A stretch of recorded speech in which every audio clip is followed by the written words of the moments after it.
Ladies and gentlemen, hello and welcome back to the gorgeous King's Resort for the final day of the Dutch Classics main event. What a week we've had here, and this huge main event will be the culmination of all the events that have been happening.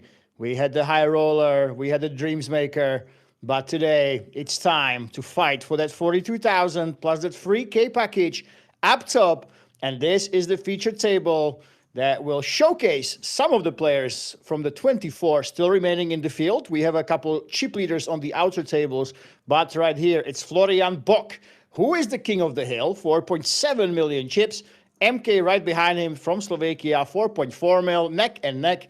And right behind them, we have those mid stacks, Christopher Girard. I know already in the chat we have some fans from the French community, Mustafa Begovic right behind him. And then three Germans and Boshkov right behind them on the short stacks. So Shigi 23, but Sergio, Boshkov, and Viper Joka are down there with under 13 big blinds. And let me tell you guys, there is a lot of Germans still remaining in the tournament. Around 50% of those 24 hail from Germany. So obviously, right now, about 50-50 chance that the winner will hail from Germany. But I want you to pay attention also to Boshkov. I'm not sure why I chose this name. Boshkov is a brand of I can't even call it rum. It's basically a Czech drink that's not made from sugarcane, but it's somewhat of a rum, but he chose his name. But he is the last remaining Dutch hope during the Dutch Classics. So obviously, a lot of you fans from Netherlands, you will be hoping that this man, Boshkov, with 12 big blinds, will fly the flag high.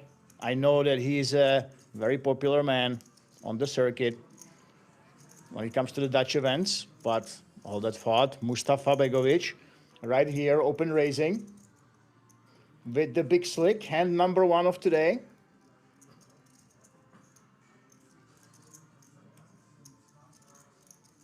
Christophe Girard. I'm not sure if it's correctly pronounced. You let me know, guys, but Frederic Popelier is in the chat, rooting for him. Does not have a hand that he can defend with. And neither does Florian Bock. So our first pot goes to France, to Mustafa, who, of course, with the ace-king.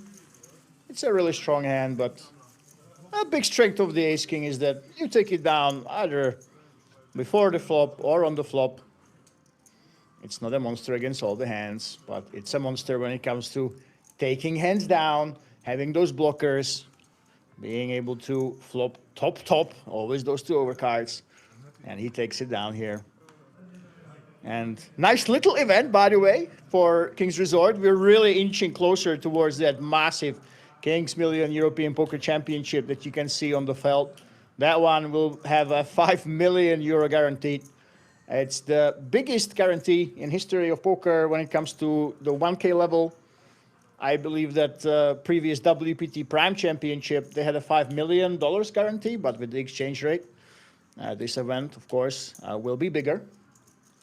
And there we go, guys. We have some fans. Boshkov, Netherlands, Deliur, Albert Wong. Okay, so the Dutch guys are here. And by the way, I got some information, if you guys don't know who actually runs this. Obviously, King's Resort is always here, but here at King's Resort, we have a lot of key people, absolutely vital, that help us out, that bring their people, bring their events in, and that bring a lot of players as well from their countries. And obviously the Dutch Classics, they have a lot of people from Netherlands, but also shout out to Belgium. There's one Belgian remaining. And I know the Belgian community and the Dutch community, they are very, very close.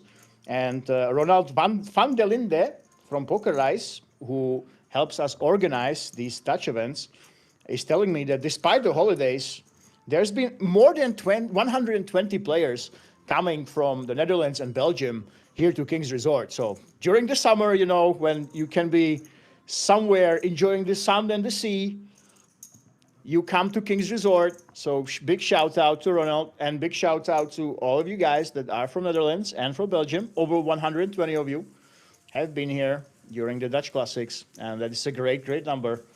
When you travel all the way in the heat wave, of course, that hopefully ended today, you travel to the beautiful King's Resort. So Shout out to everybody. Hopefully Boschkov will fly the Dutch flag high. He is the last remaining. And by the way, I find this hilarious. If you guys are not afraid, especially you Dutch people, if you are not aware, Boschkov, I'm not sure why he chose this name. You can tell me if it's his nickname, but Boskov or Boschkov in the Czech Republic, it is the cheapest brand of alcohol that is a brand, that is not a known name. And you basically have a drink that you cannot call rum anymore. The EU said, hey, it's not made from sugarcane. You can't call it rum. We used to call it that, but now you can't call it because it's fake. But it's a super cheap. You can buy it for 4 euros. And for some reason, he has the same nickname as this super cheap Czech working class drink. So you guys from the Netherlands, let me know if this is a coincidence, if this is actually a Dutch name, or if he has adopted the Czech liqueur name here.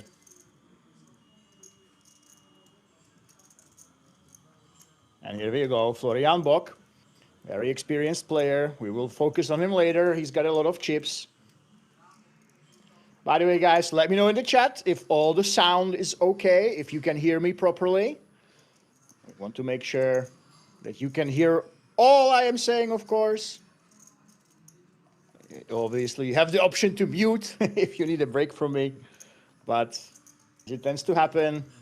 We have a lot of exciting hands and happenings here at King's Resort. More often than not. It turns from a very calm start, you know, to the commentary, introducing the players. And then the variance hits and everything goes off the rails.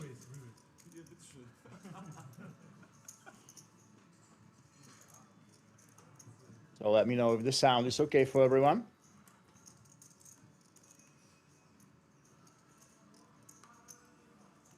And by the way, we can talk about some stats.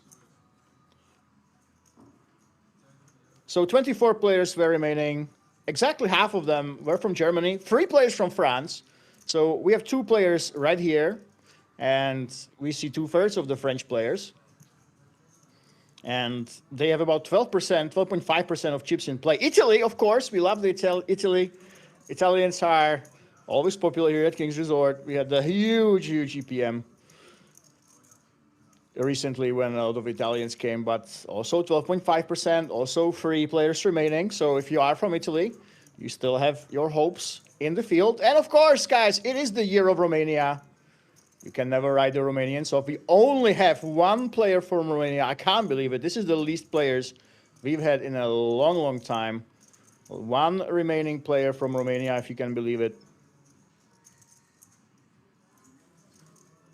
And that will be it. So only 1 hope for him. But if history can be taken into account, we will hear a lot from him.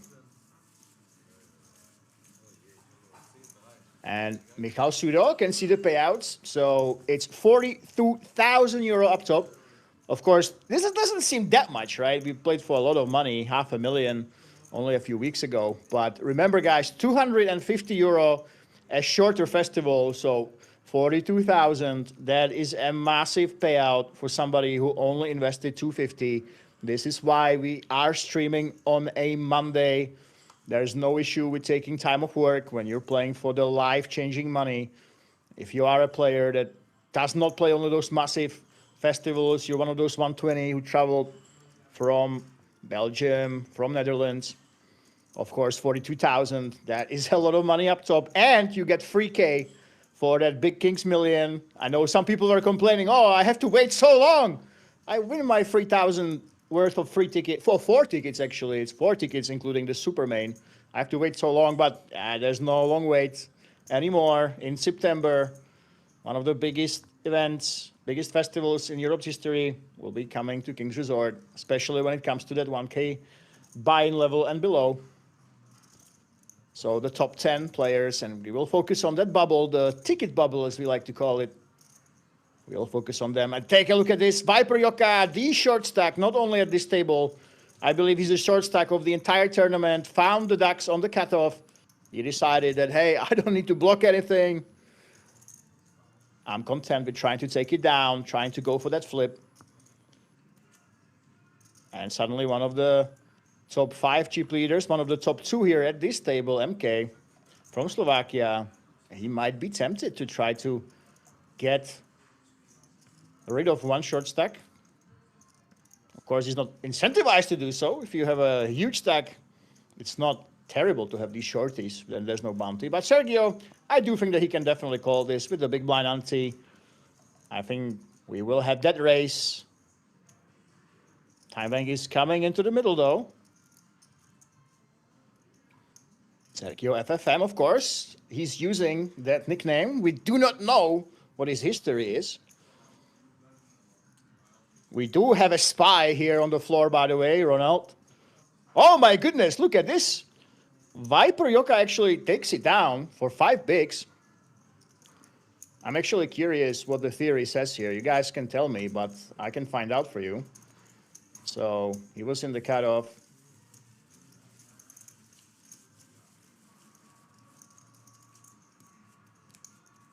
Yeah, I do think that should be a call here, surely. That probably is a call there. But that's the thing, guys. We are very, very close. You want to preserve every single chip. And the thing about King's Resort, the beauty of these tournaments is you start only with 250 euros. 250 euros, and suddenly you find yourself playing for life-changing money, for your yearly salary, for some people even more than that. And obviously, to play optimally, to play like a robot, it's nearly impossible. You come for a nice weekend, play with some of those nice Belgian Dutchies, with those German fellas. You come from Slovakia. So when you get this deep, you want to play it safe, play it tight, and even fold a hand like that one, like the ace. We can't really blame him.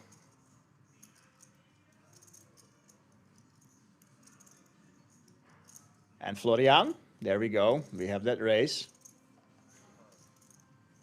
Viper now with newly found 7.3 bigs. He gets to fold. Let's see if he can get some action.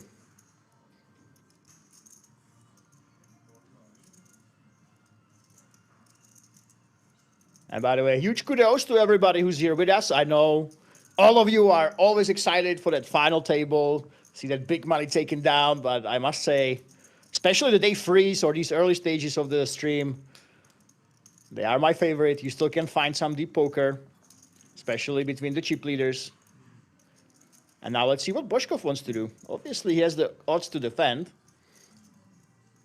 But as we said many times, you kind of see during these late stages that the players, they are really reluctant to let go of any of their chips. But yeah, Boshkov realizes, I have a suited hand, I'm in the big blind, the odds are great, I can still call. I have still 9.3 bigs remaining, and this is kind of interesting. Boshkov only has 8 high, but he's got some really nice backdoors. Backdoor diamonds, any 7 would give him an open ender. But Florian, he has no reason not to put on pressure. He himself can turn hearts that he can go all in on easily. The king is an overcard. And also remove some of those hands that connect with the board. So let's see what Boshkov does here. It's 2.5x. That's a large sizing. I think that he was basically priced out of trying to float, maybe raise, but when you only have 930k behind, quote unquote, because we're so deep in the tournament, you do not have enough maneuvering space, even with that pretty backdoor hand. That still is only an 8 high. You need some ammunition to be able to apply pressure, and unfortunately we did not have that here. And ladies and gentlemen in the chat or in the YouTube comments, let me know. Are you here? Have you been here during the Dutch Classics? Or are you still here? I know our Twitch moderator, Jay Viselo, he was there during this festival. I'm really wondering if we will hear from him. He's not here. I don't believe that he is Boshkov. He probably is not, so he might be on his way home. But we did have one Twitch moderator, believe it or not, guys, travel to King's Resort and try his luck. The last year I played, and by the way, the organizer, he asked me to tell you guys about the next event that will bring a lot of Dutchies. The Dutch Poker Master. In 2027, that's the next big one. 25K buy-in, 500K guaranteed. And Dutch Poker Masters also will be here in October. So October 14th to 20th, Dutch Poker Masters, 500K, 225 buy-in. So we expect more players, of course, during the holidays. Usually people are not willing to play as much as they are in September, for example. So if you guys enjoyed this one, if you like to play against the Dutch and Belgian players, over 120 of them here, you will have another chance in October and in January to repeat all this. And there we go. Belastin Dean says, I am there. He is coming. Fantastic. As MK is raising. And look at this. Mustafa Begovic. One of those borderline hands in the big blind. We bumped it up to 2.1 big blinds, 210K. So basically, when you call with a hand like 10-4, you say, hey, I am confident. I will realize my equity, as the nerds say. That means I will not only play to hit, I will know when to hold them. I will know when to fold them. So let's see if he will try to do something on a board that, frankly, is absolutely terrible for him. I don't think he should be doing anything here. There we go. He folds. That's the thing, guys. If you play these borderline hands, these offsuit hands with the great odds, you have to rely on your poker skill. You need to know when you have to wave the white flag, when you should be floating, when you should be applying pressure. If you are capable of doing that, then just like him, you can go ahead and defend a hand like this one. And basically you're telegraphing, hey, I know how to play poker. I am confident. I studied these spots. I don't care that I have a weak hand out of position. I have no initiative. I have no powerful hands from pre-flop. I will still play reasonably well. And those odds give me the opportunity. But if you're not confident, hey, myself, you know, these big tournaments, obviously, it's the final day. Yesterday, they played for a long time until, I think, 3 a.m. It was roughly 3 or 3:40 a.m., something like that. We played until that final 24. It was almost until the final level that was planned for the day. So obviously, guys, I'm going to be honest with you. If I would be playing in this exact situation, I would not have the same confidence to defend 10-4 offsuit as I would probably have on day one. So you always have to try to think, hey, am I going to play well here? And will I be able to let it go? It looks like we have a delay here. What's going on? Is there some drama happening in the background?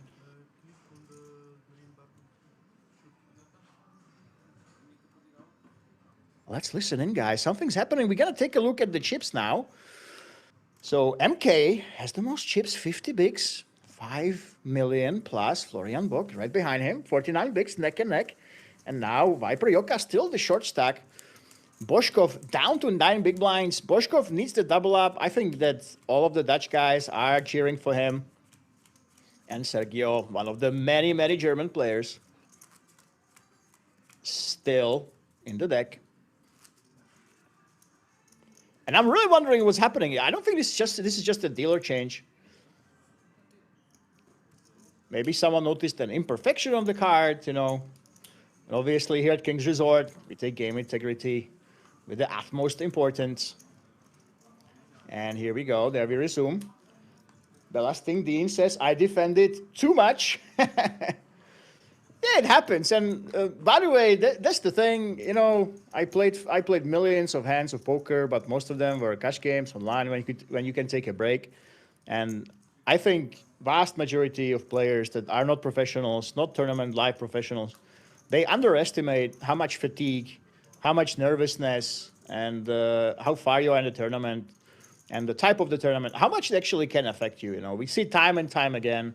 Many players have said that they play really, really solid, but once they come to the stream table, once it comes down to 1,500 players, you're in the top 24. I mean, it's not easy to play your best game, and it's not easy to have experience in these situations in the first place. So, yeah, it's not just about being perfect at poker. It's also about understanding yourself, what you are capable of, how good you are relative to your opponents, and you know how confident you are in these different spots. And you see it. Someone folds ace-5 in the big blind, and other player will simply defend 10-4 offsuit, and they will not blink. And it's not necessarily bad. By the way, interesting thing, there we go, blind against blind situation. Mustafa definitely had the option to either raise or a limp here for sure. We see that both players are relatively deep here. Queen 10-7.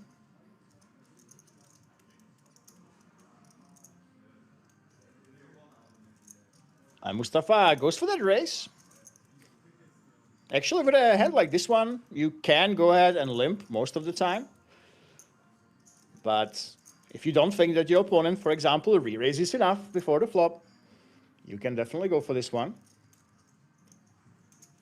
And Christophe Girard, I know he's got some fans in the chat, flops the top pair. Mustafa has only some weak backdoors here. A jack would give it an open ender, but that's not much to work with. Looks like we're facing a raise here. Christoph says my king jack is strong enough. Well, Mustafa without the backdoors. He simply releases it.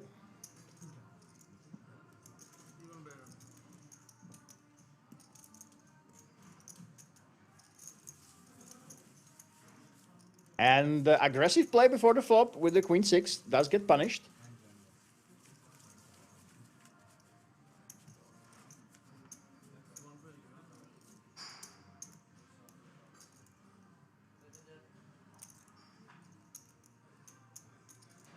It's very interesting, the race with the king jack. Of course, you can go for it.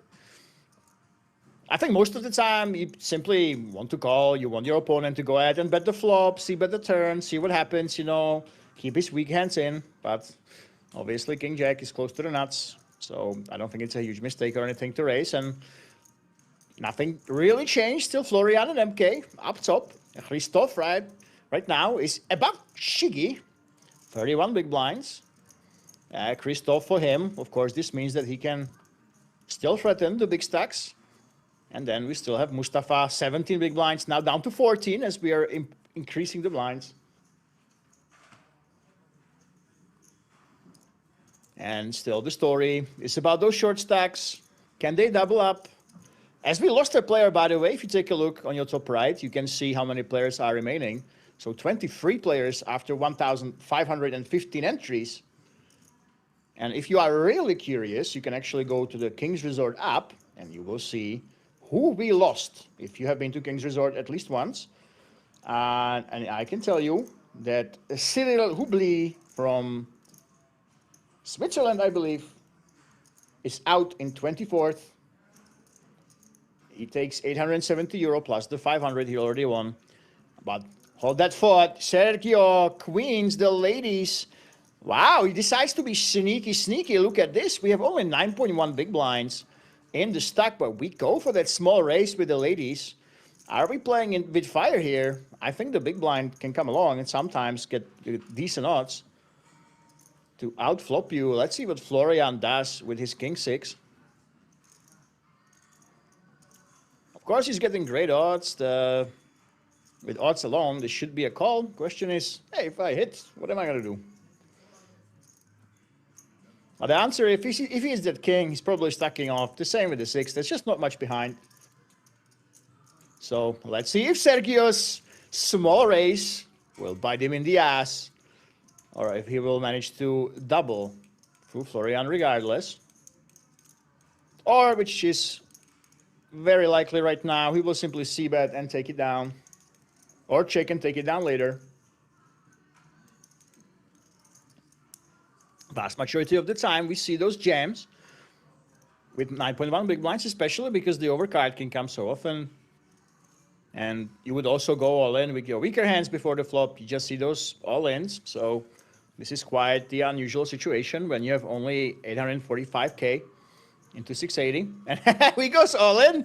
Oi, Sergio, what's going on here? Now, this is very peculiar.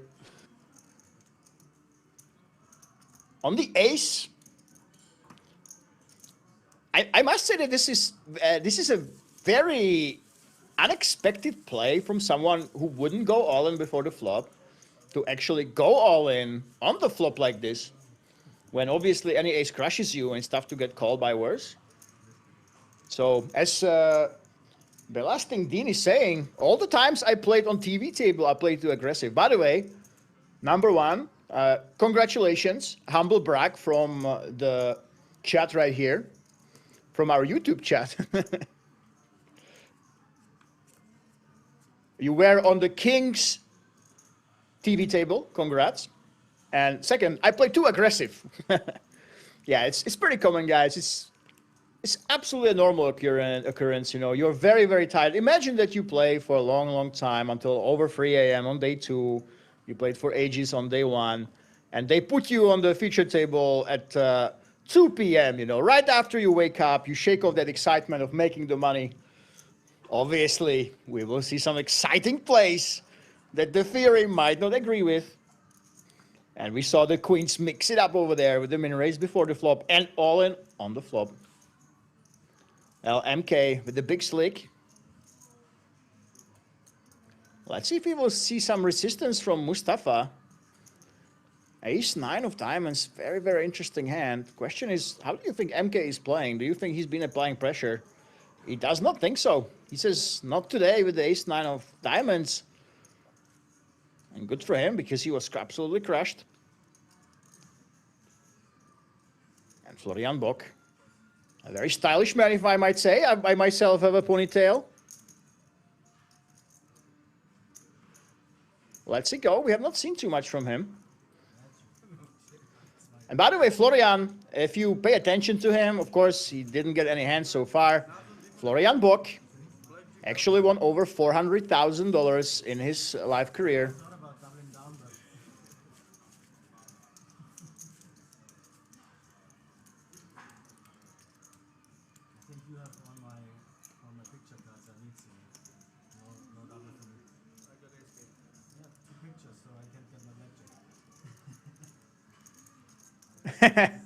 And you see him interacting with the Slovakian. He was expecting him to have the 2 pictures, 2 ace-king.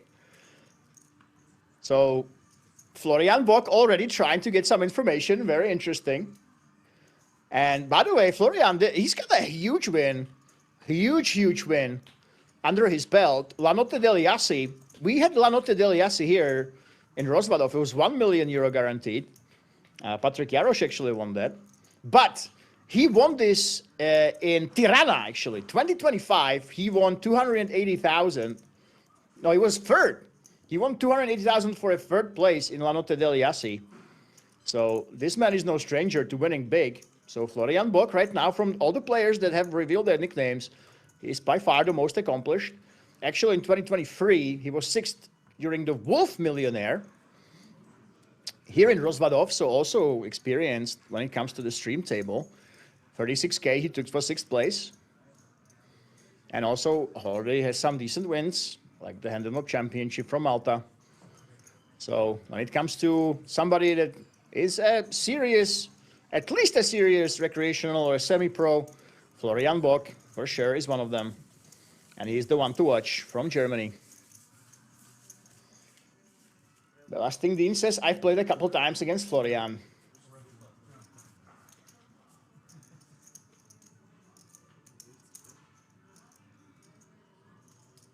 Anyway, let me see the Twitch chat. Looks like it was not refreshing here.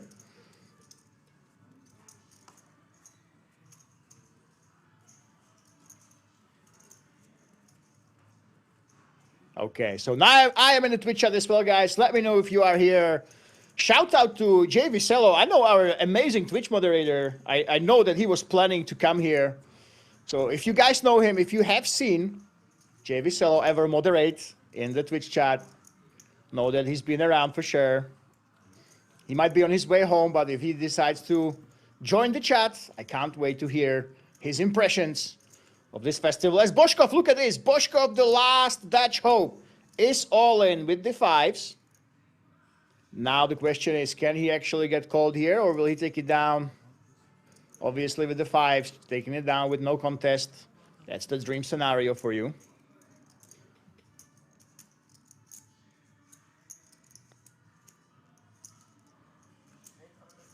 It's about 7.3 big blinds. Florian is thinking about it. Look at this.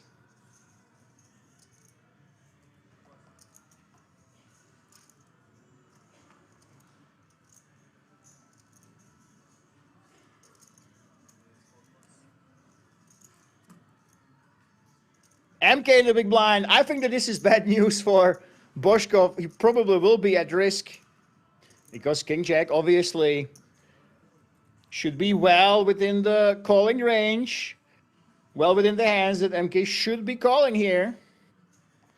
Obviously, Boshkov's all-in is absolutely perfect when you have 7.3 big blinds and a hand like this one. You can be flipping a lot of the time against the big blind. Even some worse pairs can call you. So he definitely had the option to do this. And I think we will see that call. And right off the bat, hand number 12, the last remaining Dutch hope, will be at risk fighting against MK.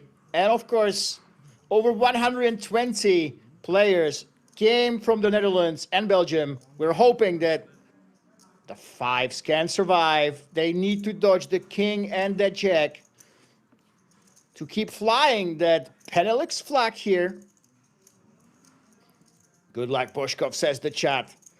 Can the last remaining Dutch hope survive right here? So far, so good, but oh my goodness, this is an absolute bona fide disaster on the flop. Only one out between him and elimination as we flop the top pair and the flush draw. One out, only the five. It's not the five. And just like this, what an absolute disaster. The Dutch Classic have lost the last remaining Dutchman. Oi, oi, oi, oi, oi. We needed that five. The chat was hoping for this. Oh my goodness. Every time you bring somebody from the country, when it's the festival of the country, of course we want their player, their representative to do well. We had so many people here, 1,500 entries. Out of those, over 120 have been from the Netherlands and Belgium, but the Belgian is still in the tournament. But we lost that one Dutchman. Oi, oi, oi. That is very unfortunate. Obviously, kudos to Slovakia. We're chipping up. Not too bad, but for all of you from Netherlands, unfortunately, your countryman, just like this, is out. But that's what happens when you are on the short stack. There's just not much you can do. That is your destiny. You get a hand, you get it in, you flip, and sometimes you simply lose.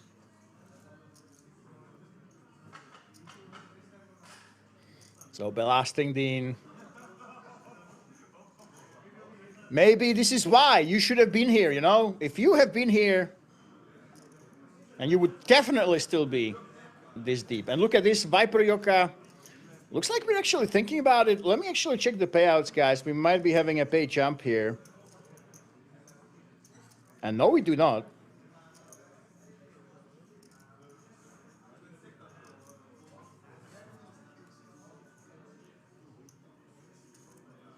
Day says, still proud of you, Boshkov, guys. Of course, we cannot take away from this accomplishment to be the very last Dutchman standing, of course. You are right now, I'm going to declare it, you're the best Dutch player of the month.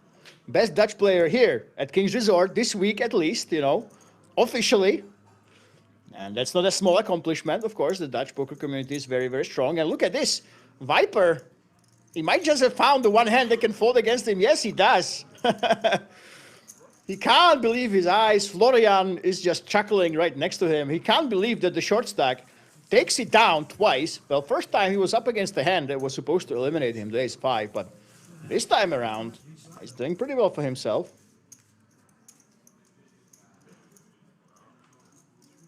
Belasting Dean, yep, there we go. I'm not sure if that's actually official, but yeah, in the Dutch Classics, yeah. Is that right? Is this the first one? Either way, huge field, big accomplishment, and congratulations, of course.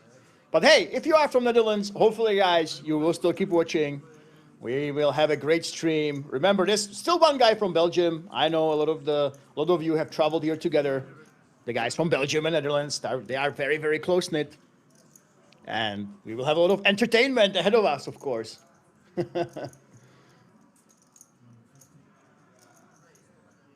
Yeah, that's right. So if you are the highest placed player in the Dutch Classics, no, I don't mean last year. I mean this year. I know we have one more. We had one before, I believe. There we go. Florian goes for that race. As we said, the player with over $400,000 in live earnings. And we've not really seen anything from Shige so far. And we won't see anything as he decides to fold the ace-8 of hearts.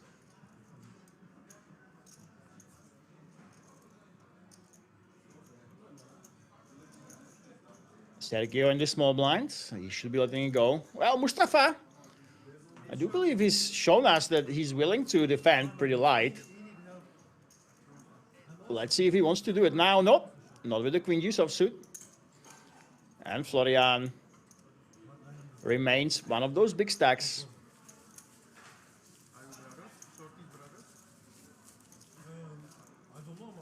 And I must say, guys, I absolutely love when you have a specific country, you know, when you have a specific country and that country brings those players and it is the championship, for example. I just came from one. I went to the Swedish championship and everyone takes it a little bit more seriously, you know. When you just play for that money, when you only play for whatever, it's obviously a lot of fun, but when you call it the Dutch Classics and you bring a lot of Dutch players and those Belgians, obviously there will be this friendly rivalry. And you see that the players are having a good time, of course. And every time we take a look at the results, of course, you want to see how the players from your country do. Who did well? Who's the best Dutchman? And, well, Boškov was the one who got that accomplishment today. By the way, there was if you guys don't know, there was also this, it's my favorite tournament. I still don't understand how Kings make money from this. I think it's just a service to the players, honestly. But we had the Dream Maker. If you guys don't know what that is, Dream Maker is a 20 euro buy-in tournament. 20 euro buy-in tournament. So that's what we had during the weekend. And you buy it with 20 euros. You might be asking yourself, what even is the point? Why would I play a 20 euro tournament? Well, the thing is, it's actually 20,000 euro guaranteed. So 20K guaranteed. And we had that this weekend. And you started with 20 euros, and Thiago Martins, he took down 4.2K. And we had 3 Czech players in the second, third, and fourth place take 2K, 1K, and 970. So I think it's absolutely hilarious. And this is just my favorite concept of a tournament. So if you missed out on this weekend, there's still a bunch of them. But know that this was one of the tourneys during the Dutch Classics, was the Kings Dreammaker 8-1, actually.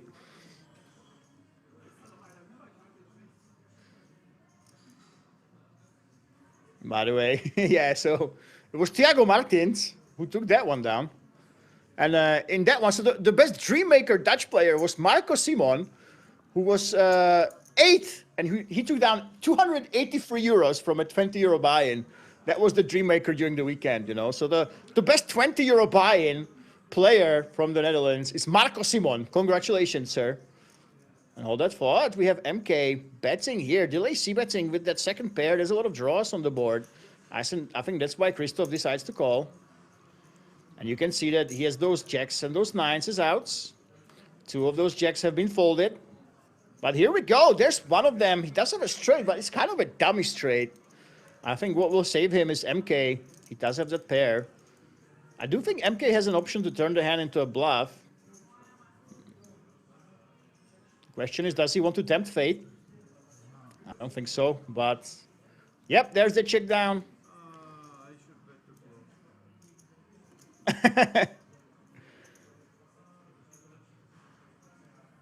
And MK is annoyed at himself. He thinks that he should be betting the flop. I don't think that's a mistake, of course. You have a second pair. Betting the turn is fine. If you bet the flop, you check the turn, so nothing crazy. Andries de Ries. Okay, Van der Linde is the best player. And if you guys don't get the joke, Maybe it's not actually. Is Ronald a good player? Ronald van der Linde from Pokerreis. He is the organizer. Okay, he brings all these players to King's Resort, and I'm not sure. I actually have not played against him. Maybe he's an absolute crusher. He just chooses not to destroy everybody in poker. He chooses to just organize the community.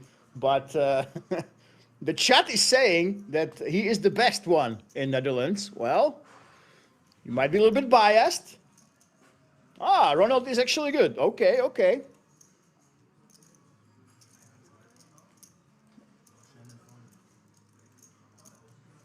Ah, that's the thing. When someone organizes tournaments, he won it once.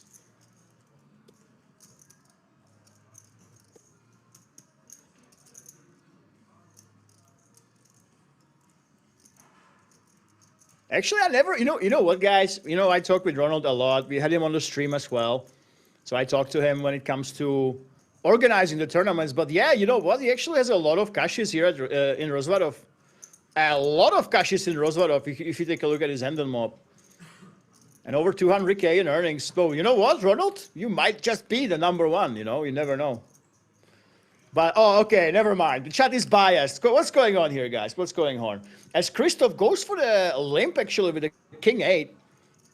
And it does get raised here. So Florian decides to apply aggression. And he does have the bigger stack. He does cover Christoph, but I know there's some fans of him. There we go. He actually waves the white flag. He does have the ace high, though. And this is a 2-pair for Girard. What will he do with it? I think betting is almost a must. There's a lot of cards you don't want to see. Like a jack, like a 9. You do want to protect your hand, absolutely. So 820 is in the pot. And this is 275, less than half pot. Now, Florian, we have the gut shot. We have the ace high here. And we did not see bet on the flop. It will be very tempting to go ahead and peel one off. Yep, here we go.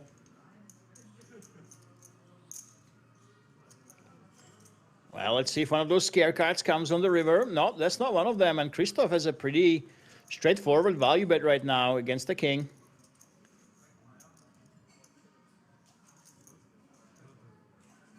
Against any other one-pair hands, it's very tough to make pairs when it comes to blind against blind play. And he did limp and call before the flop. And he's actually checking. Look at this. Florian will be the one turning his ace into a bluff. Wow, Christoph.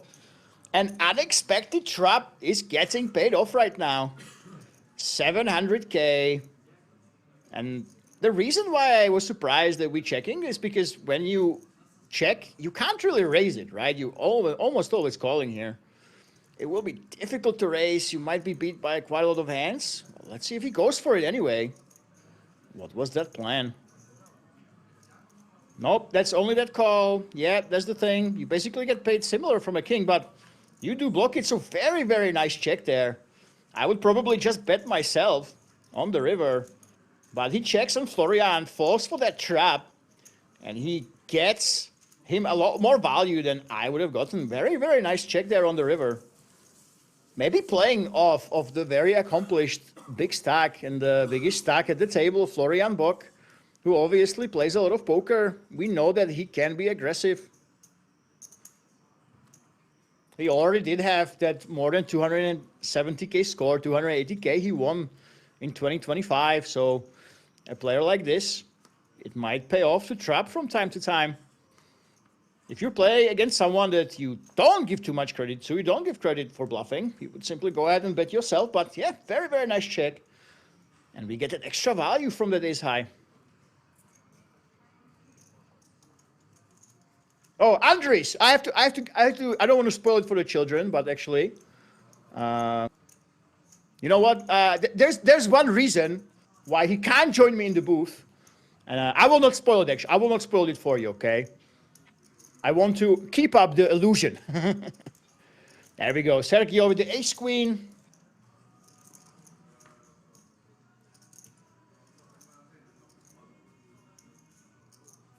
And Christoph. Now one of the bigger stacks. I'm actually not sure. Will he be bigger? Then Florian himself. Well, not anymore, whatever happens, because Florian has the Cowboys in the small blind. The Frenchman folds and Sergio with the ace-queen. I don't think there's any getting away from this. It's 800K raise, but for Sergio, it almost does not matter because this is pretty much an all-in. And here we go, ladies and gentlemen. We have that all-in. Second one at the featured table. We have 21 players left. Will we have only 20 after this hand? The Cowboys, 76% equity against that ace and the lady. Can Florian Bock get back on that horse? After getting trapped in the previous hand, he has to dodge the ace. So far, so good for him. Not good for Sergio. Can it be the ace on the turn? No, and there's only 2 aces remaining. One was folded. That would be close to a miracle if it hits on the river. And the miracle does not happen. Good game. A great accomplishment to finish 21st out of 1,515 entries. Congratulations, sir, as you leave into the night. And the big stack gets even bigger.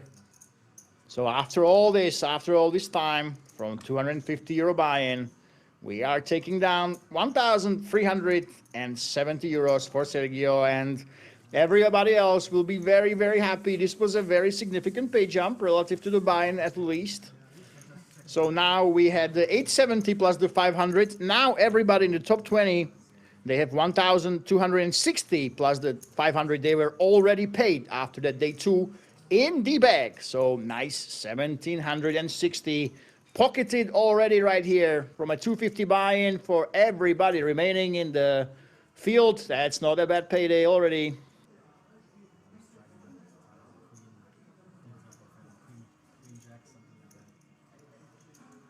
Spoil it, please. I cannot spoil it. I can't spoil the illusion, okay?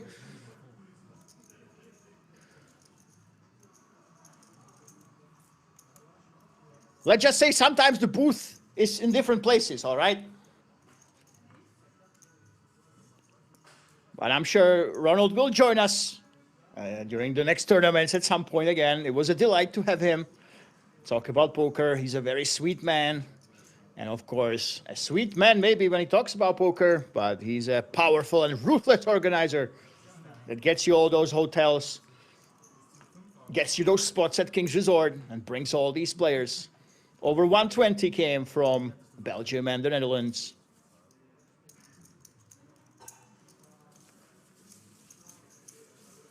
Well, Florian Bock, he's one of those guys that can be pretty dangerous, let me tell you, when you let him have chips.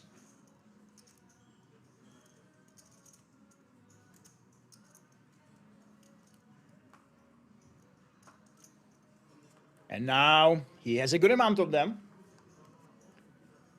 Andres, I will not deny or confirm anything, okay?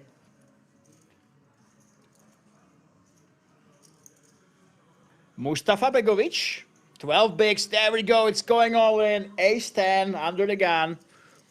Well, we don't have all those players here as we're down to 20.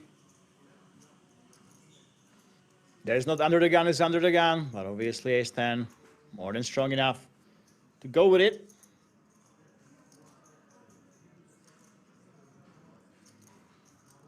Can he get some action? Well, he would love some action from Viper, who's got only 3.6 big blinds. Look at this. Oi, oi, oi, this will be very, very tempting. Viper was waiting for it all this time, but he says, no. I don't want to be dominated by hands like ace-10. I will wait, even though he secured that pay jump, you know. He does have that pay jump at the 20th place. There we go. And Mustafa takes it down. Viper, he's waiting patiently, trying to see what happens there.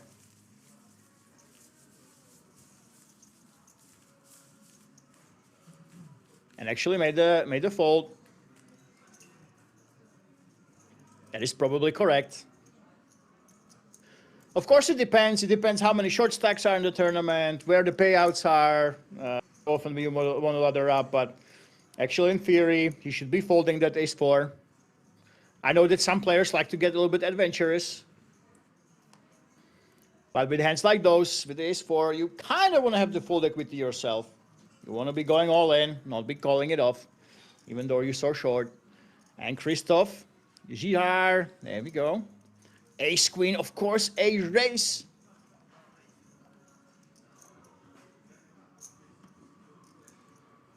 And it's the minimum.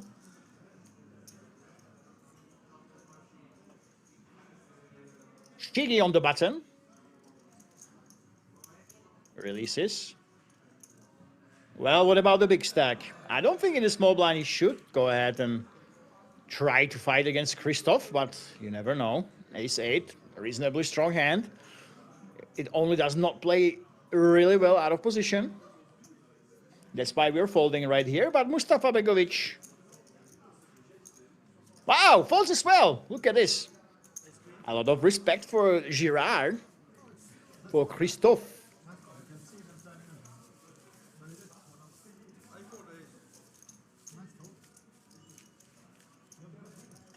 Who was very, very happy about taking this one down. It looks like. Very, very happy, I must say.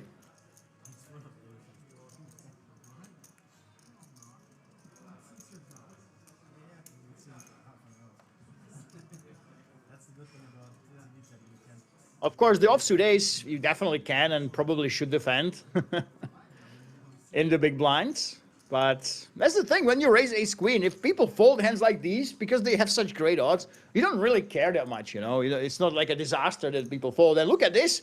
Viper, he gets rewarded for his patience, waiting for those hands, making those folds by having those tens. 3.6 big blinds on the hijack, and he's very likely to get looked up, at least by the big blind.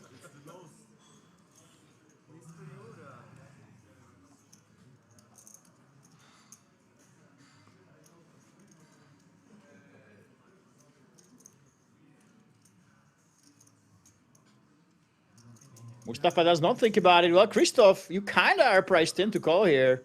Yep, here we go. It's only 2.6 bigs. Absolutely fantastic odds. Even if he saw the tens, he would probably call here. And here we go, guys. So Viper, he was so patient. Let's see if he can get rewarded or if the deck will punish him and the king will roll off on the flop turn or the river. When we're playing for 42,000 up top plus a 3K package, can he dodge that king? So far, so good. There's those backdoor diamonds, by the way. A 6 of diamonds, for example, would be very, very juicy. But no, it is a 4. And only those 3 kings are between Viper Yoka and a double up. Yep, there we go. Patience pays off for the German. And suddenly, just like this, he's up to 8.7 big blinds. Well, Christoph, I don't think he has to be sad at all.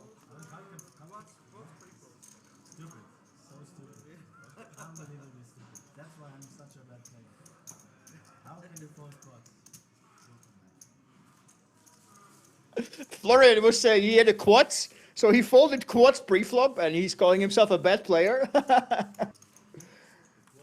Yeah, I think this is hilarious, you know. Obviously saying it as a joke, but you see it so many times at the poker table. You have 7 deuce offsuit, and there's a 3-bet, 4-bet, 5-bet all in, you know, and it comes 3 sevens on the flop, and you're like, oh, why did I fold? Look at it. I flopped quads there. So Florian is joking about that. He actually would have flopped quads right there.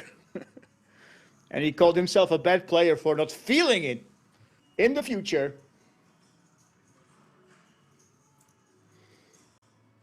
And of course, when you have a weak hand, you have a weak hand.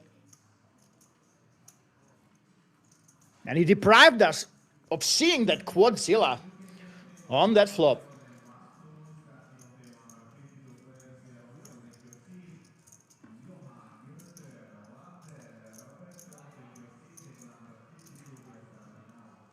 By the way, if you hear it, if you have table sound on, I'm not sure if you can hear it in the background. That yelling, someone calling out the seats, that's cash games, okay? So at King's Resort, you play the tournaments, of course. Now we have that final day, and if you were optimistic, you kept your hotel for today as well. You're flying home tomorrow. Of course, you stay to win.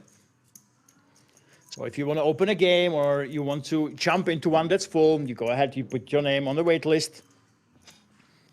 And then the cash game director, he will call your name.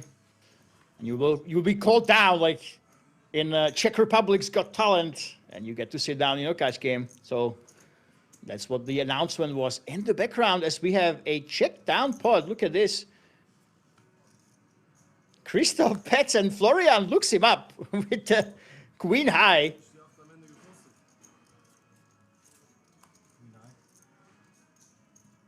Queen High. You know what? After folding a hand that would have been quads, Florian says, I'm going to go ahead and look you up with a hand like this one.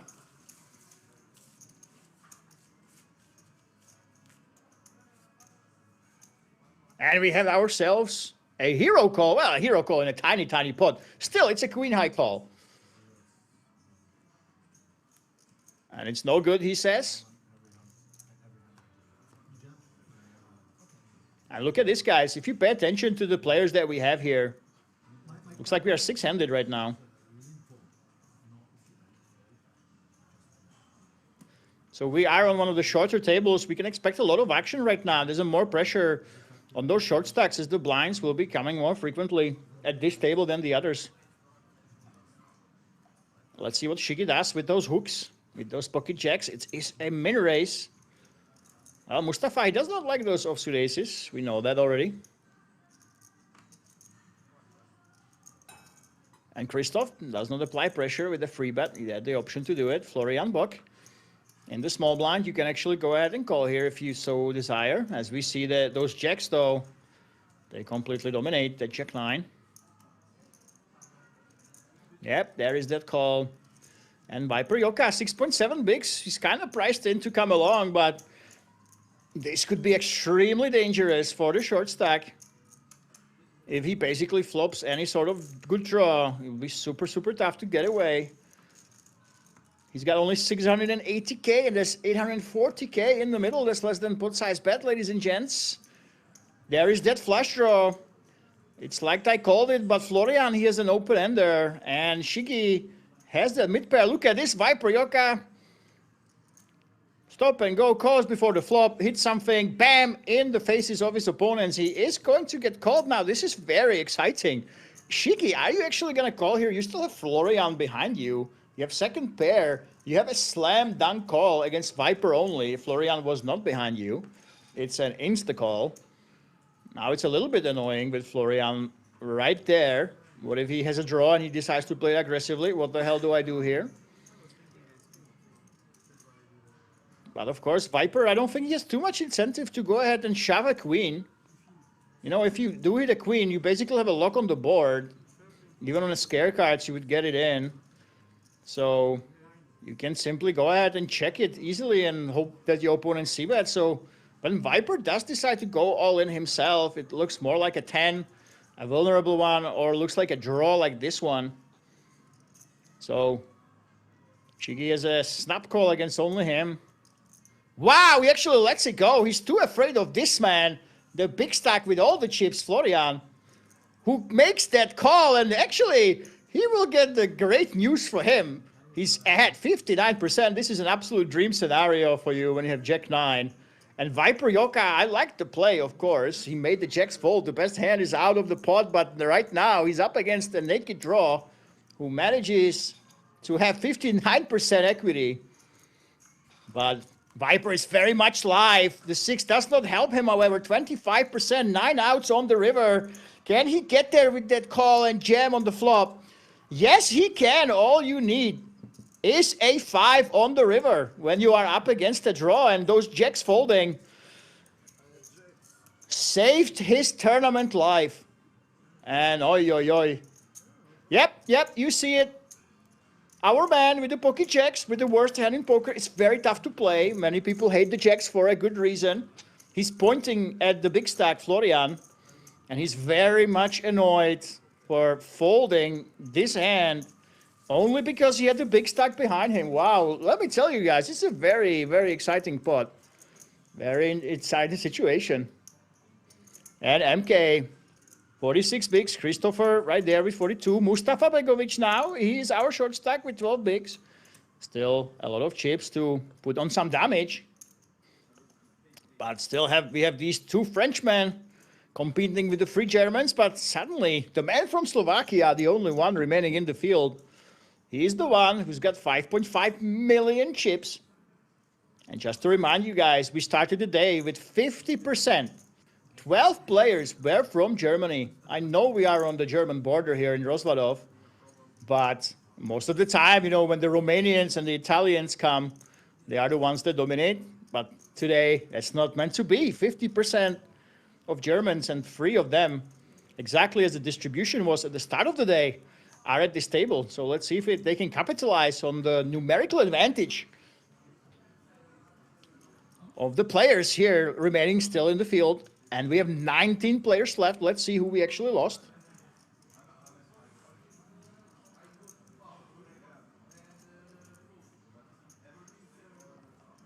Oh, by the way, Ronald van der Linde, important message, guys, important announcement. He's not from Poker Nights. Ronald works with 7 Juice, Juice to 7, 7 Juice, one of the best and biggest communities in Belgium. So if you're wondering why we have so many Belgians in here, Ronald van der Linde, he says that it's thanks to 7 Juice. Shout out to them. We still have 1 Belgian player remaining in the field. At least we had at the last check.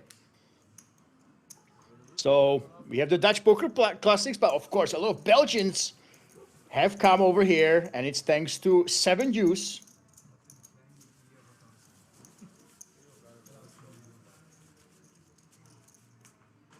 And if you are from Belgium, if you're wondering what community you should try to join to maybe get your spot here at King's Resort, go ahead and Google 7 Juice. It's one of the biggest communities in Belgium. Let me know, guys, in the chat if you have heard of it. And Ronald is very, very proud of working with them.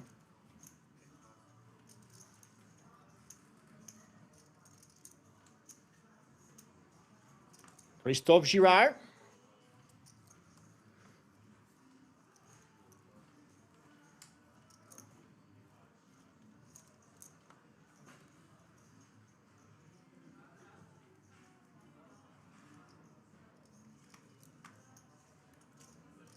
Let's go. Viper Yoka, you have 18 bigs right now. This man was an overwhelming short stack. Suddenly, he fought his way all the way up to 18 big blinds, and he is one of those middle stacks who can play a lot of poker. All it took was a couple folds from his opponents and a double up. MK in the big blind. Very, very easy defend right now. He will be calling. I am almost sure of it. Sometimes we want to get a little bit adventurous and maybe put in some free bets, but not this time.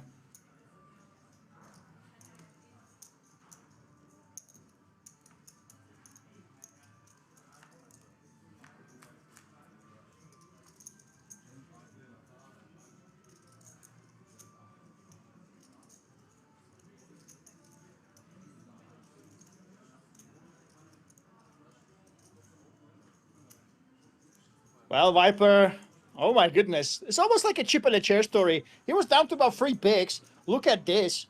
He open raises now with all these chips he found himself with. And he has one of the best draws possible. Oh, look at this. Whoa, whoa, whoa. We have an out flush draw. Now we had some backdoors. Now we have a backdoor gutter as well. We decide to check. Well, MK. I'm not sure if this is a trap or just basically not wanting to face a raise, but MK obliges, and this will be very interesting. If a diamond rolls off on the river, it will be extremely tempting for MK to go ahead and fire again with the 10 of diamonds in his hand. Viper Yoka is not going anywhere. Will this be a raise or just a call? Are we actually counting up the raising chips with our combo draw here? Nope, it's just a call. And let's see, guys, can it be the diamond on the river? That would cost MK a lot of chips right now. No, it's not. It's a paired board. Well, MK has absolutely nothing. He's blocking the king 10 and queen 10, king 10 and king queen. But he waves that white flag. Well, Viper. Oi, oi, oi, oi, oi. He simply goes ahead and shows his hand. MK disgusted at that 4 hitting on the river. It could have been much worse, my friend. When you bet the turn and the diamond rolls off and you have the 10 of diamonds yourself, you would be very, very tempted to bet yourself.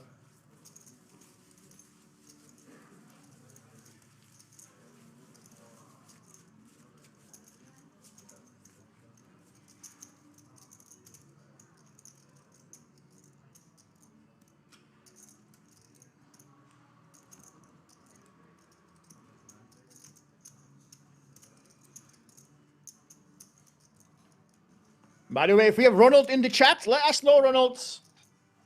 How can players from Belgium and Netherlands, if they are watching the Dutch Classics, how can they find you? If they want to get to King's Resort, what is the best way to get here? How can the Dutch community contact you? Where can they find you? Let us know, Ronald, if you are in the chat. And shout out to our French friends. 3 French players started the day, and we still have 2 here at the table, the feature table, of course. Viper goes ahead for that fold. 24 big blinds. Oh my goodness, Viper. This is the story so far for me, honestly. He was the short stack. He was very, very patient.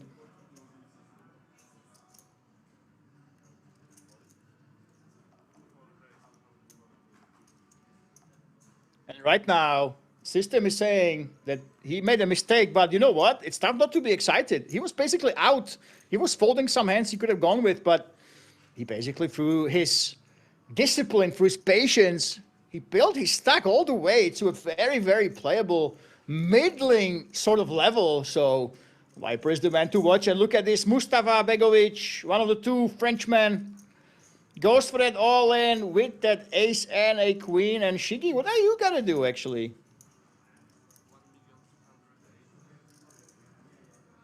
So it's 11 big blinds.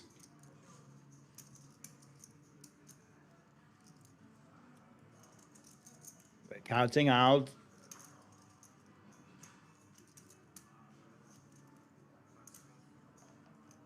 Those chips.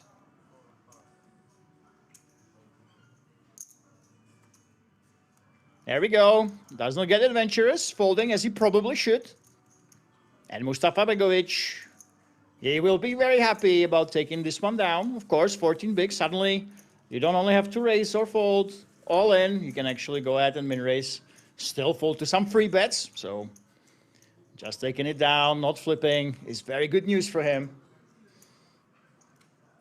By the way, Jay Goku, 7 Deuce is a very classy poker club. This is very interesting, you know. Of course, we are here at King's Resort, but I always wonder, where do these players come from? Especially when we have the massive Italian festivals. Let me tell you, there is Italian poker sport starting right now, actually. Italian poker sport already starting. And when you have these massive ones, there's so many players from Italy. I have no idea where they're coming from. I believe there's local clubs that run qualifiers as well. And looks like 7 Deuce is one of those places in Belgium. Top service, tournament schedule. And they will have their final table of 50K guaranteed tournament early in 2027. Oh my God, so 7 Deuce. So there's a classy poker club in Belgium, and they're bringing over that final table here to King's Resort. I mean, that's fantastic. Yeah, I absolutely love it. You know, this is so random. Like, guys, I am Czech, okay? I lived for a long time abroad. I traveled the world covering poker events now. That's my job. But I still can't stop marveling at what Rozvadov has achieved, okay? So there's an amazing poker club in Belgium, and they will have their tournament, final table of their tournament here. They bring it to Rozvadov. I mean, this is so random and wonderful at the same time, let me tell you. So shout out to 7 Deuce. And MK takes it down. Congratulations. By the way, system saying it took me some time to fix that mistake Viper made. Never show your hand first. when you don't have to show first. Yeah, there's so many, live poker, it seems so easy, but there are so many rules of when you have to be showing, when you don't have to be showing. And it's very, very difficult to navigate. And sometimes it's a mistake. Sometimes the thing is, I want to say, guys, here at King's Resort, even during these stream tables, because they know that in 30 minutes, if you have friends, they will be able to watch the stream. If you go on a break, there's nothing stopping you from seeing whatever will happen during the stream. So a lot of the players, they show each other hands, and they create this dynamic of showing when they don't have to show. So sometimes it's not a mistake. It's just the players do it. They do it on stream because, you can check those hands anyway. And some players, they show hands to make others show them hands because they think they can do better with that information. It becomes a leveling war. And sometimes, hey, they just do it for fun. I show because, hey, why not? Viper Yoka, open raising. There we go with the Cowboys. Christophe Girard should be defending with the Jack 10 suited. For sure. He does not strike me as the player who would free bet a lot. Of course, it might be some prejudice on my part.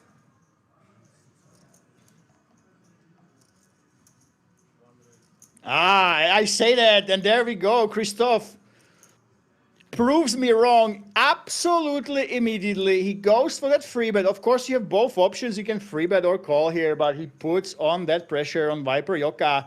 And Viper Yoka, we've been saying he's been playing well. This is an absolute rack to riches story. What will you do here with the Jack 10? Well, in Christoph's shoes, he free bet, but the Cowboys, what will the Cowboys do in Viper Yoka's shoes?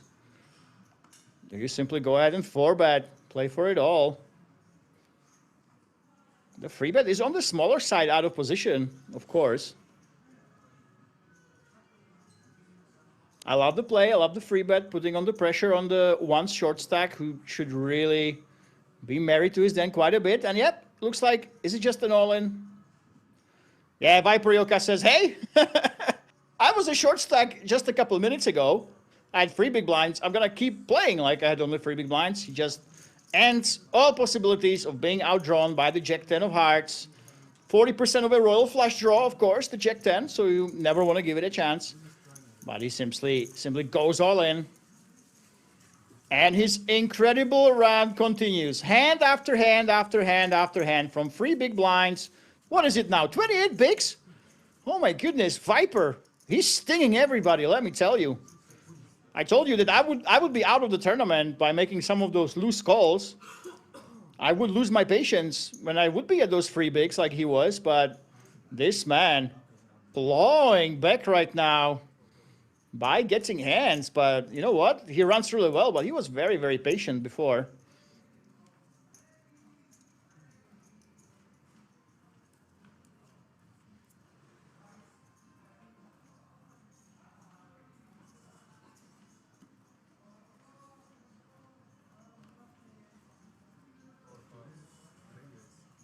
Yeah, the Italian poker sport, guys, is starting tomorrow. So Rosladov never sleeps.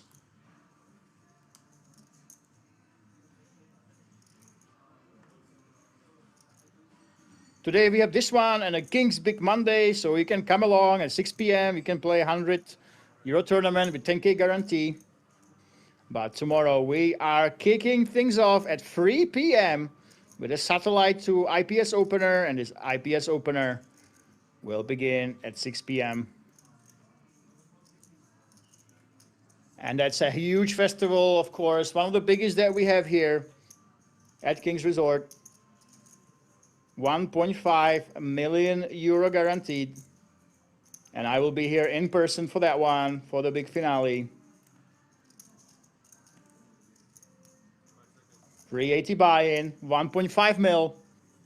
And look at this, Florian, finally we see somebody being aggressive with even the offsuit hands. So Jack 10 suited right before, and now Christophe is the one being put under pressure. But look at this, he's actually calling.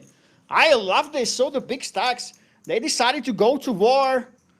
No tight place right here. Florian uses his strong hand that does not play the best out of position, of course, and Christophe goes ahead and calls, and look at this, what a dream flop for the 6-4 of clubs. And Florian is about to get punished, but he realizes that the 6-5-7 is very, very good for the button.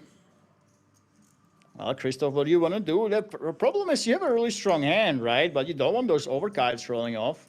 Anything 10, jack, and higher, it comes on the turn. You basically don't like it. So I do think with a hand as strong as this one that can actually face a raise and call or even shove, I do think that we have a bet here. And he's all in right away. Woo-hoo!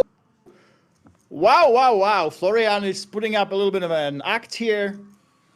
Yeah, I think he wanted to save face. He knew very well that he's always folding. This was simply an act to pretend, oh, no, I did not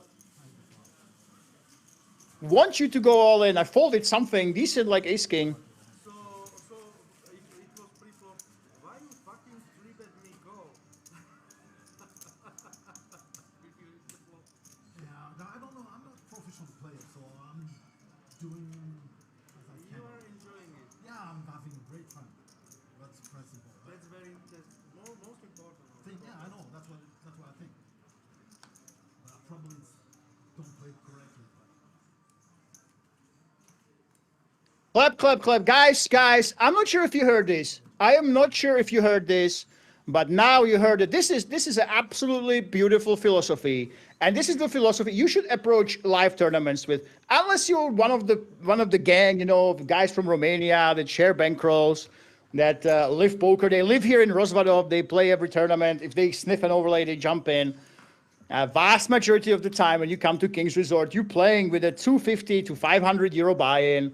And I think this was beautiful from the Frenchman. He says, hey, I'm having fun, and this is the number one most important thing. And he tells it on the stream. Finally, we had so many serious guys here on the feature table, you know, trying to pretend, oh, I'm the best player in the world, you know, I'm a super strong player. He says, I'm a recreational player. I play for fun.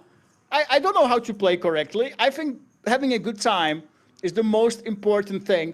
Thank you. Thank you so much, my friend. Très bien. Merci to France. And this is exactly how you should approach these tournaments, you know. They're massive fields, but you shouldn't come here with the primary goal of, I'm going to come to King's Resort, I'm going to win myself 40,000 euro, right? No, you should come in with the intent of having a great time, treat it as a holiday, treat it as a way to play this fantastic game, to play poker. And hey, if you manage to get this deep for playing for all this money, it's a bonus. And you know what? Finally, someone openly says it. I don't know how to play. I don't know how to play perfectly. Christophe Girard, exactly, from France. He says, I called because I don't know what to do. I am here to have a good time. I think that's the most important thing. And you know what? It definitely is. And many times, unless you study day in, day out, if you come in and you're all nervous when it comes to the final 19 of 1,500 entries, if you're nervous, if you care too much about every single ladder up, about the money, and you are more likely to make mistakes. So if you are not a professional, you know, focus on having a good time, do what feels right, and admit it to yourself. Maybe don't tell it to all the other players, you know, this openly, but I absolutely love it that this was heard on stream, and this is exactly what King's Resort is all about. I'm here to have a good time. I know I don't play perfectly, so that's why I called the free bet with a hand like that, and then I took it down.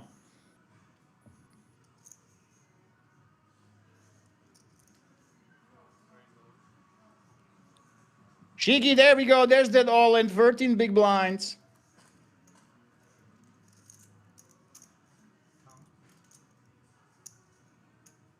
Viper Yoka. I don't think he's calling. He was folding hands like ace-4 suited, so definitely I expect him to let it go with this one.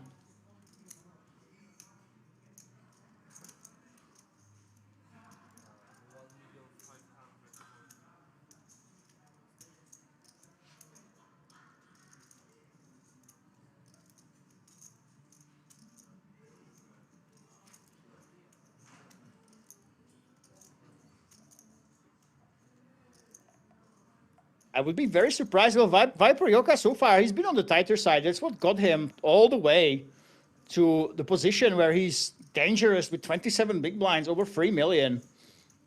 But looks like he's thinking about it, you know. He got a little taste.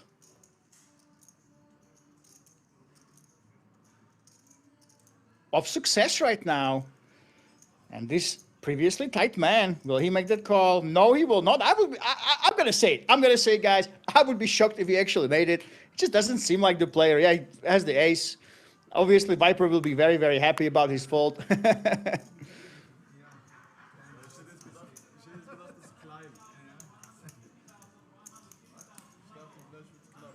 The guys are joking about it, but yeah, he should he should be folding there. Yeah, there we go.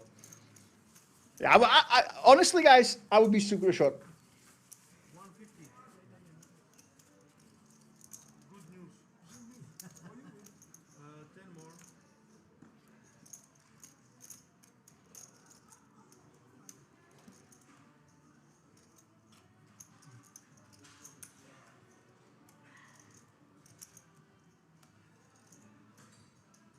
By the way, system says this was at showdown after check, check, river. He should just wait for the big blind to open his hand first to see what kind of hands. Ah, yeah, of course.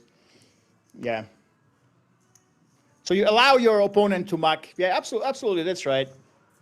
But you know, that's the thing, guys. You know, so many times. I mean, even it got so bad that on Twitch chat we have a command that says "guys," and basically you can put an exclamation point "guys" on Twitch chat, and it tells you these are recreational players. You know, we play for low buy-ins. I know it's a lot of money. It's life-changing money. You know, it's a yearly salary for everybody. But yeah, this is the thing. Christoph said it perfectly. We have a good time. I'm here to have a good time. I'm not a perfect player. First time on stream, you know. So yeah, sometimes they show hands when they shouldn't. They don't see what their opponent had. It simply happens. But yeah, of course, I absolutely agree with you. And that's the thing. That's the beauty of King's Resort. You know, when you watch this and then you watch those big streams of Tritons, for example, of those super high rollers, you know, the big ones for 1 million. Nobody talks and nobody says anything. And hold that thought. Look at this. Is this real? Speaking of having fun, Christoph opens ace queen. MK just rips it with king 8 of hearts. What is going on here? It's 5.1 million, 34 big blinds. Is this a blow up?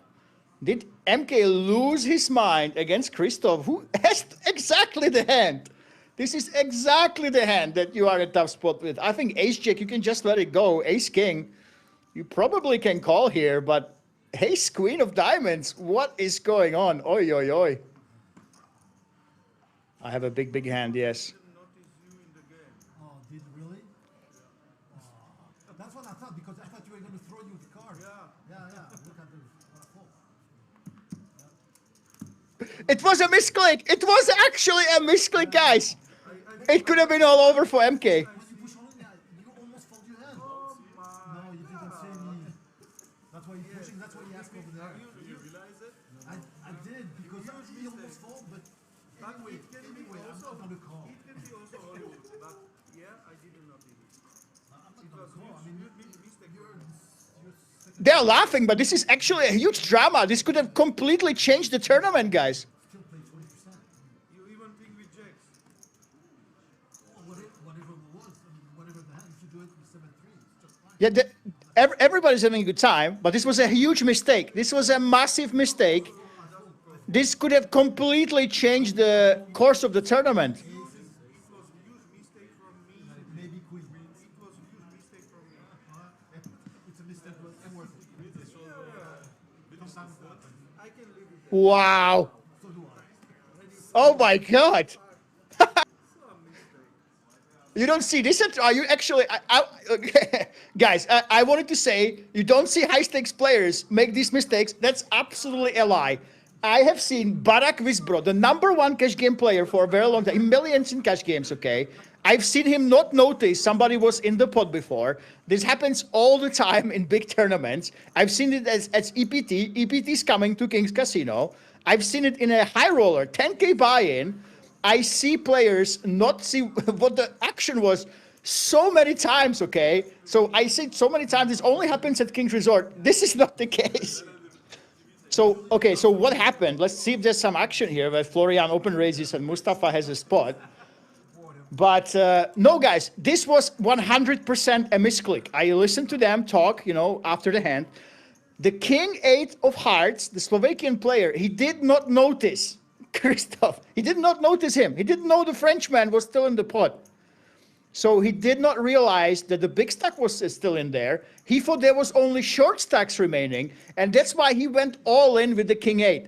This was 100% self-admitted huge mistake. And now get this, the Frenchman with the ace queen, he knew Christophe Girard, he knew that the Slovakian made a mistake. He knew it was a misclick, but he folded the ace queen anyway. We didn't know 100%, but he was pretty sure that the king 8 was a mistake, but he folded the ace queen anyway. Well, this is such a bizarre spot. And believe me, I go to about 30 events per year. I've seen high stakes players do this all the time. They misread, they don't see the player behind the dealer.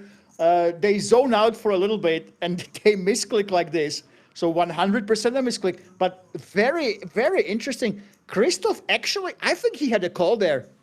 I actually think that Christoph should have called that off.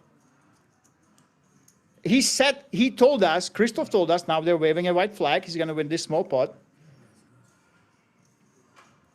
Christoph said he realized that the jam was a mistake, right? He realized that he knew it was a mistake, but still he decided to fold. I think this is the difference between a professional. If you see a professional player with an unlimited bankroll, right? Someone plays a 250 euro buy-in, they have a couple 100,000 in their bankroll, and they play this spot, and they see someone make a mistake, go all in, without knowing that they were still in the pot with their big stack, I think they would call off the ace queen. I think they're 100%. If it's any of the strong regulars, you know, like Jarosz, if he's in this spot, Cabrahel, they are 100% of the time calling the ace queen if they realize that the jam was a mistake. They would be simply calling it off. But he had mercy with the ace queen. He had mercy. He simply folded. But this was such a bizarre spot. But let me tell you, this actually happens quite a bit. And not only it happens quite a bit, some high stakes players genuinely make a mistake of misreading the action. Then they go all in when they shouldn't be going all in. But I've actually seen a hand in Asia. I think it was Asian Poker Tour. There was a guy who faked it. He faked that he misread his hand. He faked going all in by accident. And then and he actually had a strong hand. His opponent called him off, and he just showed off the whatever strong hand. And one time there was also an Asian hand, but actually it was a bluff. So he started celebrating. He had a weak hand. Imagine he was with the king 8, and he started celebrating. He pretended that he heard a call from the other guy, and he made a huge bluff. So these scenarios happen all the time. It's super confusing. It's not just at King's Resort, but yeah, that 100% was a mistake all in for his tournament life with over 30 big blinds, and his opponent had mercy.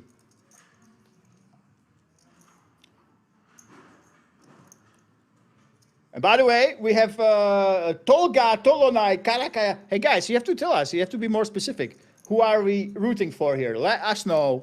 Who is Tolga, Karakayas? Who are these people?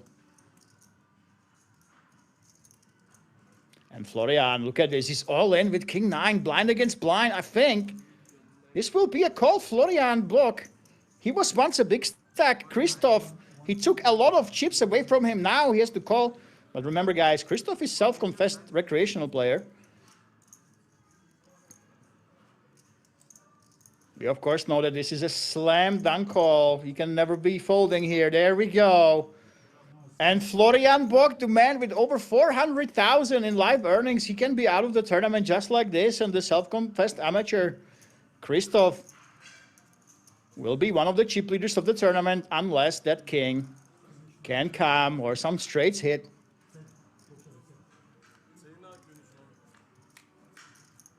So Christoph against Florian. Can we dodge that king? So far, so good. There are some backdoors, though. A 7 would be very dramatic on the turn. 10 as well. He has outs. He doesn't realize. Look at this. Oh, is this a fake out? Is he faking out destiny? Can the 7 fall on the river? It is a king, but Christoph actually has that set. And look at this, Florian. Oh my goodness. I'm not sure if he did it on purpose, but yeah, he actually turned out while his top pair out was gone. He turned it, and just like this, we lost the most accomplished player, at least from the ones that revealed their nicknames, their names. We lost him just like this. And oh my goodness, kudos to France. This Frenchman, suddenly, just like this, is one of the chip leaders, one of the favorites of the whole tournament. Take a look at this. Christophe Girard, 7.4 million, 50 big blinds. And we are down to 5 players right here at the feature table. Mustafa down to 8 big blinds. Shiggy, Viper, remember guys, Viper is a big story. He was down to a tiny stack, about 3 big blinds. He still has 3 million plus. And we have that MK, 38 bigs. Right now, behind Christoph. Hey guys, we're talking. Show the real table, please. If you say Shiggy, okay, if you say your friend is so good, oh, there we go, there's Shiggy. So that's who we are supporting, Shiggy. Houston, the problem.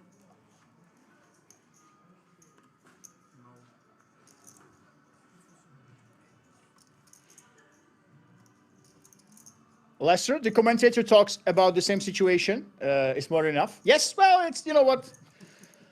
It's a really rare situation. When someone makes a mistake and just goes all in with King 8 at 30 bigs, it doesn't happen that frequently. The second chance.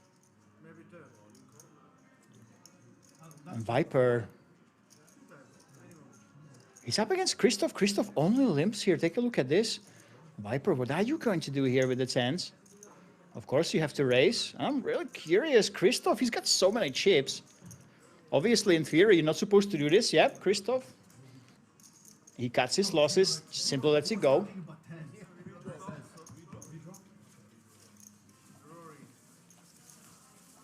Art of Kodak. Love the commentators. Thank you very much. Let's go, Chris. Yeah, you know what? I have to say it, guys. There are 2 stories right now, of course. We have Shiggy. Shiggy fans in the chat. Let's take a look at this. Shiggy with 2 million. A lot of supporters from Germany. But I have to say, Christophe Girard, I love his philosophy. I'm here just to have fun. He doesn't care really about winning. He says, I don't know what I'm doing. I'm going to have a great time. And if I win some money, that's just a bonus. But of course, Viper, he is the story of today so far. Viper had only 3 bigs, now up to 23. Let's see what Mustafa can do about this, though, the shorty. And a lot of storylines already starting to form, guys. Don't go anywhere, because we have a lot of interesting players and a lot of interesting stories that will have to find their conclusion. So don't go anywhere. 17 minutes break. We will see you right after with some fresh blood at the feature table. See you in about 17 minutes.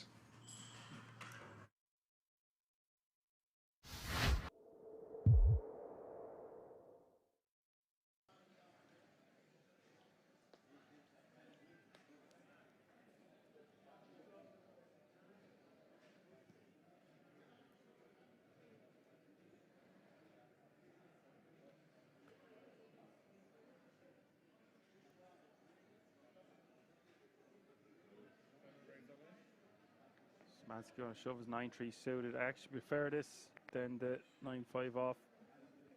Trunk going to be calling this one, I think, for 7 bigs total.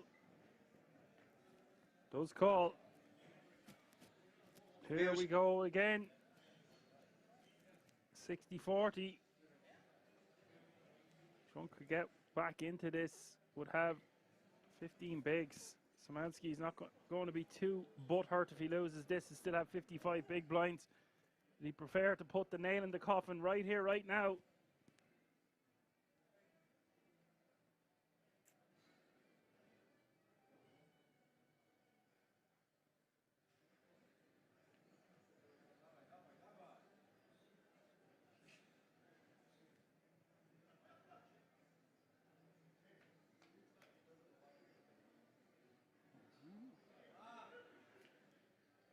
This king, Jack 3.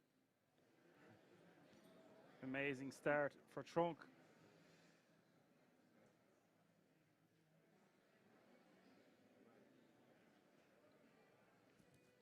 Szymanski does catch bottom pair, needs a 9 or a 3. Turn is the ace of hearts.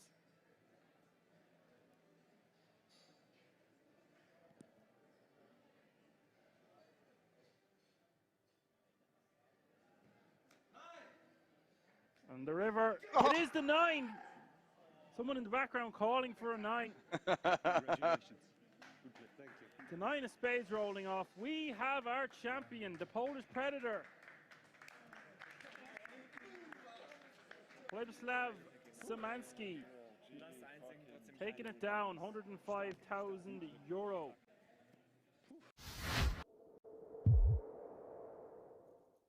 Like I'm saying, it's not a... Yeah, go ahead. No, I was just going to say it probably doesn't matter too much with like ace jack suitors. I think both options are fine in terms of like shoving sometimes, maybe min raising sometimes and whatnot. But I do agree with the other like offsuit ones and ace 10 off that just like ripping them seems like a better strategy on average, anyways. Yeah, I think you can make an argument even doing it for the ace queen offsuit, ace queen suited plus raise calling, and I think goes out saying then ace king suited falls into the category of the raise call. Ooh. Uh-oh. Sebashenko can just fold here now. Yeah, no problem. This all happened very quickly. And it's not Trump that's involved here. Szymanski, after doubling up, unfortunately running into it. Fadiv. This will propel him to the chip lead. Very close to it. The Kings of Kings, 3-1 favorite. If he loses this, he'd still have 20 bigs, but they don't want to give you that.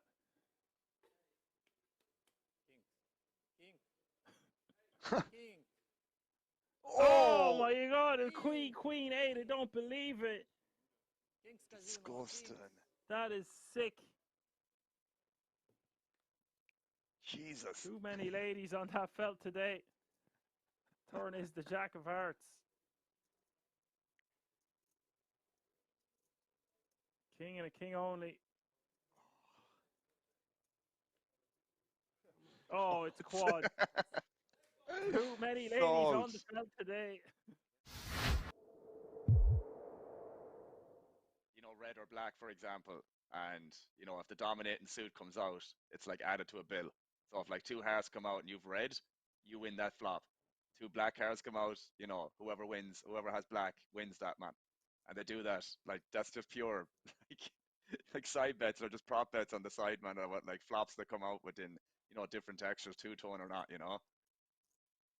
Yeah, I think that's where we started doing that. We were watching the lads play 5-card PLO, and they were doing ridiculous side bets. Remember, whether the flop was going to be red or black, or I think they had something else on the go as well. Oh, they had the standing up, sitting down game. The standing up game wasn't the sitting down game.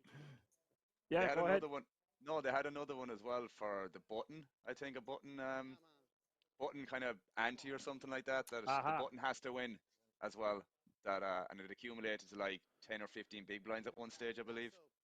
Which we do was have an about all in here. 15k or 30k or something. Yeah, Trunk makes standard enough call here. Don't think he can fold. You will see some players fold for less than 7 blinds there, but not the chip leader. He's got No, I was just going to say not against the button, I would assume. No. Definitely not. Not when you've all those chipoladas. So basically, coin flip, lads. Jack 10-9 is the flop. Menga still technically has an open ender, but he's in trouble against Trunk. 6 outs for Menga.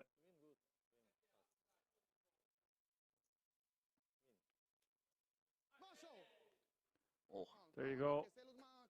Ace on the turn. Trunk might be about to lose one.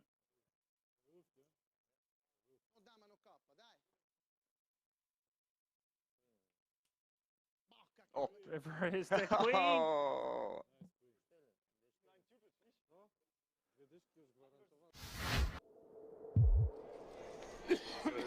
Just you three. Sounds juicy indeed. So I wonder if his chicken is as juicy as this cash game. Indeed. This one is a little bit low. Shame of losing the fucking pain. What happens It's to me? bigger than- What happens in Amsterdam always is that heads up, guy gets stacked 2 times, 3 times, and still has to pay for his new stack for the for the stand up. Yeah, that's tilting. That is so Fold.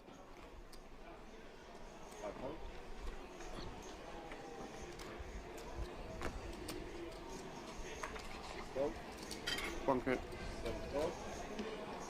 Raise 1000.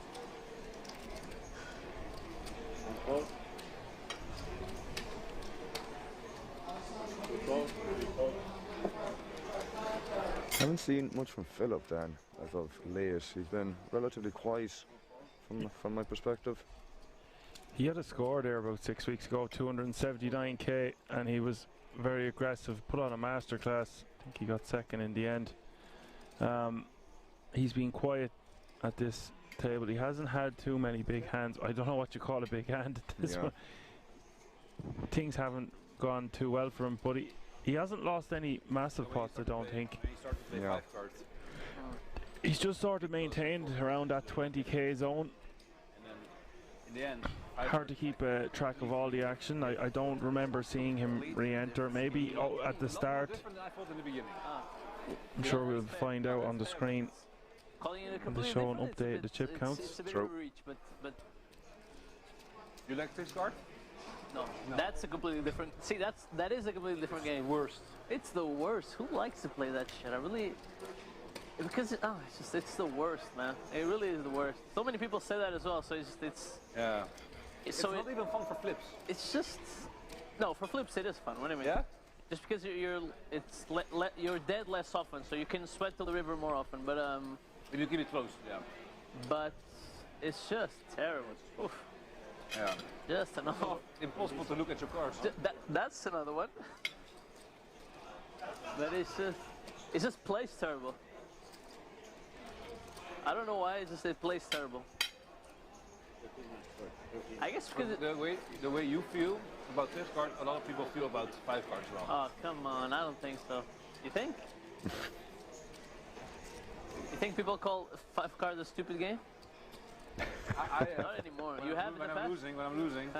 Yeah, It was- like it any took me game, a no? long time. It took me a long time to get Very with a big raise here. because when I started playing Holland PLO, I was playing low. Okay. I started playing 5 cards. I was playing minimum 25-50, you know. Yeah. So it's.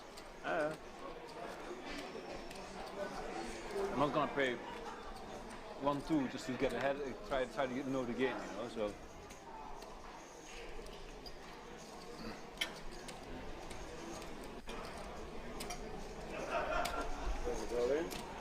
I had kings. What? What is going on here? Look, I had kings. You had kings? I had kings. Like what the fuck? Three-way all in. How do you fold queen? Huh? I had kings. I'm like, I had race all in. Really shitty one. With 46.8k in this pot. I like my hand a lot. Max with 58% equity. Very flopping a set and is still Oh, now it makes sense. Kings, king, jack, and jack. just Wow. 33% to win this hand. Who has the ace queen? So twice, right? Yeah, twice. Yeah, it's there.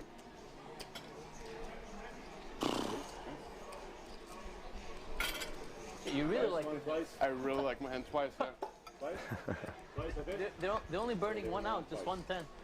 Duarte, you want me to pour it? Sure, it's this one, yeah. Yeah. Turn is the 10 of diamonds, and Yeah, there it is. See the tech mark for that's good for Max on Maxi! the first one. Hey, now you do it fast, huh? Now the button goes very fast.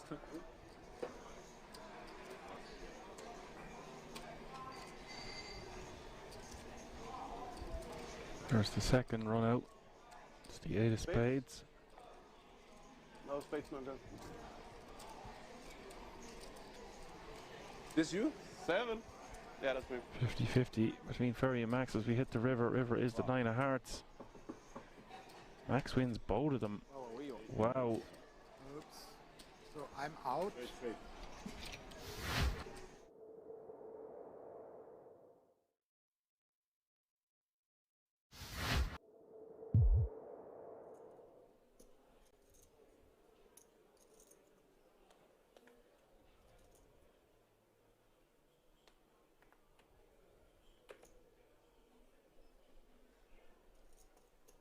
Ramos, by the way, part of such an incredibly accomplished contingent of Brazilian players out there. Yuri Zivalevski, Andrea Kari, another one that comes to mind. Bruno Volkmann. There's a lot of them. Yeah. What about Pedro Gargnani? Yeah, he too. So one's a coffee connoisseur, the other the tea connoisseur. Don't forget tennis connoisseur as well for Volkmann. That's right. Time bank or not? Time bank, yeah? Jack 8 under the gun. Ren activating. This makes sense. Time bank police. Santos in the small blind in these spots or the big? Believe they had a player between them. Molten's been given like 22 time banks this tournament. I mean, obviously Santos being the only guy who hasn't covered. This is that you were given like 22 worthy of thought. Believe Devoris is between them. Yeah, Santos is in the You still have it. small blind tends to play tight, even with a big stack. Yeah. I like this awareness of the positions from Lynn to find a spot to steal the blinds. Which he does. Oh, did we have a call from Cabral? I'm sorry. Say before flop. Good luck. Huh? Good luck? Okay. I think it means normal. Good luck. So, indeed, Cabral did flat, flew under our radar, given that his cards hadn't been scanned yet again. A 6 deuce. Obviously, this is the sort of board that Ren is supposed to be able to rep. Especially from under the gun, where he's going to raise a lot of ace-x, suited or not.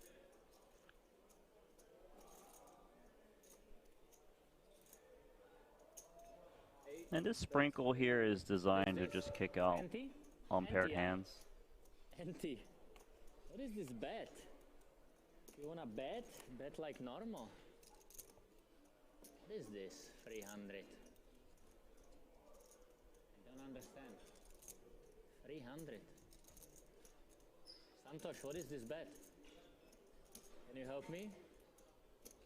Probably 6-3, yeah. You wanna buy cheap free? Please. After the hand, please, next time. So Cabral with a couple of 9s here does call the 300k c-bet. And note that the floor came over and asked him to scan his cards here mid-pot. He pushed back a little bit and said after the hand next time. Supposed to be scanning it before the hand. Yep. I think he's saying, tell me after the hand rather than I'll do it after the hand. Of course, they've told him multiple times in between hands, and that hasn't worked. So I think now perhaps a little bit more of an aggressive position being taken by the staff. I hear you. Whoa, look at this. Red Lynch's got nothing. Cutting out chips. Trying to apply that bubble pressure. 900 into 1.9. Not a negligible size. And obviously Cabral just fresh off of a double. Doesn't want to say goodbye to these chips too quickly. This looks like an impossible call, but would be correct. It's a call that's begging for a river check. Exactly. But I'm thinking if Renlin bets his turn, he's going to fire a lot of rivers. This is an amazing call from Cabral.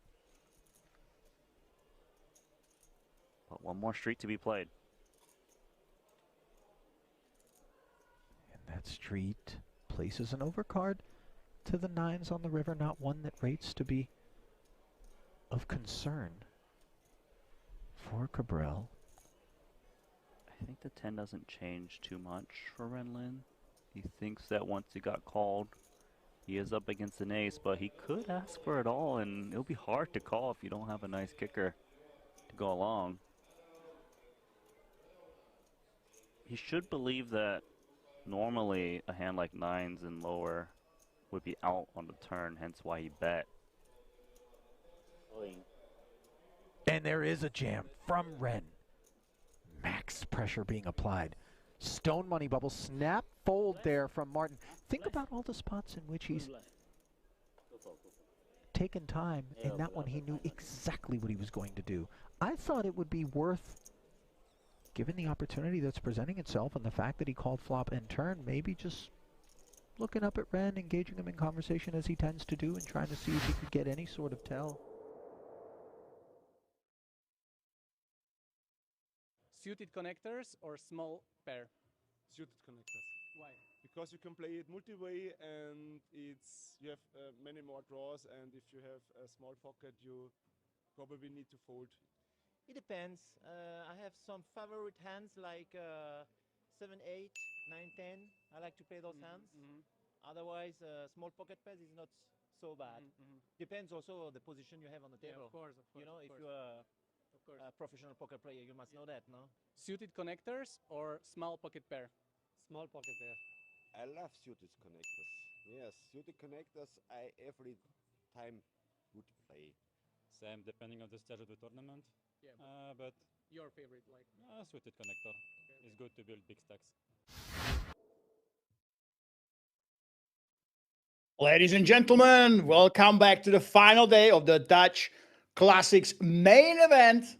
400k guaranteed, 45,000 euro, including that 3k Kings Million package. Up top, if you missed what was happening before the break, we lost the big favorite. That was one of the big stacks, Florian Bock, at the expense of this man, Christophe Girard, who is now one of the chip leaders of the tournament, biggest stack at the new featured table. And take a look at the new players. So BlackRock we have not seen before. Reminder, we had 50% of German players remaining during the final 24. It looks like it's remaining also with that ratio right now. It's even increasing. And we have Turkey from Turkey. I'm not sure if he means Turkey the animal, but yeah, we have Turkey from Turkey. And Sucre. Oh, okay. So we have some fans as well. So Shiggy and Sucre, they are the fan favorites right now on YouTube. And of course, we have our well-known players in Christophe. Well, he's the only one, I guess. Christophe, Shiggy, and Mustafa. Let's see how they manage to maneuver with their stacks. Mustafa obviously needs the double up. Shiggy, 14 big blinds, a little bit more of a possibility to raise, still fold to some of those free bets.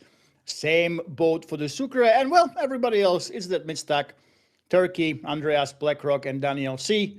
They are behind Christophe, who is a self-confessed recreational player. He's saying, hey, I'm here to have a good time. I am not a professional. I don't know how to play like you pros, but I'm just here to enjoy myself. So just because Christophe is first, doesn't mean he will remain there. And I think that he is one of those volatile players that we've seen time and time again here during so many tournaments that the pros, they have no idea how to play against. You know, it's really, really late. Everybody is tired. And when you have someone like Christophe who cares more about the fun than about the money, you are sure to see some unexpected plays from him. So let's see how everybody can manage to maneuver around him. And the chat looks like Shiggy and Sucre. Sucker? You guys tell me how it's actually called. And Chris. So France and Germany in the chat right now. They are leading for sure. And Luna19 can't hear what they're saying. I can only hear commentators. How is it right now? Can you guys hear the table sound or not? Let me know if you can hear what the players are saying. If not, I will ask the direction to increase the sound a little bit.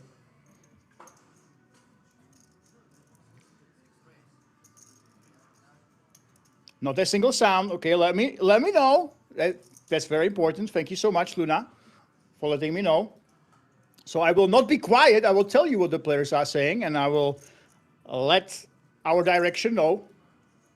In the meantime, Christophe is open raising, and Shiggy, he does have a jamming hand here for sure. Shiggy, the fan favorite on YouTube, right after the break, wakes up with the tens, a premium pair. And we will increase the sound.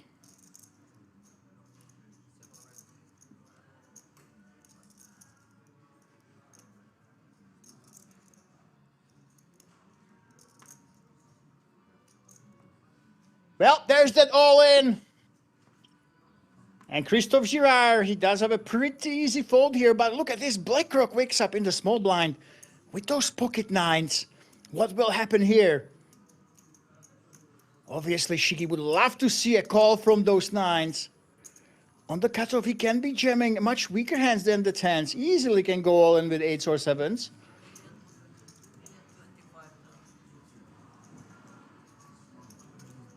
And don't worry, guys. We already sent the instructions. We will try to get that table sound fixed for you. There was some nice banter that you missed out on, let me tell you. Especially during that big mistake when the King 8 went all in by accident. So I want you to hear, because this is a fun group of players. Well, BlackRock, we have not really seen anything from him. He's the man with the hoodie. He kind of looks like... Oh my goodness, it's a call! The nines overcalled over the jam of Shiggy. And once Christoph gets out of the way,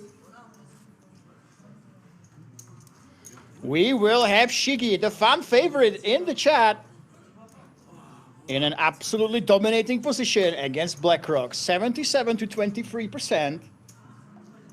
And if you guys are not on YouTube, the chat is going crazy over there. Oh my goodness. Looks like Shiggy has a lot of friends, and he's in a prime position to double. Flew BlackRock, and he dodged the 9. Well, so far so good. There is a possibility for a chop, believe it or not. If we have 2 aces now, that would be very spicy. It's a 7. Only the 2 nines can send Shiggy into the rail. Okay, we tried to increase the table sound. Let me know if you heard the yes. Let's go by Shiggy, who doubles. And BlackRock, oi, oi, oi. He came to the table, and right now he won't be too happy about making that call with the 9s. Oh my goodness.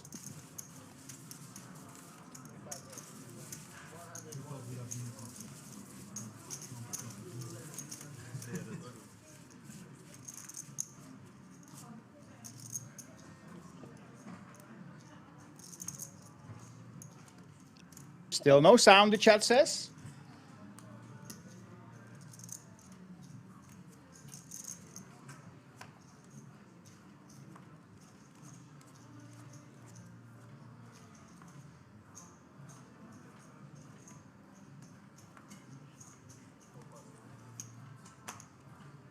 And Christoph, still the big one, but look at this, Shiggy. He just doubled himself all the way to 4.6 million chips. Right there in the middle. Meanwhile, Turkey from Turkey. Did you see that, guys? He folded the suited ace. And Shiggy with his freshly minted high middle stack 31 big blinds, just like that.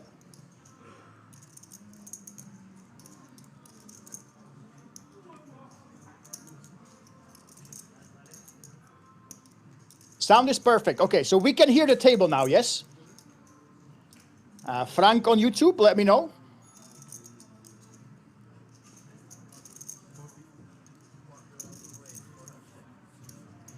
Okay, sound is perfect right now.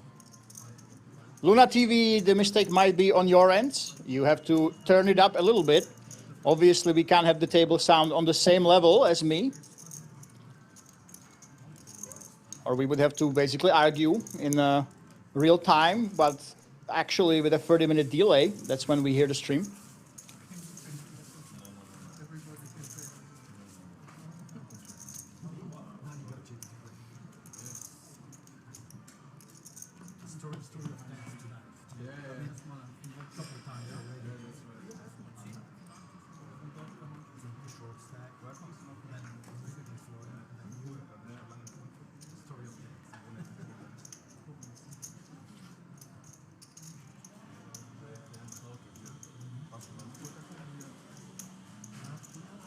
Oh yeah, the banter. Yeah. This Jeremy, that's normal. We don't have the players mic'd up. We will. I believe there's it's in the works for the King's Million, for the big one. Obviously, if Cabrahel comes, you know, you don't need the mics. So right now, the only reason why you can't hear the players is because they're because they're not as loud as some of the players. But when Cabral comes along, believe me, with the same mics, you would be able to hear him. So, yeah, if the guys will talk a little bit more, you will be able to hear them. Right now, they've been pretty quiet. Yeah, Harald's. That's pretty natural, guys. You will hear them when they speak a little bit louder and clearly. Speaking of Cabral, I'm actually wondering, I really hope that he will come for the Big Kings Million. I know that he's really changed his approach to content. He's got really a big success with his short form, if you've seen Instagram and his Facebook and X content. Cabral has been really doing well. He's the #1 in earnings at Kings Resort, Martin Cabral, if you guys didn't know. So all-time money list when it comes to this venue, Cabral is the #1. So hopefully we'll see him during the Kings Million. No, Cabral is not here. He comes frequently to Kings Resort. He's a regular, but he's not here for this one. Hopefully we will hear him and see him during the Big Kings Million. And that's what I'm saying, guys. We do have the mics at the table, but it's basically one mic for everybody, right? And what I'm saying is, if Cabral was here with the very same mics, believe me, you would hear him very, very clearly, and you would know what he's saying. And the thing is, the players are just really quiet right now. So when they talk loudly, you can hear them. When they don't talk like Cabral, you basically hear the chips. You know, that's the thing.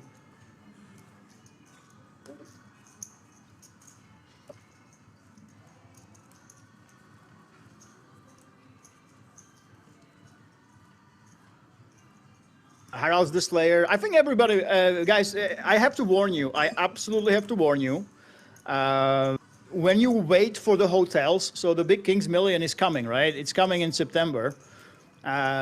For the big Italian Poker Sport is coming as well. Italian Poker Sport. If you want to play that, if you decide on the last minute that you want to come and you want to play the Italian Poker Sport that starts tomorrow, and you, for example, come on the last weekend to play the Hyper Turbo, make the decision early, because last time there was a big event with all the Italians at Kings Resort, and I decided too late that I can't miss out on it. We had over 7,000 entries. I had to be here, okay? I had to come. So I decided too late. But the thing is, I had to stay on the hill. So I had to take every day, I had to go 8 minutes to walk up, you know. At first I got lost in the woods. I didn't know where to enter the hotel. When you get there, it's amazing quality. But yeah, if you plan to go, especially to the Big Kings Million, if you plan to go to the big Italian Poker Sport that's starting tomorrow, make sure that you book your hotels early so you can stay close to the poker action.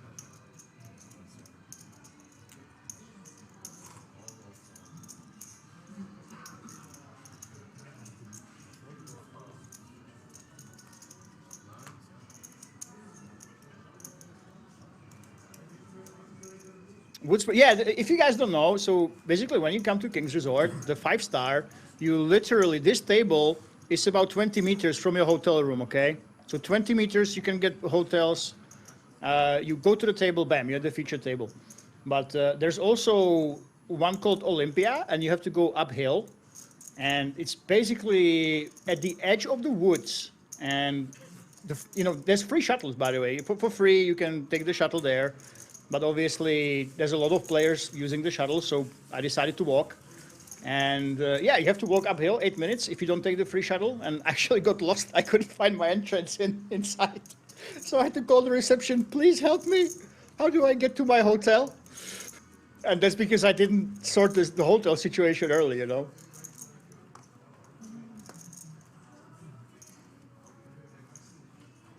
Oh, Harold's this. Did you also stay there? Yeah, this basically there's two. The way it works, guys. Rozvadov and Kings Resort is an actual resort. Okay, that means it's not one building, but they have about 7 or 8 buildings all across Rozvadov, and you basically stay in those. Okay, so when you go ahead, you go to the website, you book the hotel, you can pick different accommodation, and basically 5-star, 20 meters away from this table. Some of them are 10 minutes away. So you have to be careful. I didn't mind, actually. Once you find it, the quality is the same as almost comparable to the 5-star if you go to the 4-star ones. You just have to take a walk every time, you know. Harald's the Slayer. I stayed in the casino building. That's the easiest, of course. Andreas folds. Turkey. We have not seen too much from Turkey. King 5 suited is one of those hands you could get frisky with for sure. And what's interesting, Mustafa Begovic, he raises 2.3 big blinds. He's only leaving 900K behind.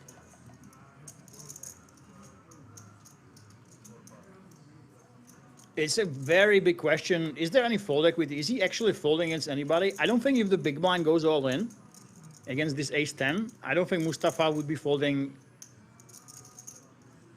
to anybody pretty much. He's pretty much committed. Maybe if one of the early positions just jams, then he can fold. Luckily for him, Christoph has 9-4 offsuit.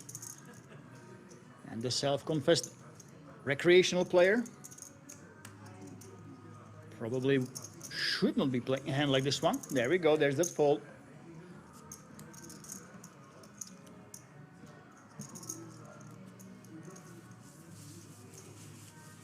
Harold's the Slayer on YouTube says, I love the buffet so much.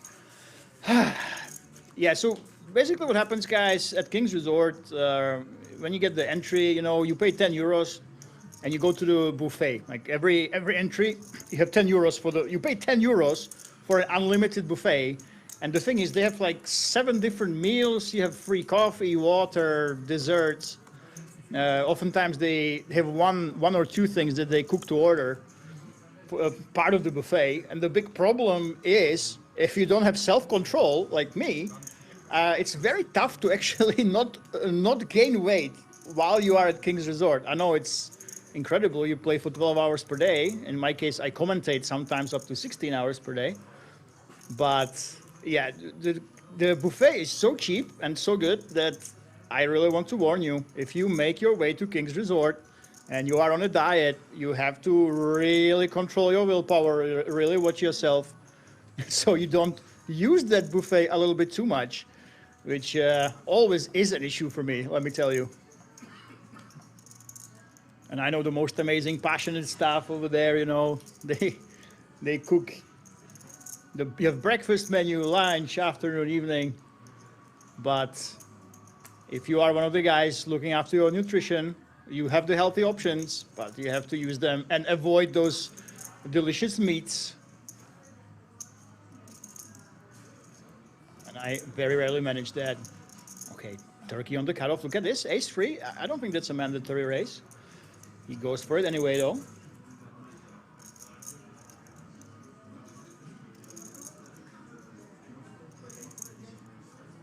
Christoph with the 4 deuce offsuit.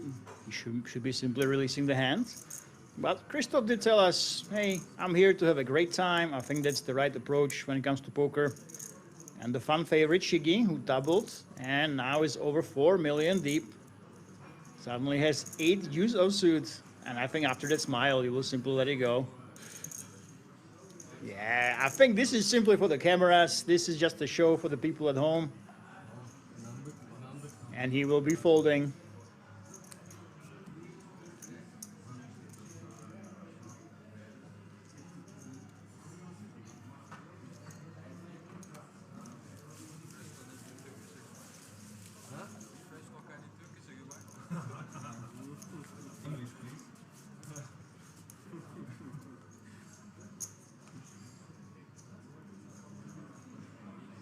Oh, this is very interesting. You know, guys, I travel.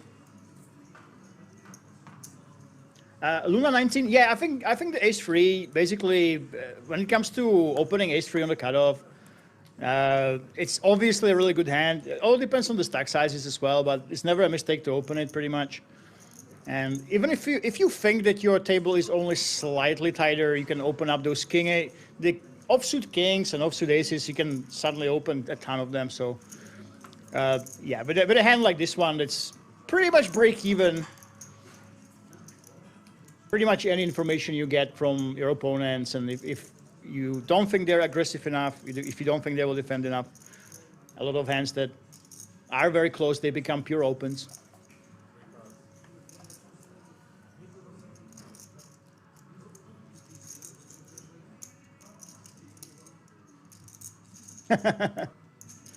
User says he doesn't like the smell of King's Resort. That is the thing. There's so many.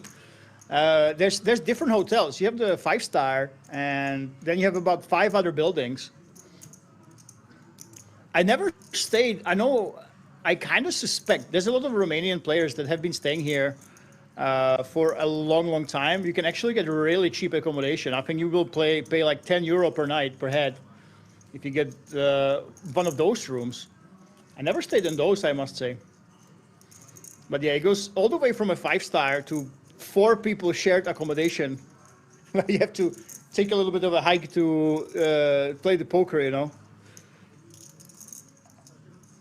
So it really caters to different clienteles.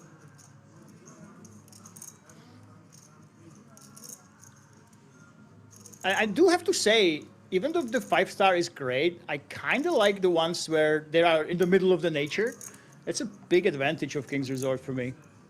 You know, you have this poker, you're there for 16 hours per day, and you just go out. You hear the birds, the trees. You relax before your next massive session. And I must say, personally, I very much appreciate that.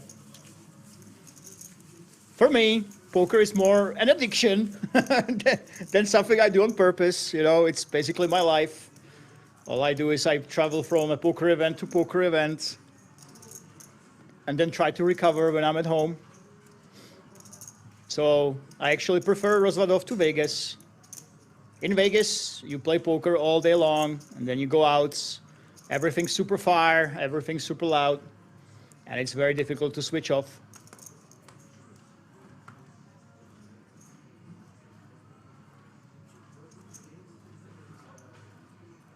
I know a lot of people, they don't share my enthusiasm for, you know, not being in the middle of all the shows and all the scammers on the streets of Vegas trying to take your money. But I have to say, I really love the contrast of the insane casino, the biggest action in Europe all year long, and the calmness when you actually leave it. And look at this, guys. We have an absolute cooler at 16 big blinds. Daniel, there's nothing he can do. If Zucker decides to go ahead and raise, we are about to see one German take chips away from another. The question is, will the favorite do it? With the aces, or the underdog with the bigger stack? With those checks, Christoph letting it go. I think the only reason why we might not see an all-in before the flop is because this is under the gun against hijack. So you have these early positions. I think it's actually reasonable for the jacks to sometimes just find the call, but then on a blank flop they will go all in anyway. But this should not be a fold ever.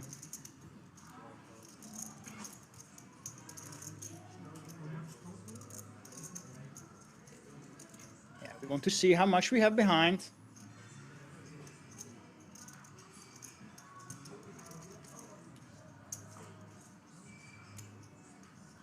Daniel, there's a reason why many people hate jacks. A lot of the times you're hoping that you'll be flipping basically against ace king, ace queen here. There it is. He says the stacks are too shallow. I think this is in effect an all-in. And here we go, the pocket rockets against the hockey sticks, the aces against the jacks are about to go all in.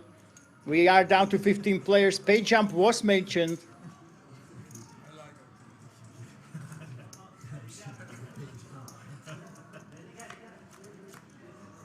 Can the aces dodge that jack? So far, so good. Some backdoors are here. Only one jack remaining in the deck. One was folded. This is extremely unlikely. Only one card can help him besides the backdoors. Oh my goodness.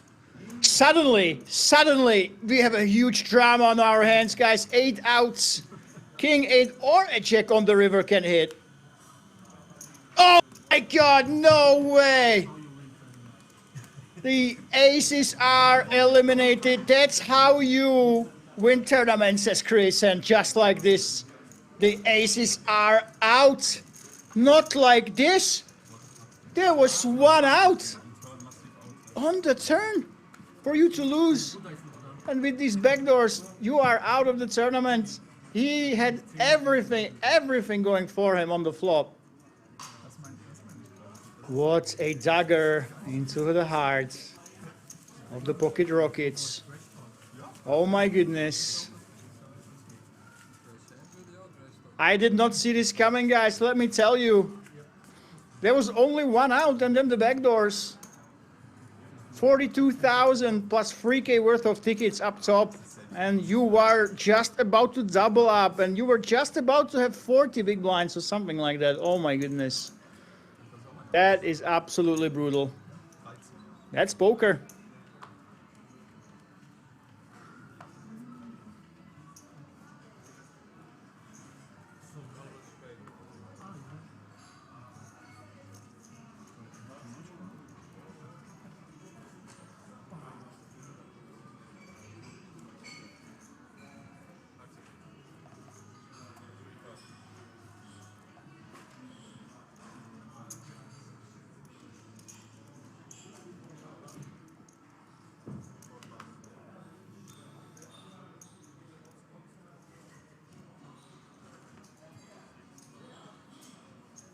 Luna says, WTF.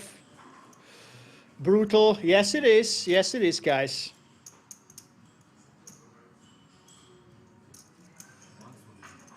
Ich habe meinen Hand noch nicht gesehen. Sag Respekt, das wird gut besser. Du bist der Nächste. Ja? Brauchst keine Angst. BlackRock in the small blind.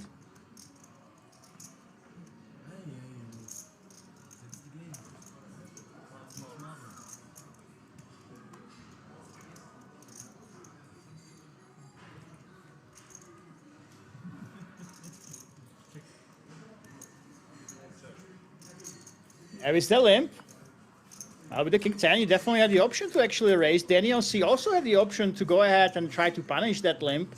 But just like this, we are in a limp pot, and it's very, very tough to make hands in a limp pot.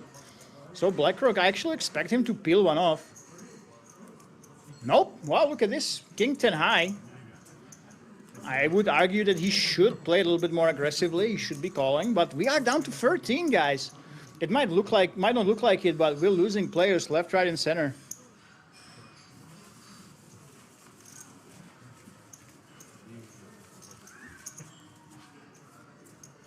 And we really are speedrunning this tournament.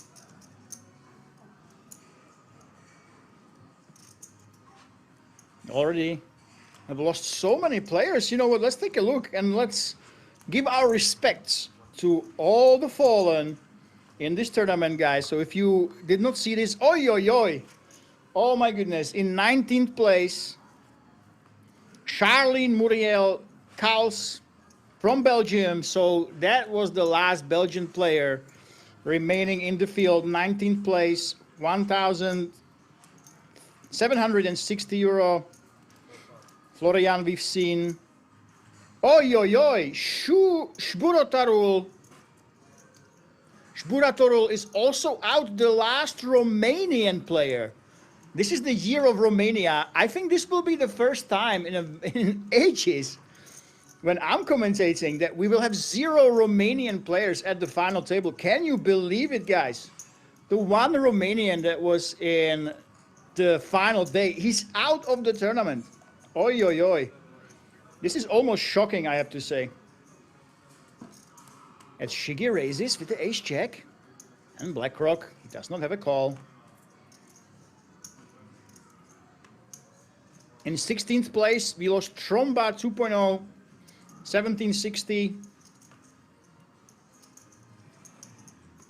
And the Frenchman, one of the three French guys, Mohamed Asiao, took home 2,360 euro in the 15th place. And we've seen Suker with 1760 plus the 500 he already got. So a lot of notable countries, notable names have departed this tournament. And we are going super, super fast. 13 left. This is when the game is supposed to tighten up considerably.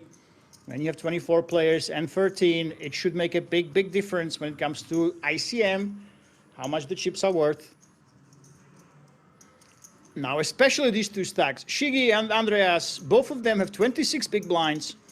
There are other short stacks in the tournament. They should not be going crazy.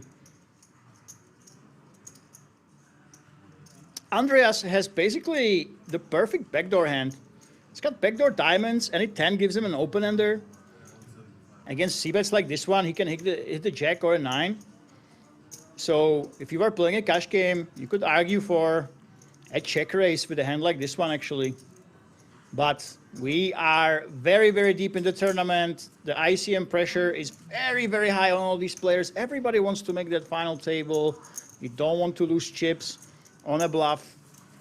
That's why even such a powerful backdoor hand, even though it might not look like it at first glance, is simply folding on the flop there with the jack-9.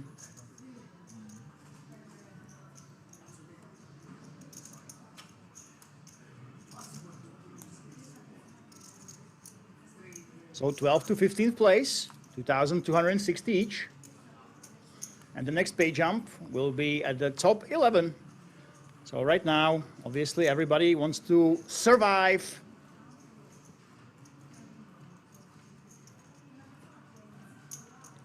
And system exclusive, yeah, I'm not sure. Is this over? I know there was WSOP in a neighboring country, and a Romanian won that. That was just a few days ago. But yeah, this is almost shocking. Only one Romanian in the final day, and he's out of the tournament. So today, the Romanians have mercy, and they won't be winning this one.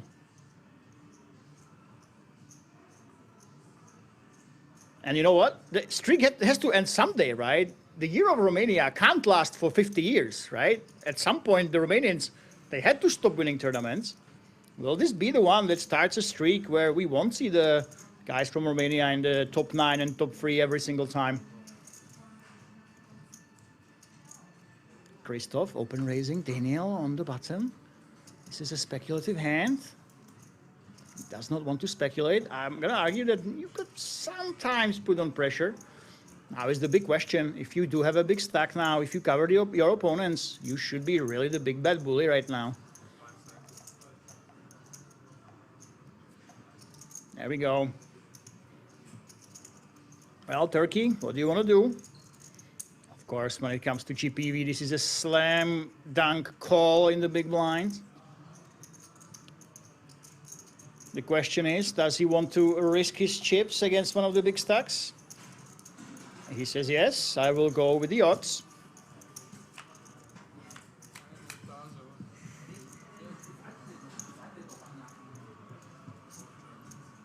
Well, Turkey, you might have hit a pair, but Christoph Girard, he's got a bigger one. And I will actually argue that the 10-8, it actually might be a flop. Fold right away. And let me tell you why. If you are playing as a strong player who's got all these chips, ace and the king on the board, it smashes what he can have. It basically removes a lot of the hands that you can have. Like aces, kings, ace, king, and ace, queen, that you should be free betting a decent amount of the time. So you will be facing a lot of bets on the turn as well, a lot of bluffs. So some players I know would argue for simply folding the 10-8 on the flop when it's 13 remaining. Now when it comes down to final 6 or 7, you start calling again. Let's see what Turkey wants to do here. I think that no matter what he feels, how he feels like, he knows he has to fold.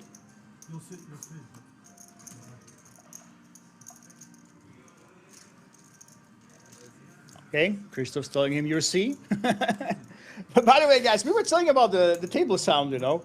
I got so used to watching Martin Cabral. You don't have to put the mics up, okay? When Martin is here, we don't need to mic anybody up because he's so loud that all the mics would pick it up. But you know, these guys, they decided to be pretty quiet. You know, when they do talk, it's very restrained. That's why you might not necessarily hear what they're saying, but the reason is, yeah, they are not as assertive as certain players that we oftentimes see here at King's Resort.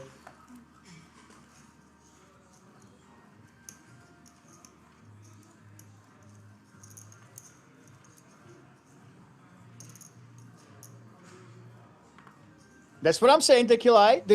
I'm telling you guys, the players are actually really quiet. Like the volume that they have is really, really low.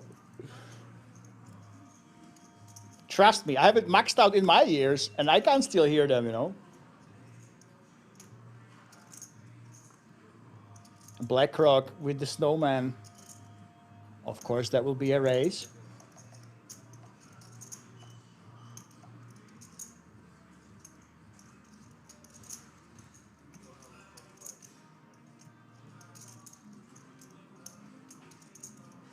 $2.8 big blinds. I'm very curious. He actually bumped it up.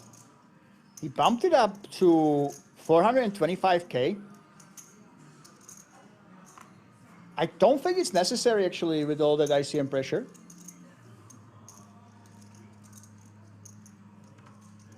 But basically, I think the logic when you make it bigger like this near the final table bubble is that I have a hand that is very vulnerable. I don't really want other players to be calling me, especially the big blind, get a chance to outdraw me. But now it's a big question. That's the problem. When you make it bigger, you suddenly create more dead money unless you're doing it with a lot tighter range. So when somebody wakes up with a hand like Ace King, they will take more chips from you. And the effective stacks relative to the pot, they suddenly get shallower. There it is. There's that free bet.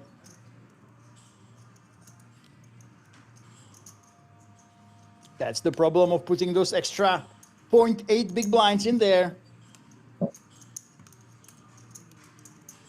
Now, if you let it go, you lost more chips than you wanted, maybe.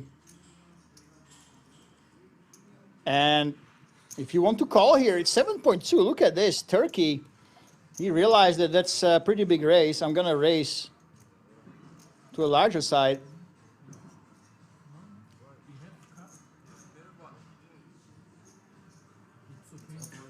It's automatic use. We play like this all the time.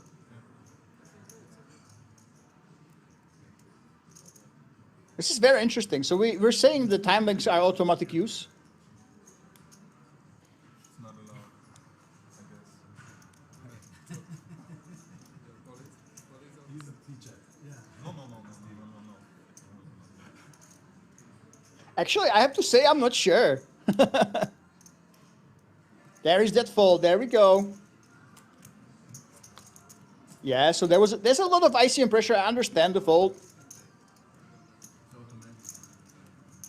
Now we don't have any more, no?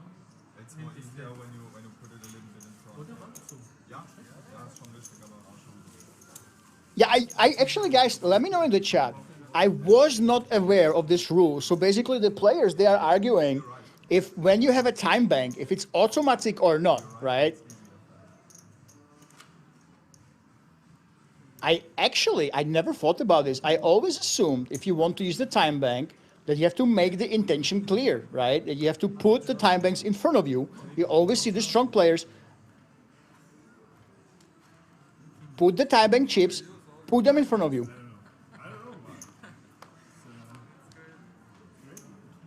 So there was a discussion. Will your time bank be used automatically, even if you didn't show any intention of actually using it? Bert, oh yeah, Brian is wrong. Welcome to the chat, by the way.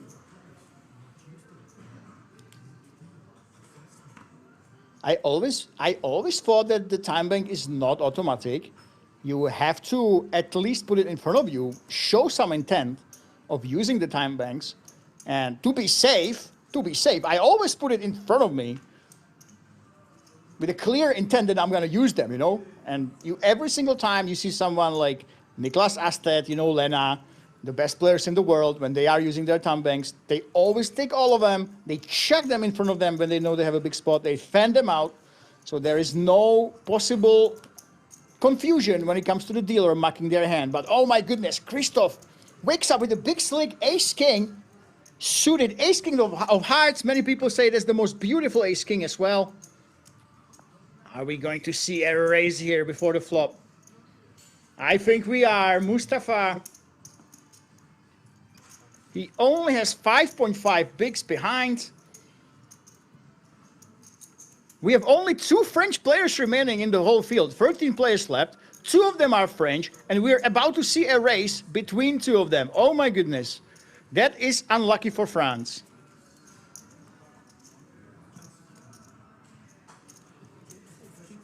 And yep, here we go. Ace-king against jacks. Not like this. France against France. It's not what you want to see when you are a Frenchman. Can he dodge the ace or king? Well, so far so good. But there is a backdoor flush draw. Any heart would give extra outs to Christoph. That is not one of them. And also there's the spade. So only 2 outs remaining for the ace-king. And it might look like he got there, but no, he did not. Mustafa, he had the redraw. He actually had the spades. So even though Christoph got there with his ace-king, actually, that king on the river was not good for him.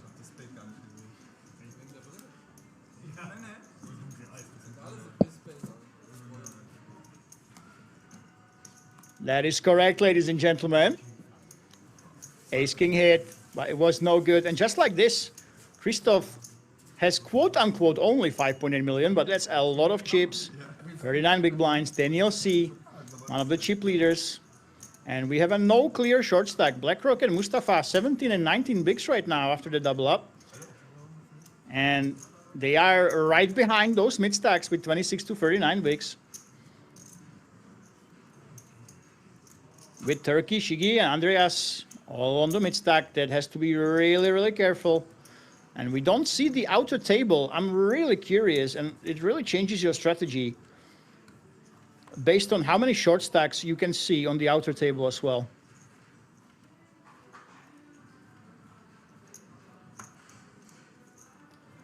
Best Jack says your hand would be dead mid thinking if you didn't announce time bank use. Yeah, I think so, but there was the discussion. It seems like a lot of the players, they think that the time bank is automatic. It was a curious situation because the time bank was right next to the dealer, right? So the player is sitting next to the dealer. The time bank was right there. But yeah, I always thought, as Best Jack is saying, I always believed that if you don't show an intent of using the time bank, your hand will be folded and it won't be used. That's why all the strong players, they always do it very theatrically almost when they have a big spot.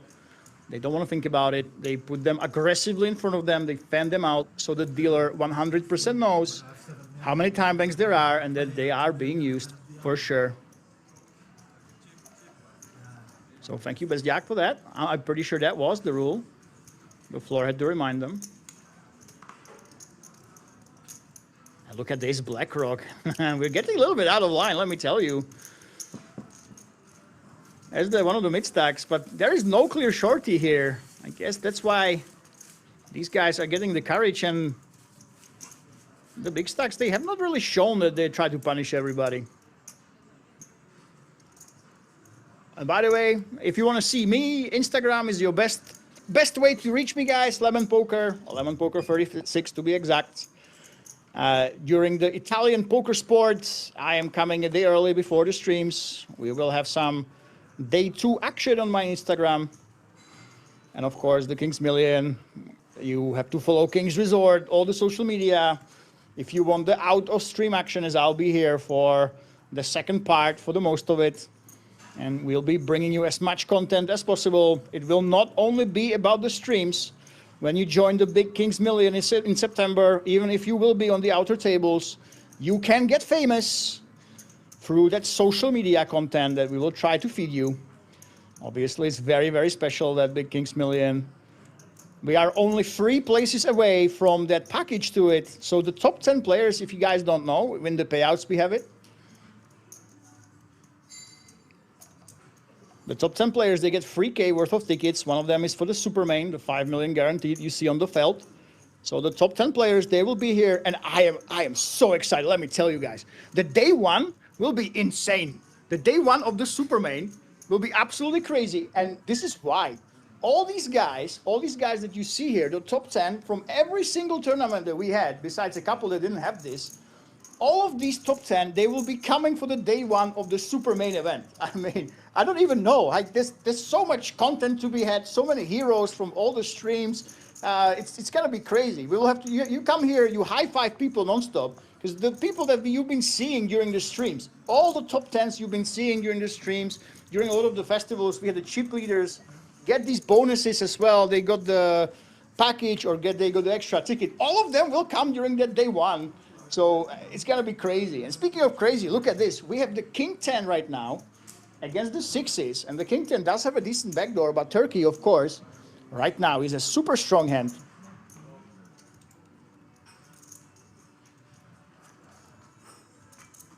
Oh, we have a check, and it is a full house. Oh, this actually might be trouble for BlackRock. He has one of the stronger bluff catchers. Looks like he's actually betting himself, Turkey. With that trap on the hijack, he decides to check. On the flop, now with that full house, what will he do?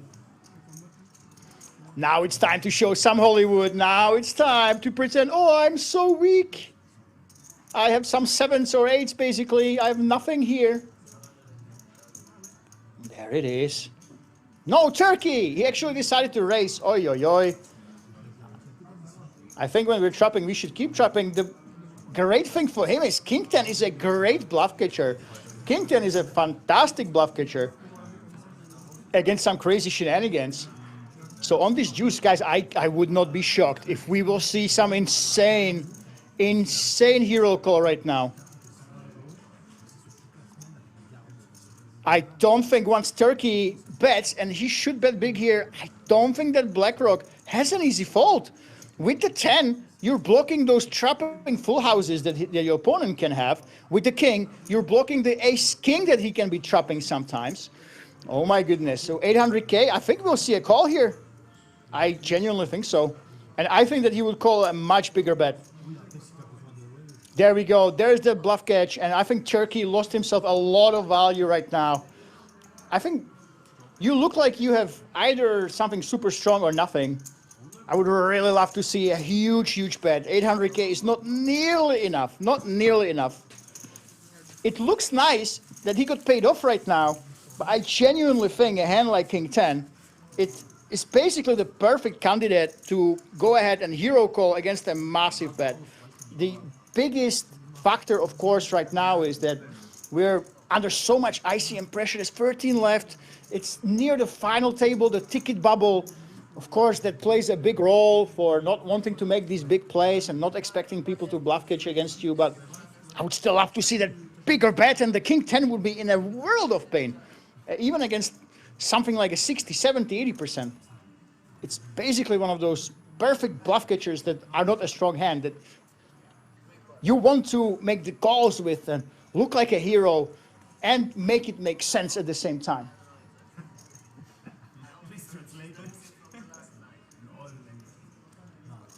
And back to the time banks, Bezjak is basically saying,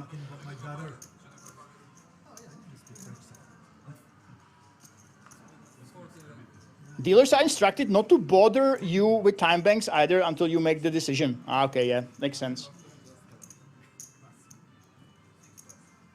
These are all the specific rules of live tournament poker that you really get to experience only when you go deep. I do believe it's top 24 when you start having the time banks, usually, at King's Resort. Some higher stakes tournaments, you have the time banks through and through, from start to finish.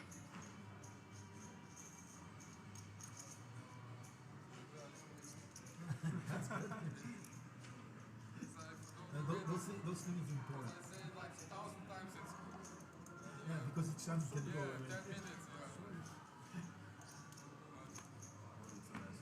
The tree went about the king on the river. Yeah.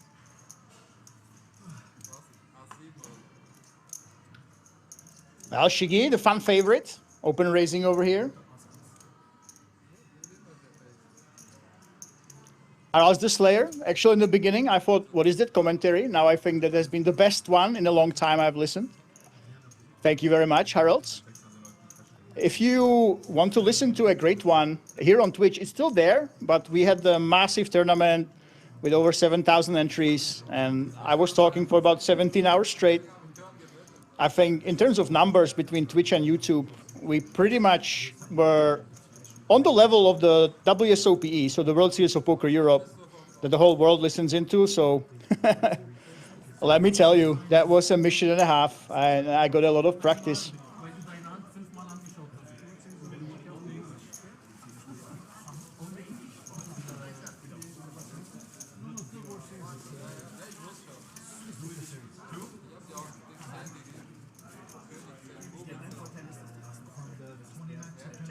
By the way, you are tuning into the Touch Classics. This is one of the many, many Dutch events that come here to King's Resort. And if you guys want to know more, if you would like to know more where these come from, it's Ronald van der Linde. So Ronald brings it in, and it's pokerreis.com, pokeren.nl, pokercity.nl. and Facebook Poker Rise. So if you are from Netherlands, if you are watching this and you want to come to King's Resort, you want to join a community that will help you to come to tournaments like this one. They share cars, they will help you with the hotels. There was a lot of players from Netherlands and Belgium. Over 120 players actually came just for this to King's Resort, all the way from there. It's pokerrise.com, and then you can read the news on Pokeren and pokercity.nl. I know, especially Poker City. A lot of them are my friends, like Lars. They come to a lot of my events.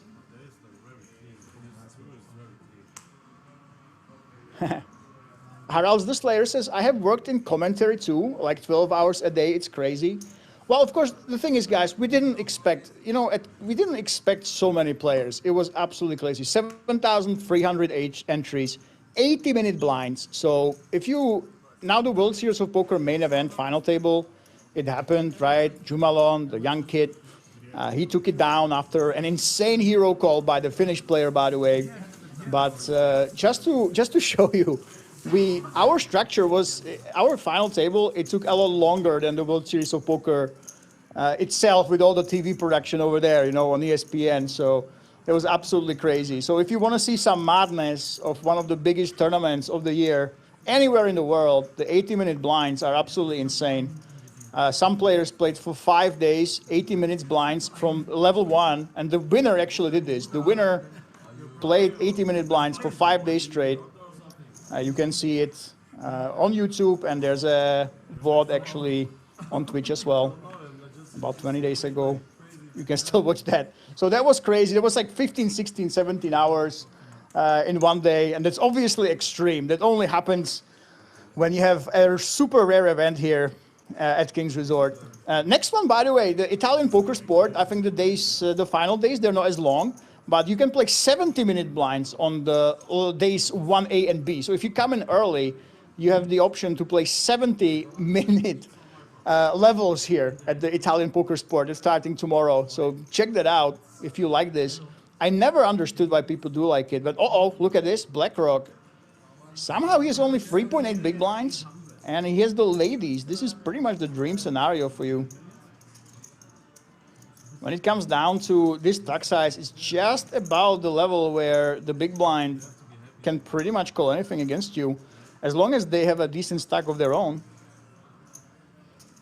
Never mind. I don't think BlackRock will be as happy as we expected, guys. Andreas has the Cowboys. Not like this, come on.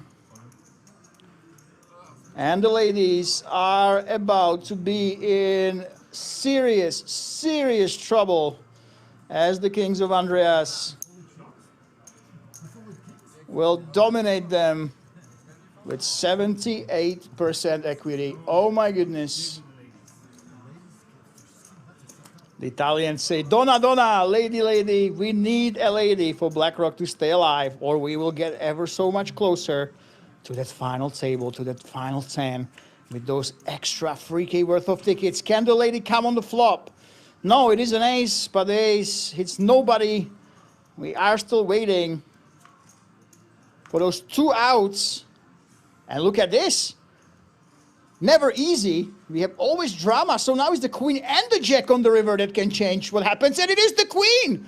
Oh my goodness. BlackRock with a miracle river. Yet again, we've seen a 1-outer on the flop. Now we've seen a 2-outer. And they won both times. What is going on? What is in the air today for these lower pairs? Oh my goodness. First the jacks, now the queens. First 1 out, now 2 outs. They both win. Win it for the short stack. Oh my goodness. And even if this is not a lot of chips, of course, the man with the kings was not happy about this. Obviously, every single player that busts brings you closer to that final table, to those tickets. It bumps up your situation and the amount of chips you have relative to your opponents. Oh my goodness. That's not good at all for him.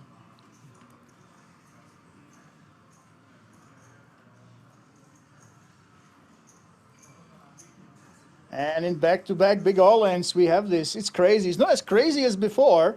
That was absolutely insane with the jacks. I guess the jacks had better backdoors. It's a similar situation. We had now we had 2 outs, but we had only that gut shot backdoor. Before we had an open-ender backdoor, so similar situation. But oh my goodness. And BlackRock, look at this. Ace-9 of diamonds. Sometimes players, they slow down. They get a little bit too tight after doubling up. But BlackRock says, I don't care, guys. I don't care. I only had 3 bigs just minutes ago. Now I'm ready to put it's the queens again. What is happening? This time in Turkey's hands, we see the ladies. Can BlackRock reverse the situation? Can he be the one to outdraw the ladies? What a strange run of cards right here. So he doubles first with the ladies. Now he's running into them with ace-9. I think Christoph is just posturing. This is in no universe with the king 10 off. You should continue here. He didn't realize that BlackRock doubled up, I think. There we go. Now he knows. So what a huge drama for BlackRock. Can he do it again? He was super behind before with the queens, and paradoxically, now he's up against queens.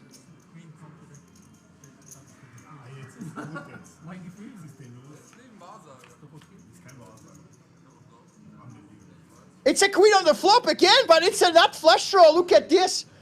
Oh, the drama, the drama.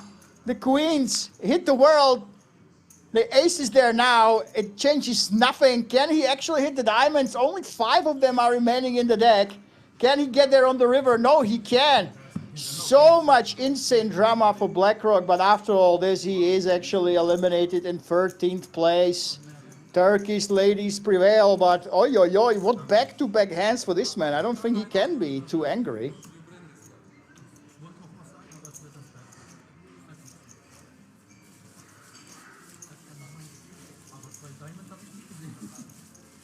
He was hoping for the diamond.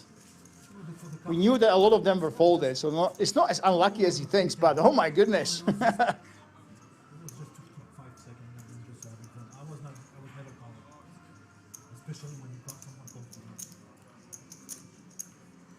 And Chris is defending why he was thinking. He wanted to take his time with the king 10. He was never calling, as we said. Yeah, it's absolutely fine. Take your time, my man. But just like this, we are down to final 12.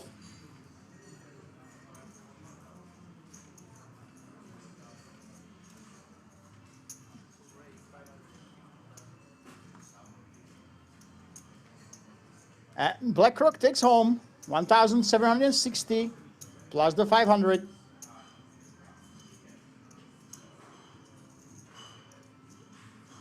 So 2,260 euro. going his way. Not too bad from a 250 euro buy. And look at this, another all-in. Back to back all-in, guys. This time it's Andreas with the Cowboys again. And Turkey, he will take his time, but I do believe that he will be folding here.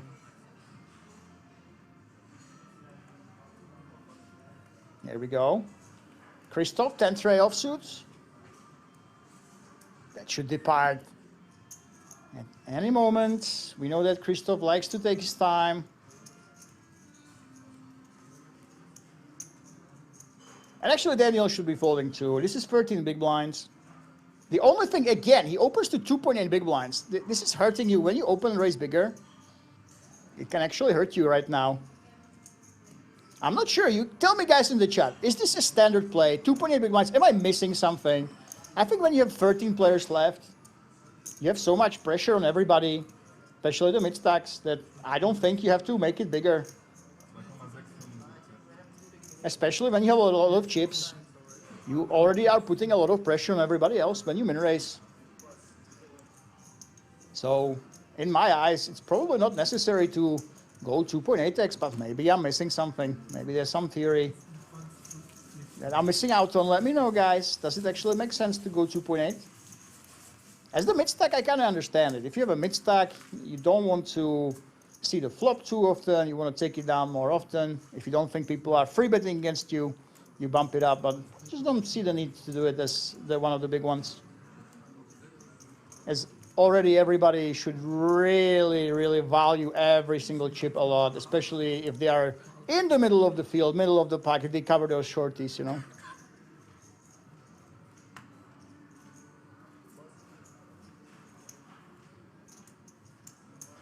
Gonna see some folds with garbage, Andreas.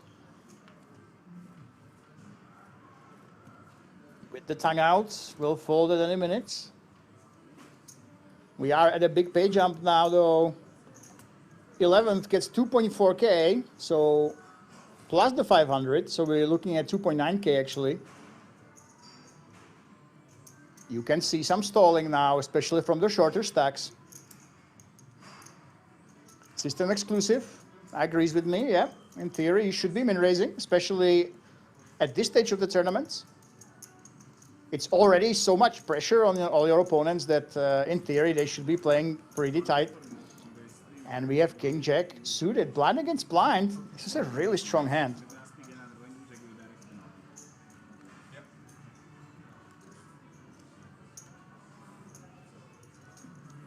Looks like we're putting our opponent all in, and actually Mustafa. Now there's a question, does he know his ICM range is here? H7, of course, if you're looking at HPV, it's a slam dunk call. I think it might be too strong to fold anyway. We have 12 players remaining. There's a lot of pressure on everybody. But of course, you should be ahead, especially with the extra outs, with the antes of your opponent, very cleanly.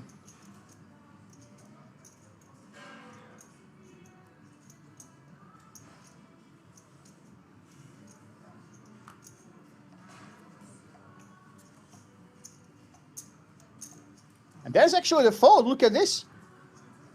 I will cheat and I will take a look at what the solutions are. Actually, wow.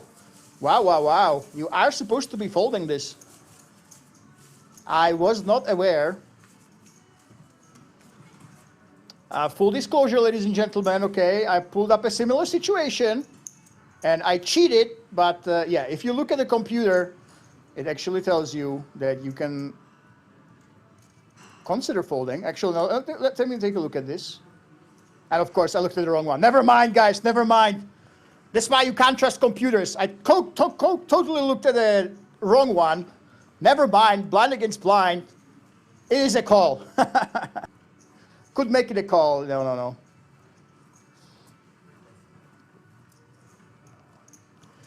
No, I was looking at the wrong one. This is the important thing, guys. If you use the computers, okay, if you use those solvers, you have to make sure that you use them correctly. And the thing is, you can never use them while you play. So yeah, I looked at it and it's close, kinda, but yeah, with that hand, you can be calling it off.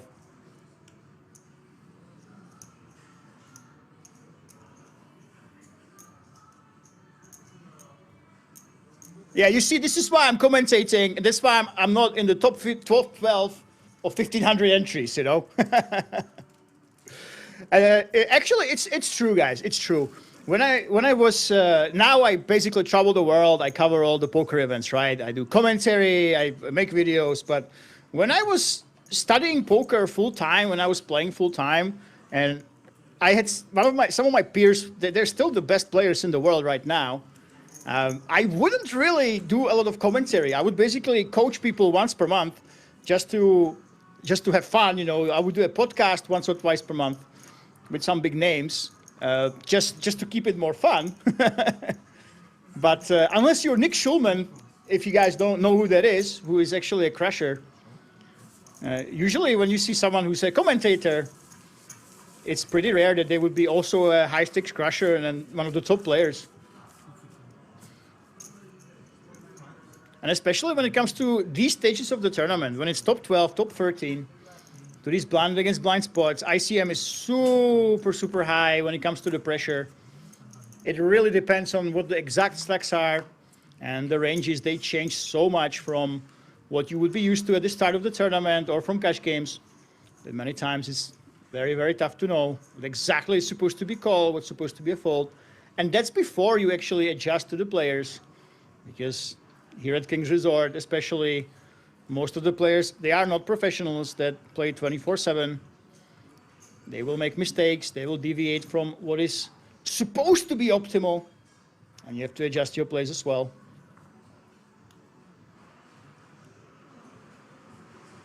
But in theory, at A7, it's close. Well, probably should have been a call there.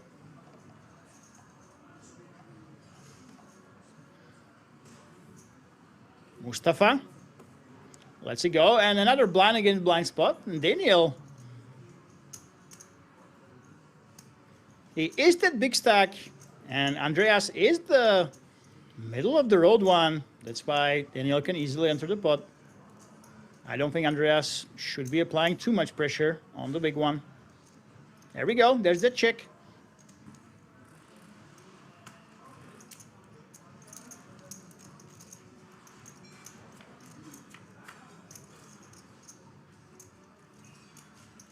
Oh my goodness. In any other positions, this would not be too dramatic, but blind against blind, it's extremely difficult to make pairs with all the ranges, especially after a limp. So there's a big chance we will be seeing action over multiple streets, not just on the flop.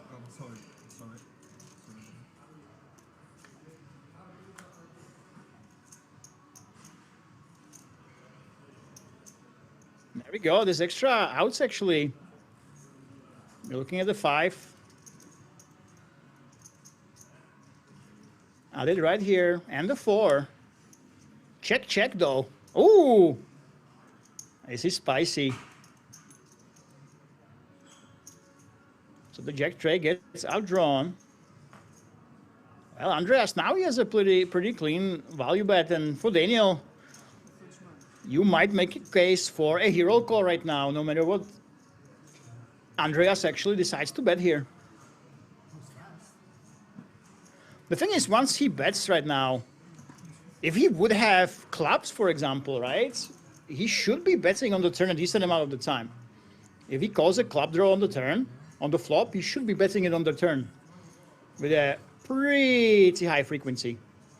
That's why Daniel is shaking his head. How do you have a straight? How do you have a flush? And he folds it. There we go. Still puzzled, but decides not to pay off. 3 tells again and again.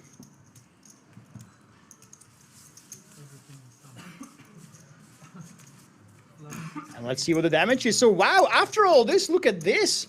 Turkey came in as the mid-stack. Suddenly, he's the man with all the chips. 8.6 million, 43 bigs. And Daniel sees right behind him. Christoph, still rocking over 5 million. And Shiggy, the fun favorites. Is there any Shiggy fans in the chat still? Are you guys with us?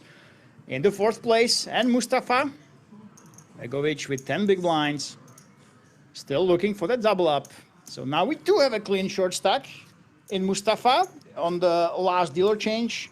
The smallest stack had 17 bigs. Again, this changes how the table should be playing and will be playing.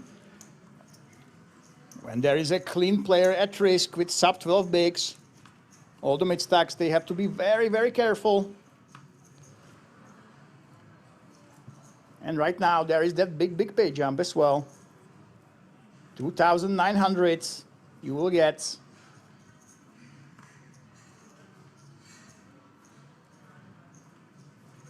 Ah, okay, so we do have some fans, Shiggy fans in the chat, they are here. And now he has Queen 8. Let's see what he does with it. Logic would dictate that this would be simply a fold. And there we go, we have those likes. Everybody follow the Shiggy fans, guys, by the way. If you don't follow us or subscribe to us yet, what are you doing with your life, okay? We have one of the biggest festivals ever at the sub 2K buy-in coming up. I mean, are you not subscribed to the Kings Resort YouTube? Are you not following the Twitch?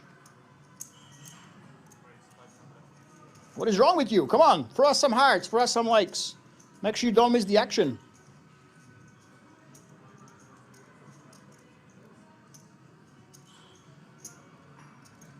Andreas in the small blinds. Now that's the thing. If there was not this big pay jump and the bubble, he would be free betting, but as it stands, it is just a call. No reason to risk it.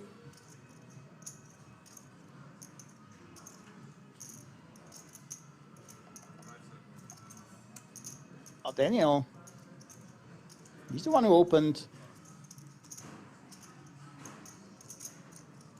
to 2.8 big blinds again. Daniel's just sticking to his guns. Listen, Daniel says, hey, I don't care what you guys are doing. I will start my 2.8 and I'm gonna keep doing it no matter what happens.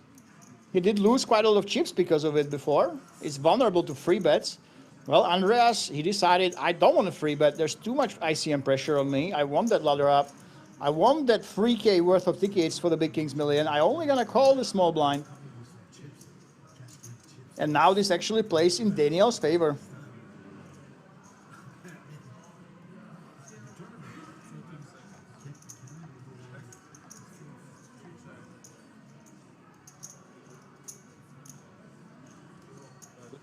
Flops at mid pair, can easily protect his hand with this bet. There we go.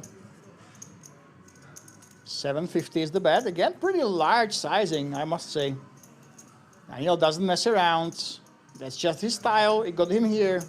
So why change after all? Well, Andreas, this is the strongest ace high you have, but you don't have the back doors. You should be folding. There we go. System exclusive. Are there still Dutch players in? No, we had only one, Boschkov, named after the Czech rum brand. He busted, unfortunately, and that's quite shocking. The one Belgian that was remaining also busted. But get this, we have 0 Romanians remaining. 0 players from Romania during the year of Romania, and I am almost shocked by these guys. Oh my God, the Romanians, they have been always at the final table. They've won so many events, not just at Kings Resort. They won the Irish Open. They won in Bratislava now. And is this the beginning of the end of the year of Romania? It feels like the year of Romania has lasted for 2 years now, right? But not a single Romanian in even the top 15. I mean, that's almost shocking.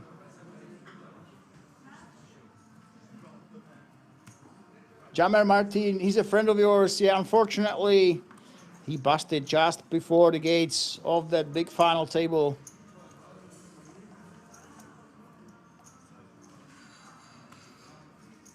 Look at this, Shiggy actually letting go of ace deuce suited. That pressure is mounting on everybody. This is a very, very tense moment for all of these guys. Now it should be the job of the big chip leaders to apply pressure. As everybody wants to ladder up, everybody wants that 11th and the all-important 10th place. And that super important final table. But look at this, even Queen 8 is being folded. So we will have a blind against blind spot. I actually think Turkey could be raising a hand like this one. Try to put on the pressure.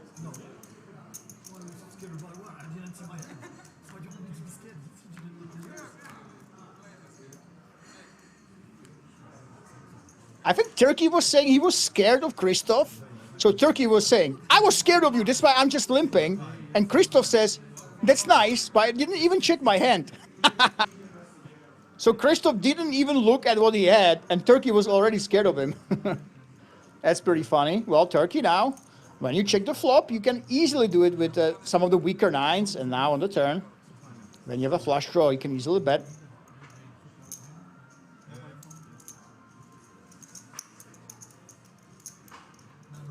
Look at this, with the gut shot and queen high, Christoph actually does decide to call, and this will be very, very interesting. A lot of the weaker players, they see a paired board, they just give up. And Turkey does do just that, and Christoph.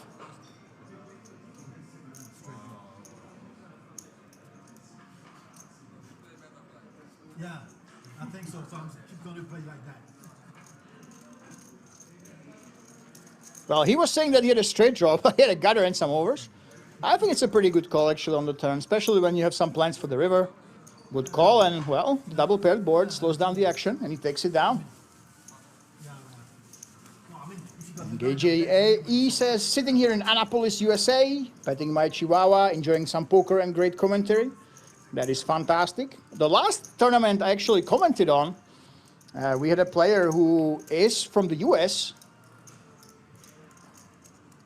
who travels between Texas and Prague and travels to King's Resort all the time to play. So if you want to follow him, I can tell you what the blueprint is. So basically, that man who ended up in about top 16th of our over 7,000 entries tournaments, he went on holiday to Prague. He found himself a Czech lady, and then he decided to move to Prague. So if you are from the US, maybe you will follow him. He was, I believe he was from Michigan. Yeah, he was from Michigan originally, and now he moves between the lodge in Texas, goes for the tournaments there, and travels between there and Prague for his girlfriend and for some cool poker here in Rozvadov. So for all you Americans watching, maybe book that holiday to Prague, you know, come to Kings, you never know what will happen.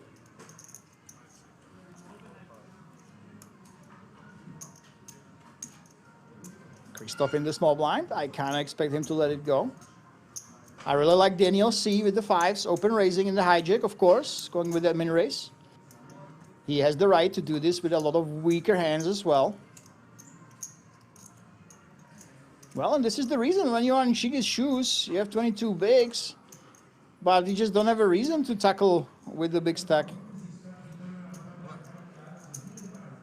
He's getting fantastic odds, though, in the big blind, but he's saying, no, there's short stacks. I don't want to risk anything. Hey, don't care about the odds. I care about my ladder wraps. I want to get that top 10.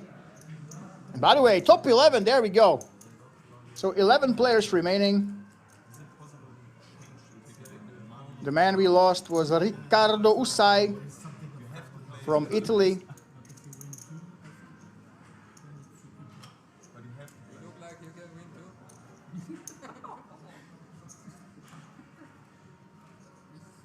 And BlackRock is saying that he will win 2 tournaments. He's asking, what happens if you win 2 tournaments back to back?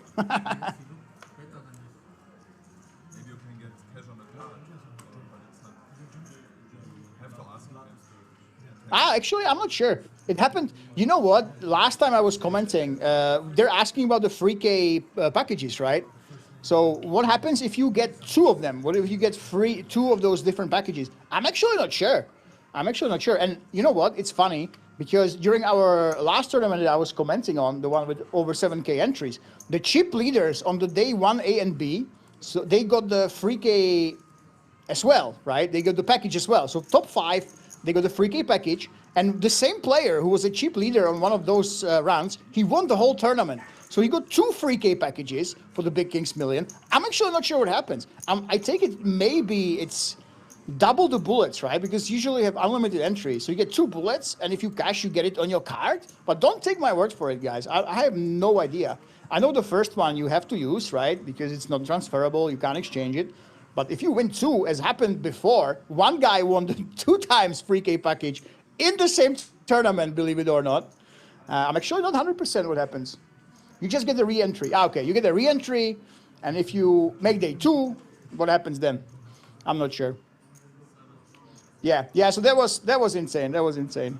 The same tournament where the guy from Michigan, who actually lives in Prague now, he was very close. He got top 16, I think. Top 10 got the package, the free K. Yeah. So, this is such a nice problem to have, such a cool problem to have, to be twice in a row in a top 10 at King's Resort, Like the smallest entry, I think it's like 1,000 people. So if you manage that multiple times per year, that's a very, very nice problem to have. And Shigi only costs, look at this, there's so much pressure on these players. Everybody wants that free K, that even the 10s are only calling against one of the big stacks. Oh my goodness, Shigi only calling here, and now I guess he will go ahead and call, but he might be under pressure here from one of the big stacks, Turkey. Master on guy, we saw some card throwing. I'm pretty sure it wasn't serious. But of course the pressure is coming in, guys. This is the ticket bubble. Only one player between you and the free K worth of tickets, and now it's even more important than ever was.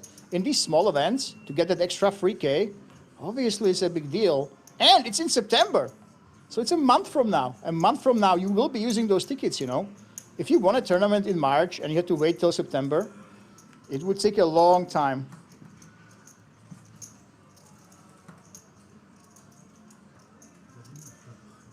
Well, Shigi now is in a world of pain here.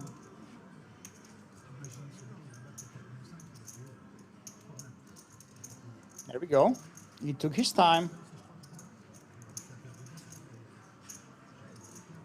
Well, for Turkey, it's not a terrible spot to try to apply pressure.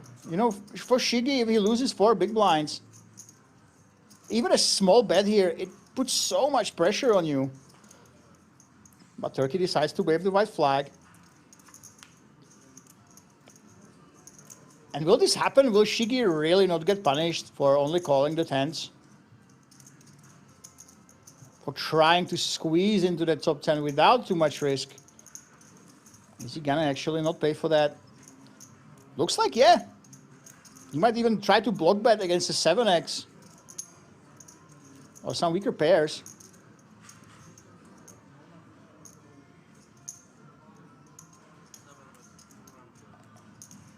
There we go. Block bet. And can he take Turkey into Value Town? Well, Turkey, can you consider it? Can you consider turning the hand into a bluff, using your big stack, trying to put maximum pressure on Shigi, who would be in a world of pain if he does raise here? I think he's talking too much. You're giving me too many tells. I don't think that he's gonna raise now. Yeah. He's giving away this potential to raise by talking like this. Too many tells given out, I think. Basically killed his option of raising. Only true psychopaths, like if you're an absolute psychopath, you can show body language like this and raise on a stone cold bluff after that. It would be a super powerful move. When you start talking, smiling at your opponent, telling him what the hell, and then you raise, I mean, that's such a power move, but I would say there's like 0.5% of players that can do this, and most of them are they're very, very special or very, very strong, let me put it that way. By the way, Bestjak, thank you, Bestjak. Bestjak is giving us some fantastic information, by the way. Kudos to Bestjak on Twitch. I mean, you really had nothing.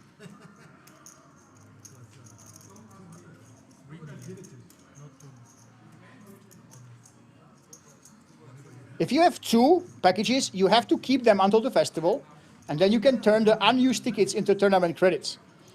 Third, and any additional tickets are just turned into tournament credits. Yeah, so if you get 2, So the first one you have to use. Second one, you have the option to turning them into tournament credits. If you unuse them, the event is over, right? And if you win free packages, you basically just get credits. You get money right away. And you can buy into whatever tournaments you want. And obviously, guys, if you have this trouble, if you have the trouble of having too many packages, that means that you have been in the top 10 multiple times here at King's Resort, and at that point, you don't really care about the free K, because you've been in the top 10. Chances are, on average, you will have at least 5th place, right? On average, 5th or 6th place. So you really will not be sweating too much when it comes to the packages, right? Yeah, system exclusive says if you win multiple, yeah, exactly. And the reason why people don't know, there's not too many people that have multiple packages, and those who do have them, they want so much money that they don't care as much. And Christoph is calling in the cutoff. There we go. Interesting.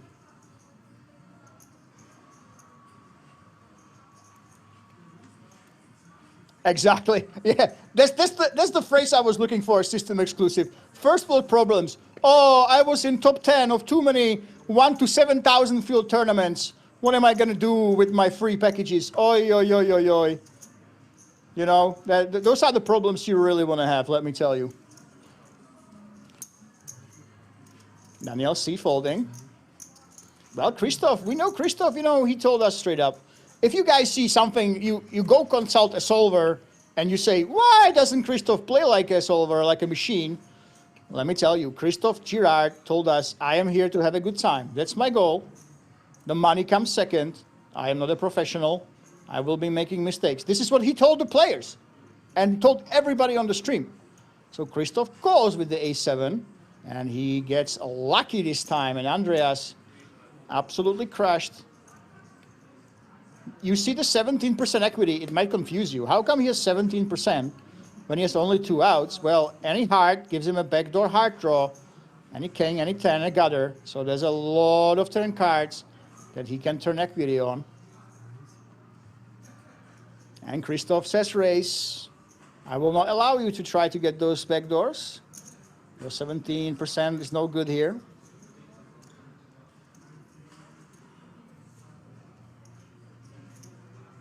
Well, Andreas, if this was a cash game, I think you could consider trying to play back.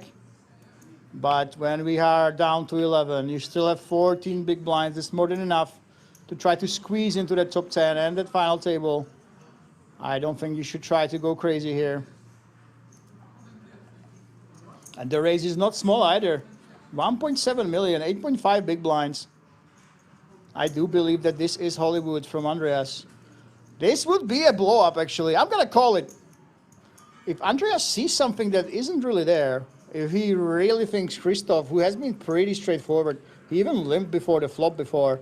He told everybody he's a recreational player. He comes here to play for fun. If he would play back at him now, I would call it kind of a blow-up.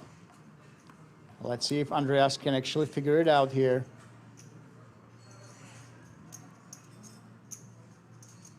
Yeah, you have this. This is the thing. This is the thing, guys. You have a great backdoor hand, right? Any heart, I can continue on. I can turn these gut shots. I don't really believe you, right? So your gut and the particular suits of your hand, they're telling you, maybe, just maybe, I should be playing back here. I can call, see if my opponent gives up. But you have to go with the math. Yes, he goes with the math. When you have 11 left, you want to get to that top 10. You want to get to that top 9. You don't want to hand the gift to the short stacks, to the potential anybody on the outer table that you don't see right now that can go crazy. You don't want to give them rope and bust yourself out of the tournament. Sometimes the instinct, it has to go away. You have to make way for the math. And after the actual bubble, when you either make money or you don't, this is the biggest pressure you will face in a tournament. And he tells him, oi, oi, oi.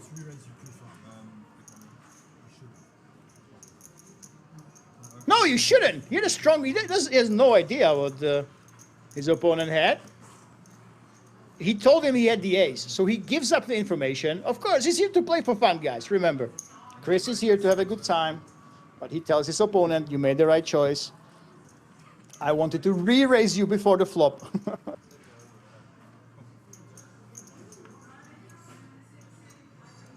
And I want to make this clear. I love Chris, all right? Chris told us all that he's here to have a good time. But if this is the tournament of a lifetime, okay? Be very, very careful about what you're doing. Because Chris is giving out a lot of information. Chris basically has mercy. He's telling the other players what he had. He's telling them his thought process. And, you know, whether you like it or not, you being a nice person, you're having a good time, but you are giving away information. The other players, they will use it against Chris. Believe me. So there's always a question of your motivation. Why do you play poker? Why are you here? Is this purely to make profits? Or is it to make memories? Is it to be a good person, have a good time with people, no matter how much pressure you're just facing? And Chris, obviously, he's here for the good time. And you simply have to respect that. As Shiggy, the best player, I don't know, guys. Everybody in the chat is saying Shiggy is the best player by far. He has the Cowboys right now. He does use that min raise. He knows it's a lot of pressure on the shorties. And look at this, Andreas. He's thinking about continuing here, but he cannot. So well played by Shiggy.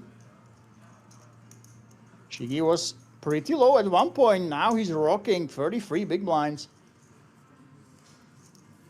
That's more than enough that unless something crazy happens, he will get that 3K worth of tickets and he will get to that final table. A lot of Shiggy fans. If you guys are not in the YouTube chat, you're missing out on them. But yeah, Shiggy has a big fan base right here. And hopefully everybody on YouTube, everyone subscribed, right? You're throwing us likes, you're throwing out the hearts if you support Shiggy, right? Surely. Because as Andy is asking now in the Twitch chat, we are playing for 42,000 plus 3K up top. That is a lot of money, and right now we are on the ticket bubble. Everybody in the top 10, they will come back in a month to play 4 different tournaments with that 3K worth of tickets. And I will be here, guys. The coverage will be insane. It's not. We have multiple streams planned, multiple streams for I think 4 or 5 or 6 events. We have a cash game stream planned as well during the Big Kings Million. With PLO stream here, the PLO big tournament will be streamed as well, the finale. And we will have social media coverage. So either I will be on the floor filming you guys on the outer tables. You don't have to win a tournament to make it into Kings Resort content, or you will see a bunch of streams. And the top 10 from this tournament, they will be coming for sure. So only one player busts and everybody else, they will be here for the Big Kings Million that all Europe will be looking forward to. The biggest guarantee for a 1K, around 1K buy-in in the history of poker. That will be crazy.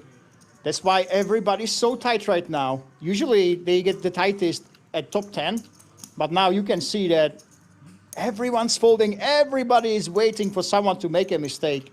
Let them have that 3K worth of tickets.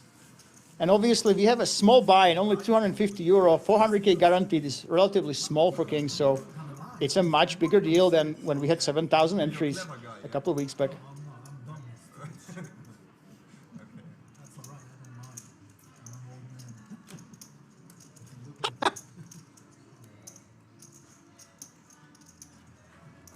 We talk about that in the break, okay?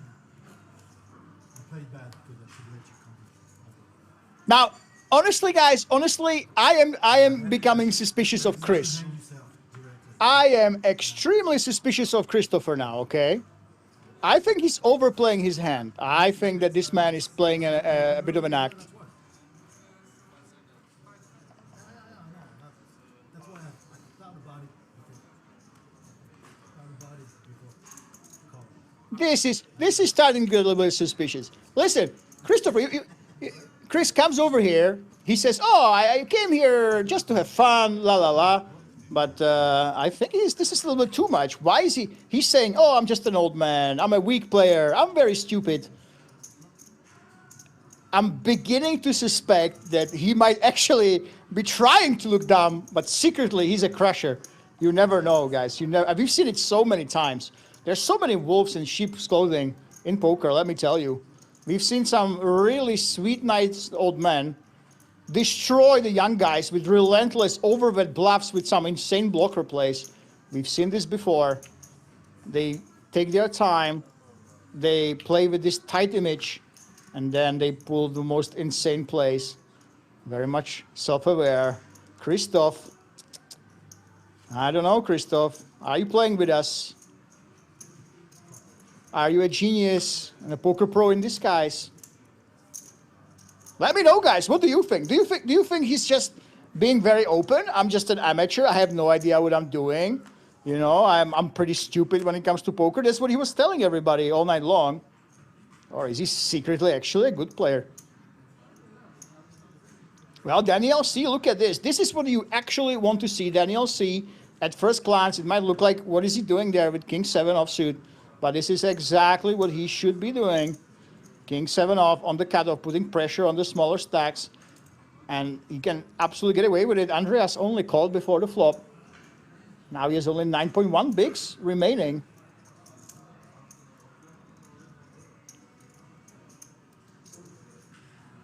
He felt he was forced into only calling to not just bust out of the tournament with the 9s because he wants to get to that final 10. Now he's in a tough situation.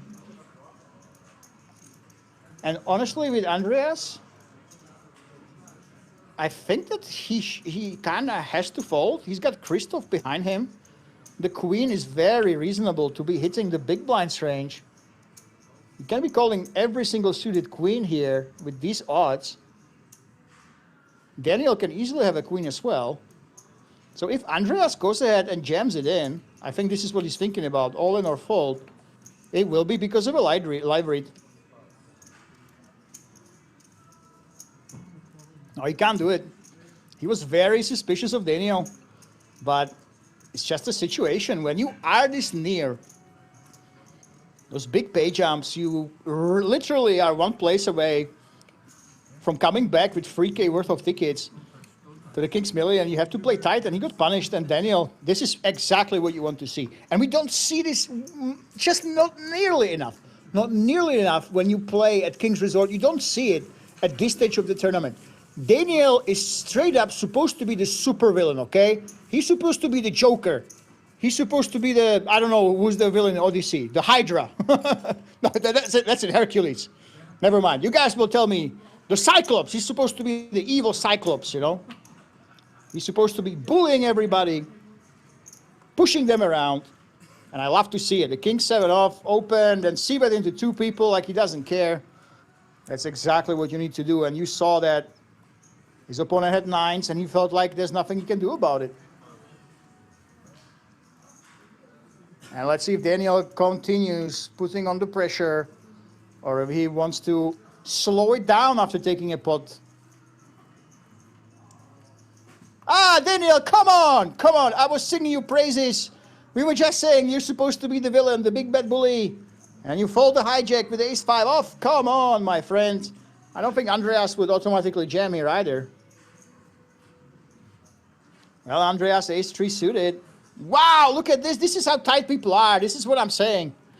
When you have the big stack, you should absolutely be the bully. Everybody right now knows how important the next pay jump is. Everybody wants that 3K package. Look how tight they are. Ace X suited, fold on the cutoff with 9 bigs. Turkey folding. He should also be putting under pressure. The reason is Christoph is behind him. Okay, I get that. Christoph, he plays loose and he's got the chips.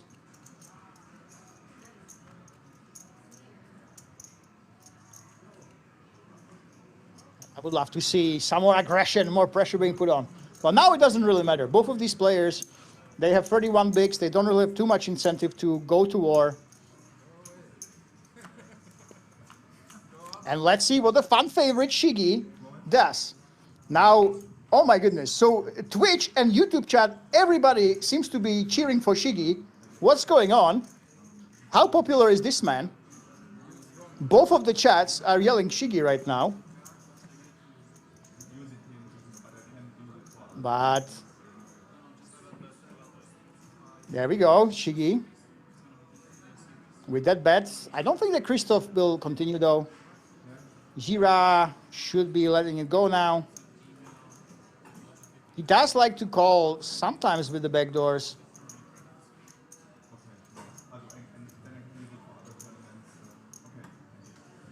But with a hand like 10-9, when you're basically hoping for the 8 on the turn, or the 10 or 9, you're better off just betting yourself if you want to continue. And Shigi takes down a small pot, but an important one as he pulls ahead of Christoph now. He would still be alive if these two guys get it in.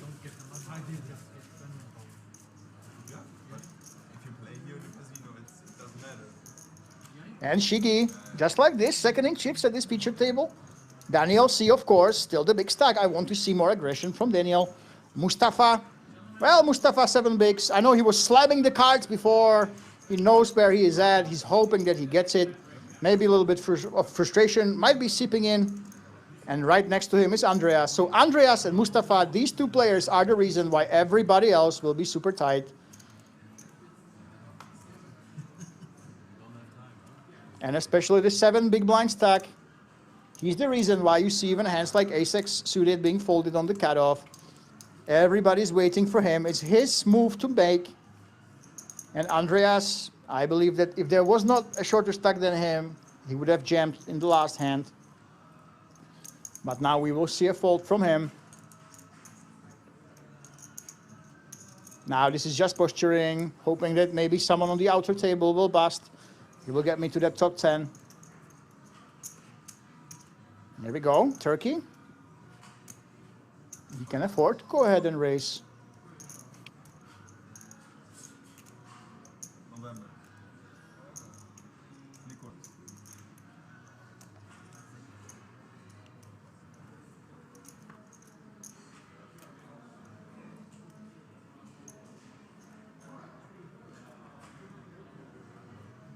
Christoph, who I'm starting to suspect, you know, he's downplaying his skill a little bit too much. Let's go with the garbage. Well, what is Shigi about to do now? He's up against one of the short stacks. I think this would be pretty clever to consider putting on the pressure.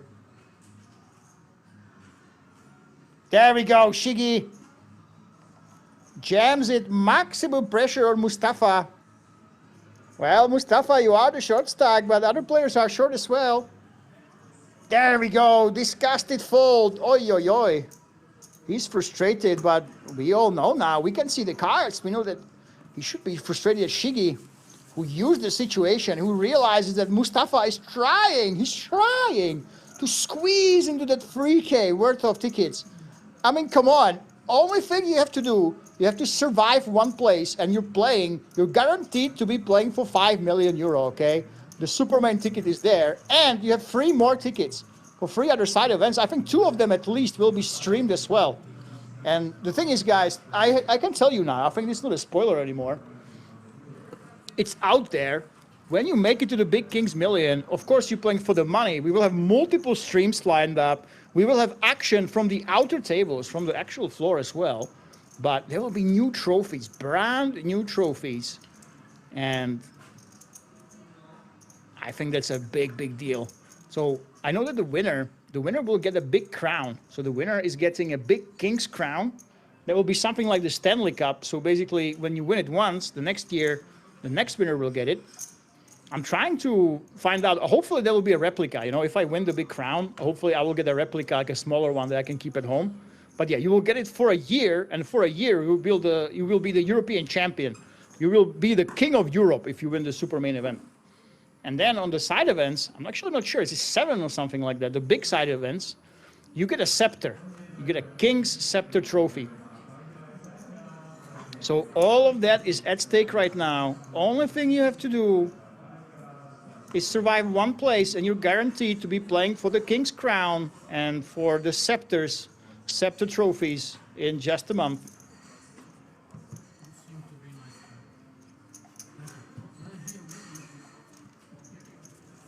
That's why everybody is so tight. Everyone's trying to get there. They really want those packages, and you can't be shocked, guys. So if you are just tuning in and you're wondering what the hell is going on, why is everybody folding so much?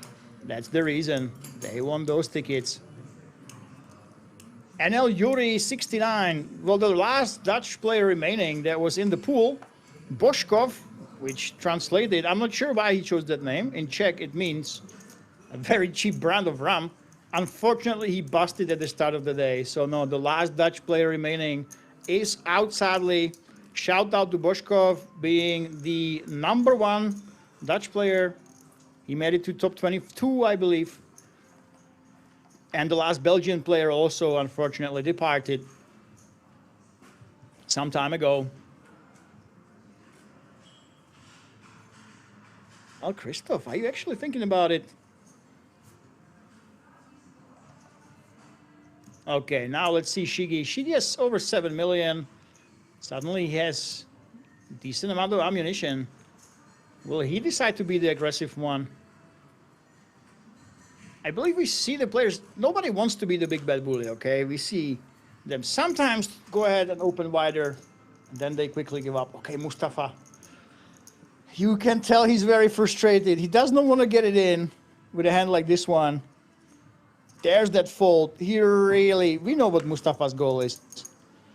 Mustafa, he is here to make the top 10. That's it. That's on his mind. I will make the top 10. He's not here to win. He wants to double up. Daniel C. And especially with Andreas being in the big blind right now, he was allowed to do so. So 2 short stacks. Everybody's looking at those shorties. The short stacks are looking at each other. We can't see the outer table. I would love to have that information.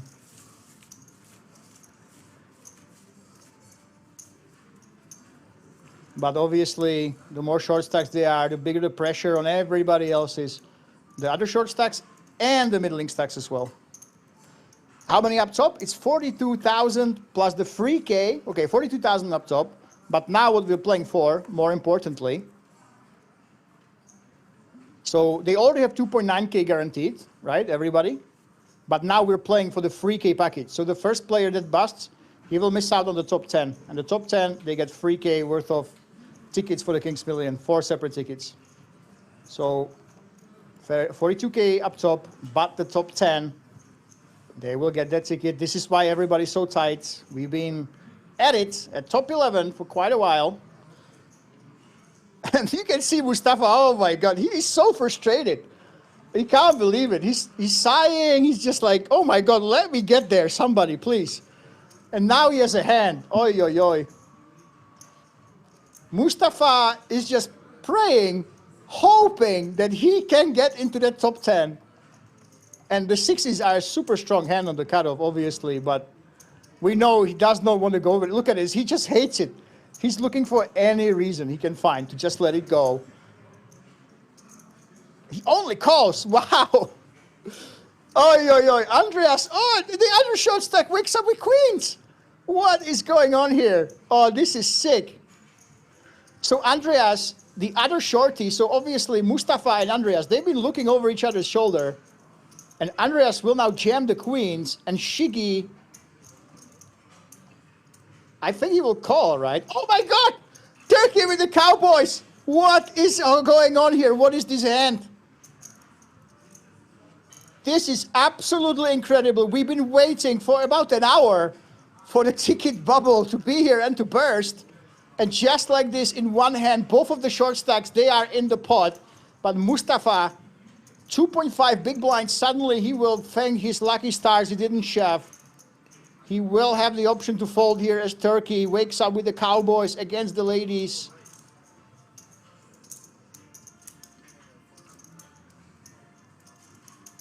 Oh my goodness. Well, what is Shiki going to do here? Oh my God. Shiki, can you figure this out? Can you figure out that this is such a strong play? The thing is, Turkey can actually be doing this pretty light. Turkey does not only have to have kings here. And Mustafa is folding now. Watch this. If this was a cash game, he would fist pump, call, and chuck the chips in the middle. Let's go, baby. I would be almost shocked if he calls here. I would be almost shocked. He's been trying to get into the top 10 for so long. Oh, this, you know what? Andreas, I'm going to say it. I want Andreas to hit the queen. Oh, yo, he can't believe it. This is so disgusting. He's absolutely shocked. This is so brutal on the ticket bubble. Everybody was trying to get into this spot. Can Andreas be bailed out by a queen on the flop turn of the river? King on the flop. This is absolutely brutal, and only runner quads can save him. That is it. Just like this, the ticket bubble is gone. Andreas with the queens. He was so patient, but as no help for you if the deck is against you like this. Congratulations to everybody. Everyone is going for the big Kings million. Every one of these players is playing for that 5 million guaranteed in that super main event. They're playing for the crown. They will be playing for those Scepter, brand new minted, expensive Scepter trophies in September. And he lost just like this with the ladies. Oi, oi, oi. So congratulations to everybody right now, to all the players still remaining. Obviously, this is a big achievement, 1,500 entries to make the top 10. Their journey doesn't end. If you want to see these players, guys, it will be day one of the super main. I believe they all have to play the day one. I'm not sure how it is with the side events, if they have to play day one or they can just enter whenever they want. But the super main, day one, you will see all these players. You will see Shiggy. You will see Mustafa. By the way, Mustafa, expert play. Look at this. He was so frustrated. And right away, he gets into the top 10, all in with the ace jack. No thinking about it. You know, it was so clear that he wanted those 3K tickets.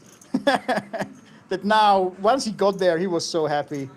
Yeah, so congratulations to Mustafa. I think for him, we saw him slam the cards, throw the chips.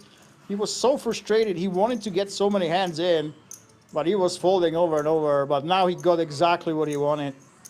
He will be playing for that 5 million euro. Yes, we're playing until the winner, guys. But now it's time to celebrate. I don't think Mustafa will mind if these players, they are ganging up on him, actually taking him down. But oh my goodness, look at this. Is this a chip and a chair story, guys? Mustafa. Yeah, that's it. He's got a lock. Oh my goodness, wow. What a story. From slamming chips, from making folds, Mustafa is up to 1.7 million, 8.5 big blinds, one double up, and he's a middle stack.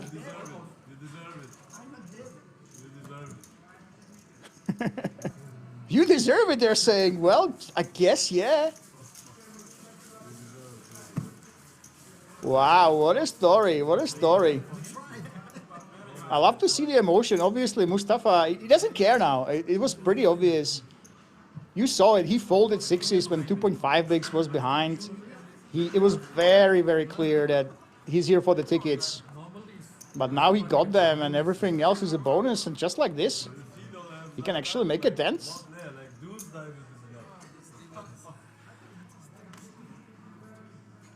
The guys are saying, surely somebody had to have a diamond. No, nobody had it. And Mustafa. Well, now he's using his one-time bank. And you can tell he's having, you know, he's got his thinking cap on, but doesn't feel like he's frustrated. Now he's actually thinking about it. The same man who was super, super tight. Now once he's in the ticket bubble burst. There we go. Mustafa, I'm telling you guys, 100%, he doesn't care about the final table bubble. Mustafa came for the tickets. He got the tickets. Once he gets them, bam, ace free off. I'm going to go ahead, try to double up. I don't care what happens. And let's see if Turkey can sniff it out. Mustafa was extremely tight. Can Turkey figure out that the only reason why Mustafa was so tight is he wanted those 3K tickets. He wanted to play for 5 million. In September, that's why he was super tight. The Mustafa, before the top 10, when he was top 11, he would never go all in at the end like this, I feel. He was super tight. But now, once he got those tickets, we all know that he's tightened up, and Turkey, he can't figure it out. He doesn't see it. He doesn't see that Mustafa is satisfied, and he became loser. It's not easy to predict. It's not easy to predict which players will basically Just try to get that goal, try to get into the ticket bubble, then they will loosen up. So he does not see it. Well, Christoph.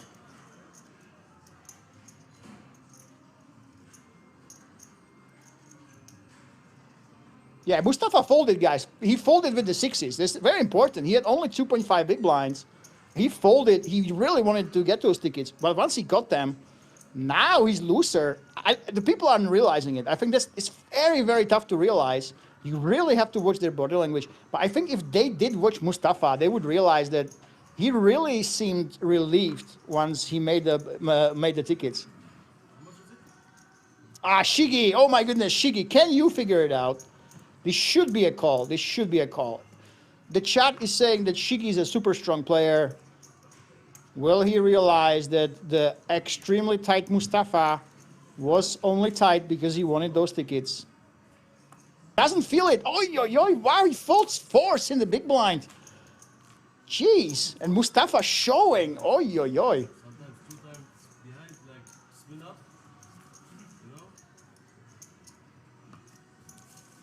It looks like the players, they feel like Mustafa is going to run it up. They feel like he's on a heater. He's on a spin-up run, and Shigi says, I want no part of this.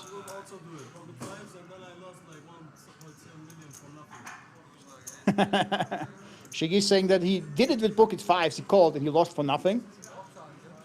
Very interesting. Very, very, very interesting. So Mustafa, from the tightest player at the table, now obviously he's loosening it up, and I think the players, they will be on to him at some point.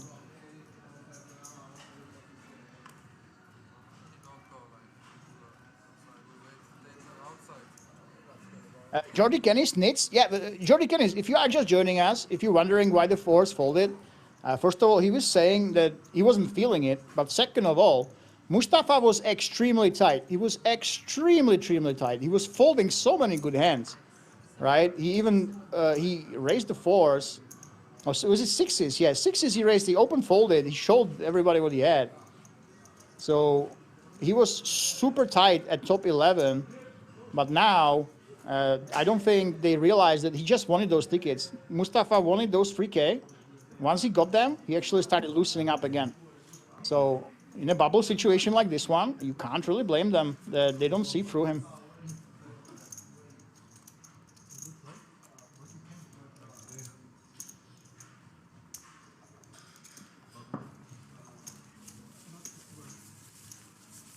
I think it's part of the prize pool. Yeah, it should be part of it.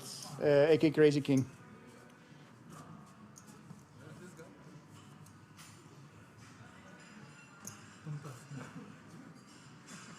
Yeah, it's you know, it used to be. I'm so much happier. It's part of the prize pool, so some players complain, but I have to say I'm super happy about this because, especially now, Kings Million is a month away. And what it basically means that all these players, you will see them here in Rozvadov. So Turkey, Shigi, and I have to remember Shigi, by the way. There are so many Shigi fans that when he comes back to Rozvadov, I'm going to note it down now. I will note down to interview Shigi and ask him about you guys in the chat. When he comes back in September, all these heroes, you know, we've been seeing all year, they will be coming back for the day one of the Supermain. So I will start a list actually of players that we should feature, and it looks like Shigi is the #1 most popular player in Germany. So obviously, when he comes back for the Kings Million, we have to make him a star, right?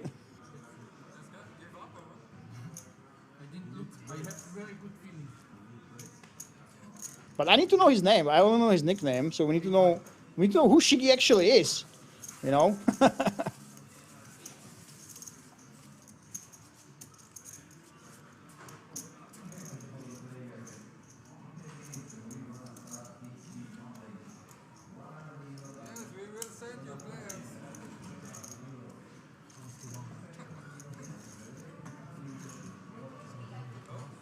So here we go. You can visibly tell that even though this is the final table bubble, still, final table bubble is a huge deal, guys, obviously. You want to be at the final table.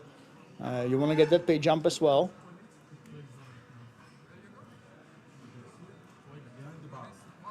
But when it's a low buy-in like this, when it's a 250 buy-in, you know, the 3K worth of tickets, that's actually a big deal.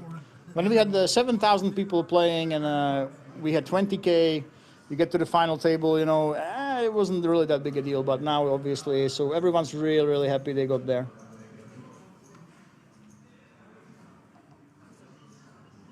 And now there's a big pay jump as well. So now we have the tickets, but now we're talking about money now, cash money, 5,900. Everybody already has, basically.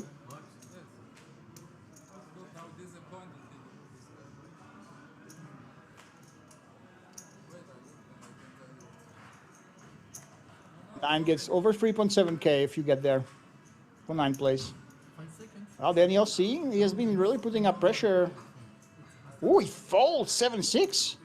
Okay, it's because of Turkey. We have seen Daniel to apply pressure. He doesn't want to do it against Turkey.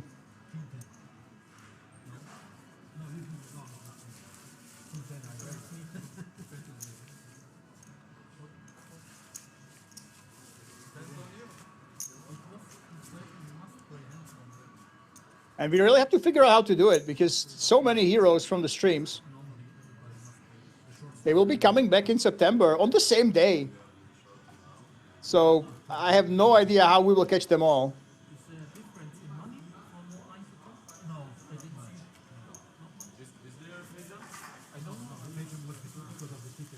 Okay, so they're talking about the pay jump right now. You can see it, guys. It's exclamation point payout. If you click on that, if you do that, that's what you get. So there is a pay jump, 3,780 euro for 9th. That's from 2,900, but because of the tickets, basically, it's not that big. Not as big as 11 and 10, of course.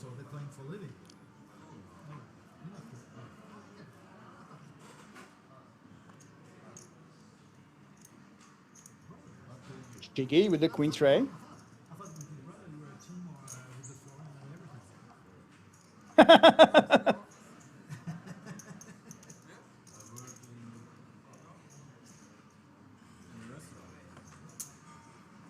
Oh my goodness. So Shiggy is not a professional. Shiggy actually works in a restaurant, he's saying.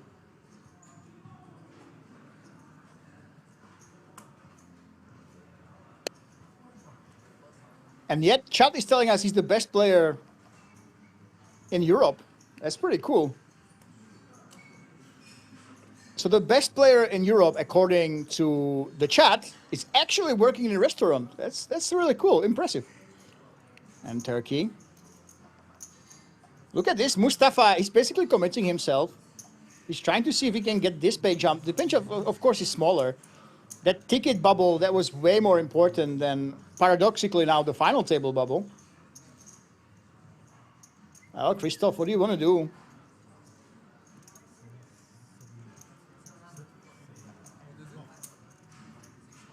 Careful with the cups, Tequila, and look at this. Yeah, it's just a call. Wow. Is this a mistake? I'm not sure because he's basically committed now, right? There's so much money in the pot. Can Christoph actually fold even a hand like this one?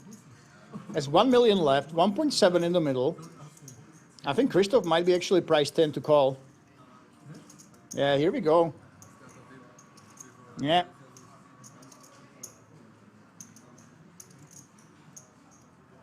And the run of Mustafa, it continues. Mustafa was down. He was trying to get to the ticket package. He got there, and ever since then, seems like he's unstoppable. And I do believe that Christoph might have a call here, actually. You should go all in before the flop, but with the gut shot, with the ace high.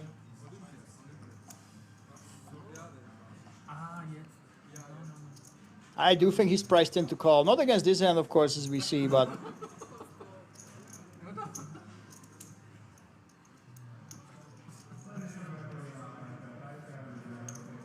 Jordy Kennis, by the way, guys, if you're wondering, Christoph told us, face up, I am here to have a good time. I'm not a professional poker player. I don't sit in the basement studying ranges. I think my goal here is to have fun. Okay? There we go. There's that call. Unfortunately for him, he's way behind. And the reason why I think he fought, Mustafa really has been super, super tight before the ticket bubble. That's why Christoph was taking his time. That's why I didn't jam before the flop. But remember, guys, Christoph is here to have a good time. This is the #1 goal for him. Can he actually hit that tray, though? 3 outs on the river. Can he get there? It's a 7. And Mustafa continues his miracle run.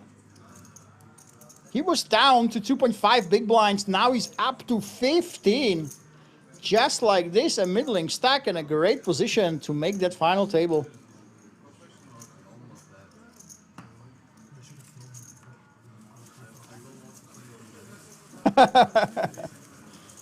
Runibong says, let people in the chat caps, and the next thing you know, the whole world has gone to, I can't say that word. Well, it's the butterfly effect, you know.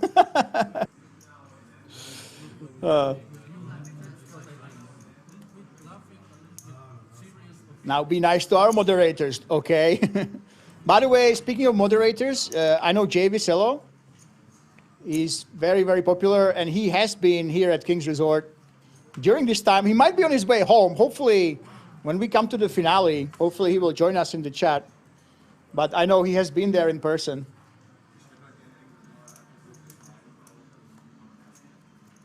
And by the way, I know, guys, we are so sorry to all the Dutch and Belgian fans out there. We are so sorry. I know your champions are gone right now, but I would like to give a shout out to all the Dutch and the Belgians. Over 120 of you have come here to King's Resort over the last week. You've been here playing. It has been absolutely wonderful during the summer holidays to see so many Dutch and Belgian players. And big shout out to Ronald van der Linde. Ronald, of course, is a big reason why a lot of these players come here. He makes it really, really easy on everybody.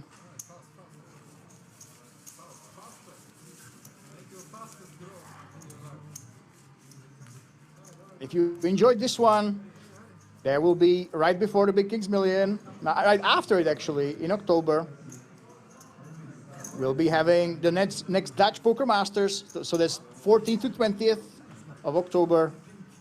The Dutch Poker Masters are coming back.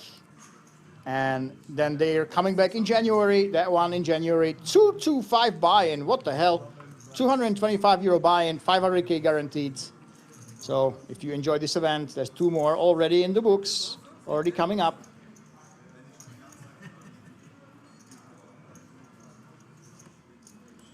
NL 120. Oh, let me tell you, during the holidays, to come from the Netherlands to Rosvadov, I mean, that's pretty good, I would say, actually.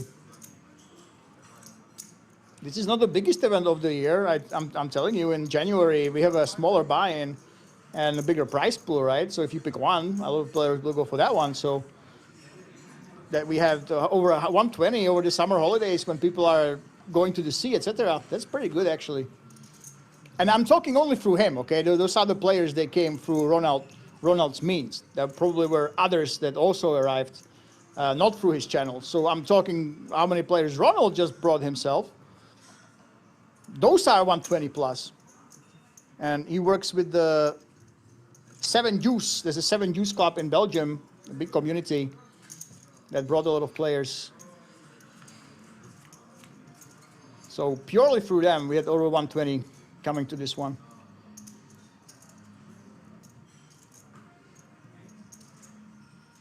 Now look at this, 5-4, Shigi. The man that works in a restaurant, but is a very strong player. Chat favorite. Waves the white flag. Well, Mustafa seems invincible, right? Only 13 bigs. But remember, he had 2.5 not too long ago, but Shigi is turned a flush draw right now.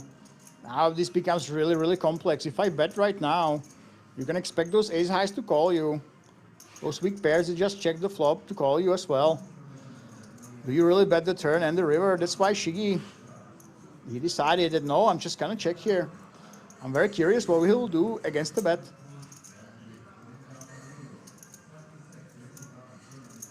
Now this is a tough situation. Even if you hit, are you actually gonna get paid off? You do have 5 high. Even the bluffs are beating you right now. It would kind of make sense to raise, but then again, do you want to waste your chips and risk your chips? Oh my God, he's doing it. He is raising. Wow, look at this, man. I was gonna say, calling is not very appealing.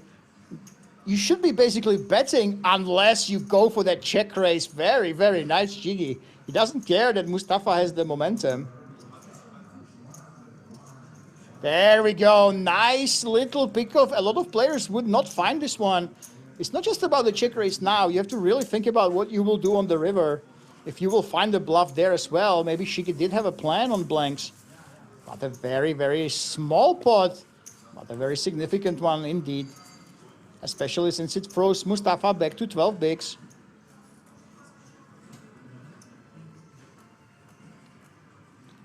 And BBK Rodi, where do we see the schedule for January events? Guys, I have insider information, okay? I'm going to admit it. I have insider information. This is straight from the source. It's not published yet. But 11th to 18th January, Dutch Poker Masters, 500K, 225 buy-in. That's what I have on the back end, okay? So you have to believe me, you know.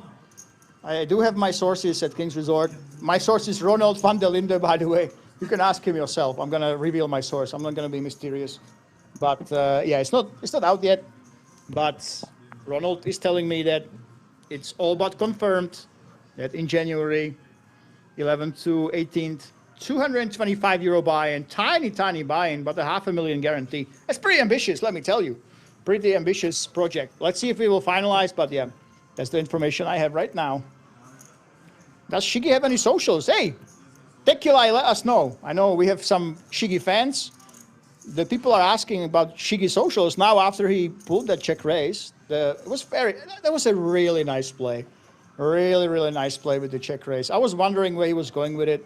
The amateur play with the 5-4 of clubs is to just check call with the 5 high and let all of your opponent's hands win.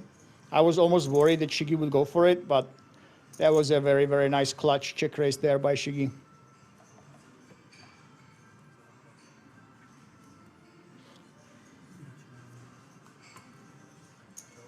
Mustafa, did he fold? What happened? Okay, so Mustafa, it looked like Mustafa got the tickets, and he decided that, hey, now I'm satisfied, but now he realized, hey, what if I make the final table? What if I get those pay jumps, you know? And Mustafa with a very tight fold. Ace-5 is a monster blind against blind, but looks like he decided that, hey, I'm gonna go back to what worked for me before. I will try to ladder up. I will try to make that final table. Anything can happen then. And he folded such a strong hand, blind against blind.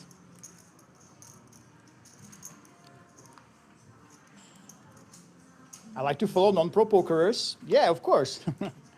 I think it's pretty ironic. The most popular players right now, especially on YouTube, they are not the winning players. They're no longer the pros.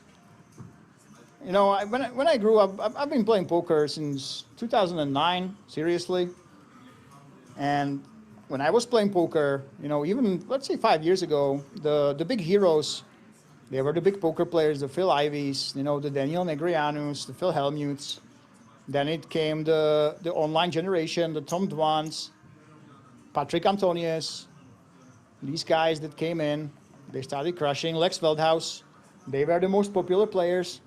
But in 2026, that has completely changed. I think in the general public, the most popular are the ones like Frankie C, or Corey, or Rampage, who are I don't want to insult Rampage, but they are nowhere near the top players in the industry or the top competitors. But they lose money, they have their ups and downs, and it just makes for a lot better stories, you know? It's not easy to relate to someone who just plays poker for 80 hours per week, who studies the solvers nonstop. He's basically a robot. You want to relate, you want to see those ups and downs, and that's why the trend now in the industry is for the popularity to go to those personalities, to those relatable players who don't simply win every week, who care, who show emotion. That's why I have to agree with NL Yuri 69 that it became a lot more fun to follow the personalities, not necessarily the best players. Shigi goes for that C-bet turkey, nothing to call with, unfortunately, for Shigi. But Shigi, nice little pick off in the previous hand. Now he simply has a good hand.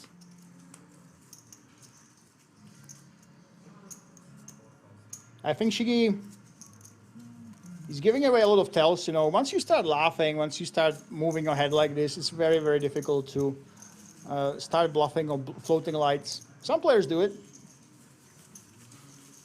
Some really strong players do it, you know. They basically psychopaths who show weak body language when they actually are weak, and then they bluff. But it's extremely uncommon. So once you see these head bobs and smiles, vast majority of the time the player will just be folding.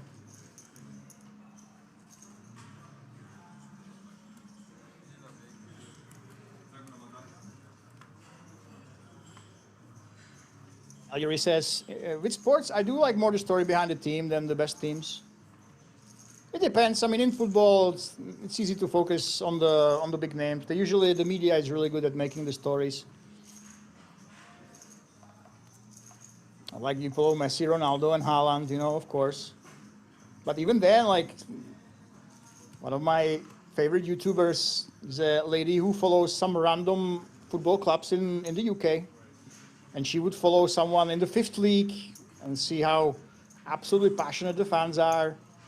All the drama, the ups and downs that the former Premier League teams that fell 3 or 4 divisions they have. I have to agree with you. It's absolutely fascinating. And there are so many stories in poker that are worth following that are not necessarily the top players.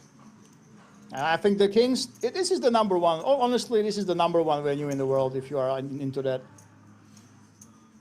There's no card room in the world, not even in Vegas, that week in, week out has these massive, massive fields with these low buy-ins and so many different characters. Just look at the chat. So many people are criticizing the place, but the reason why they criticize is because a lot of these players, you know, they play for big money, but they work in a restaurant, they have a family, you know. They come here for a good time over the weekend, and suddenly they find themselves on this massive stage, playing for this big, big money.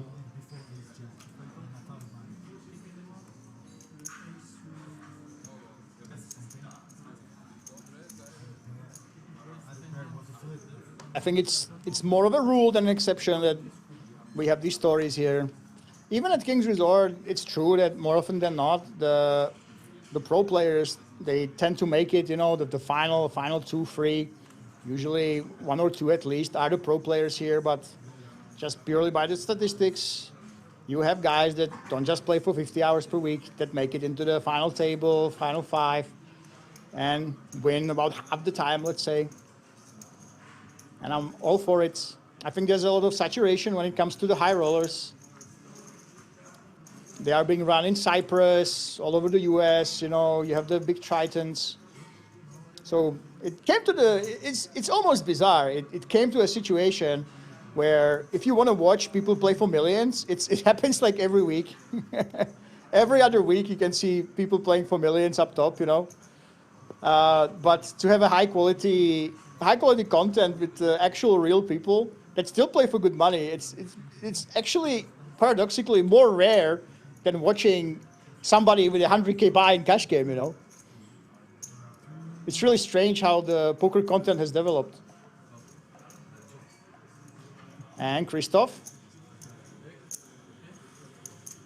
All the limps. I think that the ace-3 of diamonds, honestly, I'm not sure if he was trapping, but I would like to see him being aggressive.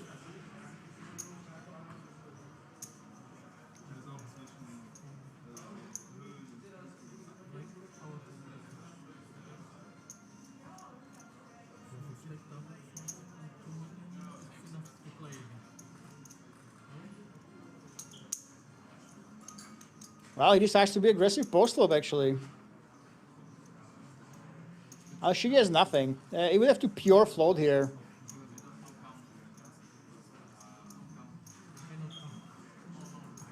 Against Christoph, really, I don't think he's been out of line too much.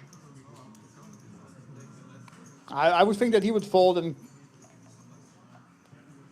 call it a day, basically. There we go. We lost nothing.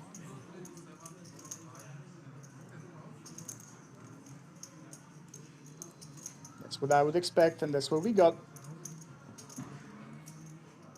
Yeah, that is a clear fold here. He definitely had the option of just going all in before the flop, of course, with a hand like this one. And I'm going to say it. I want this man at the final table. Please, let Chris, let him go to the final table, guys. He's absolutely sweet. He told us face up, hey, guys, I'm an amateur. I think that the most important thing in poker is to have a great time, to gamble responsibly. He didn't say this. I have to tell you guys, gamble responsibly, of course. And I always want to see somebody like this to make it to the final table and duke it out with those strong guys. Now Daniel C. He's the man who should be putting up pressure. Turkey, I would love to see a race now with King 3 of Diamonds. Come on, Turkey. I know the pressure is not as big as during that ticket bubble, but you have the stack. You should be trying to push your opponents around. Unfortunately, we don't see it. Well, Christoph, what are you going to do? 15 bigs.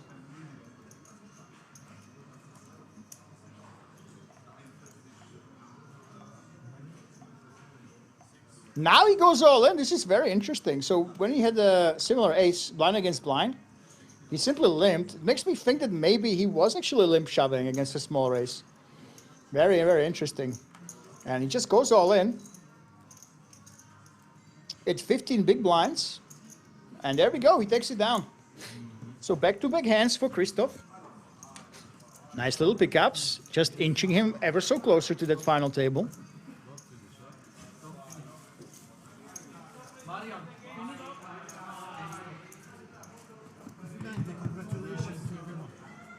Ah! Guys, we lost a player. Oh my goodness. Let me find out exactly the information what happened. Oh no. Oi, oi, oi, oi, oi. Bad news to Slovakia. Looks like we just lost MK. I don't know how it happened. When we last saw him, MK had a lot of chips. He had about 6 million. So there was a lot of drama. A lot of drama happened on the outer table, apparently. And MK from Slovakia, somehow he lost his entire stack, taking home 5,900 euro, basically. Oh, my goodness. So we lost the Slovakian player, and congratulations, everybody. Not only you have the free K worth of tickets, but also the final table. So, guys, go take some dinner, and I'll see you after the break.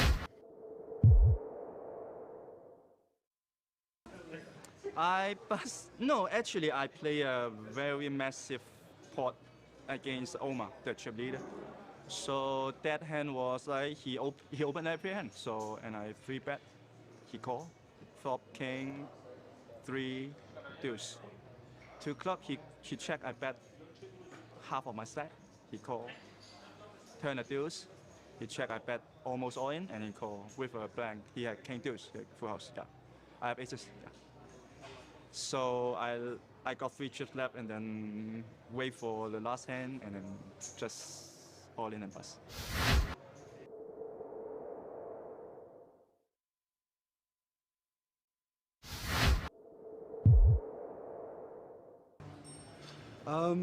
I bust in a pretty standard way, I guess. I was fairly short, and the guy on my right limped, and I just checked behind him. He was in the small, I was in the big, and I flopped a set, which is fantastic when you're, and we got it in. He had a flush draw, and but he didn't make his flush, but he hit a runner for a straight.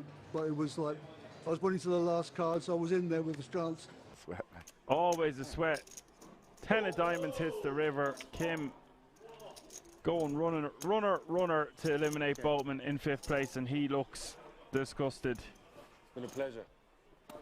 But really, the pot that did for me, I nearly folded earlier when the guy had kings, and he'd re-raised me, the guy who was the short stack at the table, and I nearly didn't.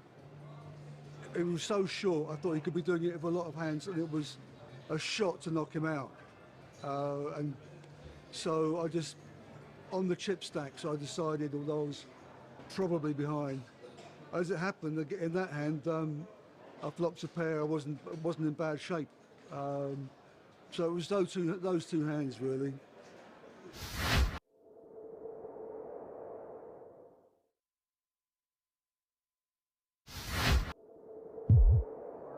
posting Pretty easy on a to delay, spot kings. consistent with our stream, so there will be no Kings spoilers. Casino. Unbelievable, this guy, Santos. He's playing almost every hand. Except that 98%. Right? Yep.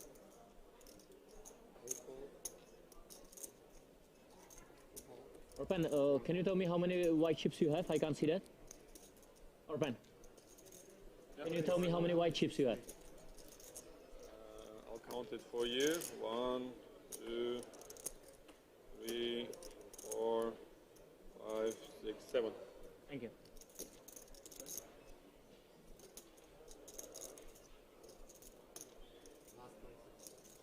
$4.20. Whoa. This is out of line. 6-5 offsuit, 420. $4.20. Now, do you think this is more designed to not let Orpin into the pot or to attack Brewers Open? Could be a double. It's a double.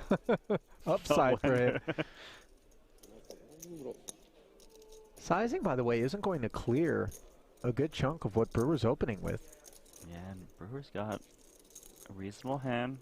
I think he's actually thinking about multiple. All in? Yeah, Wow, this is just one angle to piles. Kings again? Chris, be honest with me. We are Team Brewer. You don't talk with me now? Why not? All in. Yes, so that then you can don't make any more mistakes. You have kings, yes or no? Be a man. Yes or no? Chris. No more Team Brewer, yeah? Okay, official end of Team Brewer today. Are you set? How much? Now, Martin, see, he's doing all this. He knows he's never making the call, Randy, and this is where I think a lot of guys get annoyed because he's milking clock, he's Team posturing. Brewer, set, yeah? Again, kings, yeah? In Kings Casino.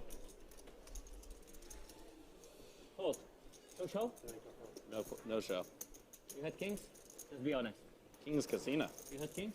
Kings Casino. I win mine. That's pretty good.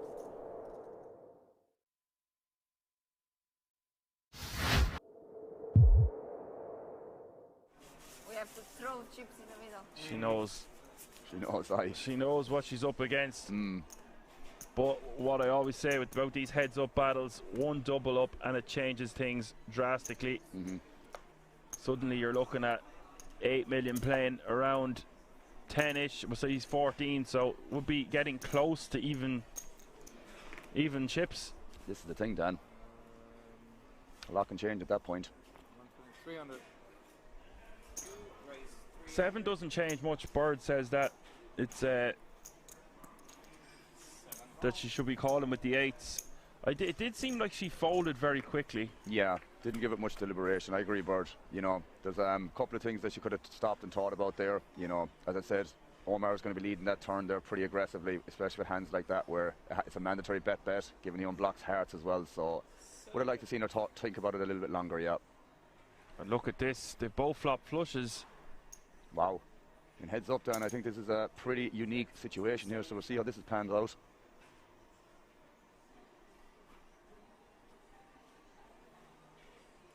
I think it's just a call though for Diana. Doesn't want to bloat the pot.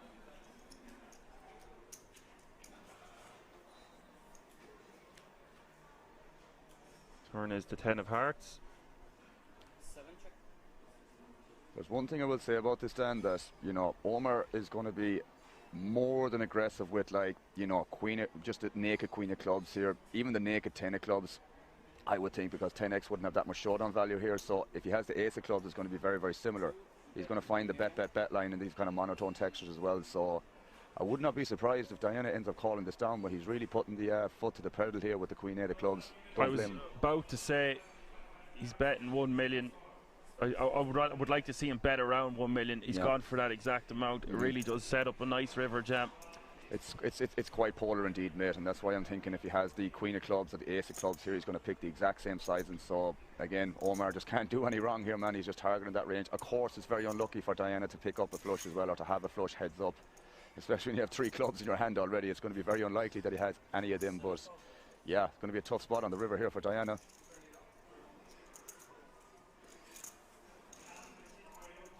I have to imagine as well, when from Omar's perspective, when he check calls twice, or when he faces the check call twice from Diana, that she's going to have two pairs and potentially lower flushes. So this is obviously going in the middle, Dan. Well, Bird just says if she finds a fold, it will be the biggest PLO heads-up fold ever. This is it. This is the problem. And Omar will find bluffs here, guys. Omar is more than aggressive and more than smart enough, more than good enough, and there it goes. That is enough to put her all in. You got a feel for her here. Not much she can do.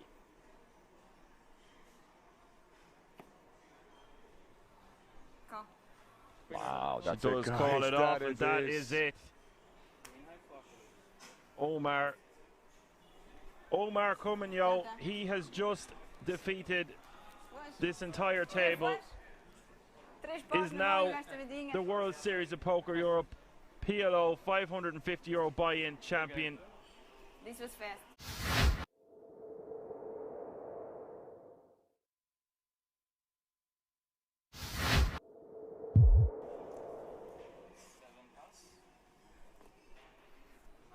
Yeah, and it's important to note there, when we do have eliminations, we are trying to get the players to have as many interviews after their bust out as possible. So bear that in mind. If you see one of your favorite players getting eliminated or whatever the case may be, chances are it's going to cut to an interview from time to time. It's nice to be aware of that before it happens. Cito going to raise to 175 with the ace-9, 9-6 from the cutoff. 9s against ace-queen, 8-6. And look, Pliashko is all in by default here, Alan, with the ace-queen, 8-6. Again, you might need two questions. Yeah, that's fine. We'll keep in mind, as long as you're writing down that stuff, bro, I got you covered.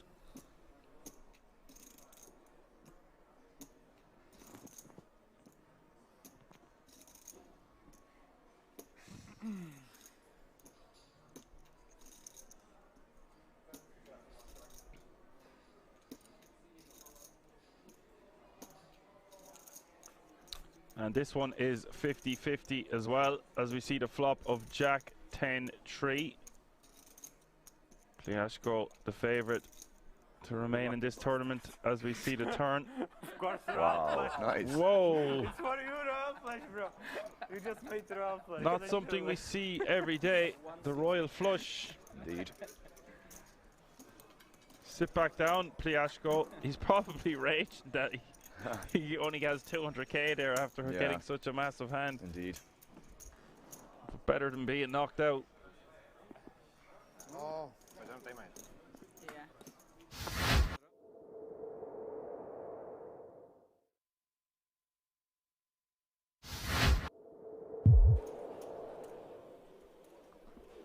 So what you're saying, Henry, if the board is king, queen, jack 10, that a 9 makes a straight as well, not just the ace. Yeah, that would have been okay. A king high straight. All right, I'm with you. I'm feeling it. There. I feel like you should do another giveaway, mate. Okay. Get the blood flowing. Okay, king. Okay, ace, ace. Let's do some basic no limit hold'em trivia. Basic hand rankings. Yeah. All right, I've got one for you. More so for you than the viewers, but we can do it in the form of a giveaway. I've got one. I've got a good one. Straight related. It's a learning experience for all of us as down divorce. It's down at Jack 8 of clubs. Remember, if you do want to be in the chance to win the giveaway, the only place your answer counts is the Poker Room Kings Twitch chat. It's the only place we can contact you. So please do head on over if you haven't already done so. And Danny Tang, if you're watching and thinking about switching over, whatever you answer, I'm not going to give you a ticket, I'm afraid. You've won enough this year. Everyone not named Danny Tang is eligible as long as they're on Twitch. Fair. That is fair. There's Ren. Applies some pressure with the 5-6 suited to the divorce limp. Raising to 3 blinds. I swing against Forrest. Sam Lowry asking how we get in contact. We get in contact by whispering on Twitch. That's why we need you to be on Twitch. Been with a chance of winning. Not whispering as in ASMR. the messaging service on Twitch. Indeed. Oh, hello. Jack 7-6. Well, 2.8 out there. This could be a fun one. Pair v pair, monotone board texture. Expect to see Lin continue small and wide after ISOing from the big. Even with a hand like this that does connect in weak fashion. Looks like 25%. Tag me in, coach. I'm ready for the 100k. Yeah, DeForest says there's a seat open. You're welcome anytime in his game, he says. He'll even give you position. So pick your seat, Henry. Here, mate. We'll call him a Seuss over as well. This does come with check call. This is one of the biggest pots three-handed that we've seen so far. 4.2 out there. Ooh. Card that gives both a little something extra. DeForest, open-ender. Lin, a gutter. That's where that hand's heading. Bottom pair. 3-spade board. He's happy to check it back. And finds trip sixes on the end. Disaster for DeForest. Shocking river card for the Double D fans. 4.2 out there. Could see DeForest come with something like 1.7, like around 30% pot. 2.8 million. He's going bigger. 2.8 into 4.2. 2.8. Thinks he's loving life.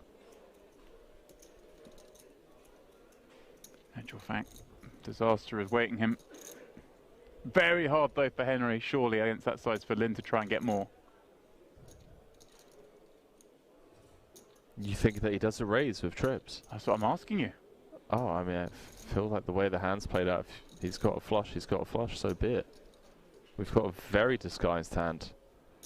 We're about as strong as we can be after we check turn, right? Unless we just mix in some trappy checks with nut flushes on a straight completing turn. All the time cards go in. Yeah. It's going to need a moment here. So 2.8 on request, 3.3 back.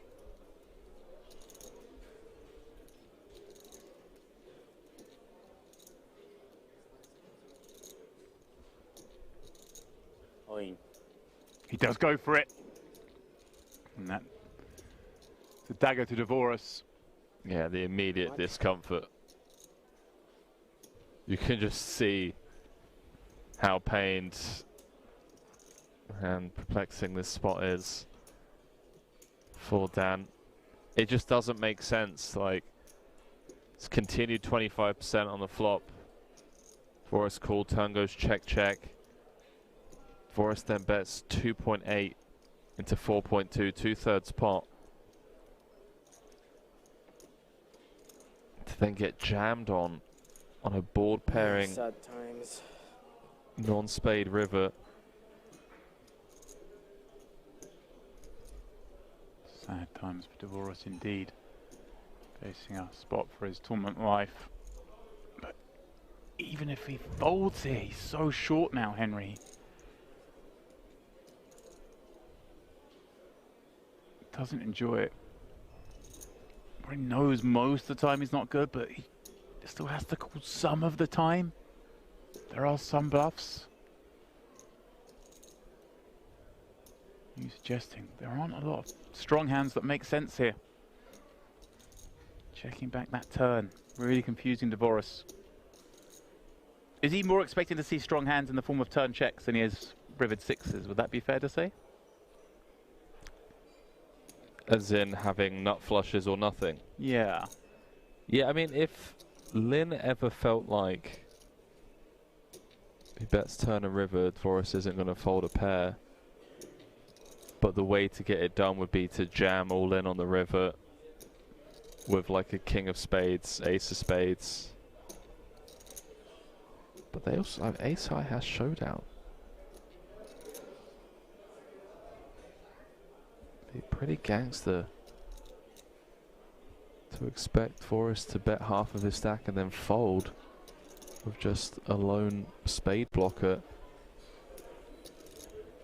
And Forrest's turn to go deep into this tank, staring his man down. Renlin very animated.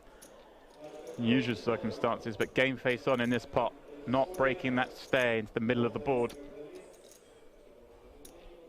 Giving away nothing. Yeah, just a vacant gaze out into the abyss. Plenty of time cards left for Dvorak. It's not often that you see Daniel pained by a spot like this. In a sick way though, it looks like he's enjoying the tough decision. His smile on his face, this is what he lives for. Playing for the highest stakes, making the toughest decisions. It is what they live for. They love the process. The competition. Yeah, as much as you study, every situation is unique. Yeah, it's just 3.3 million behind. Pot up to 13 million. Doesn't have to be right that often.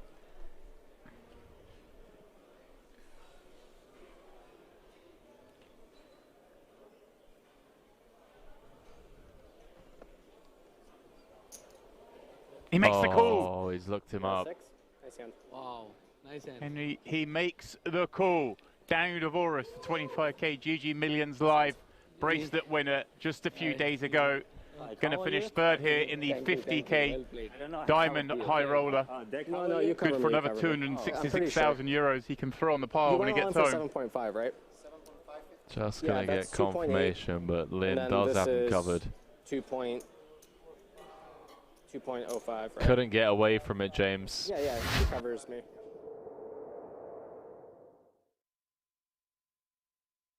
Did you know that the word casino is Italian for little house? Early on, it referred to small social clubs. Only later did casino come to mean a dedicated gambling house. Come to King's to have big fun in our little house. You are on the bubble. 10 big blinds left. You got dealt aces. And mean cash is $1 million. What do you do? Shove or fold? Fold. You fold? Yes. This is the only spot you need to fold aces. Every poker knower knows. If you got this in this spot, you need to fold. If you get 1 million. Yeah. But ICM is bigger than aces. Yes. When are you folding? I think 10,000. 10,000? Yeah, 10,000. Okay. Yeah, 10,000. You shove or you fold? I fold. How much are you willing to risk? $500,000. Half? Half. Okay, that's Yes. a lot. Yes, Okay. yes. What do you do? Shove or fold? Well, with pocket aces, I mean, I would almost say, let's go all in, you know? No pain, no gain, you know? Okay. Yeah, of course. Yeah, definitely. Yeah. I like Otherwise, this. it's not funny, you know? Okay. With my today financial situation, I will wait for the money. But I mean, I suppose the GTO's way is just to shove. But me personally, at the team moment, I would take the money. And what is the number that you would shove? Like, what is the min cash that you would not think about it? I mean, 1,000 euros or? no, yeah, 1,000. If you just think about like an EPT, for example, like for 15, 20k, I'm saying. But it's very much depending on your bankroll management. Yeah, of course. Like, if your ETM is like, 1% of your bankroll or stuff like that, it doesn't matter. Mm. But if it's starting to be like maybe 10% of your bankroll, it's better to wait for the money. Ladies and gentlemen, this is it. The moment you have been waiting for. We finally reached the final table of the Dutch Classics main event. 400,000 euro guaranteed from only a 250 euro buy-in. And let's introduce that final table, the final 9. Pasquale Jalonardi is the big chip leader, overwhelming chip leader actually. 108 big blinds, 26,950,000 chips. He will be fighting for that 42k up top. 42k up top, and everybody already has locked up that 3,000 worth of King's Million, the big one. tickets. And right behind him, Daniel C. We've seen him fighting at the featured table for a long time. David Sobol right there as well. Turkey from Turkey in the 4th place. Shigi Patrick Wagner in the 5th and 6th place. Christophe Girard. And apparently he is the South of France champion, is right here in the mix. And we will introduce the other players as we go. Of course, Mustafa Begovic. We only found about 8,000 in live earnings. He is very, very happy, of course, that he made the final table, being down to 2.5 big blinds with final 10 and 11. That's great for him, of course. And you can see that our most amazing social media manager over there is taking the photos of the final table. If you want to see all these big names, now they are big names for sure, go ahead and go to the Kings Resort Facebook. You'll be able to see these final table photos, and go to Kings Resort Instagram so you don't miss any information. But let's jump right into the action. Viper is back. Oh my goodness, the man. Last time we saw him, he fought up all the way from about 3 big blinds all the way to about 30. Now he's still the short stack. So he's basically where he started, except he already made the final table. He will play for the 5 million euro guaranteed in the Supermain in September. David Sobol has a very strong hand, ace-9. Looks like those are the big chips, if I've seen that correctly. There we go, raising chips, 650. Pascali, however, you're never folding when you have 8-7 off. Not blind against blinds. And oh, what a way to introduce you guys to the brand new, newly freshly minted chip leader we have not seen all day. We have a free bet with the 8-7 off, the play that we have not seen either all day. What will David Sobol do here? He's letting it go with a hand like ace-9 that could potentially play back here. So Pasquale is telling us why he got that chip lead. He is showing us how he got it. And just like this, we have a strong contender on our hands right now. Of course, guys, if you missed the payouts, we are playing for 42,000 up top with that 3K worth of tickets, 45K. Everybody already 3,780 in the bag plus those tickets. And obviously, we are trying to secure those pay jumps. Christophe, the South of France champion, will be folding anytime soon. A self-confessed recreational player.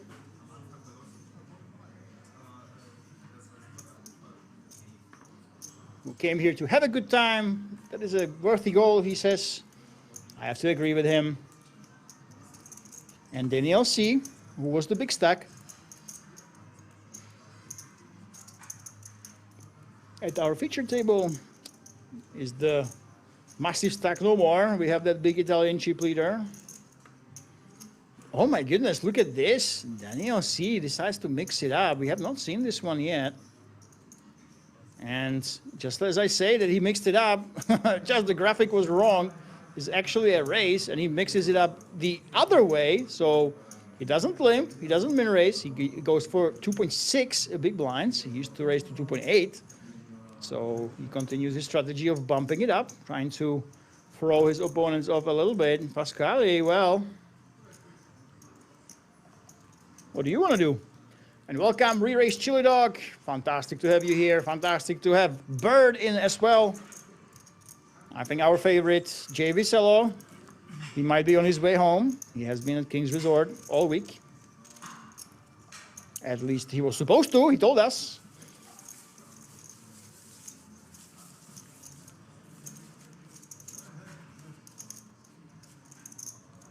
And if you are just joining us, we are playing until we have that winner, until somebody takes home that 42,000 euro on top of the 3K worth of tickets they already got. And of course, the big question, we have seen quite a lot of deals when it comes to finishes in this level of events. Of course, the gap between third and first place is really big. 19K for third and 42,000 for the first. So a lot of the times when you get to the top three, we have been seeing a lot of deals lately here at Kings Resort. The players do have the option, so I'm very curious what will happen. But it is still a long, long way to go.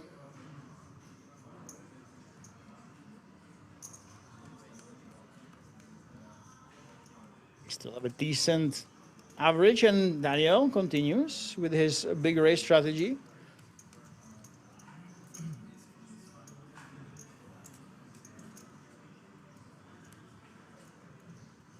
He was second in the Saturday Turbo. Very interesting. Let me see those results. I wanna see and praise our Twitch moderator. As Pascal, look at this King 9 offsuit. Is it another free bet? Yes, it is. Oh my goodness. I love to see it. We needed a big chip leader villain. We always say that it does not happen here at Kings Resort enough because, well, we are not Triton. A lot of these players are recreational players, and they get to the final table. They play for huge money. They are not used to be putting on pressure, but looks like the Italian came out swinging. He wants to test absolutely everybody. And Daniel C., we already said that going with that big race, you will be vulnerable against free bets if you make it bigger than usual. It is very enticing. You basically tell people, hey, don't call me, but if you do it with the same range, and we know that he does like to use weaker hands as well, you basically push people into free betting or folding more against you. And if you are up against someone aggressive, it can backfire unless you tighten up. So let's see what Daniel wants to do here. Will he stick with his strategy? Will he start raising smaller? Or will he take a stand right now with the Queen Jack suited? Of course, with the Queen Jack, you are out of position. But it's a reasonably playable hand. The problem with it is when you call out of position, a lot of the times your opponents, they will be free betting with hands like Ace Queen, with King Queen, Ace Jack, and King Jack. And even if you hit your pair, you will be dominated. And what it means is that you have to go ahead and bluff. And Why not last time? You know me. I know you. That's why I thought it's okay. Ace 5 is good. No, it's fine. I know you. King 5, okay. No. a very interesting conversation. I'm not sure how high you have the table sound, but basically, You know, that's why you do. I know. No, but you don't do in small blind, you afraid. In button, you big. I know. okay, so the punter, if you didn't hear it, guys. So basically, the guys are saying that they know each other. Okay, they know each other. And he knows that I know. And I'm free betting light. So it looks like there's some history between these two players. But obviously, in theory, when you make it bigger and when you have the aggressive free better, he can really take advantage of you. So I am very curious what will develop. They verbally told each other that, hey, I know what you're up to. I'm folding a strong hand, but that's okay. Of course, now we are 900. 900 is not that big a deal if one player is onto you and he wants to bully you with the free bets. But once the day progresses, once we get to 8, 7, 6, especially 500, it could be a big deal if he continues with the bigger raises. And this man, Pascali, if he decides to keep trying to attack those raises with free bets,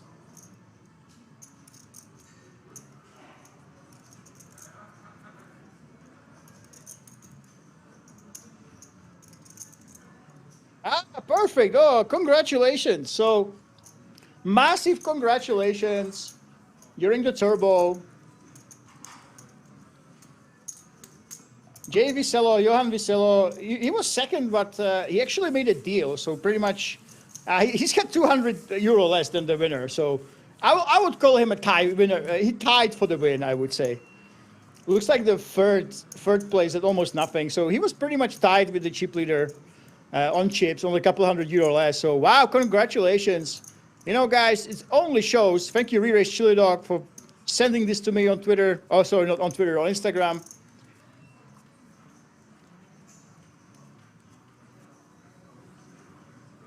And we have that big success by a Twitch moderator. Traveled to King's Resort. And he basically came in top 2 after a deal. Technically second, but really pretty much the first place in a turbo during this week. That's absolutely fantastic. Hopefully he will make a celebrity appearance in the chat, you know. I have a suspicion he might be on his way home. But if he comes back, 2.8K, nothing to scoff at, of course. Let's see how aggressive this man actually is. Is he gonna go with the Jack 4? The infamous Jack 4. No, he's not. And the players are laughing. They say his mercy. Speaking of Jack 4, apparently Garrett Adelstein, if you guys know who that is, there was this controversial hand with Robbie with the Jack 4. And you know what's everyone is still has no idea if she cheated or not. Still a lot of people are saying that no, she just wanted to save face. If you guys don't know what happened, basically there was this lady who raced and called off Jack 4 high on a drawy board. And then her opponent thought she cheated, so she was pushed into giving $100,000 back. And then it was a whole drama. That was years ago, and still it's a drama right now. And the man who was on the bad end of that loss, he's going to release a book about it.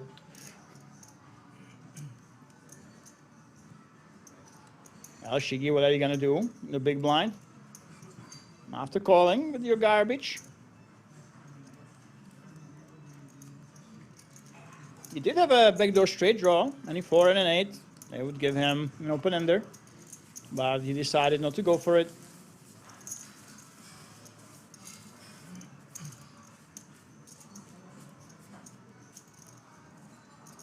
It would be nice for him to put in a race, for example, there.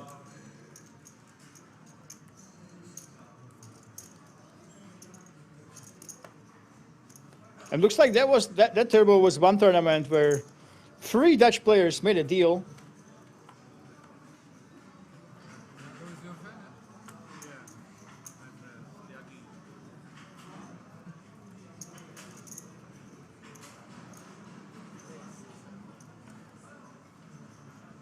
Daniel C, open raising. Okay, there we go. So Daniel C used to do 2.8x and then 2.6x. It seems like when he realized that Pascali is behind him, he actually made it smaller now. So it's 2.4x race by Daniel. So it seems like he's adjusting, but Mustafa doesn't care. Look at this. Mustafa Begovic, the man who was waiting for so long to get that 3K ticket package, was super tight, now goes for it with King Queen suited. And the question is, will Shiggy come along?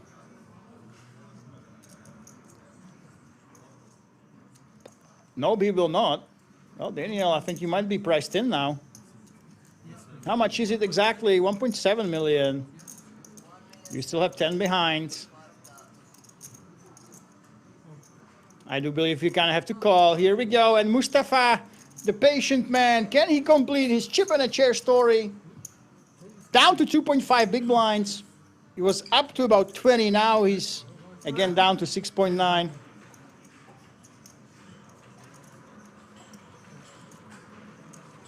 Could only find about 8K in live earnings. He already got what he came for. Can he survive? Can he dodge that 10? Yes. Not only he can, he also has a flush draw as an insurance. 2 outs for Daniel.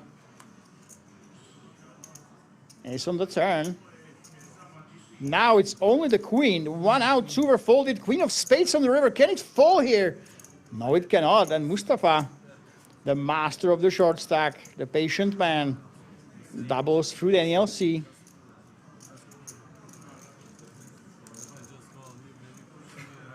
And his miraculous story still continues.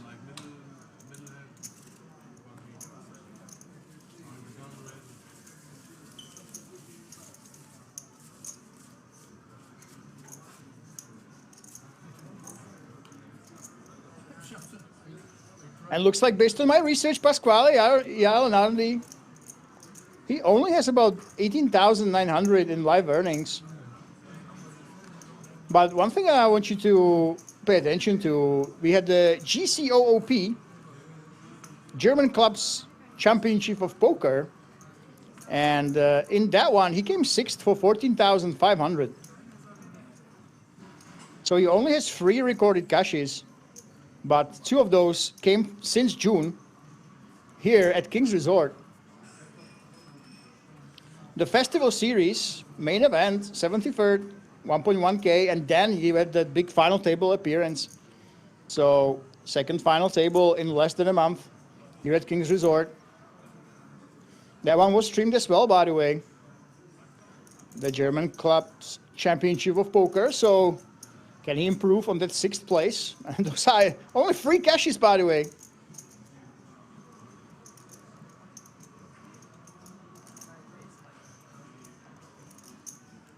Shigi, min raising on the button.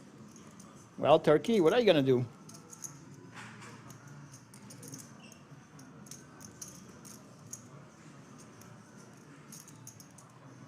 Wow, he folds. I did not see this one coming. I was gonna say, is he gonna free bet or call? But against Shigi, he doesn't want to play, so Shigi is the one raising with the 9s. Daniel C, 9 deuce off. Really would only play this if you feel like you do have an edge over your opponent.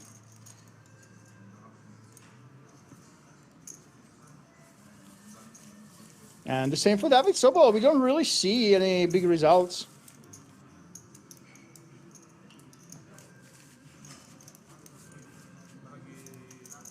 He was in the 2023, he actually went to the Dutch Classics final day. It was 20th on 1900, but nothing specific. So that means that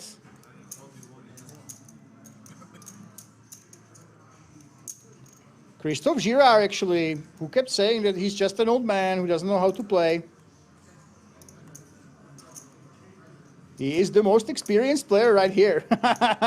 So my suspicions were kind of corrected and kind of confirmed, guys.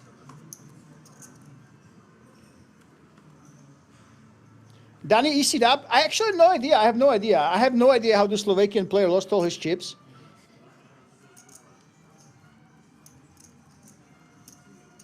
That was the outer table and the FT other table controversy. Oh, we had the big one. During the big one, there was no controversy. It was basically just it was a small misunderstanding where the dealer misunderstood the action, but all the players were fine with it. Besides that, no big controversies. But yeah, I knew it. God damn it, Christopher. Oi, oi, oi, oi, oi. So Christophe Girard, he was telling everybody, he's just an old man. I'm a recreational player. It's like, it seems like first time I played poker, this man has been playing poker and cashing since 2010. In 2010, his first recorded cash. Never, never trust a man at the poker table. So Christophe was absolutely bluffing, saying that he has no clue what's happening. And actually, he's one of the most accomplished players at the table by far.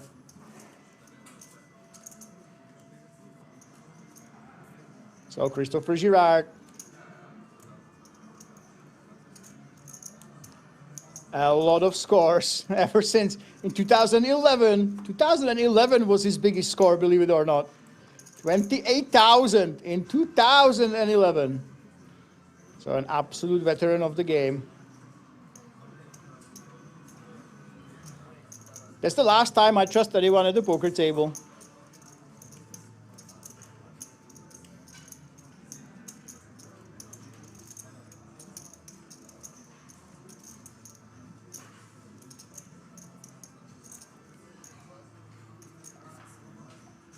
Christophe folds his garbage, but Pascal, look at this. Yes, I love it. He realizes that those extra chips that you have, and that's very important when you play poker and what they call ICM, independent chip model, comes into play. Basically means that the projected money value of your chips is different than the actual value of the chips right now. You will realize that when you have a lot of chips, those chips above the average at the top are worth a lot less than the middle stacks chips, for example. That's why you should be putting them into play. And there we go. Pascali does just that with queen 7 offsuit. And you basically want to test what the table will allow you to get away with, because you risk a lot less than everybody else. Nobody can bust you. He has more than double the second place, and everyone else has to look around their shoulder. So this man will be the #1 most important man for the dynamics of this table and how it will play out. If he keeps using his advantage in chips and the chip lead, he will keep trying to run away with it, basically, trying to take every single spot he can take. And when you open under the gun with such a weak hand, you can pretty much guarantee that this is his game plan. Put on pressure, try to bully everyone, try to take their chips for free, pretty much.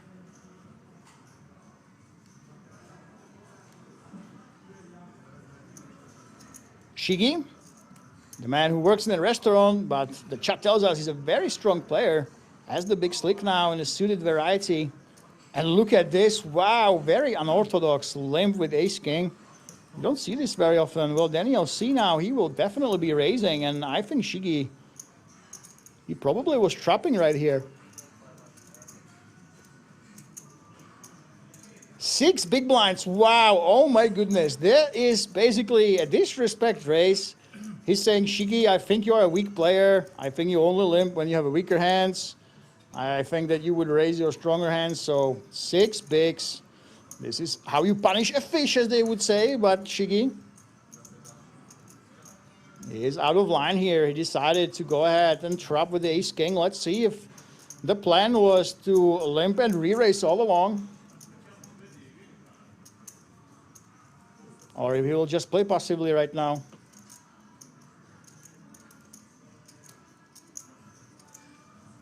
What's it gonna be, Shigi? All in, there we go. It's that limp shove. Oi, oi, oi, Daniel C with his big sizing all day long. He's being punished for it. You know, it works in some spots, but I do feel like when you raise someone for 6 big blinds and they have this tactic, you almost do exactly what they wanted you to do. So Shigi, limp jam. He might just price him out.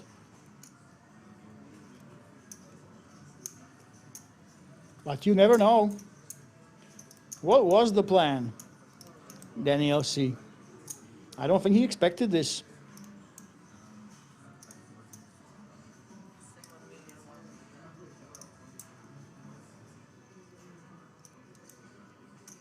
Well, theory doesn't really apply here. It really comes down to how do you think your opponent plays. We went ahead and isolated really big. No solver will help you in this scenario. You have to figure out what can Daniel be doing here when you are in Shigi's shoes before the flop, and if you think that he's just gonna isolate you too big, too loose, you could potentially do this in Shigi's shoes even with weaker hands. Now the big question is, will Daniel give him a credit for that? Can he do this with hands like ace-jack, with something like 8s, 7s, 6s? And because of my huge isolation raise, I would be priced in against those hands. I think he's folding. There we go, and you can see it's basically a pickup for free, but a very nice pickup for Shigi. 2.1 million, that's a lot of big blinds.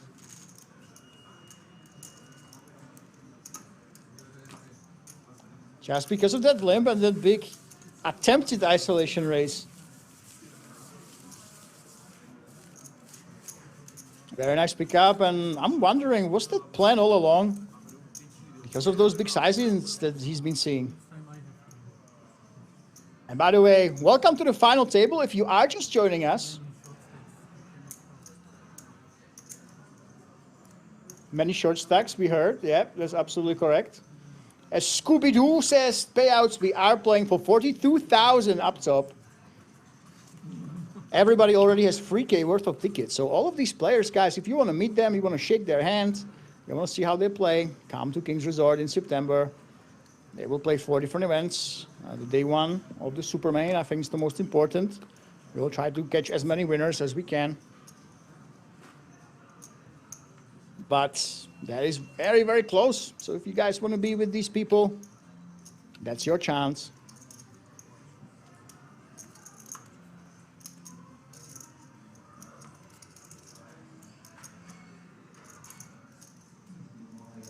Viper Yoka.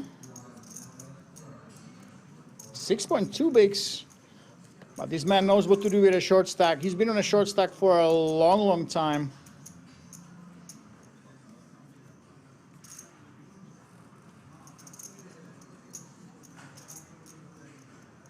Scully, small blind. The man with not too many live earnings, but he did final table a tournament just a month ago, not even. And if I could guess the way he's playing, this man has some online experience. I would not bet my life on it, but I would bet a lot to say that, yes, this man has been playing on the internet.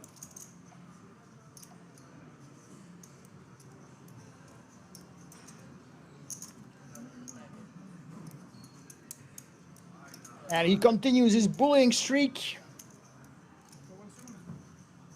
No mercy from Pasquale.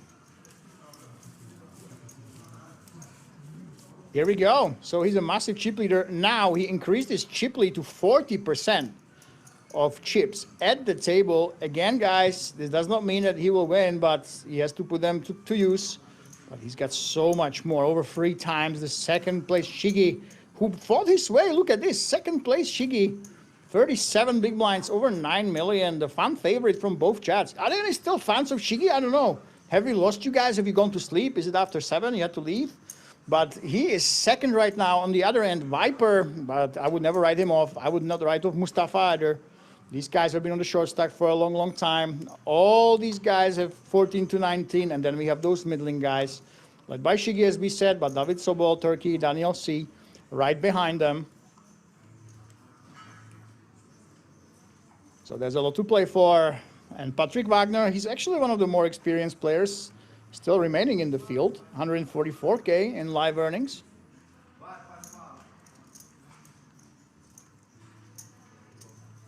He's been cashing in Rozvadov since a very long time ago.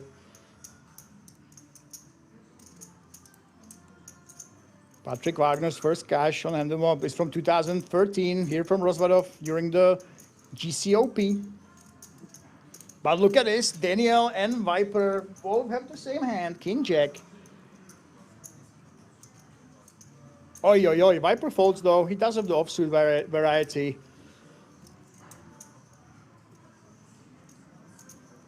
That's pretty understandable. And well, you want to go ahead and go for those pay jumps, of course. Every single place means money here at the final table. Pasquale.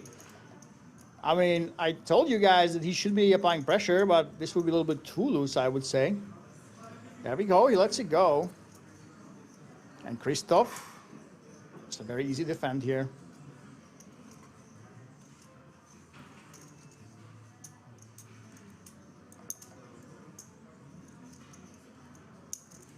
There's that call. Christophe, the South of France champion. He's been playing for a very, very long time. Does say he only plays for fun.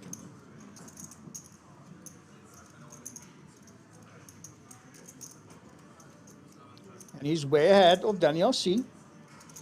He does have some nice backdoors though. A queen, for example, would be a really nice card for him. Well, Christoph, you do have this ace high. No backdoors of your own though.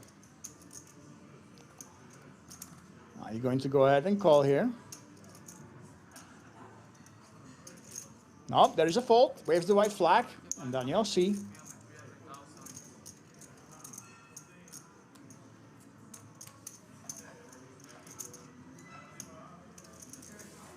He gets back on the horse, ladies and gents.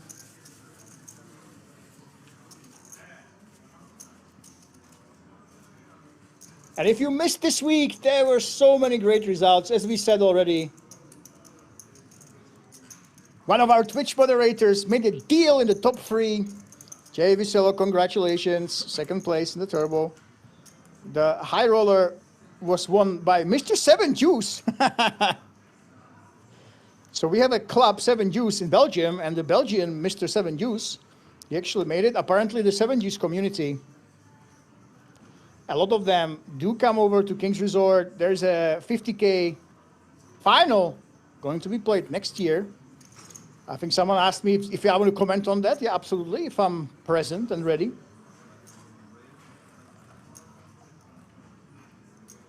And of course, guys, we had the Dream Maker. If you don't know what the Dream Maker is, that happened this week. It was a Sunday, I believe. The Dream Maker is a tournament with a 20 euro buy-in. So you buy in with 20 euro and you have a 20K guaranteed. And the Portuguese Tiago Martins took that one down. As we see Viper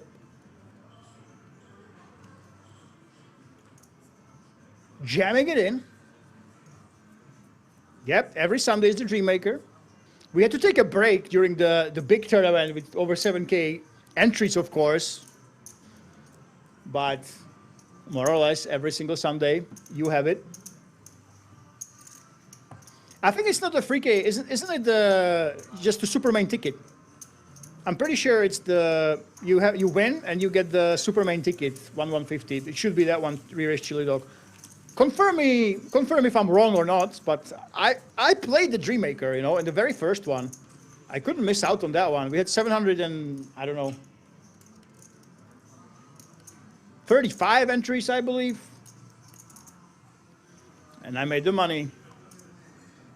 So that was won by Tiago Martins, and 3 Czech players were right behind him. Unavene, Adam Zitek, and Milan Jisa took home 1 to 2K from 20 euro buy-in. Not too bad.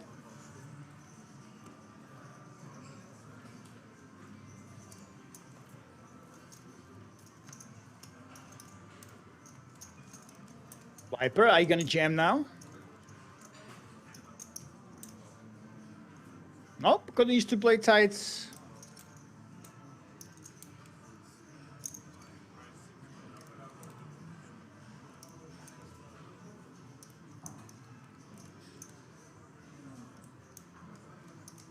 And Christoph with the snowman. I think now is the time to go. Everybody knows that Pascali, he should be very, very aggressive and loose in theory, and he also is in practice. I don't think it's a big secret. All these players, I realize how he's playing, so we should be going all in for sure here with the snowman.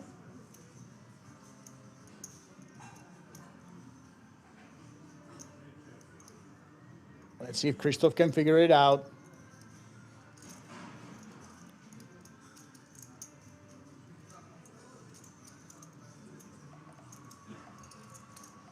He does have the short stack behind him, of course, but this is such a strong situation. You're up against the big chip leader. The pay jump is not that big. The bigger pay jump actually was for... Oh my goodness! Oi, oi, oi! I say that, and Shiggy wakes up with the ladies. The pay jump is not so big, but of course you don't want to get out of the tournament. Not like this, Christoph. With a beautiful mentality, he's saying that, hey, having a good time playing poker, that's the most important. This absolute veteran of the game now will be at risk as the ladies are not going anywhere. All in, and it is a race. Our first all in at the final table. 42K up top. And we have seen Queen's crack before.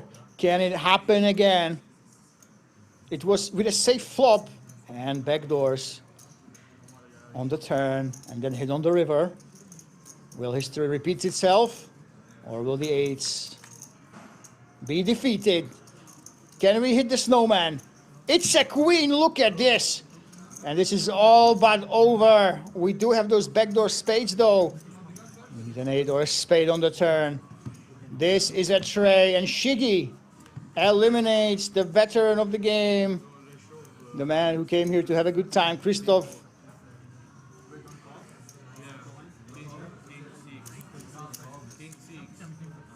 Well, Christoph, good game, well played. I love your philosophy. And we know that we will be seeing him in September for the Big Kings Million.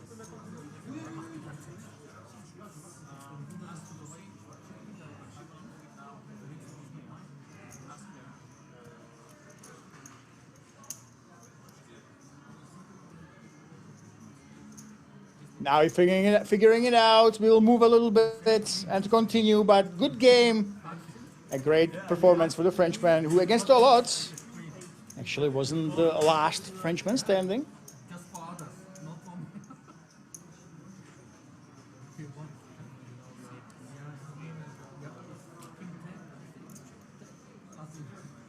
Now, of course, we have inched ever so closer to the 42,000 euro from only a 250 euro buy, and it's crazy.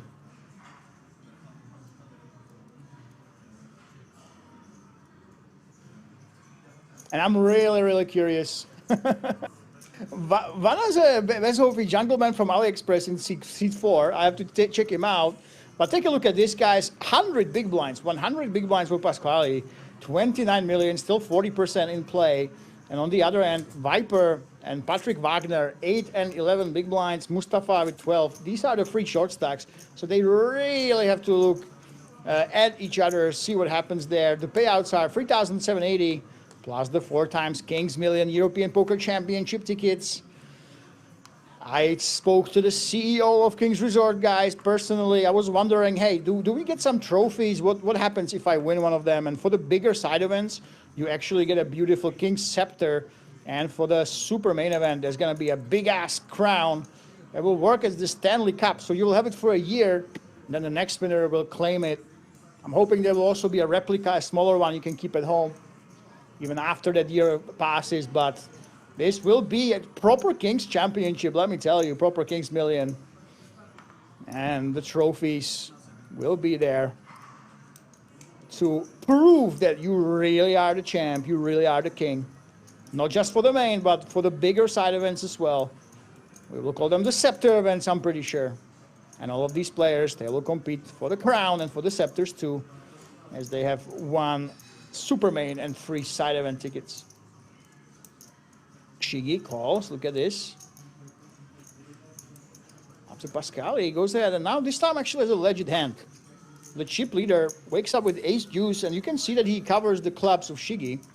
So if a clubs roll off on the flop, it's going to be a disaster for the German, but so far so good.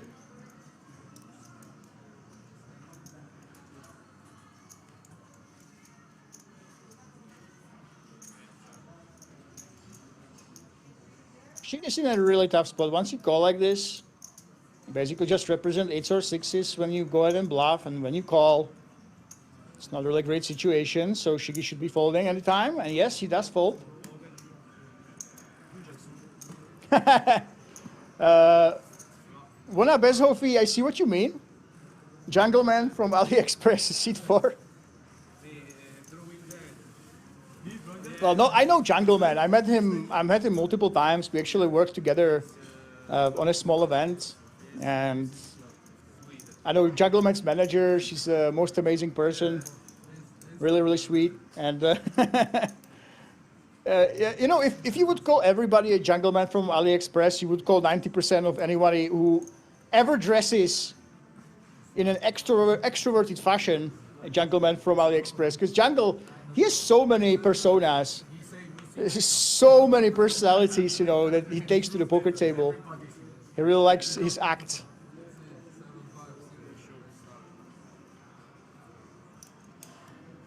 That, yeah, he does look kind of like Jungleman in some of his outfits, but he's been Willy Wonka. He's been, I don't even know, so many things. He's been a rapper, a thug. Yeah, there are a lot of people you can call Jungleman lookalikes.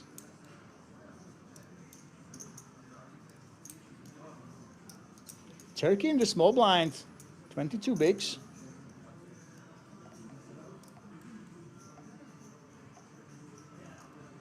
The reason why it's kind of awkward here is that Turkey knows that there are 2 short stacks behind him, right? And the jacks, they will be awkward if you go ahead and call. They will also be awkward if you go ahead and free bet. Most of the time, if you do get called, there's an overcard. And what do you do if you free bet and you are 4-bet? Well, he doesn't care. He says, I'm not going to allow that situation. I don't want to be 4-bet. I won't allow him that spot. I'm just going to go ahead and go all in. And I don't think there's anything this big chip leader from Italy can do about this. 23 big blinds, this is a big jam.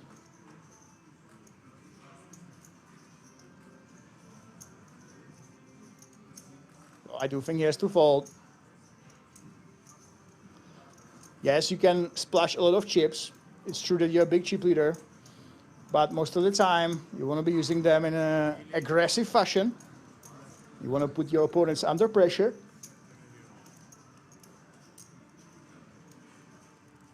Not calling it off when you are very much behind the potential range that Turkey can have. There we go, folding the ace. It might have been an act, trying to save face, say, hey, I'm not completely crazy.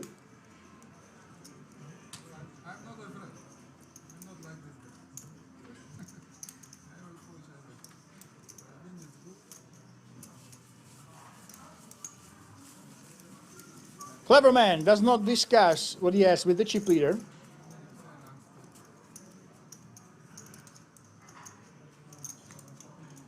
We have some cheeky fans in the chat.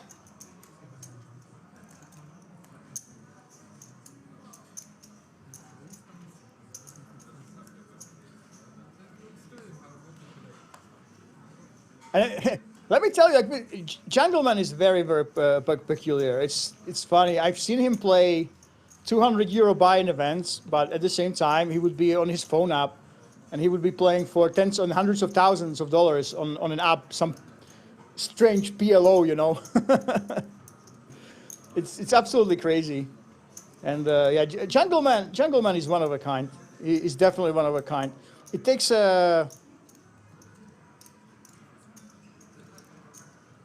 specific set of skills to get along with Jungleman, I would say.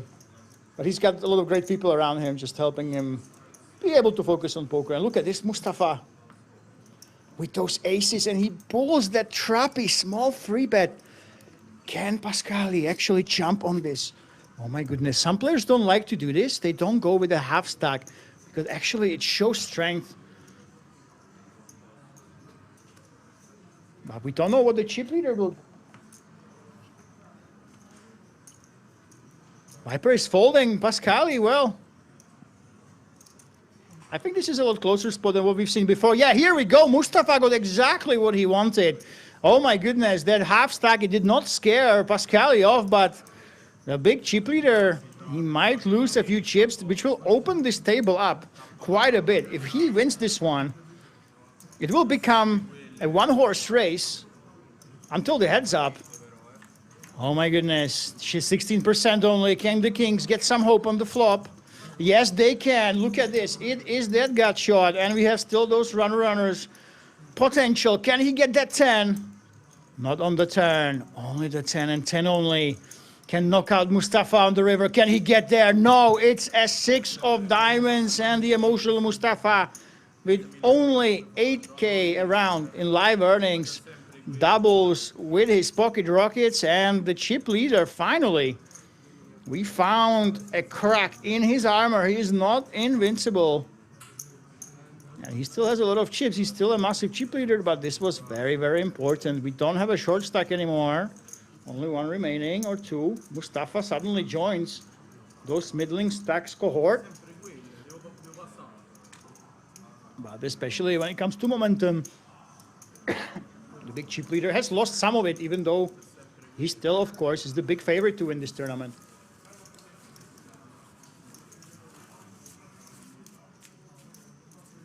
Sebastian, is that right? Shigi's brother won 750K in WSOP main event? Really?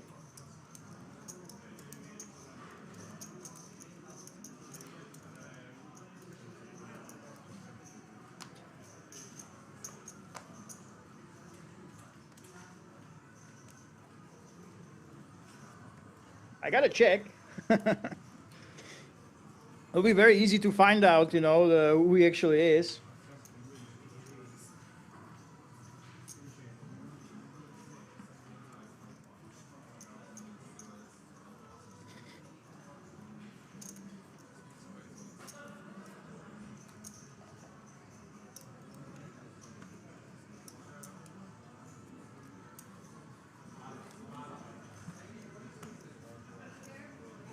Well, you'll see.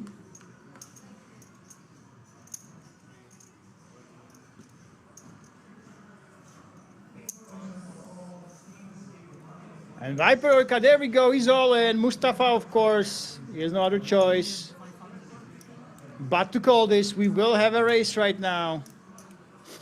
And Mustafa, who found himself with a big stack, suddenly will be up against the shorty, who has him completely dominated. Kings against those tens, only 15% for those tens. And Viper, the short stack expert, he's been on a short stack since a very long time ago. He's in a prime position to take it.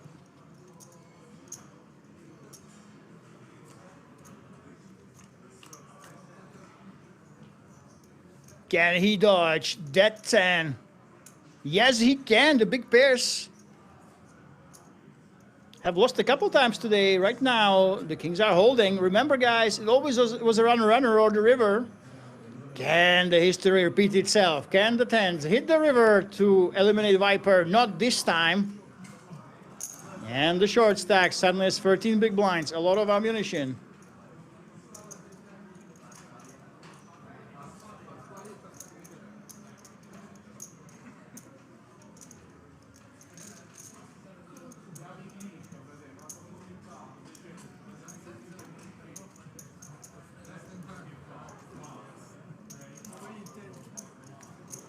Look at that smile. Oh my goodness.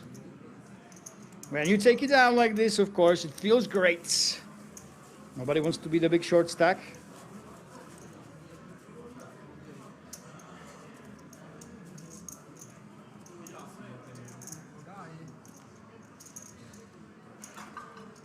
And Sebastian says he looks just the same.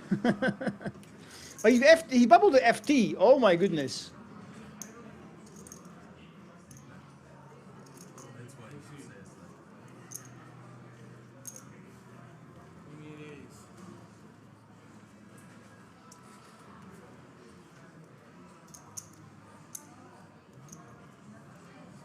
Mustafa.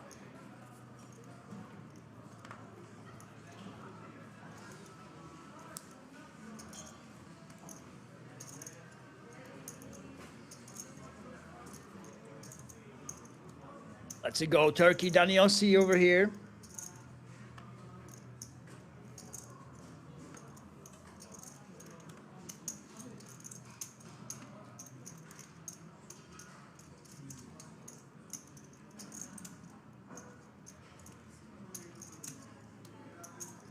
Viper, wow, folding Queen 7.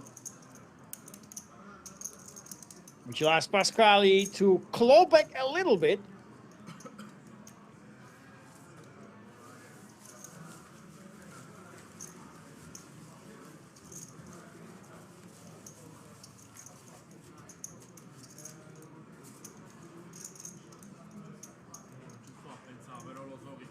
Ah, so it was Sucre, I see. So Tequila says that Sucre, his and Shigi's brother,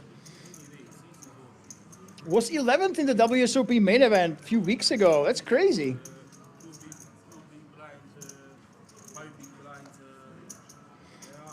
Ah, so it was Tolga Karakaya. I see. So we have some history, guys. This is insane. And you're right, he plays in Rozvadov a lot. So shout out to Tolga Karakaya.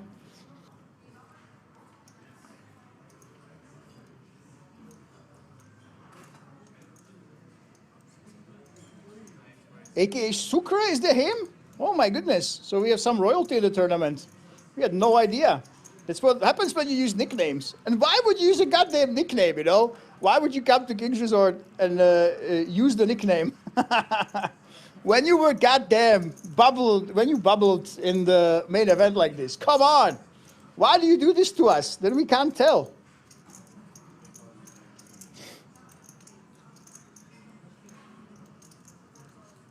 So Shigi's brother is Tolga Karakaya. And guys, he bubbled the WSOP main event. It was 11th actually. What a story. For 750K. Well, if Shigi wins this one, it's nowhere near the 750,000 that his bro won, but it's It's gonna be big, of course.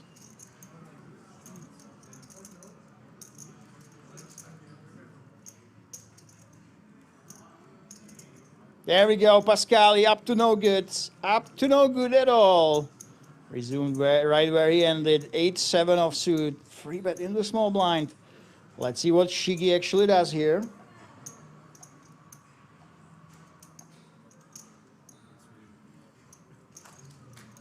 And that is a fold right now. So guys, if you are just joining us, so apparently Shigi's brother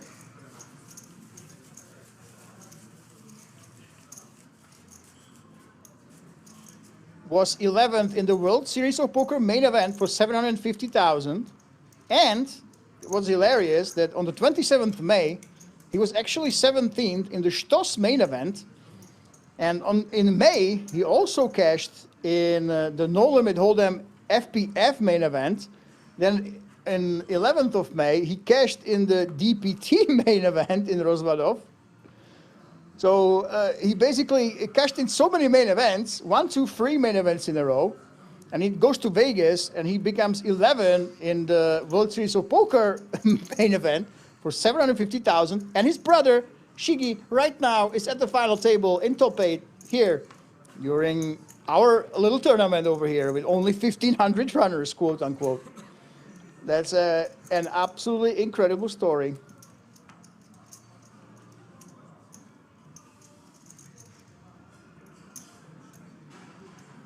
Turkey goes for that race.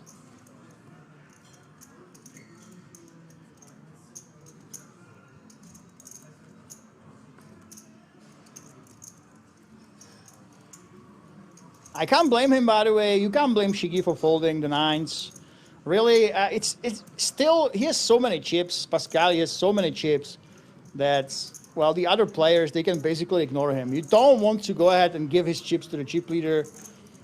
If you risk it all in, you would rather have a chance to knock out the short stack, for example, take out some other players. And oh, I'm surprised by this though. Patrick Wagner actually folds in the big blind. He should be calling in the big, in theory, of course. But even he wants to ladder up. He wants to play it safe. And he was actually here. Oh yeah, that's right. Sucre, we actually seen him in this very tournament. Let me go back into my notes. So that's the thing, guys. I am very pissed, all right? I'm very, very pissed.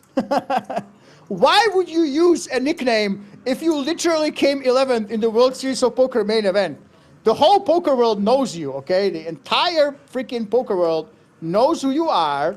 Why would you come to King's Resort and make my life difficult and use a nickname when you literally were 11th at the World Series of Poker main event? Come on.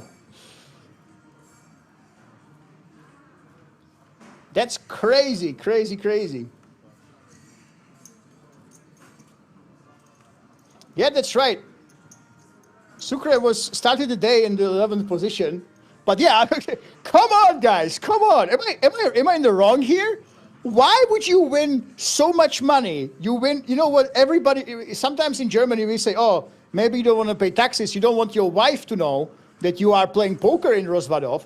He won literally $750,000 a month ago, okay? A month and a half ago, he won 750K. He comes to Rozvadov and he uses a nickname. That would be the biggest story of the whole tournament, and we completely missed it because he uses a nickname. Come on! Jesus Christ. So now I have to go back. Now I have to take a look at what actually happened.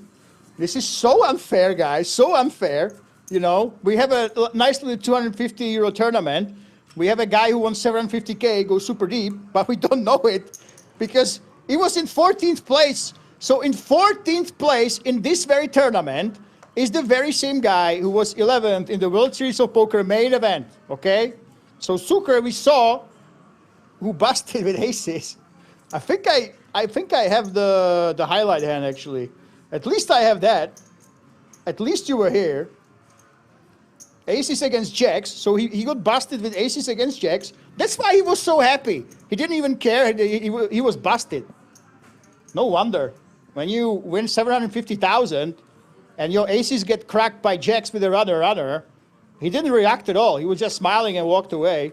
No wonder. He won 750,000 a couple months ago, okay? And we had a big celebrity here in this tournament, and we had no idea. Wow.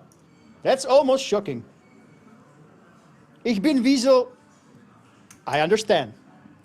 We're off that. We're off that. So just so you know, guys, we had a big shot here in the tournament, and now he's gone.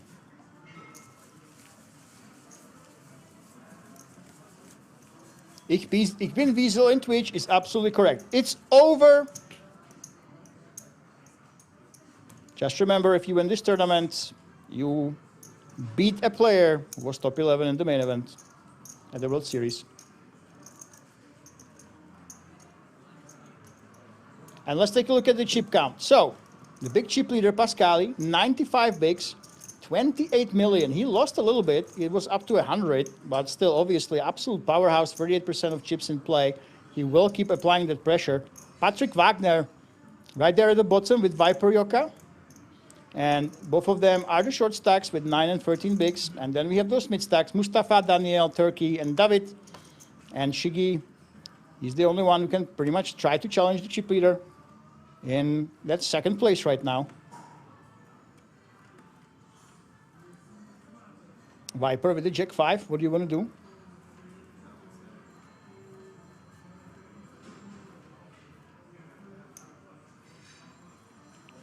By the way, Re-Race Chili Dog is telling us there was a world record attempt to set a new world record playing poker for 76 hours. I thought Phil Lag had the record ages ago. At least he held it at some point. Oh, wow. Pasquale, I mean, this man, he realizes that people seem to be folding a lot. So he just goes with every single hand. Now it's the infamous Jack 4, and the big question is, can David Sobol see through it? Can he put up resistance?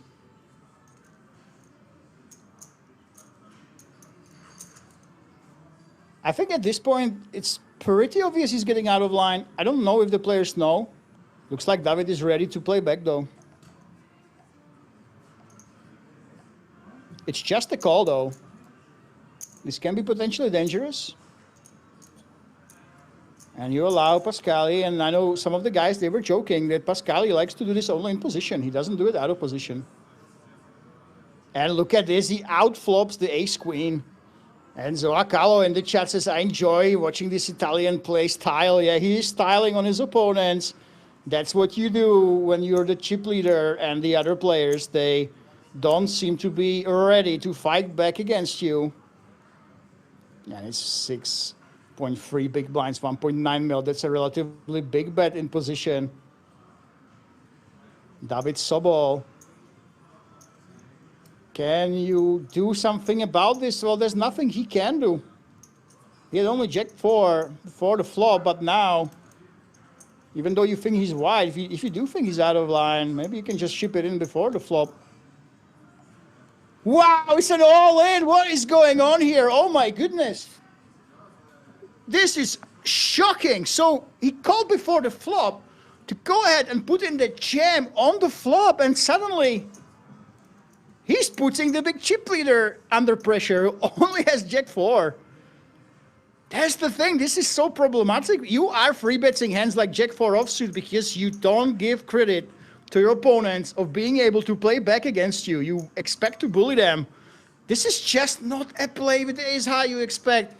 David Sobol, he decided to take a stand.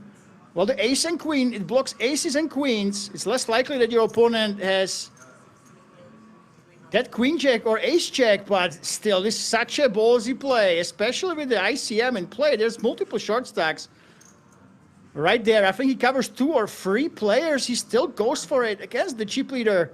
Now let's see if Pascali really is a top-class player. Can he read his man? Or will the bully get bullied by ace high on the flop? Oh my God, what a play. We don't see this very often here at King's Resort. But when we do, it's an absolute doozy. Look at Pascal. He is absolutely flabbergasted. He will use a lot of time banks. He is sizing up his opponent. Can he figure it out? No. Looks like he's folding. And he folds the check face up. What an absolute street poker play from David Sobol. Oh my God. What a shove against that chip leader. Realizing that the Italian was bullying everybody because he didn't give anyone credit of wanting to play back at him. And he took a full advantage. Oh my goodness, what a play. Do not try this at home, ladies and gentlemen. Not especially when you have those short stacks at the table. He risked it all on a pure ace-high bluff with only some blockers against the chip leader. And Zoa Carlo says, I enjoy this Italian play. Oh my goodness. Maybe we have another favorite right here. Someone called him the mini jungle man. Well, maybe he's on the same level. Maybe he's the real deal. What a play right there. A completely unexpected one. You would kind of expect him to, if he wants to go aggressive, to shove a hand like this before the flop, right?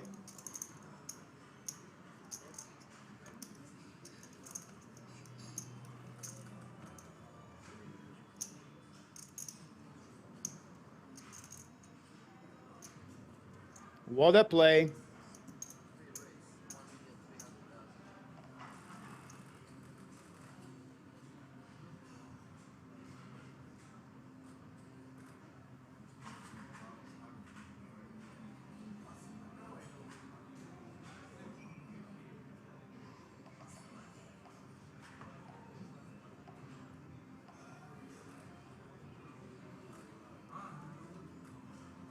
Daniel C. What is he thinking about here? He doesn't strike me as a player that wants to go nuts. He did limp here, right? So I guess he wants to call.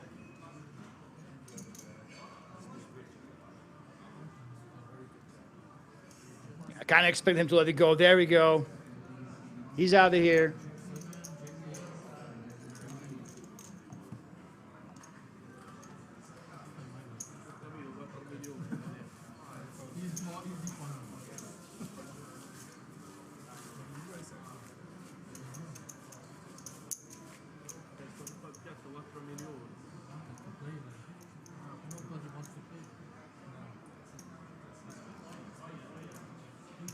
There's that banter. And what a final table this is. What a tournament this is, guys. We have undercover celebrities here. We have players saying that they don't know how to play, and then they turn out to be some of the most experienced players at King's Resort. All these people are full of surprises. Pascal is still a big chip leader, of course. After he got outplayed by the ace-queen, he still has a lot of ammunition to play with, of course. Still the man to beat, make no mistake.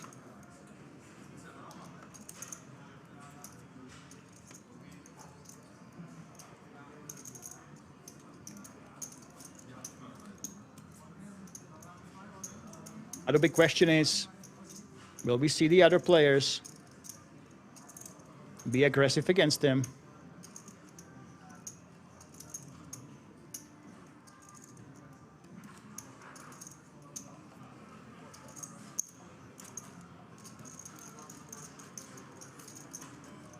That's a fold by Sobol. And Pascali resumes where he ended before, that Jack 4 hand.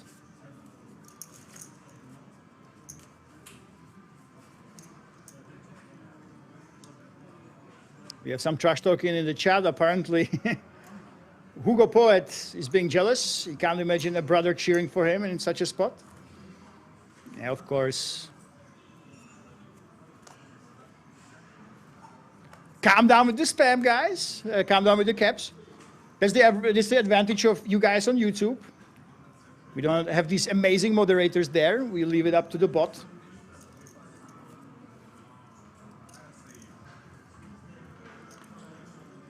Shiggy, a6 off. Let's it go. You're second in chips. You have this very, very active chip leader behind you. There's not as much pressure on him, I feel. And look at this Daniel C. Another aces. Aces were cracked today already. Let's see what he does.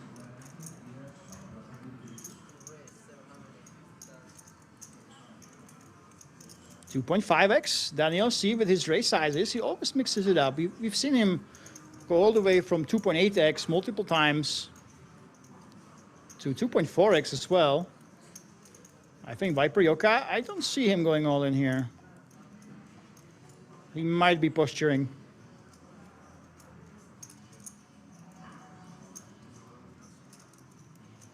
This man has been on the short stack for during multiple times. Today only. I don't think he's the one to just go crazy.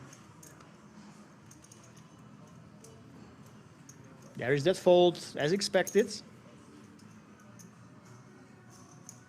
Well, I absolutely expect a call now, though, from the chip leader. Wow! Actually folded 10-4. I think the reason is because Daniel went with the big sizing. Because of the bigger size, even Pascal, he says, hey, I have nothing to do with this. I have a 10-4, I have to bluff, and I don't like that you made the stack-to-pot ratio much shallower with your bigger size than usual. Well, the aces, he does protect his hand, but does not get the value that he would otherwise get if he raised a little bit smaller.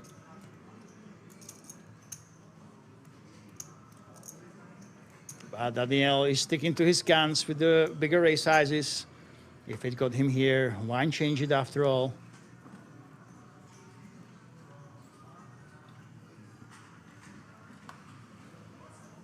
Patrick Wagner, you see a little bit of frustration in that fold. Patrick, I guess I would say it's justified. He has been running pretty badly at the final table. We haven't seen him with any strong hands pretty much.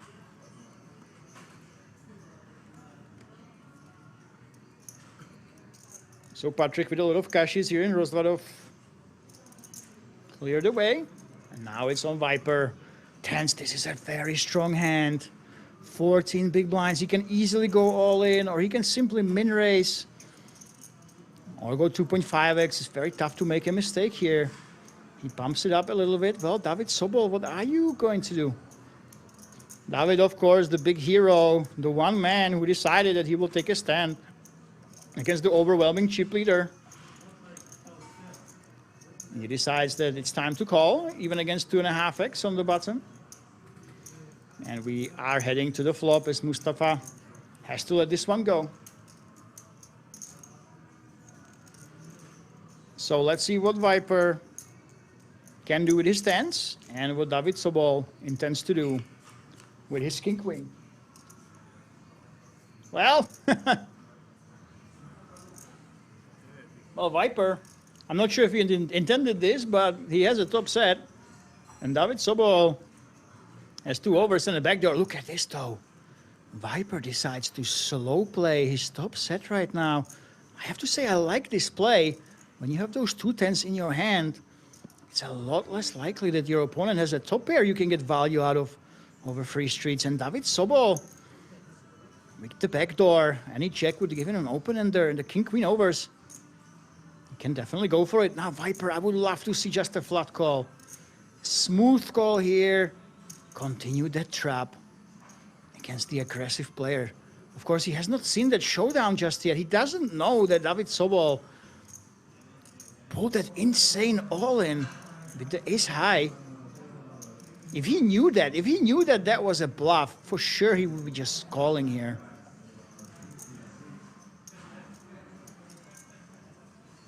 Here we go.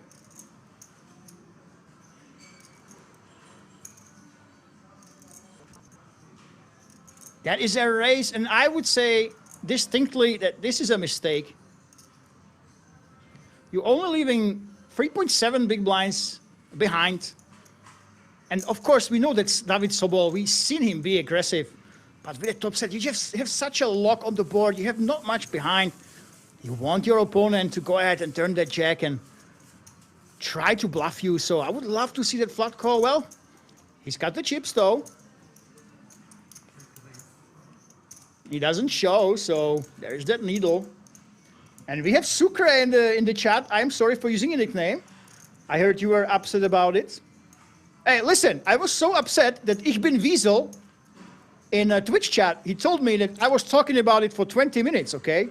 We lost half of our viewers just because you, Mr. 750,000, 11th place in Vegas, who was deep in our tournament, 15th place, you used the nickname and we had no idea that we had a big celebrity in our midst. Yes, I was upset. And you upset Ich bin Wiesel in Twitch chat, who didn't want to listen to it for 20 minutes, okay? So, Mr. Sucre, who won 750K, you owe Ich bin Wiesel an apology, okay? So if you guys don't know, the man who was 11th in the World Series of Poker main event for 750,000 was also 15th in this very same event, and he's right now in the YouTube chat apologizing for using a nickname and not letting you and me know that we had a big shot that almost went to the final table in Vegas in our tournament here. Don't worry, Ich bin Wiesel. It's Sucre who owes you apology, okay? Who owes you an apology.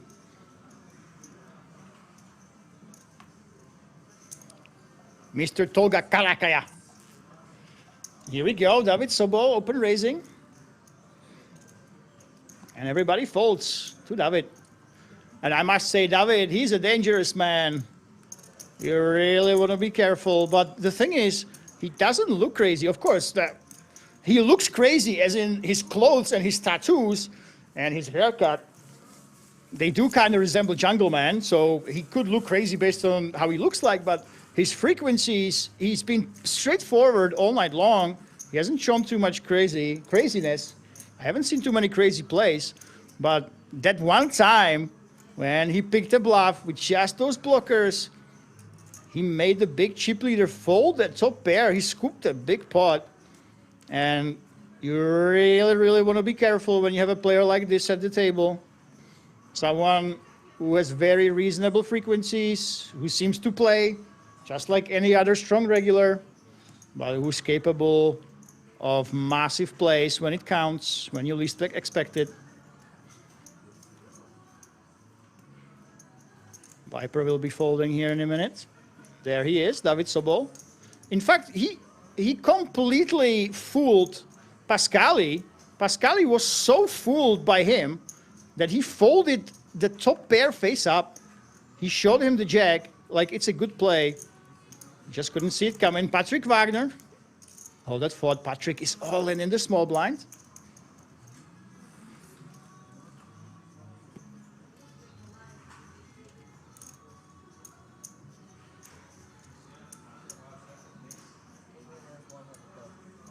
Oh, Pascali. You know, sometimes when you're a big chip leader and you go ahead, you know, apply that pressure, of course, the theory tells you your opponents have not been playing back at you. But at some point, when people catch on and they hit some cards, suddenly the frustration seeps in and you start maybe calling hands when you otherwise wouldn't. So now we call. And look at this, Mustafa. Mustafa with his patented angry fold. He will get the bad news. Oi, oi, oi. And right now, Pascali. Ace-8 against Ace-Jack. He's way behind. 32% to 68.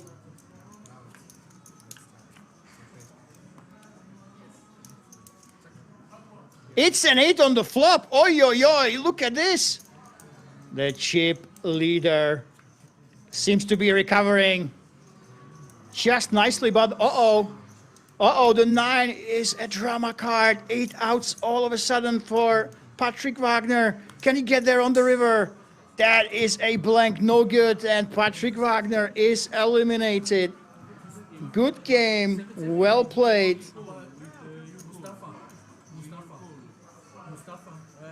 I mean, what can you do when this happens to you?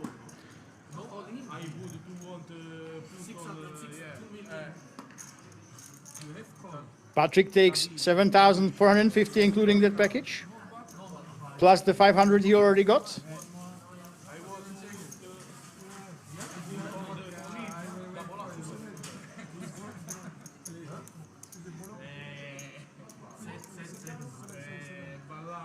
So 4,950 plus the free K.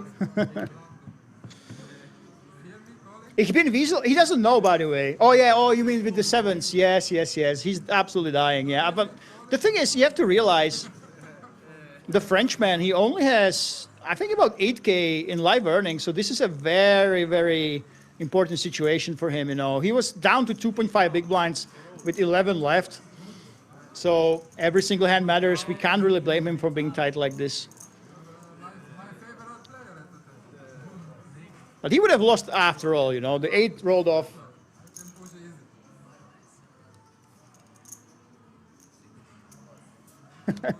Hey, Sucre, I have to find out. I wonder if the German streamer actually knows. I wonder if Stefan knows who you were.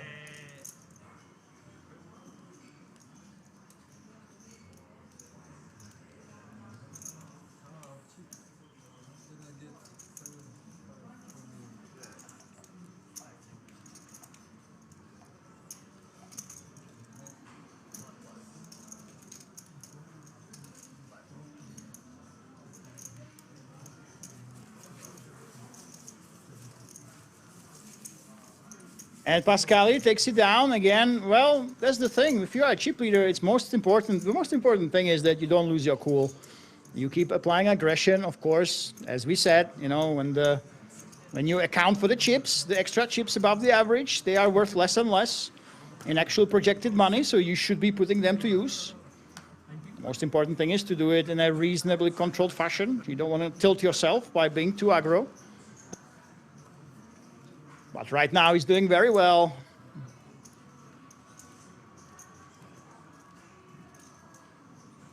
And I wonder if these guys are friends. You know, it's a 250 euro buy-in.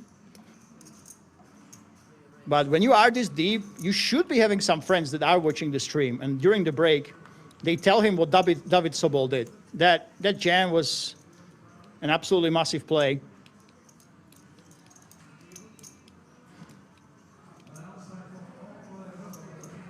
And I hope he does have some friends that would say, hey, this David Sobol guy, he bluffed you with ace high. He just went all in, and you showed him the jack. Now let's see, Pascali, are we going to see that free bet? Or will actually, this will really reveal his strategy. Okay, well, this is exciting. So basically, Pascali's strategy is he's going to go ahead and free bet really polarized. So he's going to free bet really strong hands, or he's going to free bet garbage and try to test you. But when he has a hand that he doesn't like to be facing an all-in with, like King Jack suited, he's actually going to go ahead and only call and play in position. So I'm expecting him to just go ahead and call with hands like Queen Jack suited, those King Jacks, potentially even 10-9s. And he likes to free bet that offsuit garbage. Well, let's see what happens now. Viper, you don't want to be against the chip leader, of course, out of position. We do have a weak backdoor with the 9 of spades.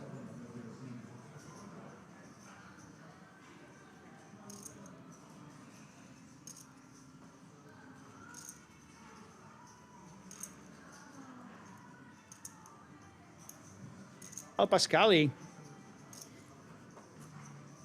When you have the King Jack, basically means it's less likely that your opponent has the King Queen and Queen Jack that can easily go ahead and try to bluff catch over free streets. So if you are in Viper's shoes, you can easily check those top pairs with the intent of calling down the chip leader. Just by simply holding the King Jack, it's less likely that Viper is doing exactly that. Well, now it's going to be very problematic. The 9 of spades, it's just a weak backdoor. Even if you call now, what are you going to do against the turn or river barrel? He's reaching for the chips anyway. This is very interesting.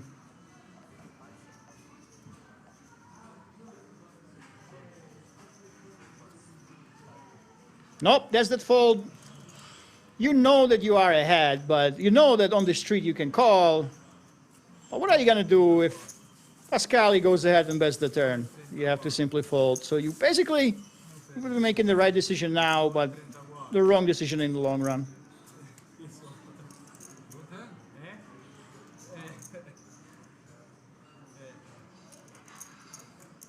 And number one thing, guys, be nice to each other in the chat, okay? There's only the bot on YouTube, okay? It's the only moderator. I trust in you guys that you will moderate there. Of course, in Twitch, we have the most amazing moderators. Rearranged Chili Dog is here, Bird is here. We don't have Jay Vizello because he's a big shot now who pretty much wins tournaments. He made a deal in top 3 while being right behind the chip leader. So maybe we're not good enough for him anymore. Hopefully we will see him back in the Twitch chat now that he is a big deal.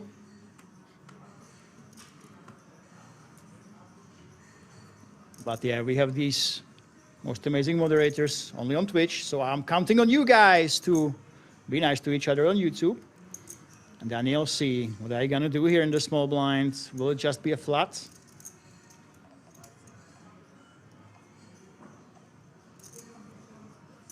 Oh, folding 9s. Very interesting. Didn't want to play against Mustafa. Ah, this is the reason. Mustafa actually went to 2.8 big blinds.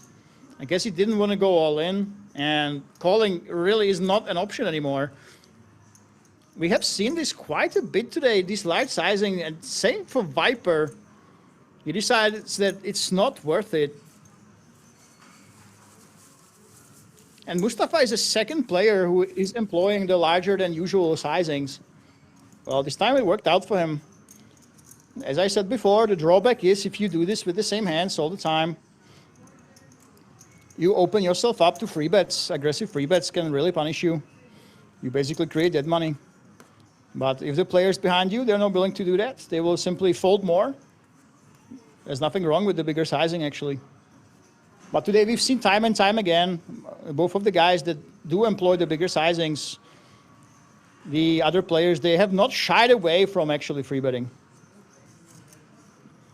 And Pascali continues. Look at this, Mustafa. Oh, that was so fast. I don't even know how our graphics actually managed to find out. So they have a raise and insta shove with the ace jack.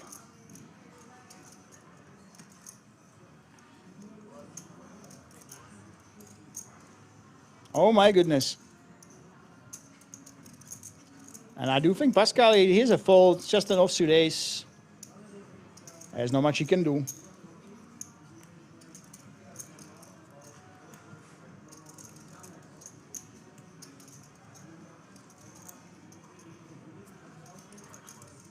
There we go, he lets it go, and Mustafa.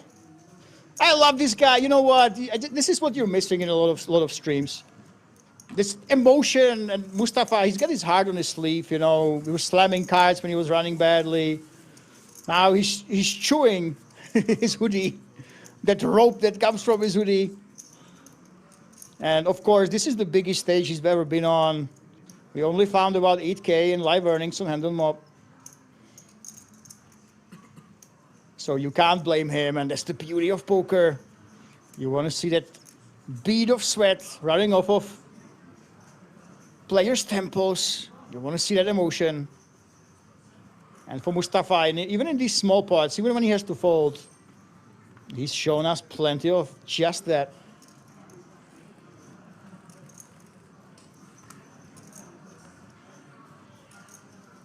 Daniel C folding, Viper on the button. This is pretty much a mandatory raise.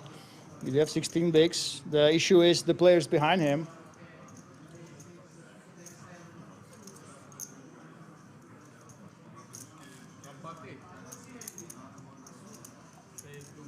Actually folded. And the reason is this, man. I think that people are realizing that Pascali, you don't want to mess with him. I'm not ready to defend against these free bets. So they just let him go. And I really love Pascali, you know. People were aggressive against him. He can lose, but just a relentless aggression. He never stops. This is exactly how you should play when you are a big, big chip leader. The bigger the chip leader you are, the more you have, the higher the multiplier is above the second biggest stack, the more you should be out of line. You can get away with it. Nobody can punish you for this either. So if the players let you get away with it, they fold strong hands on the button just because you are on the big blind, that's when you will be licking your chops.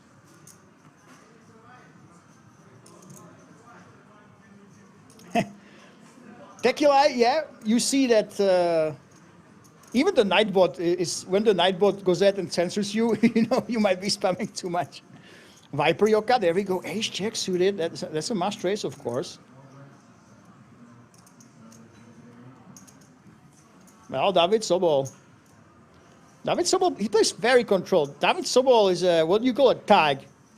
Tight, aggressive player who's capable of big plays. Back in the day when you would play online poker, this would be the perfect player pretty much in cash games. He does not get too much out of line before the flop, but he's very much capable of huge out of line plays post flop when it actually matters. And he uses his image. And let's take a look at the damage. So Pascali, he fought his way back all the way up to 98 big blinds after especially being bluffed with the Jack 4, 29 million at the other end. Mustafa, Viper Yoka, and Daniel, look at this. Oh my God, we have no actual short stack. So 18, 19, and 21. Shiggy still second in chips. But David Sobol, he caught up with him. So David Sobol and Shiggy right there in the second place. Turkey in the fourth. Daniel C in fifth. And really, right now as it is, this really plays into Pascali's hands. He can be putting on pressure against everybody. He can free bet everybody. Nobody's on a clear short stack. And all the other stacks, they have to look around. Nobody wants to lose even a single big blind. When you have 19 bigs, you never want to go down to 13. Be the one guy at risk.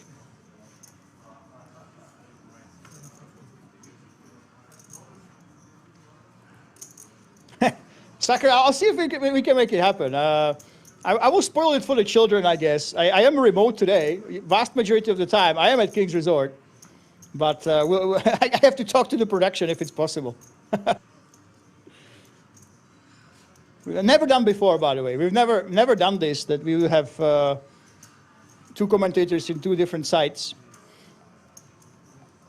It might be too late for that, by the way. It might be too late. But I'm coming for, if you're coming next month, Mr. Zucker, if you're coming for the IPS, and you'll be here in the final day, or the Big Kings Million, we will definitely take you up on the offer. If your brother wins, for example, then you guys will be a big story. Of course, I fully expect you all to be here for the Kings Million. All Europe will be here. And look at this. Oh, my God. Pascali, absolutely relentless. King 5. I told you guys, this is the dream scenario for the chip leader. When everybody is the mid stack, everyone's between 19 and 36 big blinds. You just know you can get away with murder, and that's exactly what Pascali is attempting here. Daniel C, he bumped it up to 2.5x, and this is very dangerous. If you keep making it bigger, and you have an out-of-line chip leader, you are just creating dead money. You're making it easy on him. That's the problem with the bigger ace sizings. Let's see what Daniel can do. He's aware. Everybody knows at this point. If you've been paying any attention to Pascali, you must know what he's up to. The problem is, when you look at the math, there's not much you can do about it. You should adjust by raising smaller. Basically just rolling with the punches. Let him take this away from you. If you fold now, you have 19 bigs, you're just fine against everybody else. It makes sense to go ahead and jam, but do you really want to risk your tournament life when most of the players, they have similar stack to you?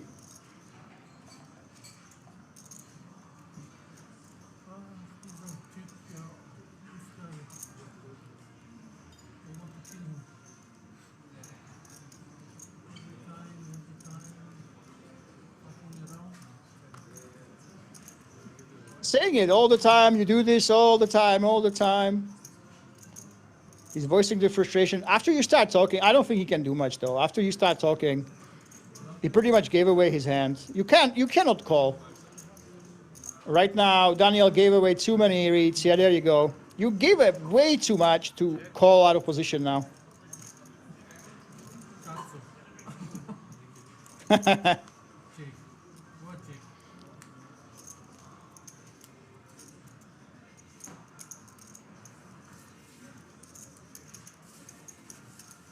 Well, Tolga, that's the thing. Your brother already has the tickets, okay? So that's the thing. The top 10, all of them have the 3K tickets. He will be playing the super main event. So we already wrote this down. I like your gang, guys. I absolutely love it. I'll be there in person. Now we know your name at least. We still don't know the other guys. But as long as you come with your brother, you know, with your squad to the Big Kings Million, obviously he's got the entry to the day one already. As long as you're here, we'll try to make it a story no matter what happens today.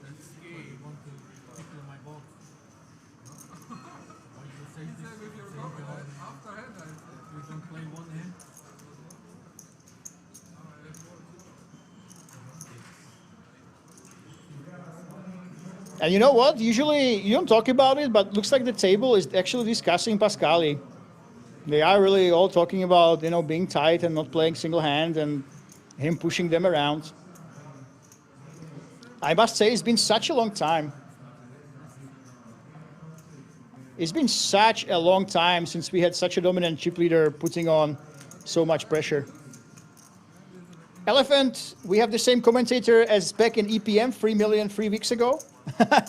Yes, that's right. I was here, guys, the EPM, over 7,000 entries. We had a 16-hour stream. 16-hour stream, okay. That was insane. Maybe a world record of a solo stream, especially in words per minute. Because it was so exciting. Until the heads up, I have to say. We had a massive tournament here. 500K up top.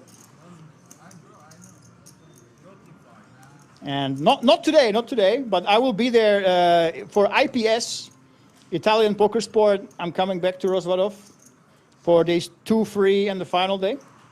And of course, the Big Kings Million. Everybody's coming for the Big Kings Million in September. 5 mil guaranteed. This is the biggest guarantee in a 1K ever. I think the record is held by the WPT Prime Championship. They have 1,100 and they had $5 million guarantee. But with the exchange rates and the way they are, euro is worth a lot more than a dollar. So it will be the biggest guarantee for the 1K level, I think, ever.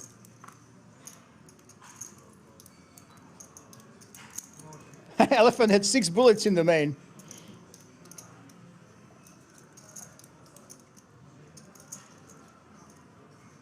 Marin says, heard it's always fun with the Dutch crowd as well. Absolutely. Over 120 players came from Netherlands and Belgium, and that's only from Ronald's squad, okay? The ones that we know about that came with Ronald, that he tracked, and there were obviously, I'm assuming there were other players as well coming to King's Resort, but the ones that were organized through Ronald, Poker Ice, etc., and 7 Deuce, there was over 120 of those guys. Well, and if you enjoy this in October, there's another one, guys. Let me give you the exact details from the man himself. So October 14th to 20th, Dutch Poker Masters are coming back. 500K guaranteed with a lower buy-in, 225 euro. And we are expecting 11th to 18th January, again the same, Dutch Poker Masters. 500K, 225 buy-in.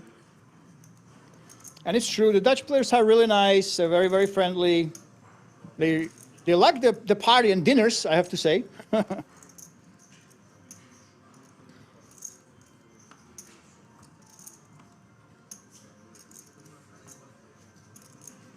Pascali open raising.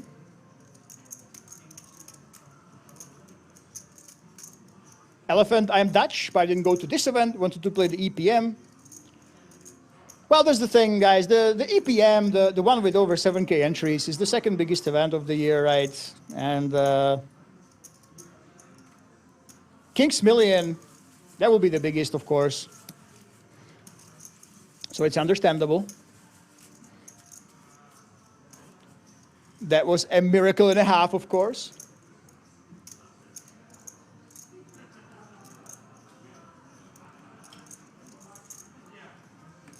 And if you guys are from Benelux, if you are from Benelux and you want to find out how to get to King's Resort, You won all those deals, and they run qualifiers as well. So whatever Benelux you're from, it's Ronald van der Linde. Pokerrise.com. Pokerrise.com will help you out. And of course, if you are Dutch, you probably know pokeren.nl and Poker City, where my friend Lars is. They always report on these events.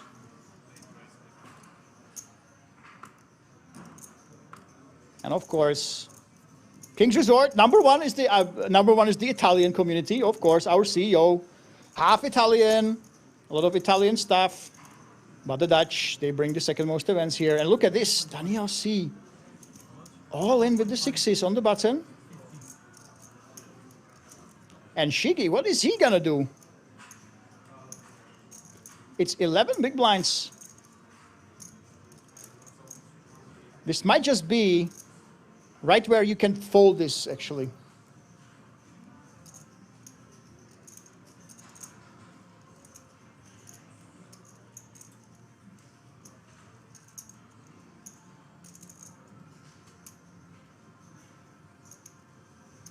Well, Shiggy, what do you want to do?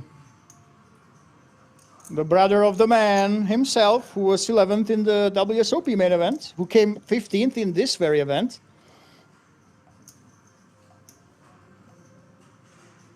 This is a very, very close spot. Of course, with actually, this was counterintuitive when I was taught this, but with every elimination, the ICM actually goes down, believe it or not.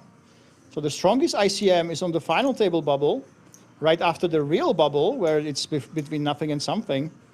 And now with every elimination, the pressure actually goes down.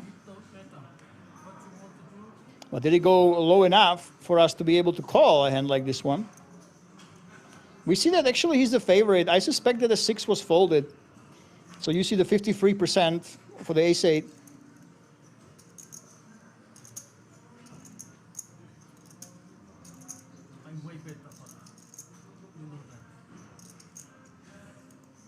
Look at this. Daniel, I didn't know he has it in him. Daniel actually saying, I'm way better. He's trash talking. Wow, this is very interesting. I did not expect him to do this. And I love it, I must say. I do love it. It didn't matter what would happen. She actually was the favorite with the 6 folded, most likely. But I like it, Daniel. The only question I have right now is, Daniel, if you have aces, are you going to put on the same speech play as you did with 6s? Good hand. I don't know what you have. I think maybe you want strong with ace-5 and then you hit ace. That's the only chance to win. You open with ace-8, ace-7, something like that.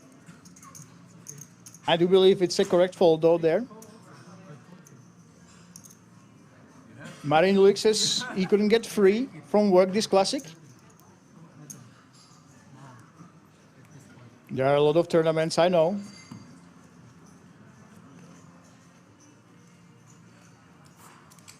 I think the festival series went to Belgium, to a small poker club. So just judging based on that, I take it that the Belgian poker club scene is thriving.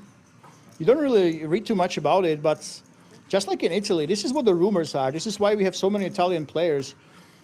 I couldn't confirm this. The Euro Rounders, they may have more info about this one, but there's a lot of clubs that run satellites that get a lot of players to King's Resort, but that's not something I have firsthand, okay?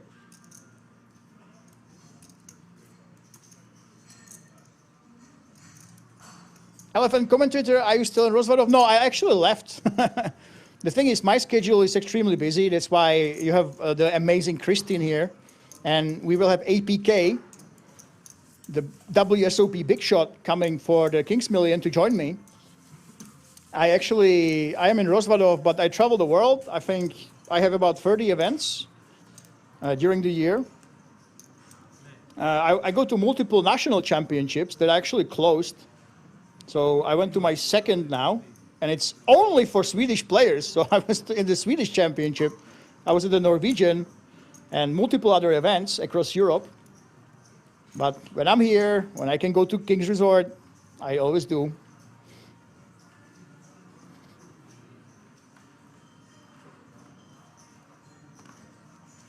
Yep, guys.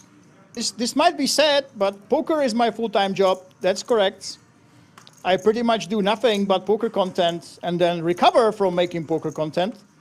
And I do commentary, I do interviews, I actually make videos, social media, photos, you name it. So, yep. Pretty much 24/7, 365. For me, it's all about poker content. And then trying to recover, go to yoga classes, you know. Go swimming so I don't go crazy. Mustafa all in. Look at this finally.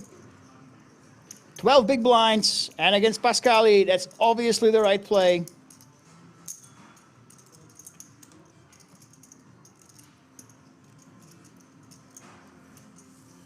Actually, with breaks, poker has been my full-time career since 2009, believe it or not. I did quit because of university and jobs a few times, but I always come back. Is the EPM not on Hand and Mob yet? Okay, I can put on a message, we can ask. Hand and Mob guys are my good friends. I've actually gone to Hand and Mob championships before.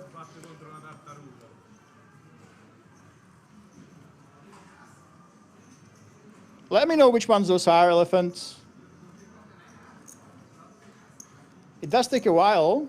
I think EPM, it should be around there, but we always give the data to Hand and Mob. The thing is, what you have to realize, guys, Hand and Mob, they do a lot of things manually. They have to enter it into the system, you know, copy paste. So the World Series of Poker obviously took a lot away from them, right? And we send them even the Dreammaker as well. So the Dreammaker is tracked. So sometimes it can take a few weeks before they manage it. And I'm assuming, as Daniel C takes one down, look at this. Shiggy actually folds with the Jack-10. Daniel up to his shenanigans with the sizings, I'm assuming. It can take a while sometimes, especially now when the World Series finished. And obviously everyone at Hendon was overwhelmed. But King Resort do send the data, so it should be there eventually.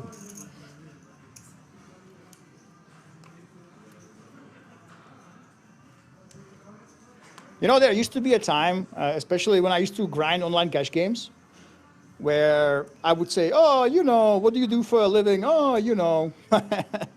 But these days, you know, I'm either in the commentary booth or I'm on social media, you know, working for festivals and everybody else. This is it, guys. This is poker. That's all I do. Nothing else.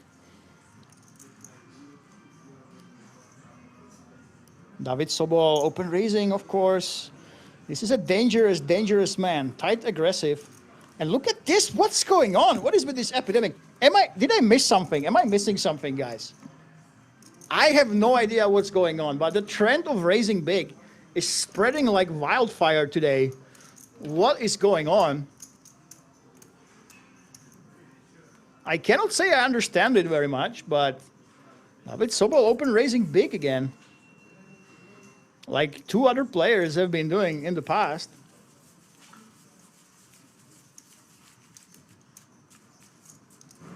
And theory-wise, it shouldn't be a thing. When you have the big chip leader behind you that can free bet you easily, it shouldn't be a thing either. Yet, well, he's going for it. I'm very, very curious. Let me know, guys, in the chat. Am I missing something? We have some actual strong players in the chat. Is this a new trend of open raising to 2.8x in tournaments like this? Did I miss, you know, whatever the meta game is? Because this, if it's one player, fine. That is 2, and now this is a 3rd player using the 2.8x. Doesn't feel like a coincidence.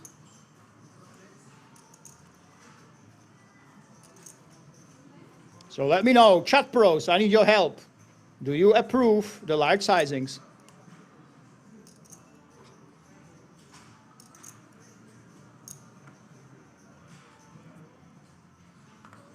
Re-raise, you think they go bigger? But that's the problem. Pascali is free betting a lot, so he's re-raising with garbage, right? King 5 offsuit. He's shown he doesn't care about the sizing either. Nice, Daniel C. There we go. He has had enough. And Pascali will simply let it go now. Yeah, so I don't think that's the right answer to the chip leader being behind you by going bigger. Because you just let him free bet and win more chips if you fold, you know?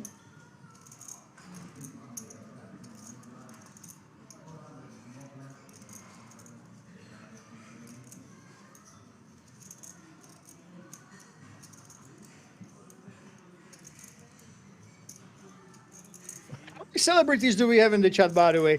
I know that Pascali, he's only trying to save face. He's basically just trying to say, hey.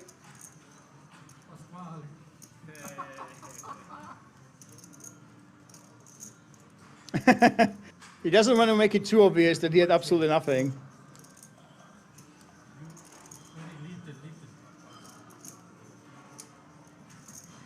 I said to you, I'm chip leader. You chip leader. One hand against you, I win. You finish.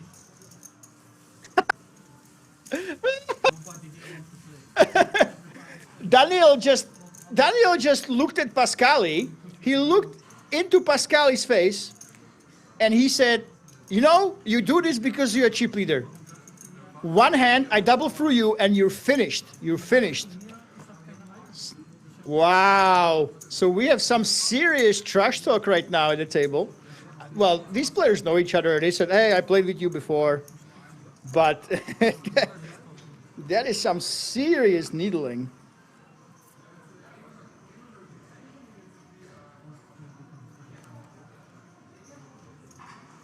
Channel UCG, was it the Saturday one? Did you play the Saturday Turbo? So on YouTube, we have channel IUCG that's saying, I had a blast at the Turbo tournament, finished third. Was it actually the Saturday 15th?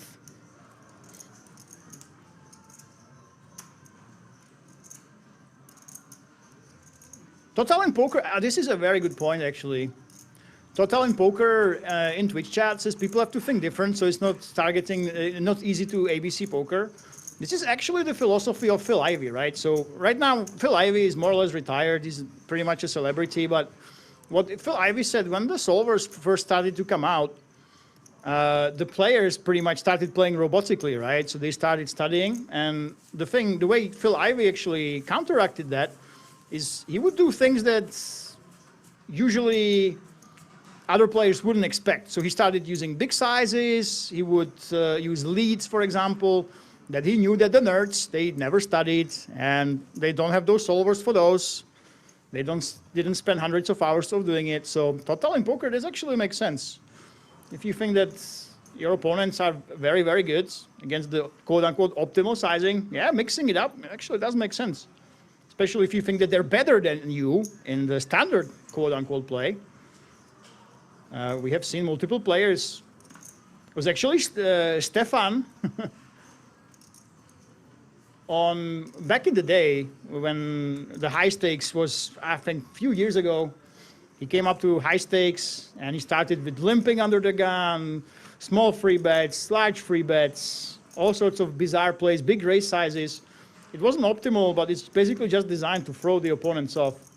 So yeah, if it's by design by David Sobol, so be it.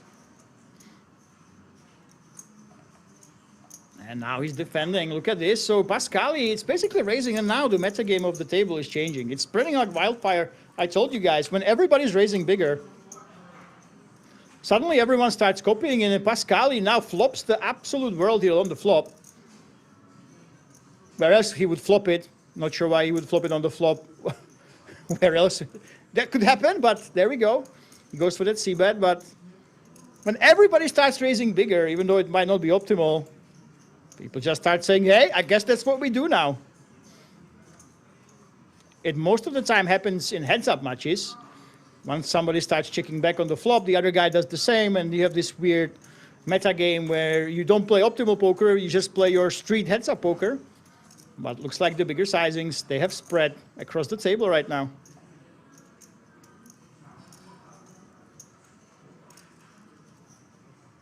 Well, David, what do you want to do? You have that gut shot. We only know that he has only one out. Look at this. 2 sevens were folded already.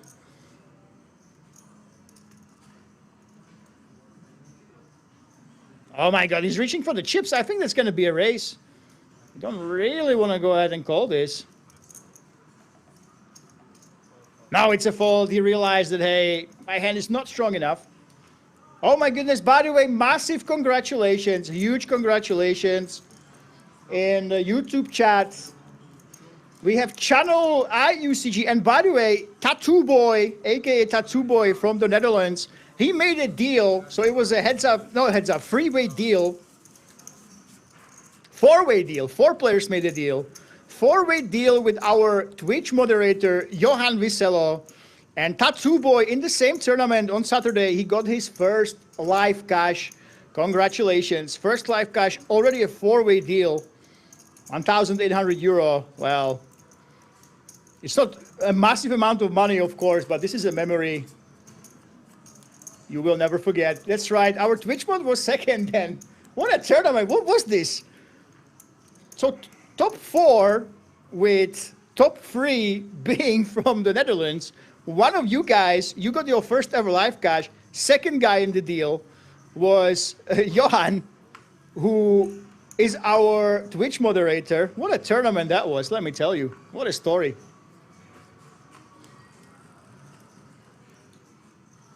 Ik bin Wiesel, yeah, that's very good money, of course, yeah. Well, guys, 2,800 euro. This will buy you into a lot of big events here at King's Resort, let me tell you. Just a reminder, today we have only a 250 euro buy-in. This is 10 buy-ins to an event like this one. So basically you're set for the whole year of buy-ins. So 2.8K that Johan got, even the 1.8K that Tattoo Boy over here got, that's a nice chunk of change, and it can go a really long way at King's Resort, especially when we have those long blinds in some of the day ones.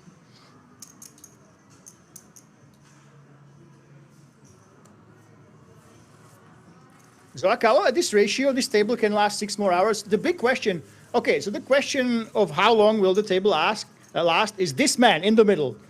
You're looking at him.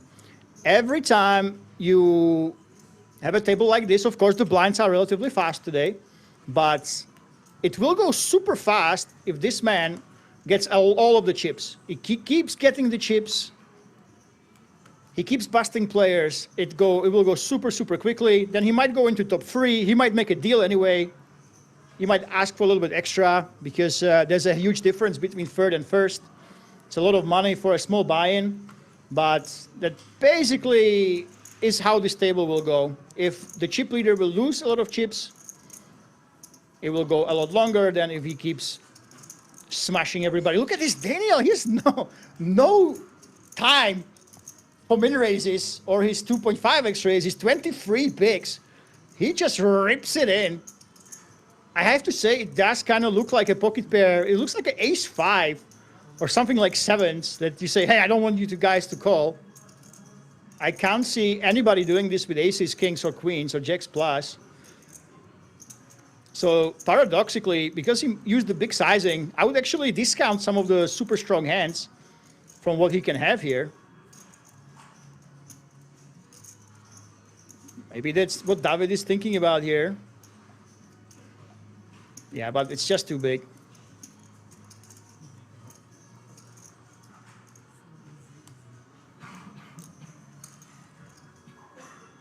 There you go, it took it down. Total in poker, only one big cash can make a huge difference in your journey. Yeah, exactly, and this, I keep forgetting, guys. I keep forgetting, okay? All of these players that you see here, they're playing for 45K, including those tickets for King's Million, okay? 45,000 euro. They started with 250. Started with 250, it's crazy. And if you want to go to King's Resort, the hotels are dirt cheap, okay?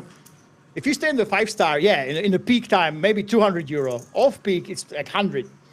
With a deal from Ronald, it must be super cheap as well. But you can go to some of the side rooms. You can share a room like the Romanian guys are doing. They're sharing really cheap rooms as well. So winning 1,800, that takes you for a long, long ride at King's Resort. And now we have the 20 euro tournaments as well. So every week we have a 20 euro buy-in with 20K guarantee. So yeah, if you have a 1,800 euro bankroll that you got from one tournament, your first live cash, that's a lot of fun here at King's.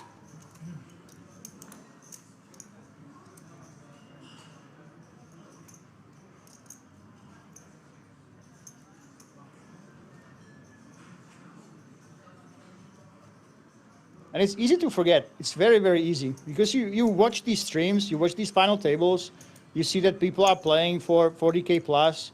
We had 500K up top a couple of weeks ago. It's very easy to forget that this is very much for the fun players that put up a couple €100, have a fun weekend, and you play for the big money.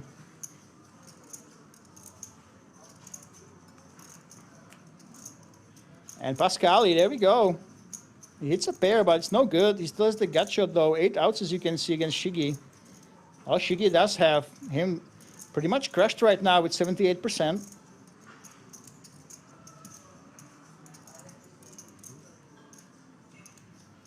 $1.2, I believe, was the sizing.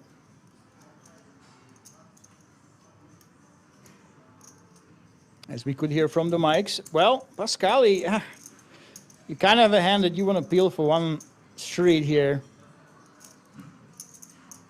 You could potentially turn into a bluff on a spade, for example.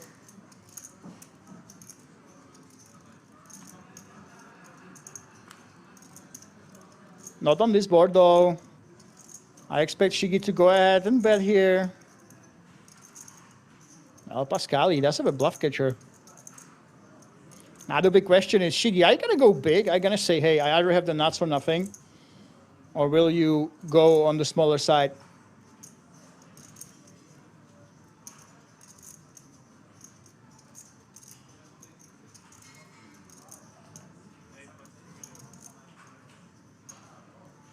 $3 million. Well, that's 2-foot pot. 60%. The exact end. Pascali, oi, oi, oi. Can this be the busted spades? We don't hold the spade in our hand. That's good. We have the 6 in our hand. That's good. Means the full house can't be there. We have the queen in our hand. That's very good. Means this less likely there's a queen jack. Actually, if you want to hero call here, if you want to call down, the queen 6 is one of the better combinations you can do it with. If not one of the best ones, actually. We also, having the queen in our hand means queen 9 is less likely too. Sets are less likely, trips and the straights. Question is, you have to ask yourself, would my opponent actually try to bluff me here like this? That is what's going through Pascali's hand. Head about his hand. That's what I'm trying to say. And that's the problem. If you ever call here, this is one of the hands you would actually do it with. That's what will go through a strong player's mind. You don't just say yes or no, I call or I fold, but you take the hand that you are holding and you use it, and there we go.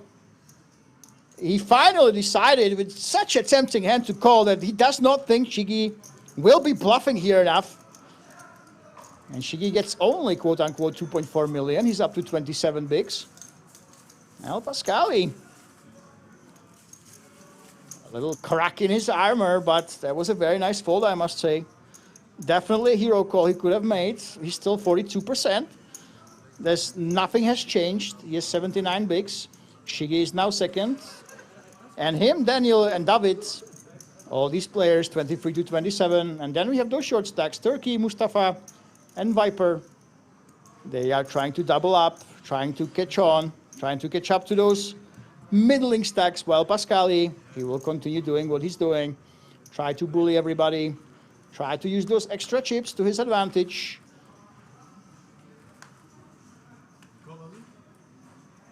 And as I already said, it really depends on Pascali how fast or slow this tournament will be. If he will continue his run, if he will get to top 3 with a massive chip stack, he'll be able to dictate a potential deal. But if he loses a few more pots, if someone doubles through him, then we will have a tournament, not just a one-horse race.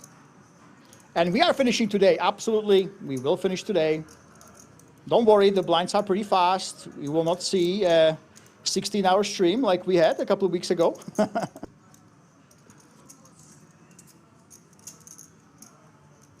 By the way, Rirish Chilidok is saying, I remember a story of a Dutch guy. He played micro games for a long time, learning poker. Then he won a $15 ticket to Sati, won a 150 ticket Sati, he won 100K plus.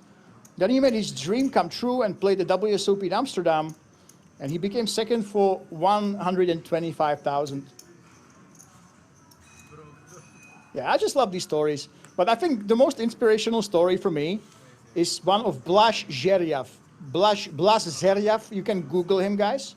You can put him into Hendon Mob, Blaž Zerjav.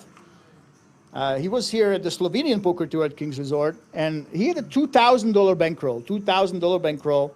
He used it to buy into a $20 satellite, $20 satellite for then the biggest online tournament of all time. It was some million party, I believe, back when they were still relevant. And he won the satellite, right? The satellite ticket, then he won another one, the second step, and he won the 5K buy-in or 10K buy-in, 5 or 10K. And the thing is, back then, it was so massive, this tournament. There was millions up top. I think a couple million. First place, second place, third place was 1.2 million or something like this. And because he was such a micro stakes grinder, he didn't sell any action, I believe. He basically had 100% of himself. He couldn't believe that somebody would even buy pieces. So he had 100% of himself in a 5K from a 20-step tournament, from $20 satellite. And he came third for over $1 million. And now if you go ahead and find him, he won multiple bracelets. He's a millionaire, you know, family man, of course, still has 100% of himself. But I think that's the fastest tournament rack to riches story of someone who's still around, that is. And you heard it, guys, the chat at the table. Everybody's joking about the dynamic. Everybody knows about Pascali. They know he's the big chip leader. They are even joking around him, bullying them. So usually you keep these thoughts to yourself, but these guys are so open that they just call him out. Hey, you're the big chip leader. You get to do this, blah, blah, blah. And Turkey is all in, 11 big blinds. Can he get a customer here with the Cowboys? Al Pascali has to fold here with the King 5.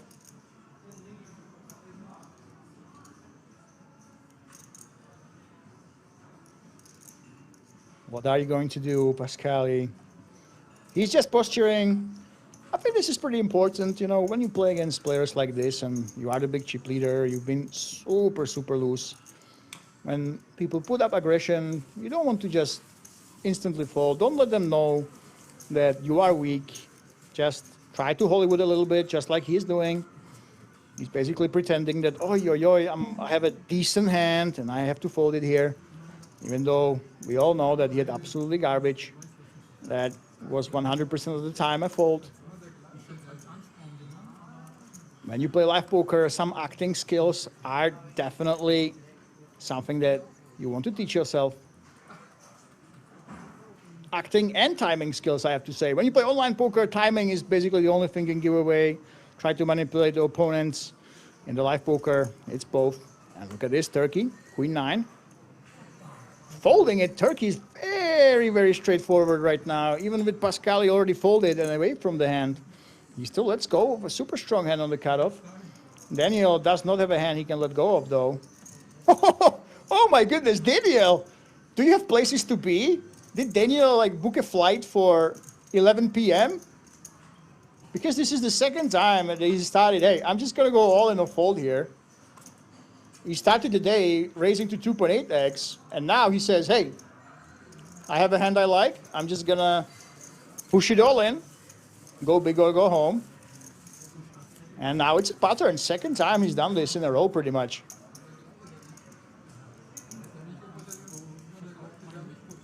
Filmingo 878, how are you, commentator? I must say I'm pretty relaxed. This event today is pretty easy. We don't have the massive one, the EPM. Zoakalo, why he keeps going all in initially? I told you, it feels like seems like he has places to be. The thing is, in theory, if you look at this, it's actually plus EV, so it's not It's worse than a raise when you go all in, but it's not necessarily a mistake on the button with king queen. But obviously it's not quote unquote optimal, but maybe he wants to mix it up against his opponents. Maybe he's getting impatient, you just never know.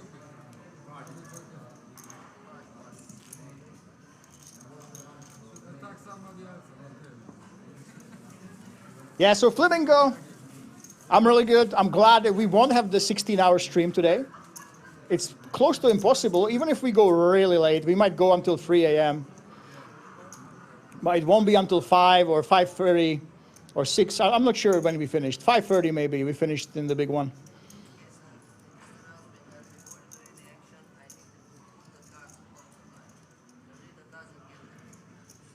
Of course, I have to say, I'm still a little bit angry that we had a big celebrity in the tournament, in the literal hand of the tournament, when aces got cracked by jacks. And because he used a nickname, we had no idea that we had a big celebrity. He finished 14th. And if you guys don't know, we had a big shot, 11th place finisher in the WSOP main event, Tolga Kanayaka here. And he busted in 14th after his aces got cracked. He won $750,000 just over a month ago. So that one kind of stinks, you know. We had no idea who that was. And I want to remind you guys, if you go to King's Resort, hold that thought, Viper is all in. Pascali, this is 100% a Stakov. He's never going anywhere. Here we go, and I have a feeling we might get another victim of the chip leader. 75% equity, as you can see, and Viper Yoka is very much at risk of being eliminated right now by Pascali. Iron Man, he's saying Pascali is.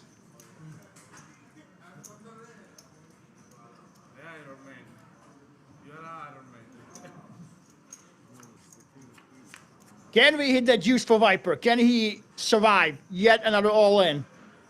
No, we cannot. We do have a backdoor, though. Any club would make it really spicy.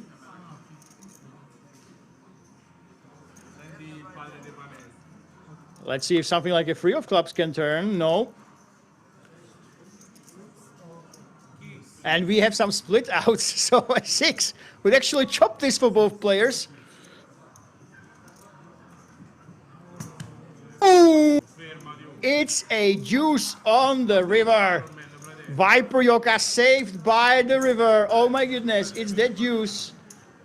He was almost at the door right now, but the miracle juice saves his tournament life. And Pascali, he fails to claim another victim. Not through his fault by any means. The deck was really cold right here. Oi, oi, oi, oi, oi.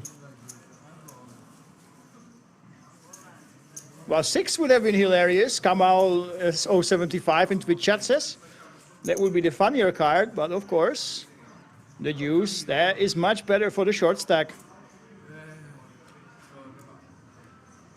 We have a lot of miracle rivers today, let me tell you. We had a 2-outer, we had a backdoor, and now we hit a hand like this one. Oi, oi, oi.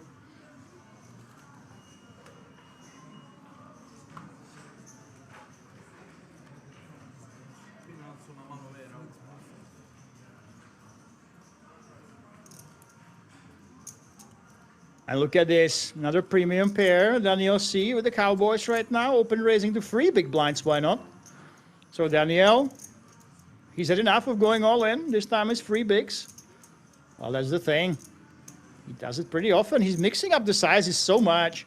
Anywhere from 2.4 to 3 bigs to all in. I don't think that his opponents will read it too much into it. Looks like there's just a call. No, it's a free bet. Oh my god. David Sobol, he's noticed those all-ins. But Daniel C, he's so tricky. He's all over the place with these plays that he completely tricked David Sobol into free betting 6s. Well, what the hell are you going to do now? Like, yes, you call it off. 6s is not a hand you free bet to fold. Not really. You do that with hands like ace-5, for example. There's the call. Oh my God, the unorthodox sizes of Daniel completely tricked David Sobol. And some way, somehow, he got him to free bet and call off sixes. Well, we were puzzled by Daniel's sizings, by him going all in, by him going small, big, but now it pays off. David was completely confused about what Daniel was up to. He completely misread what Daniel C was doing, and now he needs to hit that miracle 6. Oh, it's a king on the flop. Oh my goodness. There are some backdoors though. It's not over till it's over. But David Sobol can be eliminated unless he turns. A nice backdoor. No, that's it. Wow, just like this. David Sobol was very tight aggressive. We've seen that big bluff from him, but Daniel C completely confused him. He manipulated him with his really unorthodox sizings, and just like this, he's out of the tournament. Wow.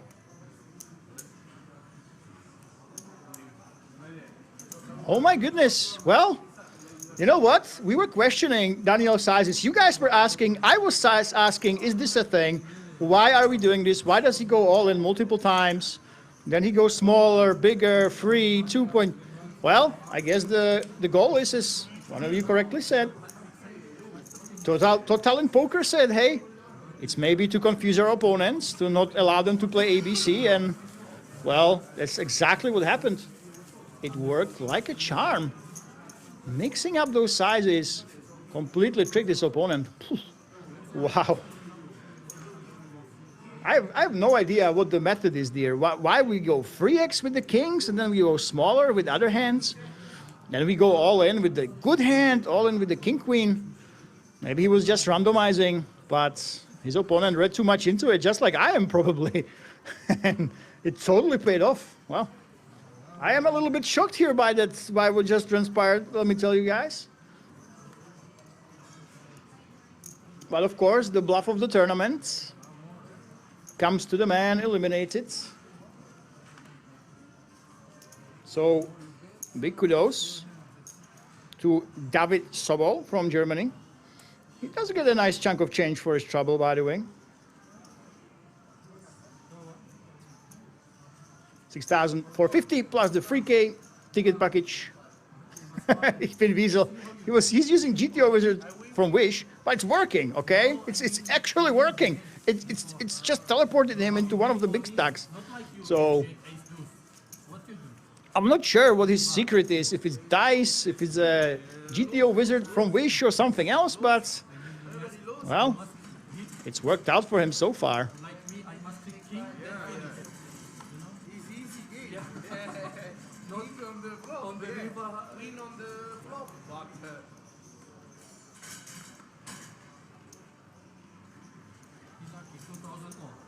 Hyperyoka, the queen tray. This is going into the muck every single time, even with 6 left. Well, with Pascali, wow, I'm surprised. It looks like Pascali actually favors those offsuit hands, like King 5 offsuits, over something like 6 tray.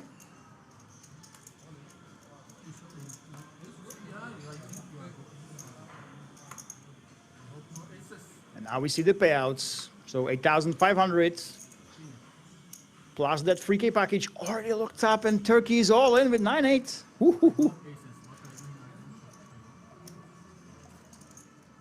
And Daniel, look at this, guys. Daniel C, over 18 million, 47 big blinds. Yeah.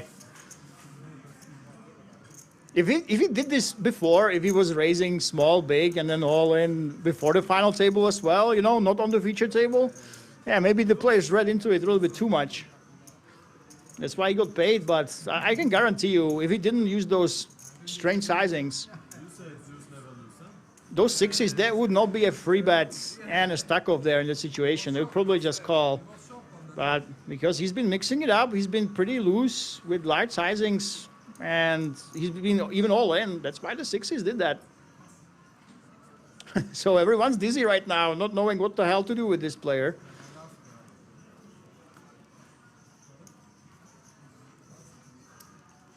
Okay, Turkey on the button. Against Pascali. Well, you can't really do much, can you? It's obvious this Pascali is out of line. This would be one of the nice hands to do this with, but we have 6 left. We have not seen Turkey be the guy to take a stand here.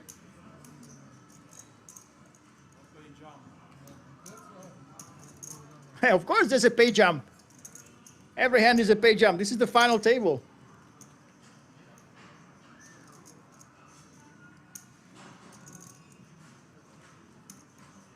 Right now, if you forget about the 3K already in the bag, it's from 8.5K to 11K. There's that fold as expected. Daniel C, though, I don't think he's going anywhere. And Daniel C, suddenly with his 46 big blinds, he actually can legitimately challenge Pascali.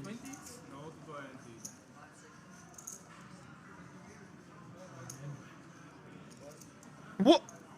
Wow, Daniel actually folded with the 9s. Oh my goodness.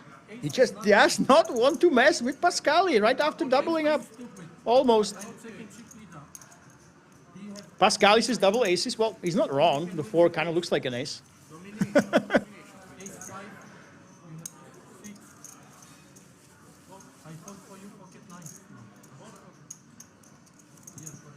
I have no idea what will happen anytime Daniel is in the hand. I have no clue what he will do. Let me tell you, I'm so confused right now. What is going on? He's making me dizzy, this man. Oh my goodness. Folding 9s against the guy who has been open raising about 40% of hands. What is going on now, guys? And that's the problem. When you shouldn't try to figure him out. That's the problem. When you try to figure this man out, you will make big mistakes. David Sobol tried it. David Sobol thought he has a read about the sizing tells. And he paid for it absolutely dearly.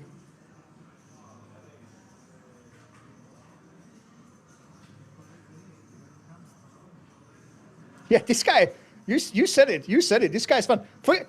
Listen, stop saying GTO. Obviously, this man plays street poker.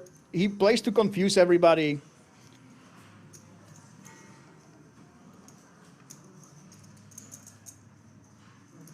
And I must say, I would be so frustrated playing against this guy. Oh, I would have no idea how to play against him.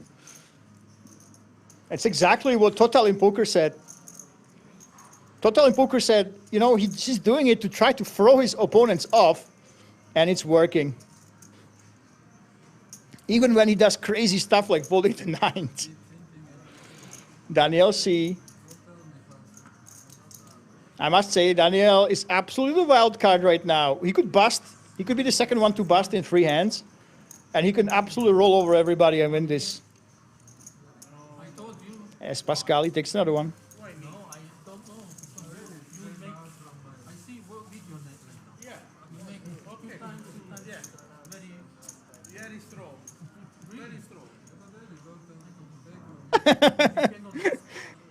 Now he's telling him, I'm gonna watch the video, I'm gonna watch the stream, and I know what you will be up to, okay?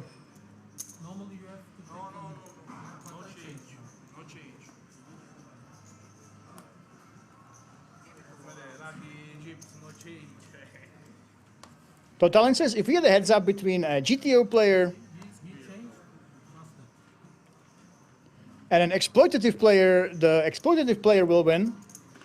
Well, that's the thing. Not if the GTO player plays perfect GTO, you actually can't beat him. It's impossible by definition. But the thing is, nobody is capable of playing perfect GTO. That's the thing. And especially not a tournament player in such a big field when this tired. Look at look at Mustafa. Mustafa is just falling asleep over there. If someone plays perfect GTO, they can't be beat by definition, but nobody will play that. So as long as you start, deviating, and you have someone who plays street poker, who is an exploitive player, yeah, they will win.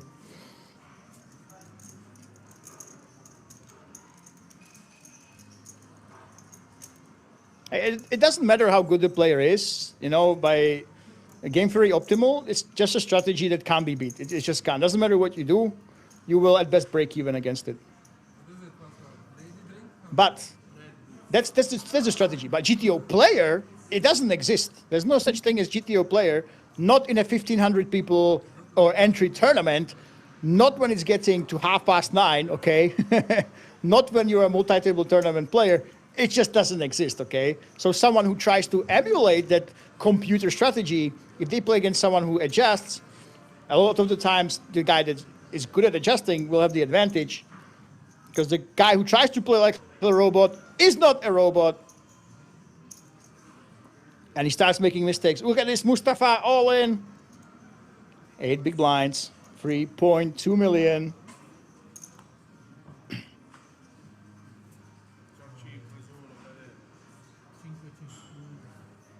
Pascali, Queen 5.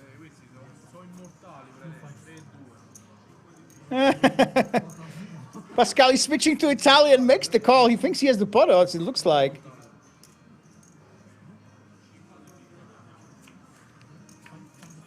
There we go. There's the call. And Queen 5 against King Queen. Can he claim another victim? Well, so far so good for Mustafa. Pascali, only the 2 5s can help him. He does have some backdoors, though. A 3 or a 7 would be really nice for him. Oh, my goodness. It is a 7, but it is a flush draw for Mustafa. So 6 outs right now for Pascali. Can he claim another victim right now with an insane river? No, he cannot. It is the nut flush for Mustafa. Pascali, Dios mio. I'm not sure what he's saying in Italian, but...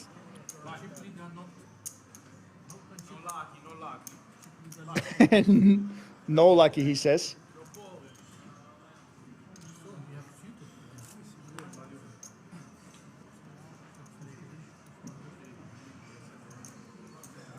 And that's the thing, guys. The thing is, if you play like a computer, the computer doesn't care who they play against. You don't care what your opponent's strategy is, basically.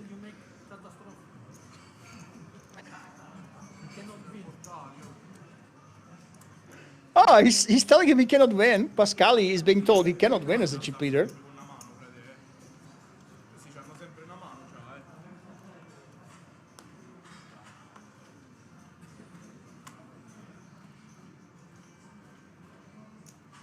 Daniel C, King Queen. This is more than strong enough. Is it the third time he doubled against the chip leader? Yeah. Yep. Viper is the short stack master. Let me tell you guys. Viper was down at the start of the stream. He kept being down multiple times, but he never goes out. He laddered up all the way to 6th. This man is a survival expert. Turkey folds against Daniel C. Wow. Well, with the 10-4, it makes sense. Still, he's pretty angry about having to fold. And we have a really fun dynamic developing, guys. This is not a boring table. All these guys, they're joking about the chip leader. We've seen a lot of emotions, ups and downs. He's right. Normally, poker stars, GG poker always finish. Chip leader wins. Double this guy up, and we are a little bit from Now they're telling about who should double up next.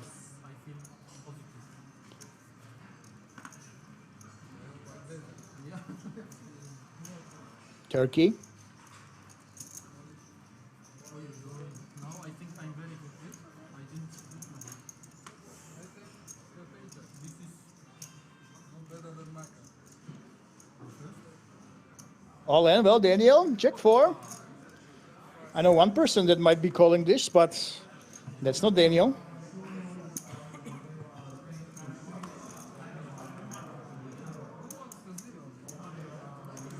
Ik ben Weasel, there are so few players that can play like a robot, you know, the game theory optimal thing. Those are mainly cash gamer. That's the thing. In tournaments, when it comes to heads up, it's a completely different game. Completely different game than the rest of the tournament. And let's take a look, guys. Pascali, 37%. But Daniel C is right behind him. Look at this. Suddenly it's a 2-man horse. And Viper, 13 bigs. Everybody else, 18 to 21. Shigi, Turkey, Mustafa. And Viper at 13 big blinds. So now we're waiting for Viper to go out. And obviously Daniel, Shigi, Turkey, and Mustafa, they are at risk. They are the mid-stacks. They have to be very, very careful not to lose to Pascali. Not so much Daniel. Well, Daniel can afford to go all in against one of the shorter stacks. But yeah, for Shigi, Turkey, and Mustafa, there is a lot of pressure. And their opponents, especially the two big stacks, now there's two guys that can put a lot of pressure on them.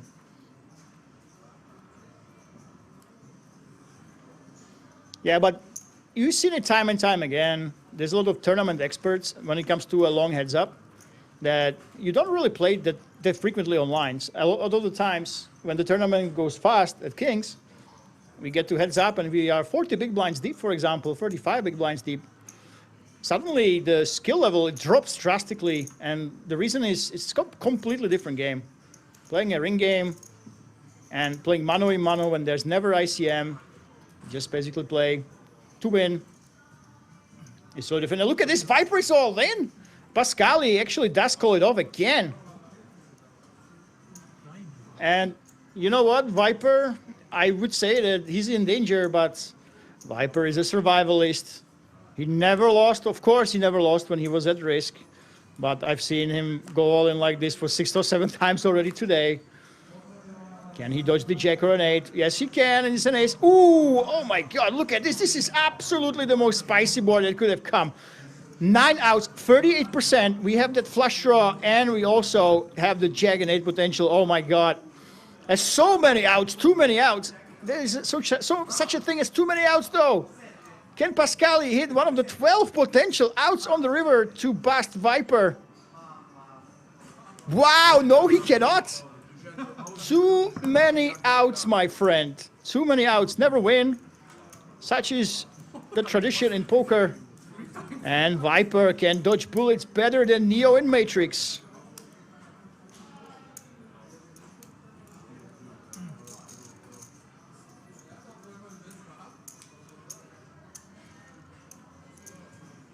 Very well done, my friend.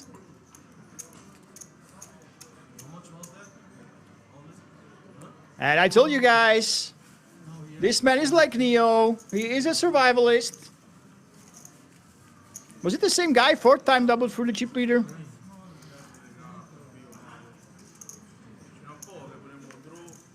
It doesn't matter what you do. If you don't lose those all-ins, you are unbeatable.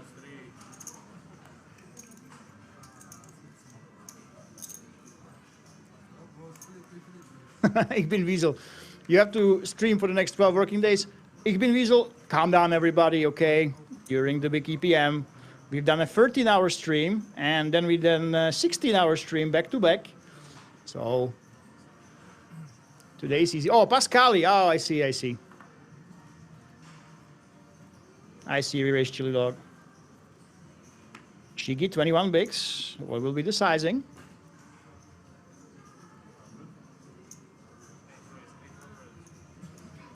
Still a long time in the day, guys. A lot will depend on the potential deal. And as I said, the difference between third place and the first place is absolutely massive when you look at the buy-in.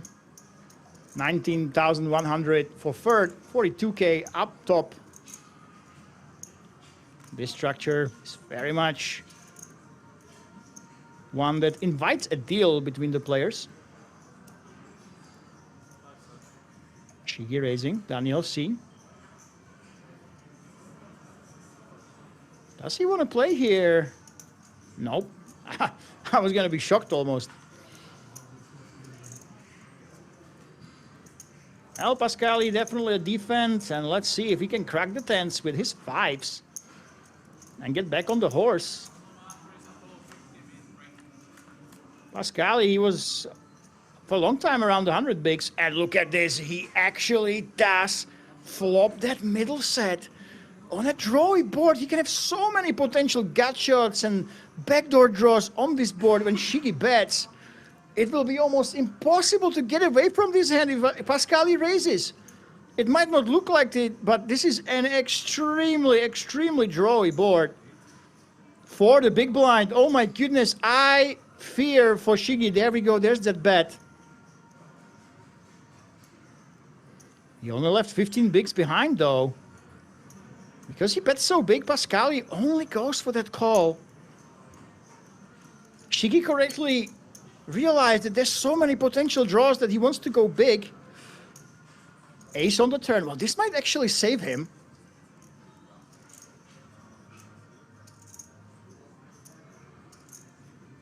Let's see what happens here. Oh my god! Yep, Shiggy's all in. All in on the ace, and Pascali snap call. Oi, oi, oi, oi, oi. Shiggy went after those draws, and it absolutely backfired. And just like this, he's only down to 2 outs against the chip leader. Or we lose the brother of the WSOP main event, 11th place, who finished 14th in this event. And this, it's just like that. He's out. Ambitious champ. Oi, oi, oi.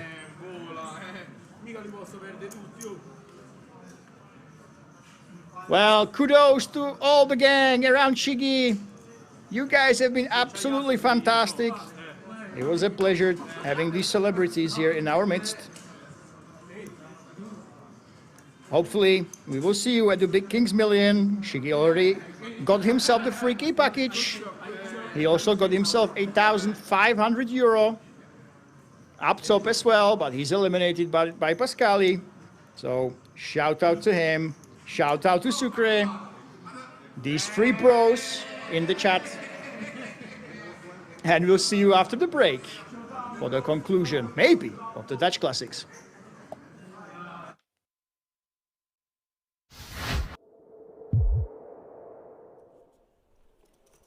No need to bluff it all off with reckless abandon, which we're all guilty of from time to time. Now's not the time to do it. 73,000 euros locked up. That'll be the payout for the next 2 spots, 13th and 12th. Final table will be set when we get down to 9.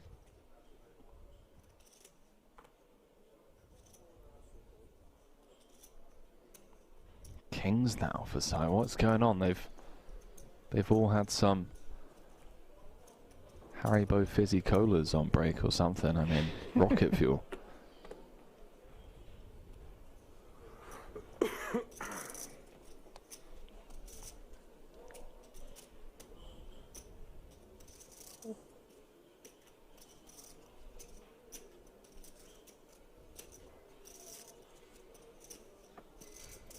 Queen Jack being deliberated on by Poodle, who I think is just as aware as you and I in the booth here, Henry, as to how snug Sai has been operating out there. Decides not to get cute as... Money's just going in, Harley. Yeah. I mean, let's go.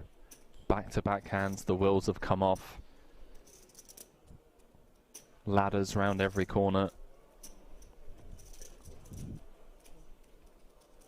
Under normal circumstances, this ace-king would just be so sexy, but in the face of a snap call by 2 black kings, just gonna be bang bang.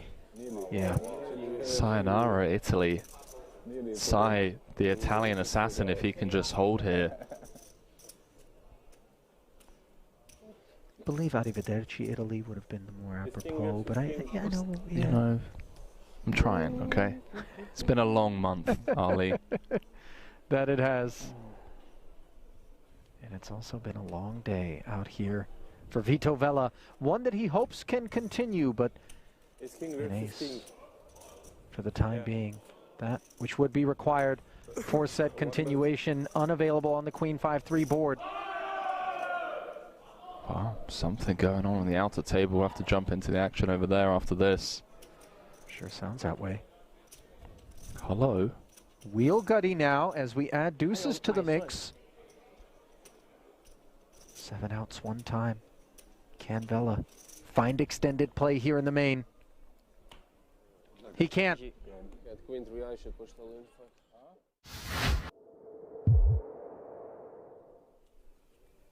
You're in trouble now, pal.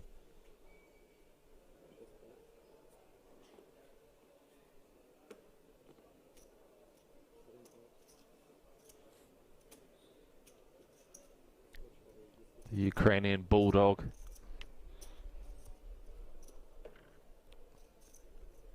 Who really has been kind of quiet, dormant, let's call it, for the most part. Did play that ace-deuce against Sai. Flop 2 pair, got counterfeited on the turn, got away from it on the end versus a very meaty bet. Here he is with this king-queen. And he's got Deset's queen-9 in a bad way. First involvement we're seeing from Andre. And this is going to be a troublesome flop when we've got 1.4 million back. Top pair, 550 in the middle, 200K bet. Yeah, this SPR against this opponent as well. I mean, this feels like an inevitable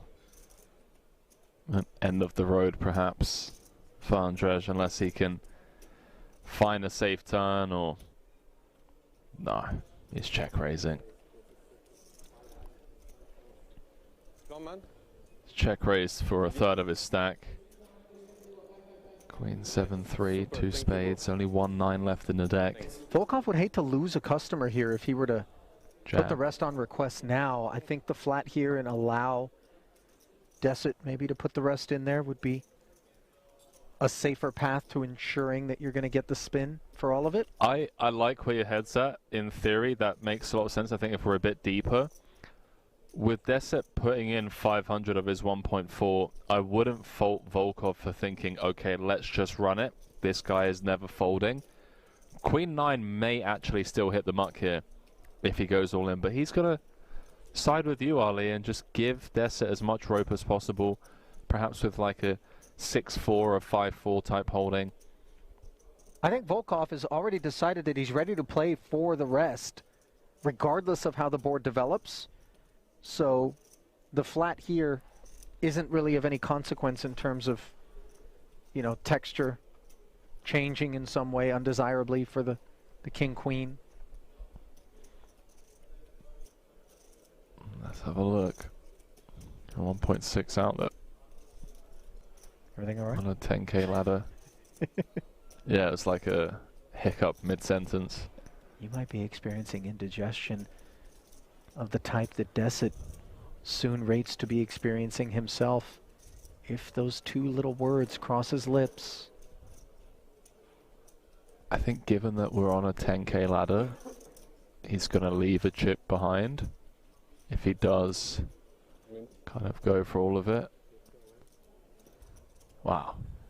So the all-in does come in. Volkov makes the call, and devastation will be that which ensues for Deset unless a 9 is found.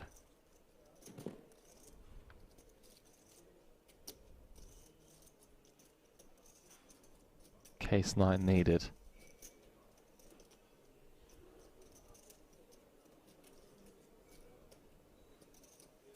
Good luck, guys. Upside down variety on the end. Brisk GG. And then a walk over to the rail to his camp.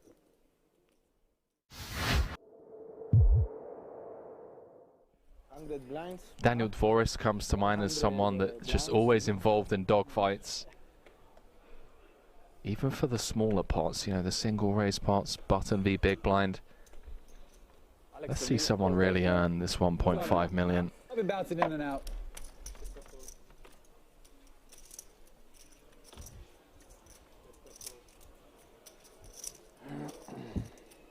Twitch chat, by the way, speculating that perhaps we got some vowels jumbled up with respect to Benitez's online screen name, because if it is indeed Temato, as opposed to Tomate, Temato is I kill you. And that would seem to be a little bit more. Yeah, I don't think it's... If it isn't, you know, but I could see Temato, you know what I mean? If you're a boss out there, kind of an aggressive warning to those brave souls that would seek to take him on. Shilko showing bravery, this time with King 10 offsuit in the cutoff. Getting 3-bet How much is this? 60? 60, by Volkov. Up to 165, now the Ducklings losing flight feathers.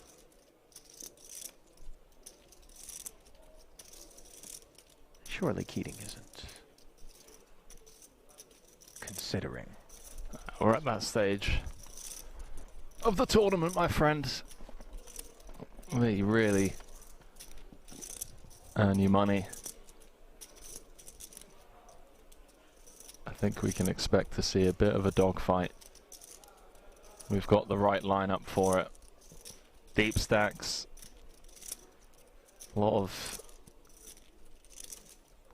ego, testosterone, competitiveness amongst these players. Oh, hello. Hello, cold 4-bet. Quack, quack. Up to 440 in total.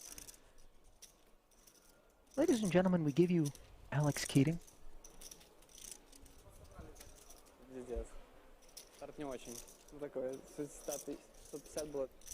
This is like when you pay a visit to the salsa bar at your local Mexican restaurant and... What? What have we walked into? I thought Najad? that the ghost chilies were going to be delivered by Keating, and yet all of a sudden Volkov flexes with a 5-bet up to 1 million. This is a Carolina Reaper here with Ace-Jack. I was somewhat joking when I mentioned egos and testosterone with this lineup, but these guys really flexing on each other, taking it to the streets. A 5-bet pot in 2023, and Keating hasn't mucked yet.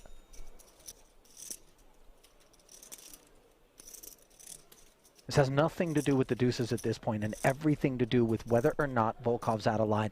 Ultimately, the fold does come in. Bit of an exhale, of course, from Volkov, who has to believe the ace-jack is always beat in that spot, but perhaps not as marginally as it was.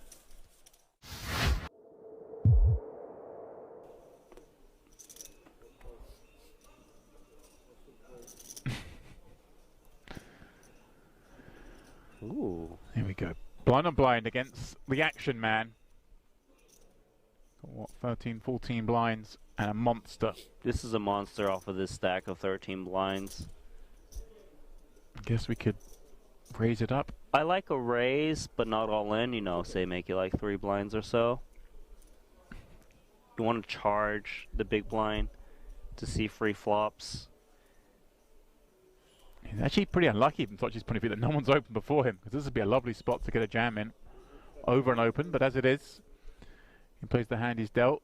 Oh, and he's gone for the... There is a chance that Rajanovsky says, well, I've got an ace, it's blind versus blind, let me just rip it in. He has gone all in. Trouble. Rajanovsky's jam running into the 2 10s of Tochi. Of course, he is live with the over, as is often the case when you rip in an ace-x hand. One of those cards is going to be live, Randy. Button to blazer. Yeah. Glasses on or not for the all-ins, do we think? Well, we do think that the 10s are good on this board. 5, 6, 7.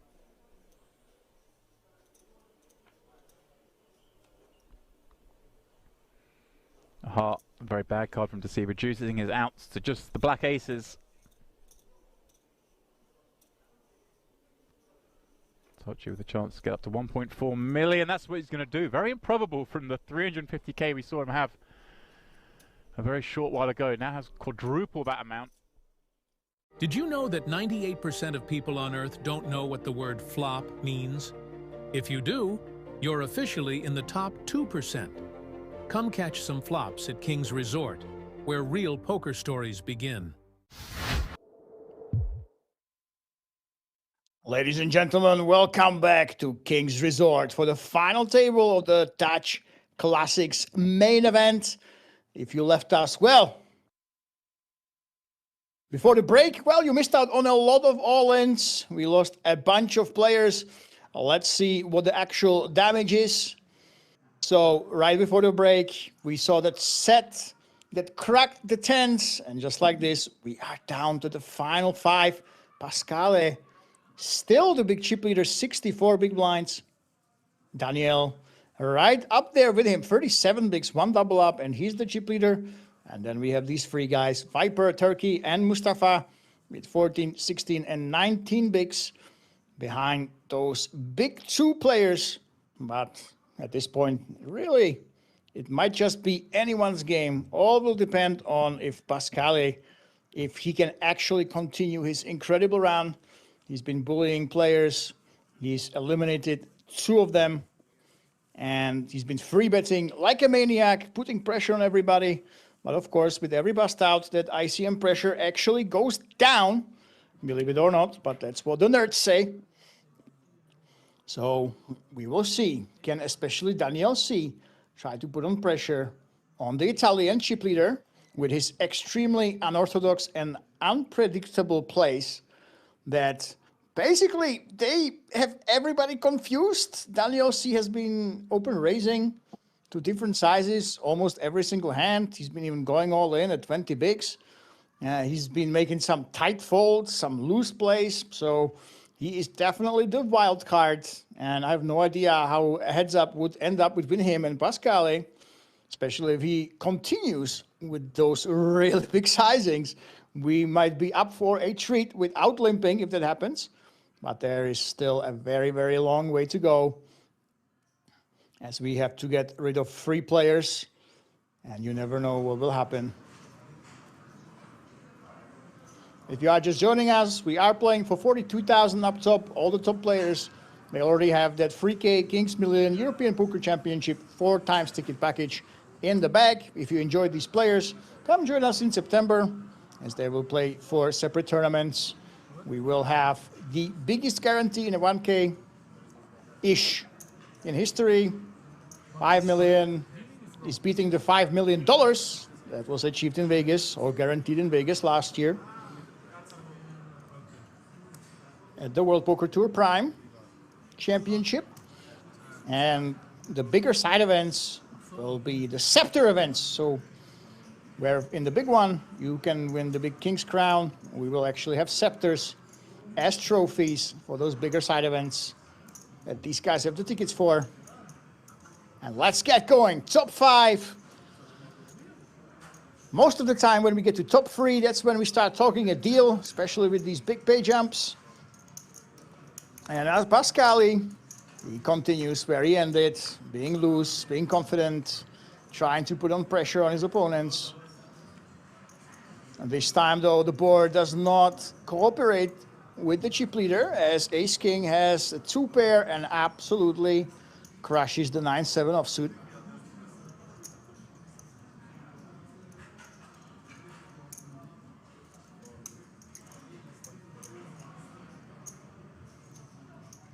There is that bet, and there's nothing you can do, really.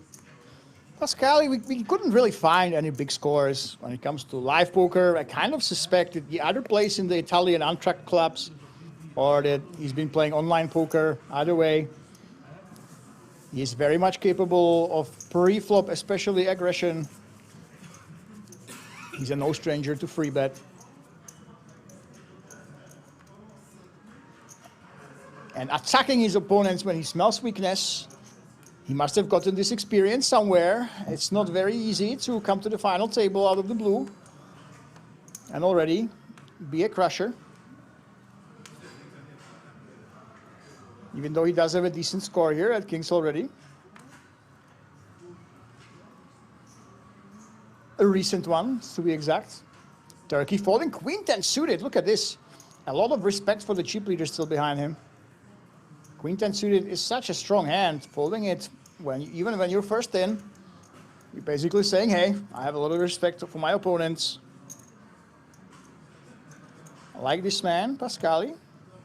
who goes for that raise, 2.2 bigs.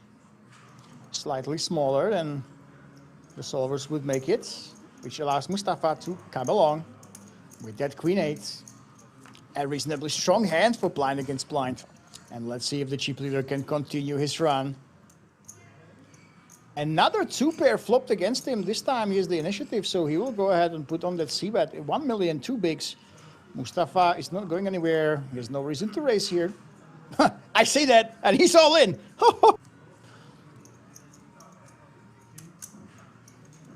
Mustafa just says, I don't care what you have, you know, I'm going to end the hand right now. I don't mess around. You either have it or you don't. We've seen this multiple times today from different players. This sort of YOLO attitude of pushing it in or just folding. It's very, very interesting. Of course, when you go all in with a 2-pair like that, what is the worst hand that's really calling you right? You want to give some rope to your opponent. You don't have too many hands to protect against. So the quote-unquote standard boring play would be just a call there.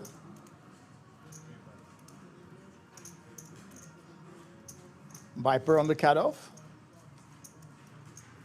That's not a hand you want to open with the big stack still behind you. And that will be a raise here. Is anyone surprised? I do not think anyone is. It looks like he will take down another pot. Turkey, you can't really call it for a fray-off.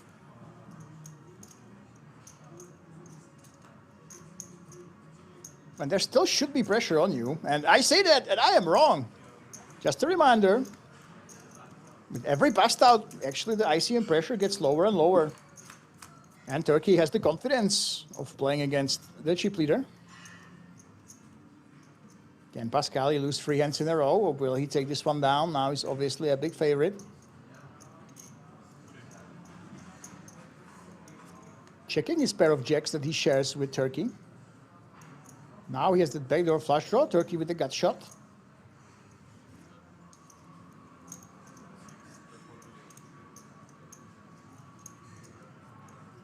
We go here. And like this one, he plays decently well as a bet. Not as a call, of course.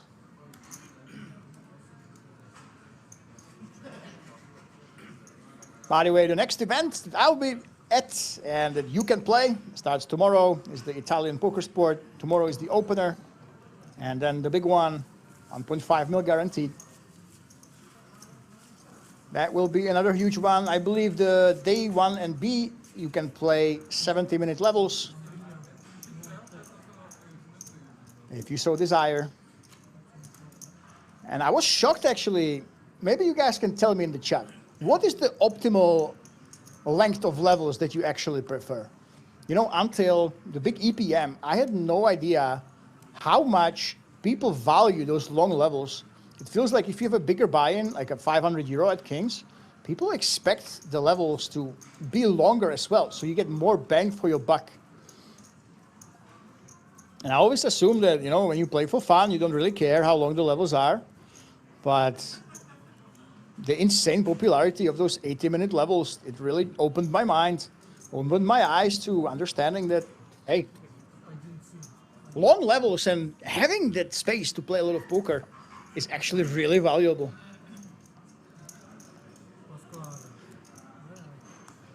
Turkey lets it go. And even the winner, the eventual winner, started from those 80-minute levels and played 80 minutes all the way through. And he said it was the best structure he's ever seen.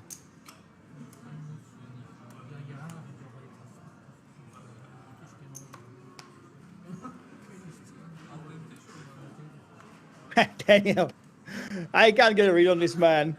Honestly, I've been seeing him play with the cards face up. And if you put me into this game with a big stack, I would still have no idea what happens. But oh, hold that thought. Pascale, look at this. Aces, the pocket rockets now. This is very dangerous if anybody gets a hand. They are in trouble. Viper Yokai is one of them. Pascale, his VPIP has been extremely high. I think it must be near the 40s around, so if the case ace hits on the flop, this man, Viper, will be in deep trouble. Same for a 9. Lucky for him. 3 racks.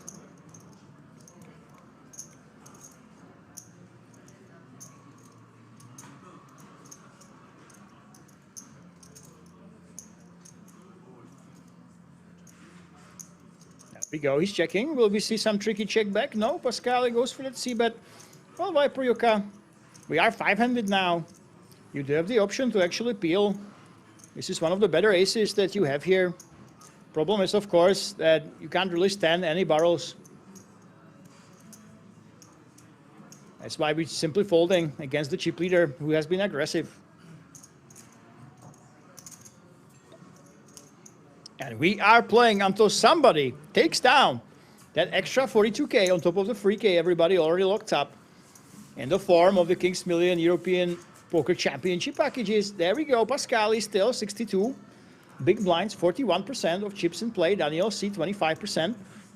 But he dropped a little bit. Viper Yoka, 21. Mustafa, 18 bigs. The man who was down to 2.5 big blinds. And Turkey is the short stack now at 13 big blinds. Everybody has 11,000 plus those tickets already in the bag. You will be seeing every single one of these players, not just these, but the entire top 10, including Shiggy, at the Big Kings Million.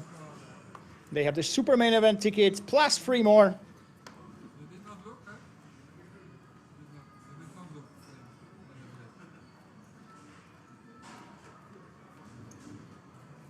And Mustafa will play tights. Daniel C though, oh my goodness, I can't wait to see how much he raises. He's been raising anywhere from 2.4x to just an all-in. 1.5 it is, 3 big blind, so he raises the same amount he raised with kings. And that hand went to showdown, so the players, they will be aware that 3x was kings previously.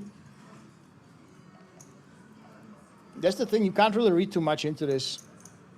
Yeah, there we go. Pascali actually folds because it's 3x and nobody has a read on this man. This is why it pays sometimes, as you guys said in the chat, to go ahead and be tricky. Total in poker. He said it well. You don't want to allow your players to simply play ABC poker unless you're better at the ABC yourself. So this man took it to heart and he keeps mixing it up, especially with those pre-flop sizings and lines.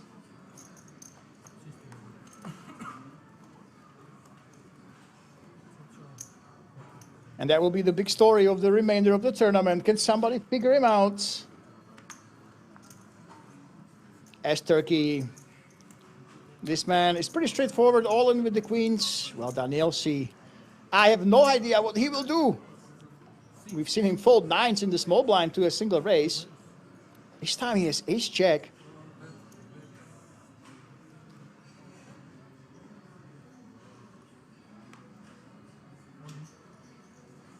All in, wow, he simply jams it. Getting a little bit risky. Pascali, for example, has woken up with aces or kings. He'd be in trouble, but Daniel, just like this, 13 bigs.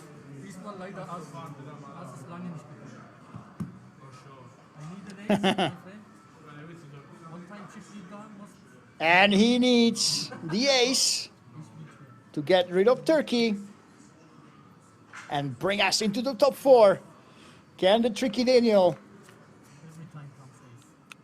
close that gap with the chip leader? Oh my God, he can! It is the ace right there on the flop, and Turkey, just like this, is at risk of elimination. Only 2 outs. Can the lady hit on the river?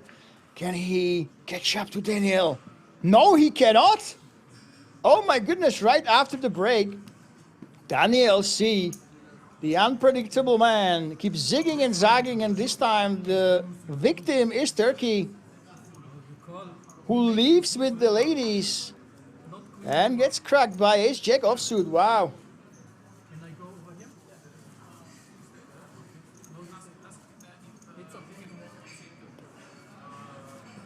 He wants to change seats for some reason. Yeah, so we asked the direction if we can move a little bit with the chairs. Of course, you want to do it only after you talk to our production and the directors here. We want to make sure we know who is sitting where. Well, Turkey, we don't know what your real name. We know where you are from. 14,000 in value, including those tickets. And right now, 14,400 already in the bag with 42K up top. And I have a big question. And the question is, are we going to see a deal at some point? Okay, yeah, because I look stream, I see, I data we talk, King 5, now I chip leader. What you do? King 9, King 5, yeah, not good. So Daniel is watching the stream. Shout out to Daniel's friends. Okay, if anybody of you is giving Daniel info, hello, our friends. He now is very much aware of what Pascali has been up to, that he's been free betting King 5, and he called him out on it. He says, I know what you're doing. I know you free bet me with King 5, another garbage. 3 times you make very fit with me, Pascal. You see? King 5 free where you are. Yeah, yeah. 3 times everywhere. Yeah. I love it. I love it. You know, vast majority of the time, when you're watching the World Series, for example, and someone watches the stream, they don't reveal that they know what the opponent is up to. You want to keep them guessing. But no, Daniel is like, hey, I know what you've been up to. You went ahead and you free bet me with crappy hands 4 times. I know what you've been doing. I've seen the stream. He's right during the break, by the way. And now we have a fun dynamic between Daniel and Pasquale. Oh my goodness. There is some trash talking and metagame right now. And by the way, Turkey's real name is Serkan. He is the friend of Street Poker Live. So kudos. This is an absolutely amazing achievement to come in top 5 of 1,515 entries. Obviously, that's really, really, really huge. So Serkan, congratulations to get all that money from a 250 euro buy-in. I will see you in December for the big Kings Million. You got those 3K worth of tickets in the super main event. I'm there. And we will see him live, of course. Hopefully Street Poker Live. You will come along with your friend. And look at this, Pascali. Just calling with the top pair. Viper actually has a really great barreling hand. If a heart would hit, for example, now he has a gut shot. But the thing is, the queen and the jack means it's less likely that your opponent does have some top pairs and some good second pairs.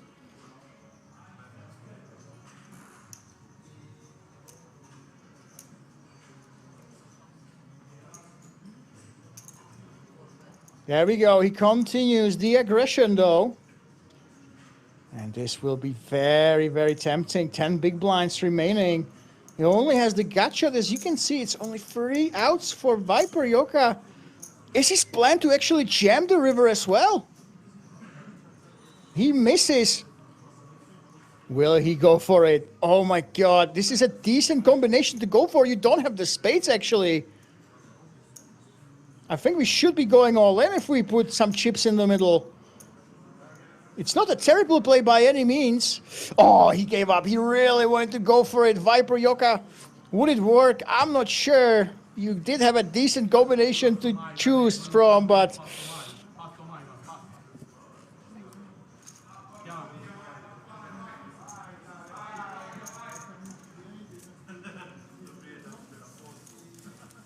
It looks like there's some rail forming around Pascali.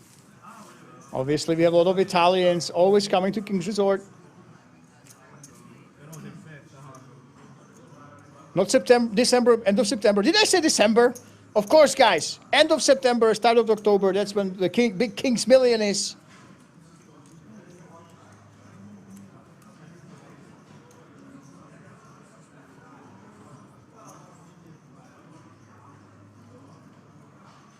Am I going crazy? Did I actually say December? Oh my goodness, guys. September is when the big Kings Million is, of course.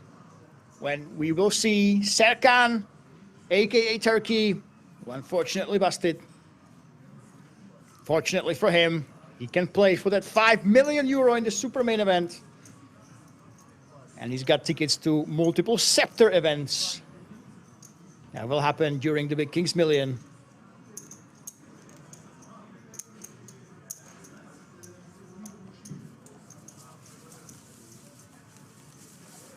Chipman 2K, hello from Michigan. You are one of the best poker commentators.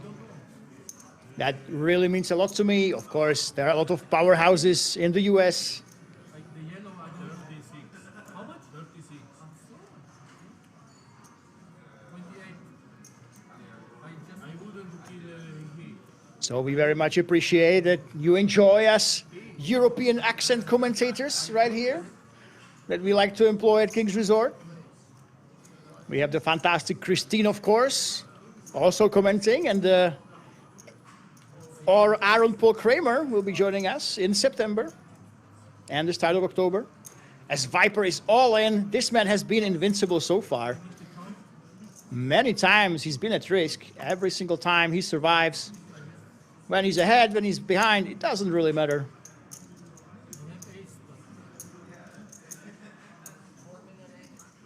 Daniel, see, actually he said that he has an ace. Ace 7.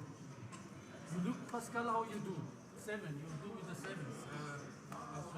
7 from the heaven. And here we go, 7 from the heaven, we're calling for it. Only ace queen of spades. Look how I do it. And it is an all-in, and Daniel is blaming Pasquale. He says because of him he actually called. Can he get the 7 from heaven? Well, it's an ace from space, but it doesn't really help him. Still, only the 3 7s from heaven can save him right now from doubling Viper. Viper has been invincible. Can he dodge that 7 from heaven on the river? Yes, he can, and just like this, we have ourselves a game, ladies and gentlemen. And I am almost shocked that nobody even mentioned the deal right now.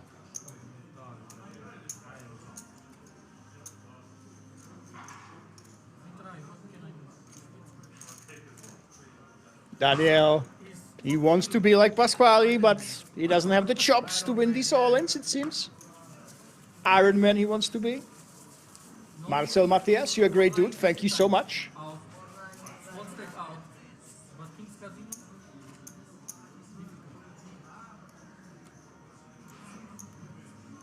And of course, guys, poker is my life, poker content. I've been actually playing full-time since 2009. I transitioned into poker content about 3 years ago. So that's all I do. I travel the world. I comment on poker, I make videos, I talk to players. And when I'm not doing that, I try to recover and have some sort of a social life. So of course, every time you say I don't suck, it means a lot to me, of course. And Viper, look at this, his newly found stack. Here's the snowman. And again with the 3 big blinds. If you are just joining us, we've had really a bizarre metagame here at this featured table. So many players, they like to raise to bigger sizings than we are used to. 3 big blinds is not unusual at all. Well, Pasquale, he knows that everyone's been doing it. He's not turned off by it, and he goes for that 3 bet.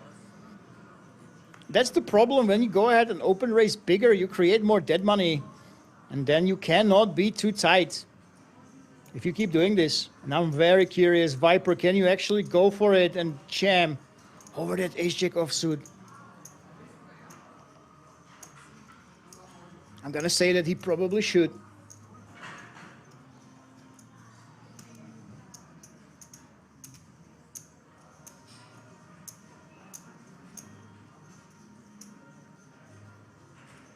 Can he figure it out? Pasquale, I mean, he's been so loose. He's been bullying everybody. He's been pushing them around.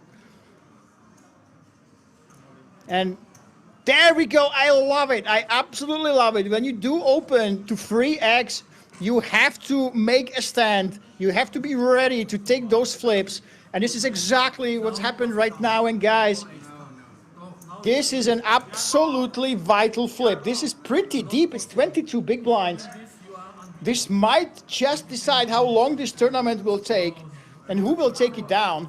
If Pasquale actually pings the ace or a jack, he's gonna be an overwhelming chip leader. So far, so good. It's a check on the flop. For the chip leader, Viper, he's been invincible so far. So many all-ins. I think this is his 7th or 8th already.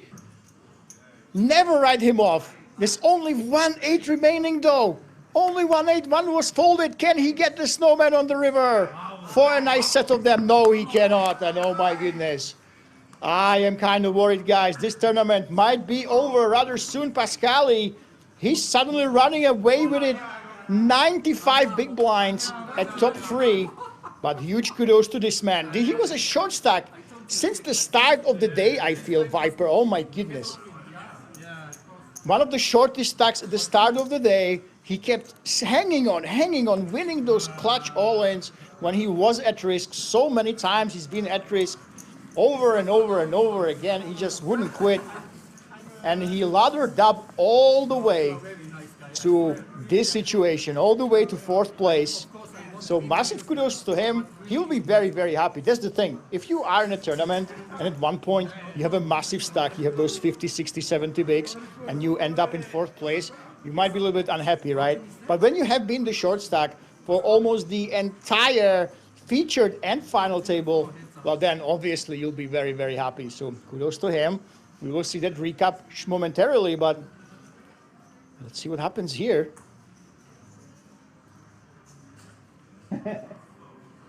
Mopti Sviren says Jabba the nuts.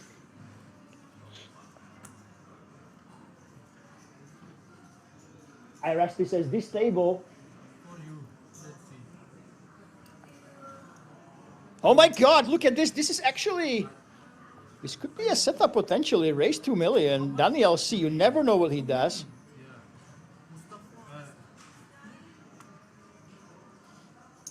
He's been extremely unpredictable. He's been shoving, raising 3 big blinds. This time is a call. But guys, these are absolutely powerhouse hands. Blind against blind. It's very difficult to make pairs. These 2 pairs are actually monsters. And look at this, it's a set for Daniel C. Oh my goodness, set for the German with a lot behind, and blind against blind is going to be extremely difficult for Pascali to fold, even if a race comes now. There we go, there is that race, and it might look like a dry board, but don't be deceived, guys. You have a lot of potential draws, so many gut shots, so many backdoors. Pasquale, he cannot fold here. Daniel C, he does have that set, but again, so many potential backdoors. Any club, spade, or a diamond. If it's a blank and a club, spade, or a diamond, it will be super tough for Pasquale to just let it go here. So this turn, it might just decide how the tournament will go. It's a 4. This brings a gut shot as well for Pasquale. Daniel, he's checking. Wow. Oh my God. The straight got there against the set. Daniel, this absolutely backfired for him. He was trapping on the turn. I do think that no matter what he bet, Pasquale was actually continuing. 7 million is the damage. I just don't see Daniel folding here. It's blind against blind. You went for the trap on the turn. That did not work out. It's almost impossible to let it go here, let me tell you, especially against Pasquale, who's been so aggressive. Oh my goodness, no, I don't think he can fold. I don't see any universe where he can fold. He's found it before, though. He folded 9s in the small blind against the single raise. This guy is just crazy enough to be capable of folding, but I just don't see it. It's impossible to fold after you have a set. You check the turn. You have straight. You have straight. I don't think he's gonna tell you. He asked him, do you have a straight? Pasquale, calm as a cucumber.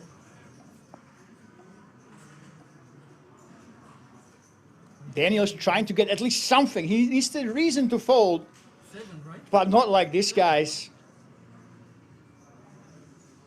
Oh, this peach card.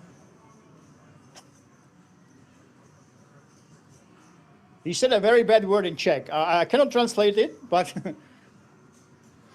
I'm not sure what it actually means in Italian. There we go. Another time back. Oh my God, we will be kept in suspense. I just can't see him folding here though, honestly guys. It's very, very difficult to let him see it fold. There we go, there's that call. Well, he did check on the turn. He would lose all his chips by now if he actually did bet, but well, he's down to 8.8 big blinds, and Pascali, oh my goodness. Oi, oi, oi, oi, oi, that is absolutely brutal. Just like this. 127 big blinds, guys. This is absolutely insane. Yeah, check, right? This has been one of the most straightforward runs I've ever seen. We got this guy. We got this guy in when he was a big chip leader. So big chip leader from start of the final table. Sure, he had some downs. He was bluffed big at one point, but oh my God, it just feels like he's absolutely invincible. Rusty says, I don't mind him being lucky against this guy. Well, I don't know what Daniel is doing. Daniel is so difficult to read. He's been so tricky himself. Tricky, lucky. He got it in really good. He actually tricked some players with his unorthodox plays.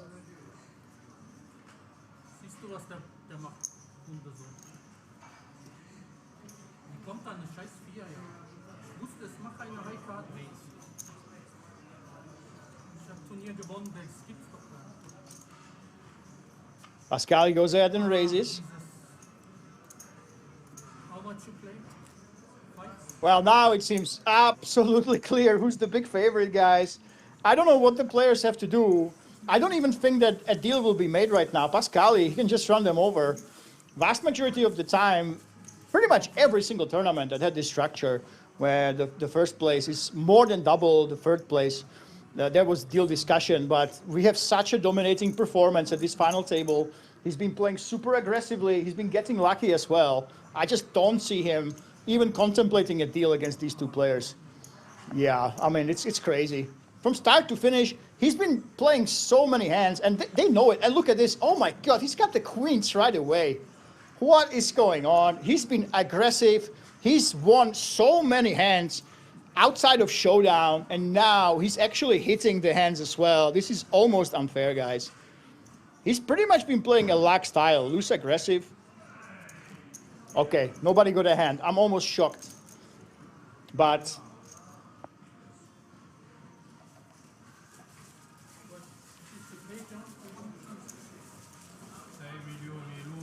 Pascal is just toying with these two, says Moptis, Byron. Marcel Matthias was laughing at runner straight. Yeah, absolutely unbelievable. Max tilt, yeah. But guys, if you are just joining us, I understand. If you are just joining us after the break, you might feel like that, hey, this guy is only getting lucky. I have to tell you, that's absolutely not the case. We very rarely at King's Resort, we actually see, because there's so many recreational players. Hey, you start with a 250 euro, right? And you play for over 40K. So infrequently you see the chip leader play correctly. And look at this, Daniel is all in. Pascali, he has him dominated. He's gonna finish the job. This is a setup, absolute cooler blind against blind, especially free-handed. This was pretty much set in stone. Oh my goodness. Can Pascali finish the job? Well, Daniel, see, he's behind. He needs the ace. Oh my goodness, just like this, we might be heading heads up. It's a 4. So an ace or a 4 can actually help Daniel. It's not over till it's over, guys. 9 on the turn. Can he get that ace? Or the 4 on the river. 5 outs for Daniel. No, it's just meant to be. It's just meant to be. Pasquale, we're heading into a heads up, but it feels like there's only one player heads up. He's got all the chips in the world. This is absolutely insane. The action never stops at this table. And I am telling you guys, if you are just joining us, Pascali, it looks like he's hitting the hands, he's getting really lucky. But let me tell you, he got so many chips, tens of millions of chips by his relentless aggression. I think this is the best player after Patrick Jarosz showing us how to play the chip lead. And look at this. What is going on? 91% of chips going into heads up. I can't remember the last time we've seen anything like this. This is absolutely incredible. What a domination. 91% of chips, no handshake. By the way, we forgot to say, kudos to Viper Yoka, big achievement, 14.4K. Daniel C, let's not forget, this is an absolutely massive achievement as well. 250 euro, 19,100 he got, plus everybody already got the free K tickets. They're coming back for that 5 million guaranteed super main in September. I mean, yes, you lose to the big chip leader, the big bad bully Pasquale. We've been waiting for over a year. I have never seen somebody to put on such a dominating performance, to actually abuse their chip lead so much without too much resistance. But let's not take away from the achievement of Viper Yoka and Daniel C to make so much money from such a small buy-in, to outlast so many players. Kudos, guys. Nice performance overall. And don't forget, even though you lost against one guy that was bullying everybody, maybe you wanted to get that ladder up, but whew, it was a great performance for them. Second game, 1K more? No, it's more than that, surely. Oh my God. And by the way, this is such a miracle story. Mustafa, oh, this guy, the guy on the right, you're looking at a player who was sweating. He folded with 2.5 big blinds. He folded with 2.5 big blinds with 11 left. His only goal, he's got only 8K in live tournament earnings. Oh my God. So this man was super happy. He was sweating the tournament ticket bubble, Mustafa, and somehow, some way, he laddered up all the way to second place. Now, obviously, it's almost impossible for him to win. It's extremely unlikely right now. But what he's achieved is incredible. And look at this, he actually flops that 7. Maybe this is the start of a huge comeback. Yeah, so guys, even if he loses right now, the huge winner of this tournament, besides Pasquale, of course, we will be talking about this run. You're witnessing history. This is the most dominating final table run we've actually seen this year for sure. Even Patrick Jarosz, who was really aggressive, it wasn't A to B. It was not like this, okay? He came in as the big chip leader. He was bullying everybody. He was the first one who got really out of line, free betting, absolute garbage. He made people fold everything left, right, and center. And then he started to get lucky in the end. So absolute dominating performance. But Mustafa, oh my God, this is such a chip and a chair story. He folded because he was on the final table bubble. No, the ticket bubble, 2.5 big blinds. He raised to 2 bigs. He folded to 2.5 bigs that he had behind. And because of that, he's all the way here. He laddered up all the way to second place right now. And it's his chance, if he pulls a massive comeback, to actually win it all. So yeah, Mustafa, let me tell you, he will remember this run for the rest of his life. He was emotional throughout the whole feature table and final table. He was slamming cards, throwing chips, frustrated that he had to be super tight. And it's almost shocking that he finds himself here in the heads up after being down to 2.5 big blinds that he folded against it all in. Crazy, crazy story. Chip and a chair. Yeah, absolutely. Mustafa is such a chip and a chair story, and I love him. Look at this now. He takes down another one. And never write him off. We might have a long one ahead of us. It only takes, well, it will take a lot of double ups, guys. He has to double up. How many times? 1, 2, 3 times to have a chance. But you know what? Absolutely incredible story. I guarantee you, this man was the #1 most nervous player to try to get those 3,000 worth of tickets. And right now, 26,000 euro in his pocket, plus those tickets he was stalling for. He folded, he was all in, only 2.5 big blinds behind. He folded that, he was already in the pot. He let it go, and all the way from that 11th place, he laddered up to 26K guaranteed, and still a chance to take it down. I mean, Mustafa, kudos, kudos, kudos. Talk about a Cinderella story.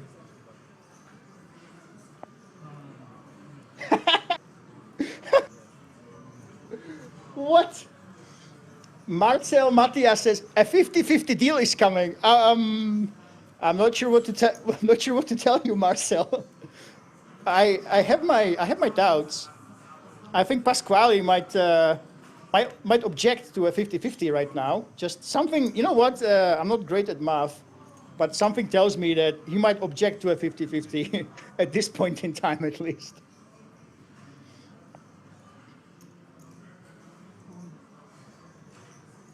Yeah, so maybe they might not deal. And look at this. This is an all-in from Mustafa.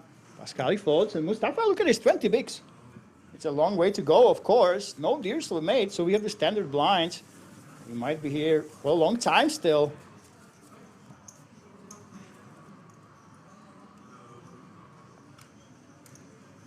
It's poker after all. It's heads up.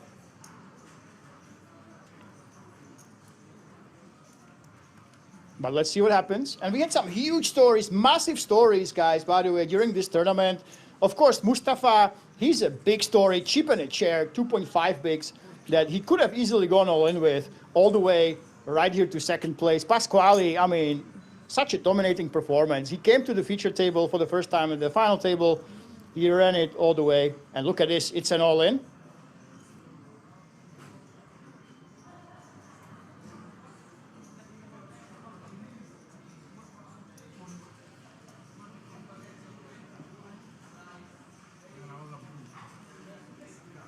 Oh, Pasquale, you have chips to spare.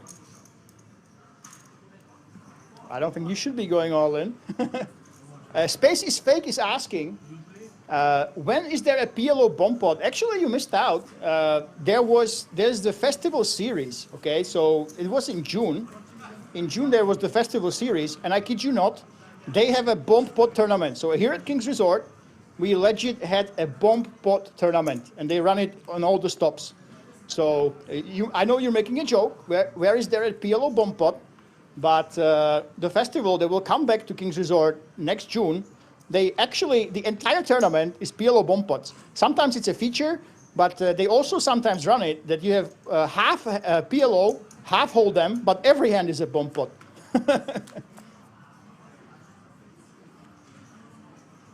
Look at this.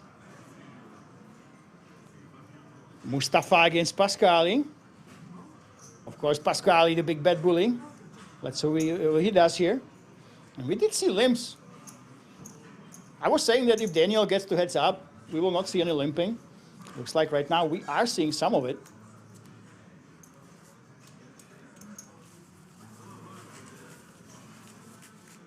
Yeah, so Mustafa, chip in a chair, absolutely massive story. Pasquale, obviously, a gigantic story, such a dominant chip leader. We have not seen it in a very, very long time. But another story is a story of two brothers. You might not realize, but in 14th place, actually, Germany's Tolga Karakaya, he won 750,000 in the WSOP main event. He was 11th, 750K over a month ago in the WSOP main event, and he ended 14th in this tournament. And actually, funny story, his brother was playing this tourney.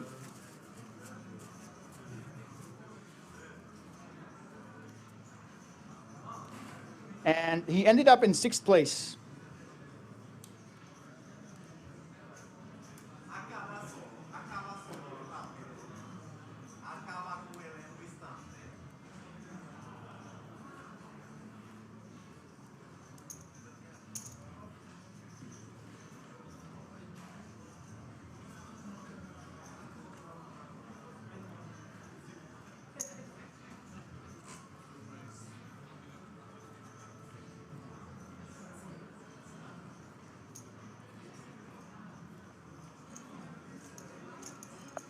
There we go, Pasquale.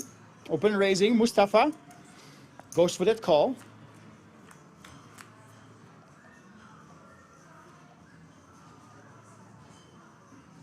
Pasquale, he does have some backdoors. At 10, for example, specifically 10, it would give him a backdoor open ender, albeit a weak one. So he goes for that bet. Mustafa calls. Let's see if the 10 comes on the turn. That would be a very, very spicy card. It's an 8.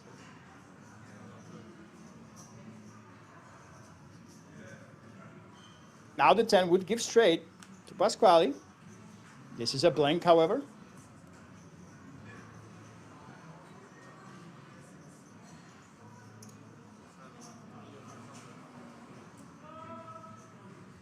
And I don't think he can pay him off. Well, he does have some showdown value.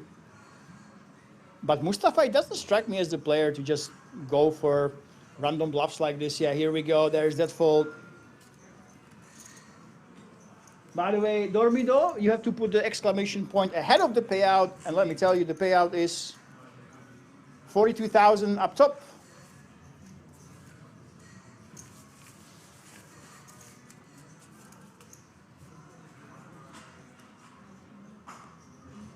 And 26,000 for the second place. Plus, of course, all of these players, they already have the 4 tickets for the Big Kings Million. So they will be coming back in just over a month in September to play for the €5 million guaranteed Super Main.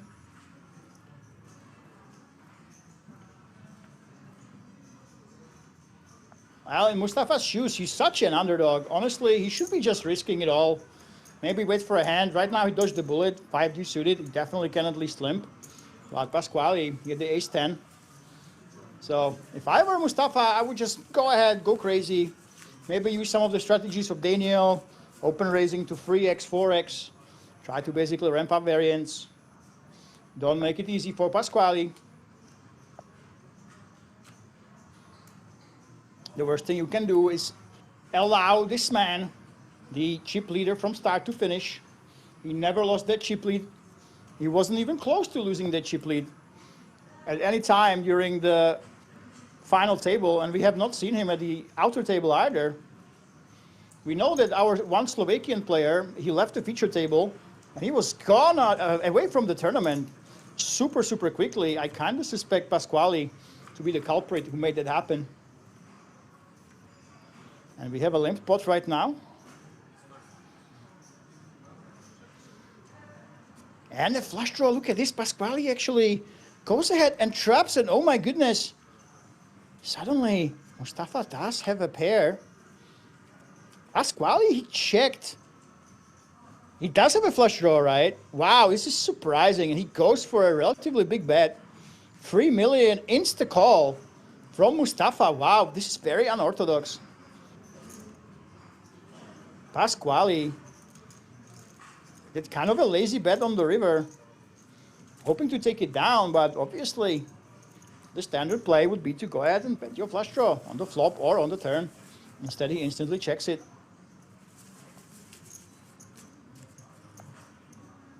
And I told you guys many times, heads up is a completely different type of poker from standard tournament, even free-handed.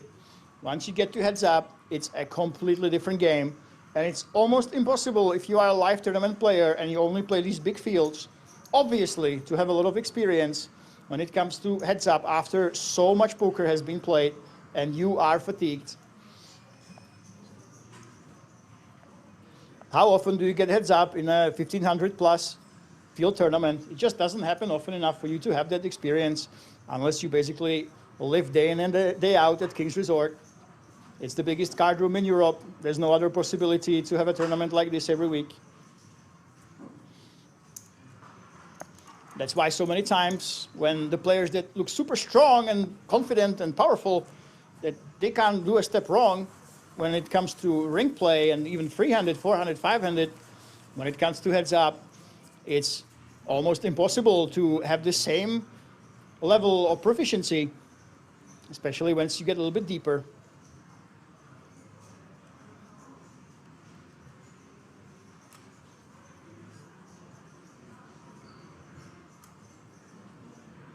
So a lot of big score stories, a really, really fast end, by the way.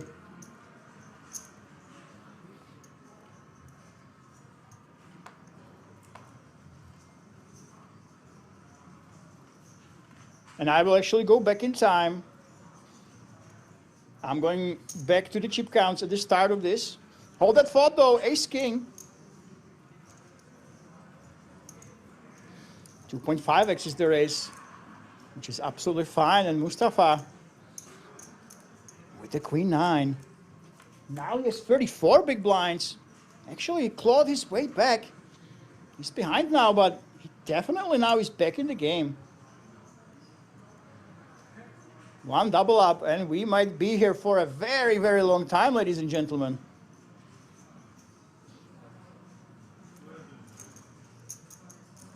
And I'm going back in time. I'm looking at the start of the final table. So Pasquale Yalonardi, he came in with 108 big blinds. He had about 36% of chips in play.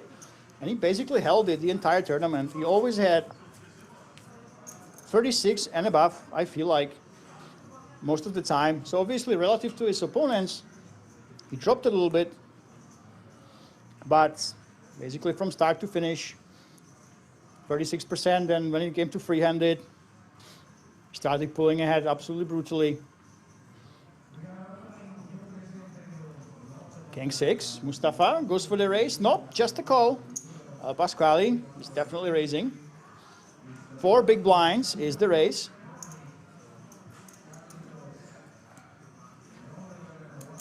$42,000 up top. We are heading to the flop.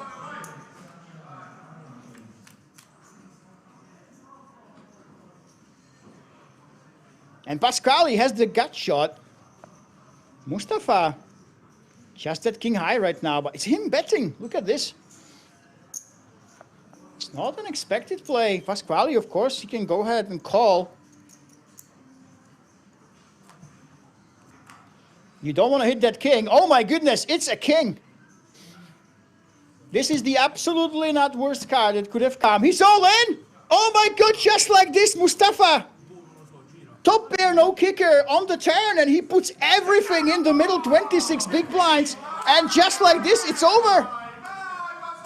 No hope. Pasquale is the new champion of the Dutch Classics. Out of nowhere, the nut straight gets paid off, and Mustafa, I'm not sure what happened. He went all in, but listen, this has been what a story. From 2.5 big blinds ages ago, he clawed his way to second place, but oh my goodness, this hand, out of nowhere, it's over. He was almost back with 33 bigs. And the Italians are going crazy. Well, Pasquale. Obviously, he deserves this. This was such a dominating performance from start to finish of the final table. Pasquale has been absolutely crushing, guys. Well-deserved performance. He hit the hands when it was needed near the end, but don't forget, he kept being super high in the chip lead because of his aggressive plays. He was bullying everybody. And oh my God, payout. So it's 42,000 for this man, plus the 3K Kings Million European Poker Championship as he celebrates with his rail. The Dominator, the biggest score of his career, I believe, at least when it comes to live poker. And let me tell you, this man has experience from somewhere. I couldn't find his head and mob, but it's freaking obvious that he's played poker before. Good game. Thank you, everybody in the chat. Space is Fake came in, all the amazing mods. Make sure you subscribe and follow Kings Resort. Follow us on Instagram, and I will see you for the Italian poker sport that starts tomorrow.